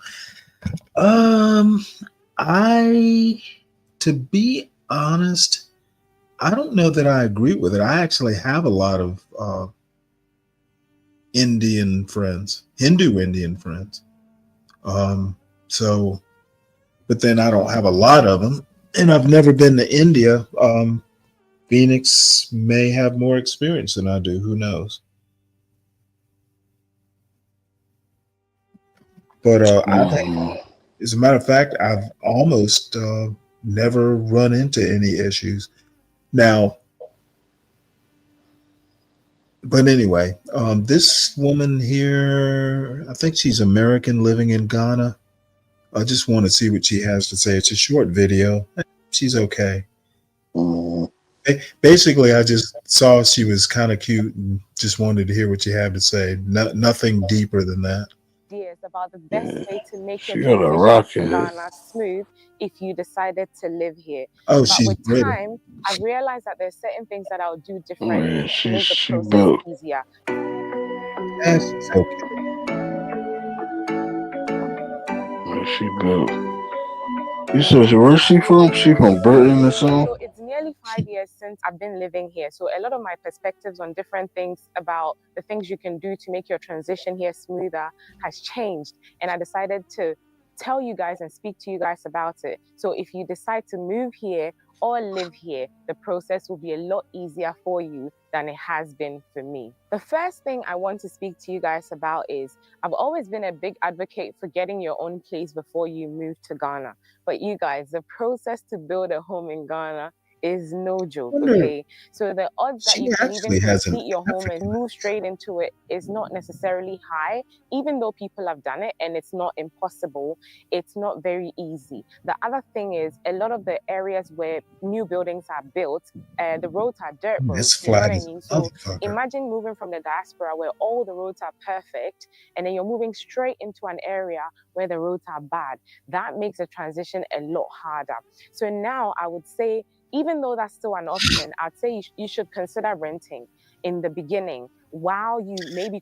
You know, John made a point about Africa being so different from places like the United States, where, you know, every house is like behind a wall. In this neighborhood, you know, I'm used to seeing neighborhoods just kind of be more open than that. You know, there might be chain link fences, but, you know, not like huge ass walls. You know, it's pretty interesting. Yeah, certain spots are different. Slowly transition into I've never moving here been to make the transition a Egypt. lot Never smoother, been. because a lot of the time you can probably afford to rent in an area where all the roads are done in comparison to buying in an area where all the roads are done. Although rents can be quite pricey, it still depends on the location that you choose. You can find a decent location where the roads are done and everything, but it's not like airport or it's not cantonments or it's not East Legon. So it's still affordable to live in. So don't rule renting out. Keep rent as an option, because I personally feel like when I moved here, I moved straight to my Yeah, I was own gonna house. say that And it's the so roads had a affordable over big there, bro. impact on my lifestyle, $300, you'll so get it's the very, very nice stable. ass And then once I hotel for moved into a rental like in an area where 30 everything was done, days. it was more central and very easy to get to places. I was like, why didn't I do this sooner? You know what I mean? So I guess for me, it was all part of the journey. But for you, Oh, I'm sorry, consider Lindy. it. It should be an option. It doesn't have to be your own built place that you Sorry move into about that, straight away. Lindy. Although it cuts costs and obviously you're not paying rent and all that, it's still very challenging if you want to do that straight away, especially if you've lived in a diaspora for a very, very long time. What's up, Lindy? You there? Hello? She probably stepped away. Probably. So definitely don't rule renting out. All right, guys, so we're on to our second point. As usual, I decided to film outside just so I can show you different You notice he ain't even look at you know what I her ass. mean? He just, You you guys see like that, make asses sure you all give me a day thumbs up long. so I know and I can keep doing these type of videos In outside so I can homeland, give a you guys big different ass. views, different experiences in different parts of Ghana. So my second point is you do not want to get sick and not have enough funds to cater for your medical needs. Having travel medical insurance can make a massive difference for you. you don't know what's going to happen. If you're moving here, if you're coming on holiday, you could get sick out of the blue. That can be unpredictable. So having travel medical insurance is Did you really drink the water when you were over there? Just for a few dollars a day, you can get travel medical insurance. Nah, bottled water. Safety Wing is I was about to ask. as you go as well. It works in 180 different countries, Ghana included. Now, this must be it's free for some sort children of, under 10 years old under the adults policy. So I feel like it's just been made description box below. You guys can check them out if you want. I feel like what they're offering is decent. Let's move on to the next point. My third point is to encourage you to bring the things that make you comfortable here in the beginning. In Ghana, you can find literally everything that you're looking for, from hair products to perfumes to skin products and all that. But everything is not found in one shop. And the popular shops in a lot of the diaspora countries you won't necessarily find here. So it's like people that have imported them or brought them in. So knowing where to find things can be a bit tricky. And online markets is not a big thing here as it is overseas as well. So it's important, in my opinion, to bring the things that you're comfortable with so that you have access to it at least for the first year or so. John Galt, there you go. That's low-hanging fruit right there for find you. your way around, know where to get things. You can, You need a Walmart on that here in motherfucker. Ghana. But in the beginning, it's too stressful trying to find your favorite hair product, your favorite perfume, your favorite this and that. And that all makes a difference. Even home decor and stuff like that, you can find here in places like Oka and stuff like that. But if you have favorite shops that you usually go to wherever you are, just buy a few things and bring it. That will make a big difference, trust me. Because then you feel like you are home, even though you've traveled and you've moved away, and it makes the transition slower and at a better pace for you. This point applies to people that are just visiting Ghana as well. I feel like it's even more important for people that are visiting Ghana to just bring their own stuff, because you don't want to spend like half of your holiday looking for your favorite lotion or your favorite hair product. I mean, sometimes you might lose stuff or you might break stuff, then that's fair enough. But if you can, just bring it. It's too hard running around trying to find things here. Moving on to my fourth point, the notion of a holiday can become quickly diminished when you move out to Ghana. I feel like we all move out to Ghana because of the laid-back lifestyle and just the pace of life and the fact that the society is not so work-centered. So it's very easy for us to forget about taking a holiday. But I think it's even more important for you to make time for holidays and getaways and things like that, regardless of whether you're working. All right, Stanley, I'm gonna holler at you tomorrow, man. Hold it down. Okay. Two things. Oh, good when night. you live in Ghana, the back and forth with slow processes, with dirt roads, everything is just draining. Everything is just exhausting. So it's so important to take a break every now and again.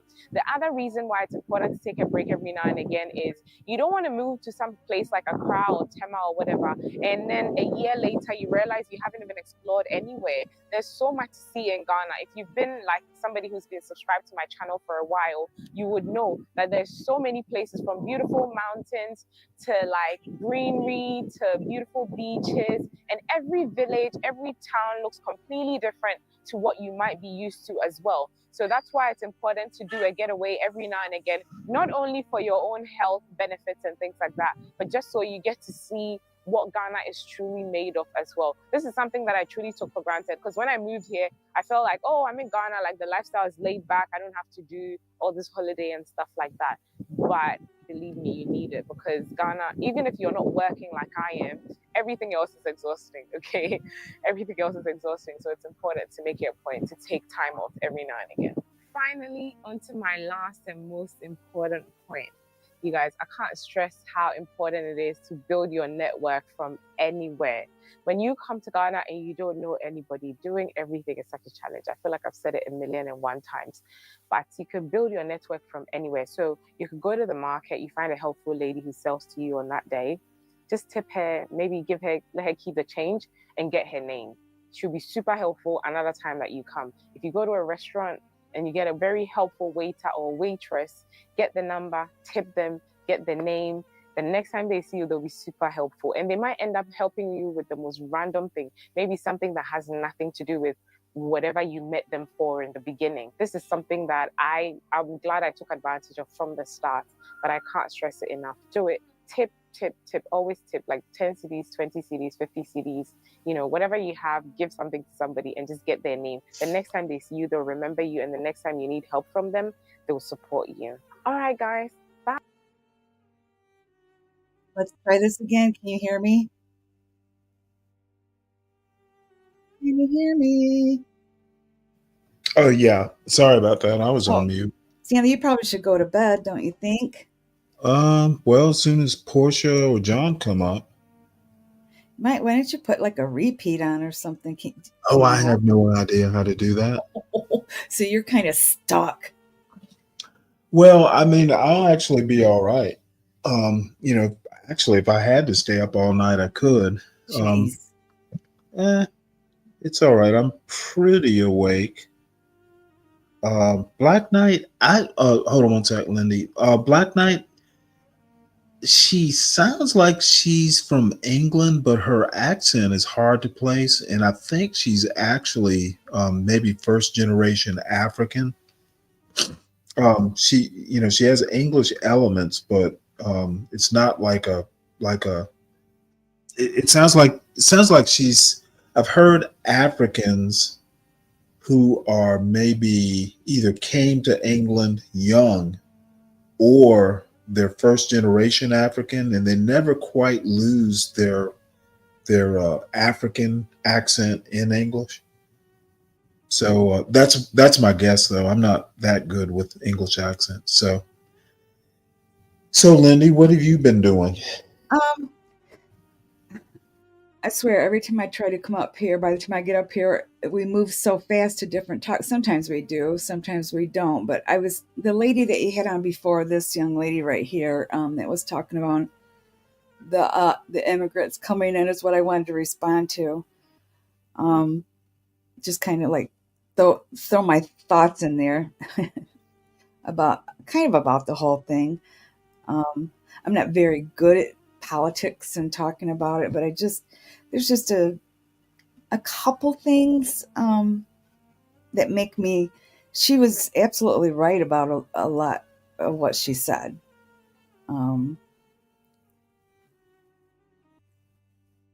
I wish that there were more American citizens. I wish we had more of our citizens, not just white citizens, but it sounds like the whites are underperforming. I'm just here's the deal, though. It is,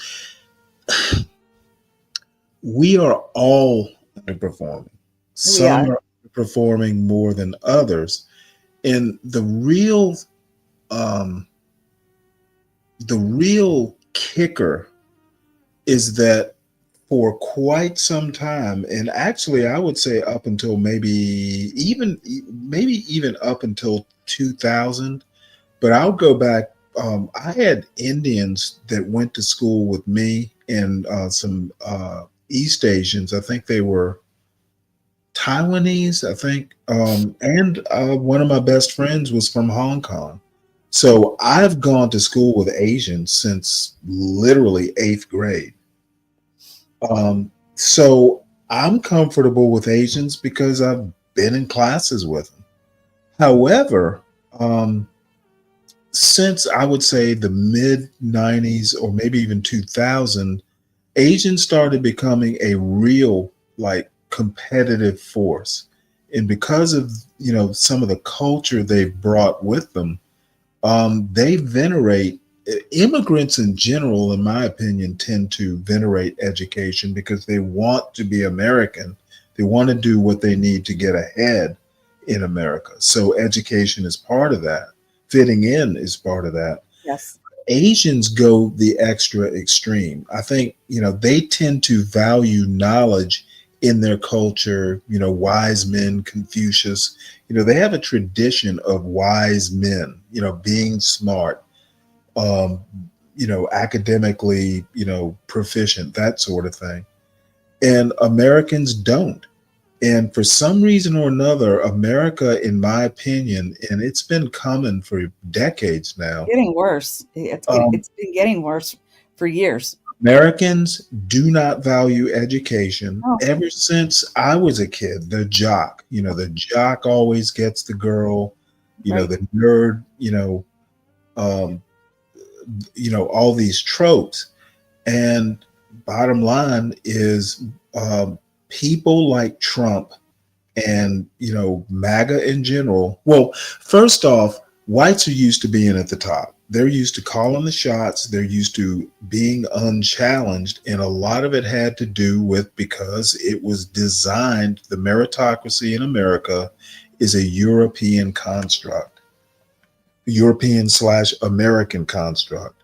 And they're just used to being at the top of the heap. And now they're not so much. Per capita, they're not doing very well. You go over to England.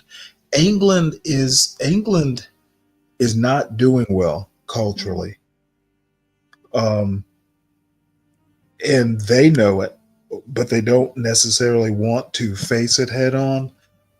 There are a lot of people who say America's gonna be like Britain pretty soon, and I've been in denial. Like, no, we're way more creative than the British, et cetera, et cetera.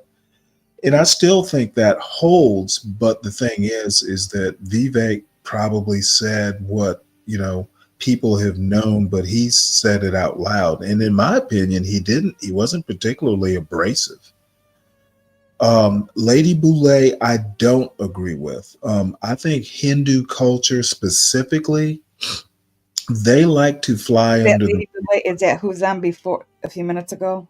Yeah, the older lady. See, I agree a lot with her, to be honest with you. And I don't, oddly enough. Usually I kind of agree with her, but this time I don't. I don't think it's the Asians that are the problem. It's American culture. And, that Asians may be a little abrupt or something like that.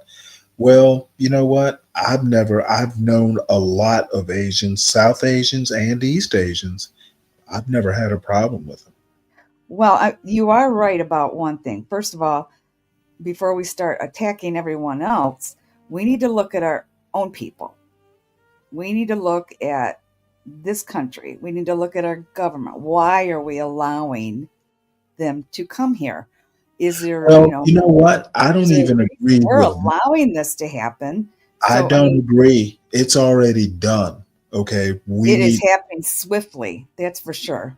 Well, no, it's been happening for decades. And we've allowed it. The problem isn't so much why as much as what do we do about it. The why doesn't matter now. It's already happened. We need to figure out why. We need to figure out why so it doesn't keep happening. But we need to figure out what the fix is. And the fix, well, there are two fixes. You overhaul the system, which is what everybody's, concentrating on, but that's the low-hanging fruit. The actual hard problem is how do we fix the culture? Well, Stanley, I know you're going to give me pushback about this. I believe if we Americans, and I'm going to say this, the black American, white Americans, we're kind of like stepbrother, sister, whatever. Okay, we've been here together for a long time, fighting back and forth. If we, our own American culture, don't get our shit together between each other, we're done. If we don't somehow come together and quit fighting with each other and try to come to some kind of, if we don't get better, let's put it that way. I don't know if I'm saying this right because I can't find my words because I'm up here trying to talk, but well, take your time. I always do this when I come up here. I stutter, I stammer, and I can't think of what I want to say, but it just bothers me so much. We could have started, we could have been trying to bring this racial gap that we've had for so long. And what's going to happen is we're fighting amongst ourselves, and there's been some resolution. There hasn't been enough. And what's going to happen is we're going to have part of this country that's going to be okay with these when I always want to say H2B2. That's where I want to say it's H1, whatever that visa is. There's going to be part of the country that's going to say, yep, let them come in, for whatever reason. I mean, even ignorant. Did you hear what he said?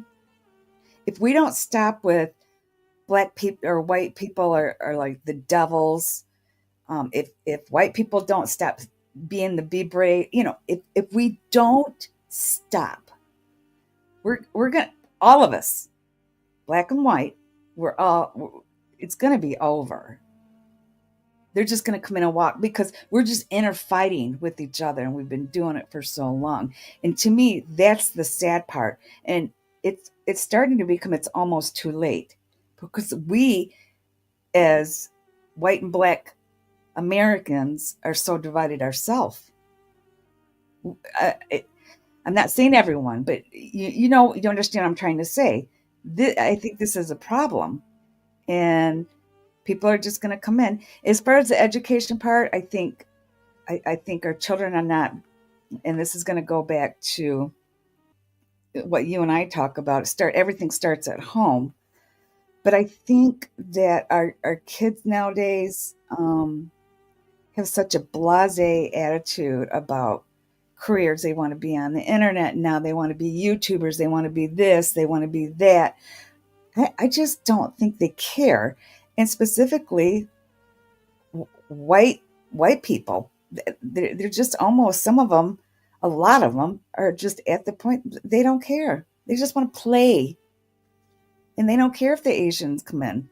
They're not caring if the Indians come in, or they would be in these labs working, and they would be in the tech centers working instead of partying all the time.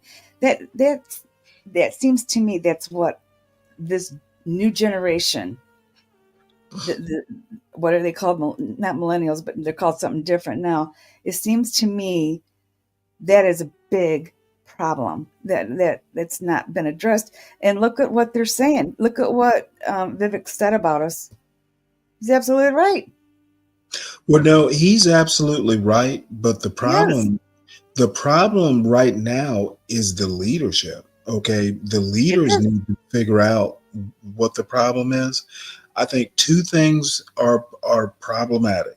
Number one, blaming young people for how they were raised. I'm not sure how effective that's going to be, because the first thing they're going to say is, hey, they do it now. Well, the boomers ruined it. So I don't know. I don't think, blaming young people for it is going to be very productive. The other thing I don't agree with, it's the parents. Other thing I don't agree with is, this whole thing about, hey, you need to fix your own country. I think that's bullshit. You know what? We're the ones offering the opportunity. Of course, they're going to want to come here. So I don't agree with the fix your own country sort of attitude. We're so divided. We're so divided amongst ourselves. Right, and I don't agree that it's a black-white issue. This is a white. This is a white problem. Black people, if they have any sense at all, will sit on the sideline and not say anything at all. Be supportive where you can, but taking an active role in this fight, I don't see why black people need to do it. See, I don't think it's going to be a fight. That's the problem. Well, it's going to be a fight. I don't think it will. I don't think. Well, not between blacks and whites. This is a white and Asian problem. And I don't think whites care, to be honest. I think a lot. I mean, look, obviously they don't.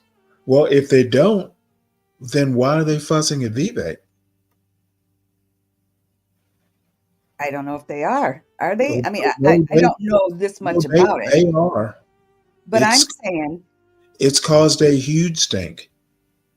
Well, but you know what?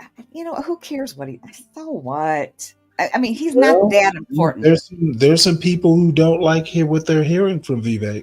Well, that's fine. They don't have to like it. He can still say it. They don't have to like it. But, he's really not, I don't know. He's not that important, To me, he's not. I mean, I agree with what he said, but I don't think it's earth-shattering what he's saying, for God's sake. I mean, people No, need but to hear it, actually.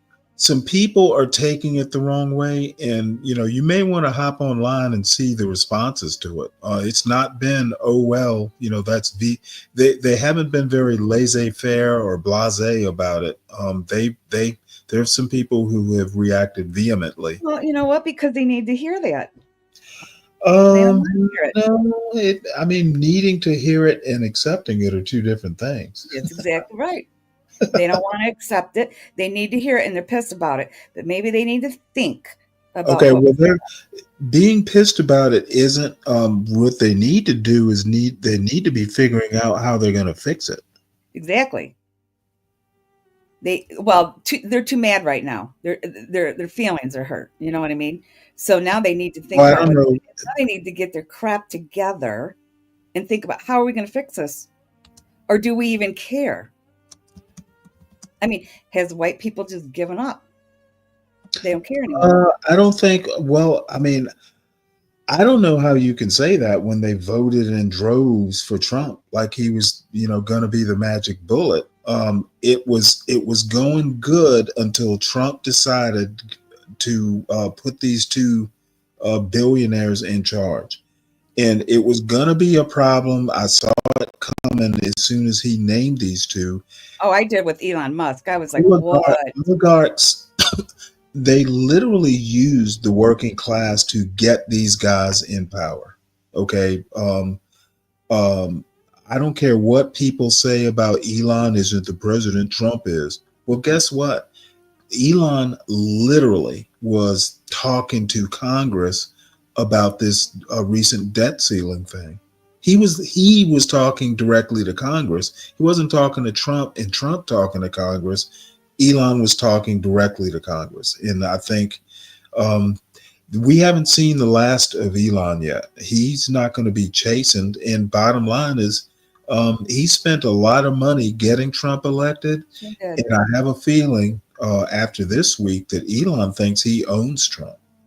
And I don't think Trump has enough firepower to go up against Elon. Elon's going to win this. Yeah, I worried. I worried, and I even talked to some of my family. I said, I have a brother-in-law who's, anyway, he's done a lot in his life, and he's very business oriented. And when I was there at Thanksgiving, I said, "Aren't you a little concerned about him?" Oh, no. I've said something to a lot of my family members about it, and all of them was like, no. I'm like, well, I am concerned. And we're just going to see what happens with that. But I mean, I guess that's my thinking on it. Well, it's going to be funny. Trump has been able to handle everybody from Marco Rubio to all these world leaders. And Elon, I think, is the one person he's not going to be able to control or cow or anything like that. I think Elon is Trump's Waterloo. Well, here's the thing. I guess Trump is the president, so ultimately the decision will be his. It's not going to be Elon's, but he's going to have the final say. Trump doesn't want Elon as an enemy. Well, no, he doesn't. But Trump is, I think, going to have enough, chutzpah. No, I actually don't. He isn't. He doesn't care. I actually don't think Trump. I think Trump has met his match. I can just tell from the pushback from this congressional stuff. Trump has met his match. Well, I don't know. We'll see. We'll see how he handles it. But I can tell you this: Trump wasn't able to keep his powder dry till the 20th. He's already used up his honeymoon period. Wow. You think so? You think so, Stanley? Oh, I know so. Stanley, I already told you. Presidents usually get a couple months grace period because the country's in love with him. Trump's already used that up. But Stanley, it doesn't matter because he's not trying to. He's not trying to get He's not trying to get re-election. Clue. He doesn't care. Your second term, you don't care. Clue. Well, then if he doesn't care, he could do whatever he wants. If he does, okay. Clue. Yes, sir. You must not be keeping up with the news. Oh, I don't. The fake news stuff, no. But no, yeah. I mean, just go look at the conservative news. Go look at X. I mean, I don't care about. Why do you keep assuming I'm a conservative? I'm a nationalist. I'm not a Republican. I'm not a conservative. I am a nationalist. All I care about is this country. Okay, that's it. Clue, why are you yelling? Clue, calm down. What? I'm telling you who I am. Your boy is second best right now. Okay, Trump doesn't matter. Trump has met his match. No, it doesn't matter. He's not up for re-election. He can do what he wants. He doesn't care if you don't like him now. He's already. He's not up for 2028, so he doesn't care who likes him. Say what you have to say. Then I'm gonna come back and give you reality. Okay, go ahead. No, give me reality now. Give it to me now. Lame duck or not, Trump still hasn't started his term yet. At least for a couple years, lame ducks have. He's not a lame duck. He's got red all over Congress. Apparently, I'm not going to be. You said give you the reality. I'm trying to do it. Sorry, my bad. My bad. I'm shutting up. All I have to say is Trump, with his quote mandate, has all three branches of government. Okay, he is, at least for the first couple years till the midterms, he has all three branches of government under Republican control. He should be able to make some headway. Okay, and all Elon is going to do is obstruct him like he's doing right now. No, this was planned, Elon Stanley. Should not be talking to Congress about congressional business, yet he felt comfortable enough to do it. This was all planned, Stanley. Come on. Bullshit. Yes, it was. Yeah, okay. Keep believing that. Elon and Donald had a meeting about this months ago. Come on. There's no gotcha moments here. All I have to say is keep believing that. I don't see any evidence of cooperation. Come on, I know you don't think that Trump is that stupid. No, I don't think Trump plays 4D chess. He didn't run a multi-billion-dollar empire being a dumbass. Come on. Okay, you know what? No dumbass can make $1 billion. It's impossible. Shitty business. Maybe $1 million, but not $1 billion. Trump is a shitty businessman, and that he was able to keep his billion, if it's $1 billion, is pretty impressive. I'll give you that. But how was a man able? I'm sorry, Lady Lou. Go ahead. I'm sorry, Lady. He's not. You know what? He's not even in office. Money is wait to see how this all plays out. Right now, it's a lot of media. You know, like a lot of media. We still haven't heard from what the president's going to say. Okay, I guess my point. I'm impressed that y'all aren't seeing the writing on the wall. Trump is in trouble before he even takes office. Okay, how do you say so? Believing that they're playing 4D chess is quaint. It's cute. I think this is all planned. I think this is going along the way that Trump planned it. Okay, well, you keep thinking that. He knew that he knew that Elon was pissing a lot of people off about this whole Twitter acquisition. I think that all this is planned. I just do. It looks planned to me. Yeah, well, of course it would look planned. Not to surprise these dudes, man. They plan all this. Of course it would look planned to a true believer. I mean, to turn MAGA, if you could turn MAGA against one of the people who are MAGA or for MAGA, yes, do it.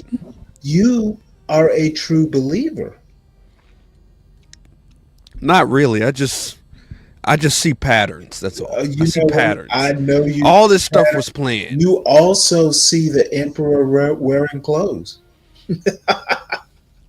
I mean, come on. When is the last time there was a surprise?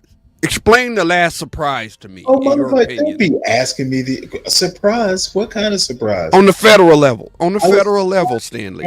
What's the last big surprise where they didn't know this was going to happen? Tell me. You know what? I don't even know what that question means. Yeah, it's simple.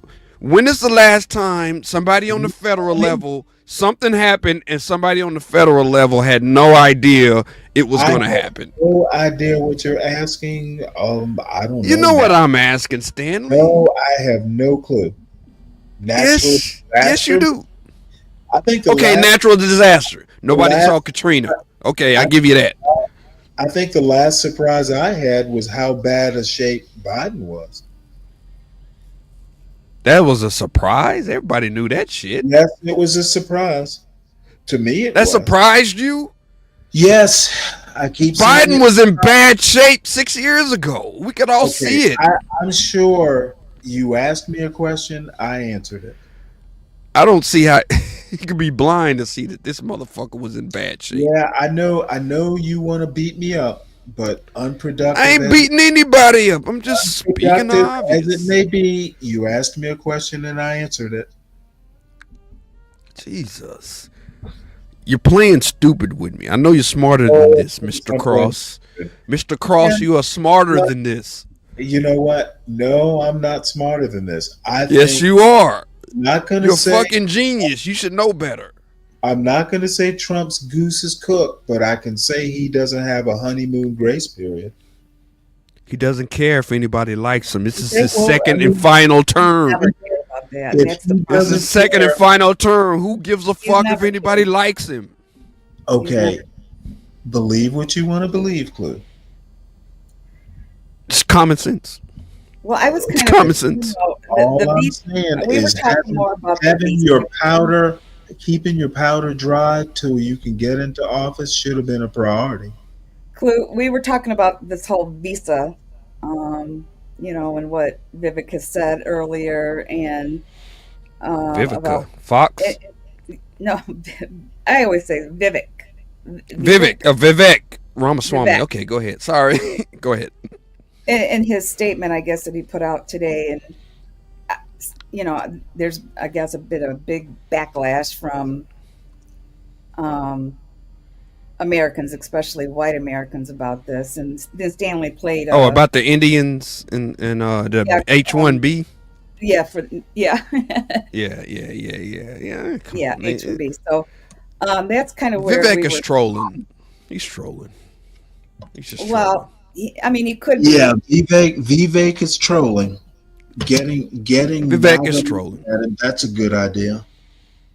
He's trolling because he wants to run in 2028. And look at what he's saying, because Vivek isn't gonna win. He wants to run. I'm not gonna say he's gonna win. Okay, well, he wants to run in 28. Okay, I don't know where you're going with this. It's kind of all over the place. Vivek run has nothing to do with Trump. No, we were talking about Vivek. Lindy brought up Vivek. He's saying what he's doing. He's saying what he's saying because he wants to run in 2020. He wants to run. Okay. He wants to run. Well, you know what? Pissing MAGA off is a good first step. Maybe that's his strategy. Yeah. Maybe that's his strategy. Pissing people off is always a good strategy. Yeah, that's what got Trump in twice. You don't think Trump pissed a lot of people off? Yeah, that's it. Pissing people off. Pissing people off gets you in office. Yes, it does. I wish you could hear me. Come on, Trump is the king of pissing people off, and he got a second term. You're a nationalist. Clue. I'm a nationalist. Yes, ma'am. Clue. You sound manic. How so? What do you mean? You're just all over the place with this old Trump. No, I'm right on the money here, bro. Right on the money. I'm afraid you're not, Clue. You don't want to accept it. You're in denial. Like the river. Hey, you're in the river denial. Guess what? Don't be all defensive. I'm not defensive. I'm saying that you. Kamala lost. I don't have a dog in this MAGA fight. Actually, your dog was Kamala. You're hurt You know because she what? lost. As You're I hurting. just said, Kamala. When am I going to be able to speak? Kamala lost. Stopping I don't have a dog in this MAGA fight. Yes, you do. Your dog was Kamala. No, my dog. I was on the stream when you were rooting for her. God damn it, Clue. You're just going to talk all over me. But you were, though. Admit it. Kamala is done. And that hurts your feelings, doesn't it? She is not a factor in this MAGA mess. And you don't like that. You wish she was president. It doesn't matter. It does not matter what I like. Of course it does. Of course it does. Oh, no. I'm going to sit here on the sideline and mock MAGA. You do it with joy. That's possible. Are you doing it with glee, Stanley? Is that it? Well, I mean, I don't want America to fail. Well, I'm not MAGA, though. Pretty happy about this. You sound Stanley, pretty happy. Stanley, I'm not MAGA. I agree with a lot of the MAGA talking. Okay, but I'm not MAGA myself. I know what you're saying. You're not, but I hear a whole lot of support for Trump. You know, I do support him, but to be MAGA is Trump or nobody else. Right. I got videos 4 years ago saying Trump should not run again, and I stand by them. He shouldn't have. Oh, I can't be MAGA if I'm saying that Trump shouldn't run again. I didn't want him to run either, Clue. I didn't want him to run. I did not. I wanted him. He's most powerful as a private citizen. That was the point of the videos I did. I wanted him to go away. You wanted him to go away. I wanted him to do his business as a private citizen. Let another Republican run for, run. You're anti-Trump, or you're never Trumper, Lindy Lou? Trump is more powerful as a private citizen. That makes sense. Yeah, I thought so. Yeah. Trump would. I looked at Trump as the conservative George Soros. Conservative George Soros. He can do his work better as a private citizen. He's not a conservative, for starters. So what is he? He's not a liberal. So what is he? Supposedly some form of populist. Populist. Okay, I'll take that. He's not a statist. If you call him a populist, you're not calling him a statist. Correct? Yep, but I'm also not calling him a conservative. Okay, we'll go with populist. Conservatives, at least movement conservatives, tend not to be populists. Okay, we'll go with populist. As a populist, you don't think he has more power as a private citizen than as a president? No, you don't. Why? Presidents have more power than regular citizens. But there's a lot of things he can't do as a president that he could do as just a regular nigga on the street. Exactly. That's what George Soros does. He's just a regular dude on the street and has all this power in the deep state. and just something I want to say here. I know this for a fact. There were a lot of people that did not want Trump to run, but he was our only option. So we had want him to what run. we had to do. I know a lot of people that feel the same way as I feel, or I felt. A lot of Republicans did not want him to run. So not everyone is, on the Trump. I don't bow down to Trump, but that was my only choice. So, and I know a lot of other people feel that way. So, I didn't. I said it 4 years ago. Too. I did not want him to run again. I thought he was about winning to gasp. They were, I thought he was the most powerful as a private citizen. I did, but he ran again, so I supported him. I'm stand by. I'm gonna vote for him a third time. Voted for this guy twice, and I'm gonna vote for him a third time. Look at you being all constitutional and all. I am constitutional. I love my country. You don't get the joke, do you? clue. It wasn't a joke. I thought you were telling truth. I am constitutional. No, Constitution doesn't allow for him to be elected a third time. No, I voted for him 3 times. You can vote for him. I see. I voted for the loss, the Biden loss. I voted. That was the second time, and then I voted for him again.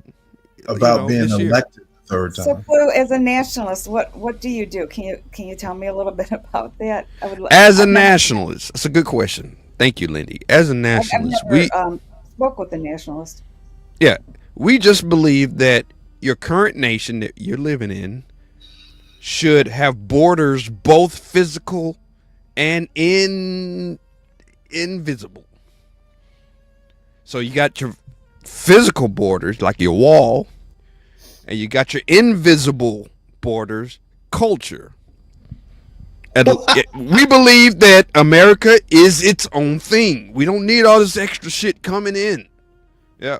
You can come in, but you have to bow down or kneel before our American values. Gotcha. Our American values are king here. That's what nationalists believe. That's it. Gotcha. It's pretty simple. Okay. So don't bring your Indian ass over here and think you're gonna turn America Indian. That's against what we nationalists believe. But Clue, our government's allowing it, so. And you assimilate to our values. Go ahead. I'm sorry. No, I'm just saying our government is allowing this. So I mean, it is, but they're not nationalists. That's the problem. The government is not full of nationalists. The government is full of globalists. That's why they want to bring in these Indians over here to change our shit. What kind of, what's the word I'm looking for? What kind of pull do the nationalists have? I mean, Very little. Very little. That was honest. We don't have any pull. Okay. We have little or nothing because we've been shamed and taught that what we believe in is racist. Now, I'm a, so-called black man, right? I'm not supposed to be believing in nationalistic views because everybody was taught that nationalists are racist, which they're not. Nationalists simply believe that American values should be preserved and borders should be put up. That's it. That's it. What we believe in can be summed up in one sentence. Ain't got nothing to do with race, which is fake in my opinion. Stanley knows I believe that race is fake. He knows. But, I do? Yeah. I said it many times. Yeah. I said it many times. Said it on SKC stream, on conservative stream. I say it on everybody's stream. Guess I should have been listening many times. You were listening, motherfucker. You were listening. You were listening. Come on. Stop it. Stop playing dumb. You the smartest dude on this panel. Stop playing dumb. Thank you, River of Hate. That kind of explains it. There you go. River of Hate got it. Nationalist equals borders, language, and culture. There it is. Beautiful, River. Beautiful. Beautiful way to put that. It's right on the money. Yeah, we ought to put that river on the border. That way it'll be clear. Oh, you got a beef with River. River's a cool dude. He's a cool dude. He's in the Discord. Oh, I don't have a beef with River. Don't let his avatar fool you. He's not a mad guy. Well, he's not mad. He's pretty River cool. Hate. What's that all about? That's his persona. He's actually a nice guy. That's his persona. Lindy. Yes. So, okay, you're retired. You're a retired educator, special. Please, you remember that? Golly. Yes. Have we? Retired special educator. Go ahead. No. I was just thinking that I didn't even think we've ever spoken. Well, me in the chat, we were talking about it in the chat. Oh, okay. The current special needs student. Are you calling me a special needs student, Stanley, on the slide? Really? Come Stanley, on, what did man. Portia say to you? Are you ready to shut this down? Yeah, I guess I might as well at some point. Oh, Portia's in the chat. Oh, she was. Well, Clue, I think he's been here all day, so and then he's supposed to come on again at 2, but I don't think that's going to happen. Stanley, you got Stanley working day and night. Woo! You got Stanley working day and night. Woo! No, I'll probably be up at 2 because I actually have some things I want to say. Have y'all heard of The Purge? Because that's what my avatar. That's why it's the way it is. Because I was on The Purge before this. So no, I haven't. No, I haven't. Yeah, The Purge is something that comes around every right before New Year's, where everybody just purges, right?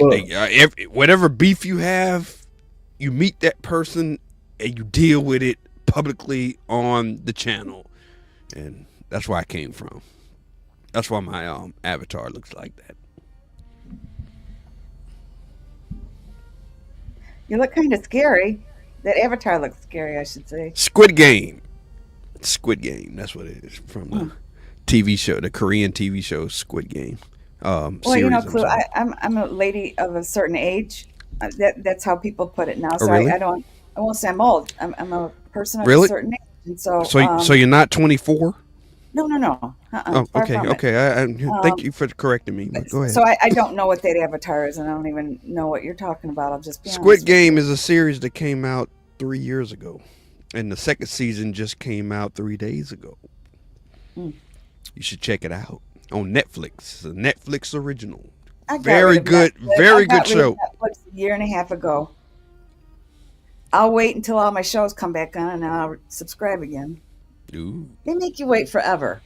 Let's put it that way. They do. You're right about that. They make us wait. But I have to get up for work tomorrow, you guys. I don't know why I'm up so late. Work? You retired? You're retired. What do you mean work? No. I'm retired from education, but I have another job, so. You better not be a Walmart greeter. Are you a Walmart greeter? No. You know what? Okay. One of the teachers I worked with, he retired, and he did greet we have a store here called Meyer.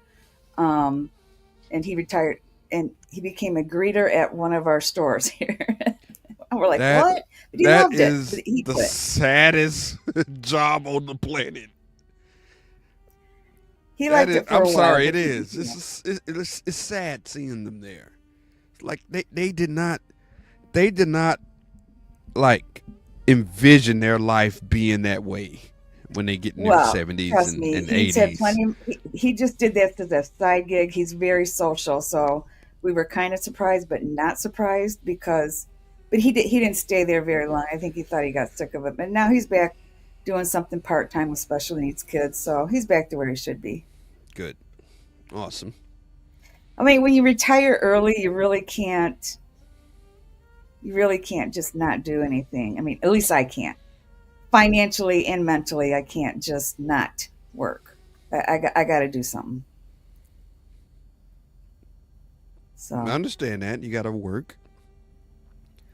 Well, you could always get on a YouTube show. Thank you for your service. Thank you for your service as an educator, Lindy Lou. Do a YouTube show. What would I do a YouTube show about, Stanley? I don't know. Find something you love, like beating up on conservatives. Stanley, shut the fuck up, bro.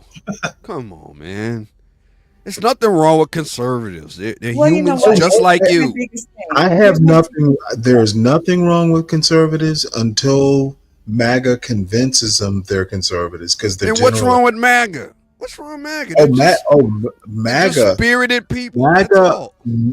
MAGA is the glorification of mediocrity, which no one mediocrity.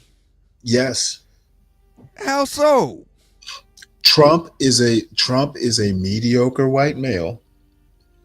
But he's a billionaire. How can you be mediocre and have a $1 billion company? Vivek and Elon. Yeah, but how do you be a billionaire, as a mediocre man? Okay, son. when you're born, have you ever heard of failing up? They're doctors his dad who was aren't never. His dad was a billionaire though. I'm not as enamored or prone to think because you're a billionaire you're some super genius. I'm not that guy. Not a genius, but something is special about you if you acquire $1 billion. I think you're good at making money. Well, what else is there to be good at? Yeah, okay. Well, that's all you need to know. You know if you what? know how to make money, what You're else do you need to know? absolutely right. That you think money is the end all and be all is all I need. Yes, as a man. As a man, it is. As a man, yes. Hey, now I know. If I dropped out of the 3rd grade, but I make $1 million a year, I'm still the man. Yeah, but if you don't have good character, money means nothing. Money means everything as a man, though, Lindy. As a man, it's not good. It doesn't mean everything. I tend not to agree. This is why fat comedians get the hottest chicks because they make money. Trump is average. I don't believe you, Clue. I don't think you believe that. Have you been to a comedy show? The fat comedian who is ugly as shit, he gets the hottest girls because he has the status and the money out of everybody in the club. Right? Yeah, but the hottest status girl and money is the hottest. Education girl. Means nothing. Damn, dude. Is the hottest?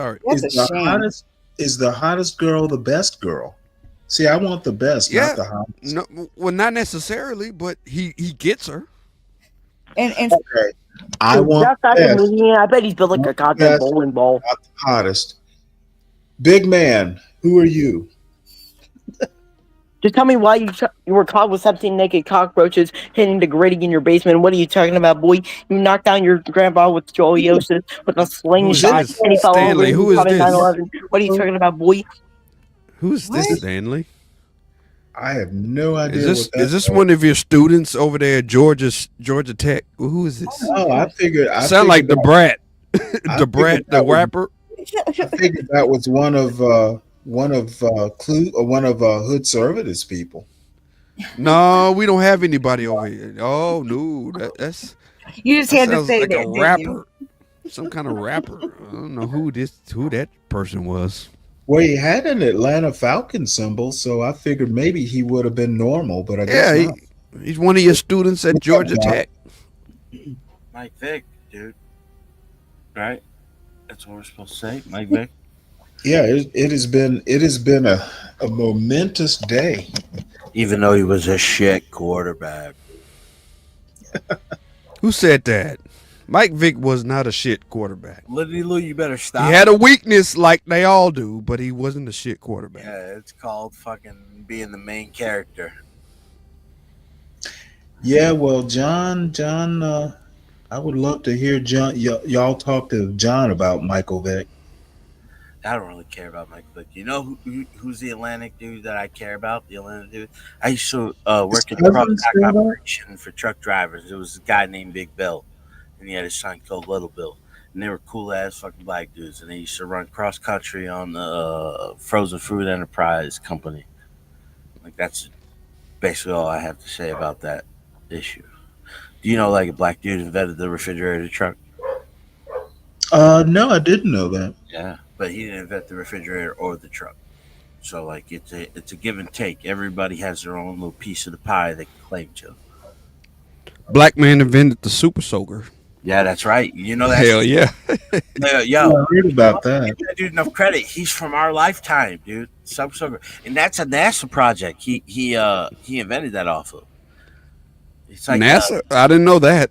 Yeah, he was a NASA scientist. He was an engineer, and he was built off of creating a suction system for water that wouldn't freeze during the suction system. And then after that, he was like, all right, well, I can create a toy out of this motherfucker. I can create whatever I want. And he created the super soaker. Dang. Yeah.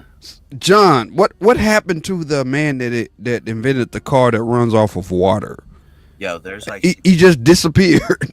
There's 6 of those dudes that invented the car that runs out of water. But there's probably drowned. He created this turbo engine that goes on any engine. I can't remember what the fuck it's called. He's out there right now. Time combustion system or some shit. I gotta look for it. But he's the guy. Yeah, he created like basically any engine that's running on fossil fuels right now can like triple or quintuple their engine power and their miles per gallon. He's out there right now. The Thunderbolt engine. I think that's what it's called. If you can look it up, the Thunderbolt or the Thunderstorm engine. But John, turbo here's my question to you: how come there are no jet-powered cars? They ain't ready for it because they needed that system to come in where they can control all the cars that are flying in the air. You know what I mean? No, not flying, not flying cars. Jet-powered cars that run on land. Yeah, well, they've had that for a long time, but like they're top secret, they're classified, and then you only find out about it like through people like who's the guy that Bob Lazar. Do you know about Bob Lazar? No, tell me. I don't know. Bob Lazar is the guy that spoke out in the mid-90s and said like he was working on alien technology for the government. They completely wiped him off as a quack, but like 10, 20 years later, he created a certain type of chemical that can bond on hydrogen. So when hydrogen fuel cell cars, which you can buy a hydrogen fuel cell creator for your own house. It's just like battery powered. But like you wouldn't rely on the government. Yeah, like Bob Lazar put it into his Corvette, 4 tanks that can go over like 450 miles on a complete dosage. And the problem with hydrogen is that hydrogen is lighter than natural gas. That's why they can't connect the sulfur to it. So like when you smell a natural gas leak, you could smell like sulfur. But with the hydrogen, you can't do that because it's too light and it doesn't bond to the sulfur. But what he did is he created something that's called hydrite, which is a chemical that's used in a nuclear bomb explosion, and they privatized. They said you can't buy this product from any other country, yet you can make it. So what he did is he created a hadron collider thing on his property that still to this day he doesn't expose to the government. But I'm 100% sure the government knows where he has it, where it's at, and when he exposes it. That's right. Well, I think I'm gonna shut this down and come back at 2 or 2:30 Okay, or so. guys. Good night. Yep. Good night, Lindy Lou. Good to see you again. Well, gentlemen, if you're up, some of us have to work tomorrow. I guess I gotta work. Yeah, I gotta work. Yeah, I gotta work tomorrow. I'll enjoy the replay. Yeah, well, I'm gonna believe this or not. At 2 o'clock, I'm gonna go over the Constitution. Love to hear that. Yeah, I found a YouTube video that basically reads through it, and I have a couple books. As stuff comes up, I don't know. It probably won't take more than an hour or so. But since nobody ever reads the Constitution, I figured, well, what the fuck? I read it. Bump it up. Whoever's online, we can go through it once more. Yeah. So I had a lot of talk about the First and Second Amendment. They don't know about posse comitatus in the third and the right to be secure. Right. Some places are So there's some things that probably could use some refreshing in my mind. Hell yeah. So, all right. Well, guys, I'm going to sign off. Everybody in the chat, thank you for being here. I actually will be back around 2 or 3 this morning, but I probably need to take a quick nap. So, and the HB will be back in the morning. I don't know exactly what time. So, sayonara, folks. I will see you in a few hours. Banzai. Banzai. Peace out, Stanley. You the man. Take it easy, Clue. John. Feel like I should feel like I should feel like I should feel like I should go. Feel like I should go. Feel like I should feel like I should feel like I should feel like I should go.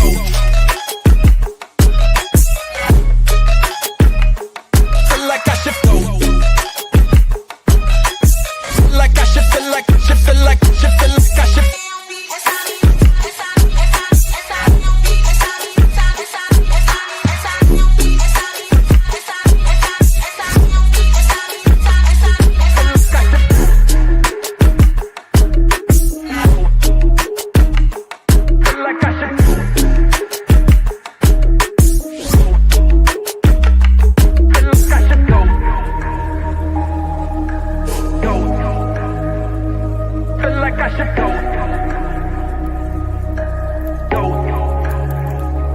Feel like I should go.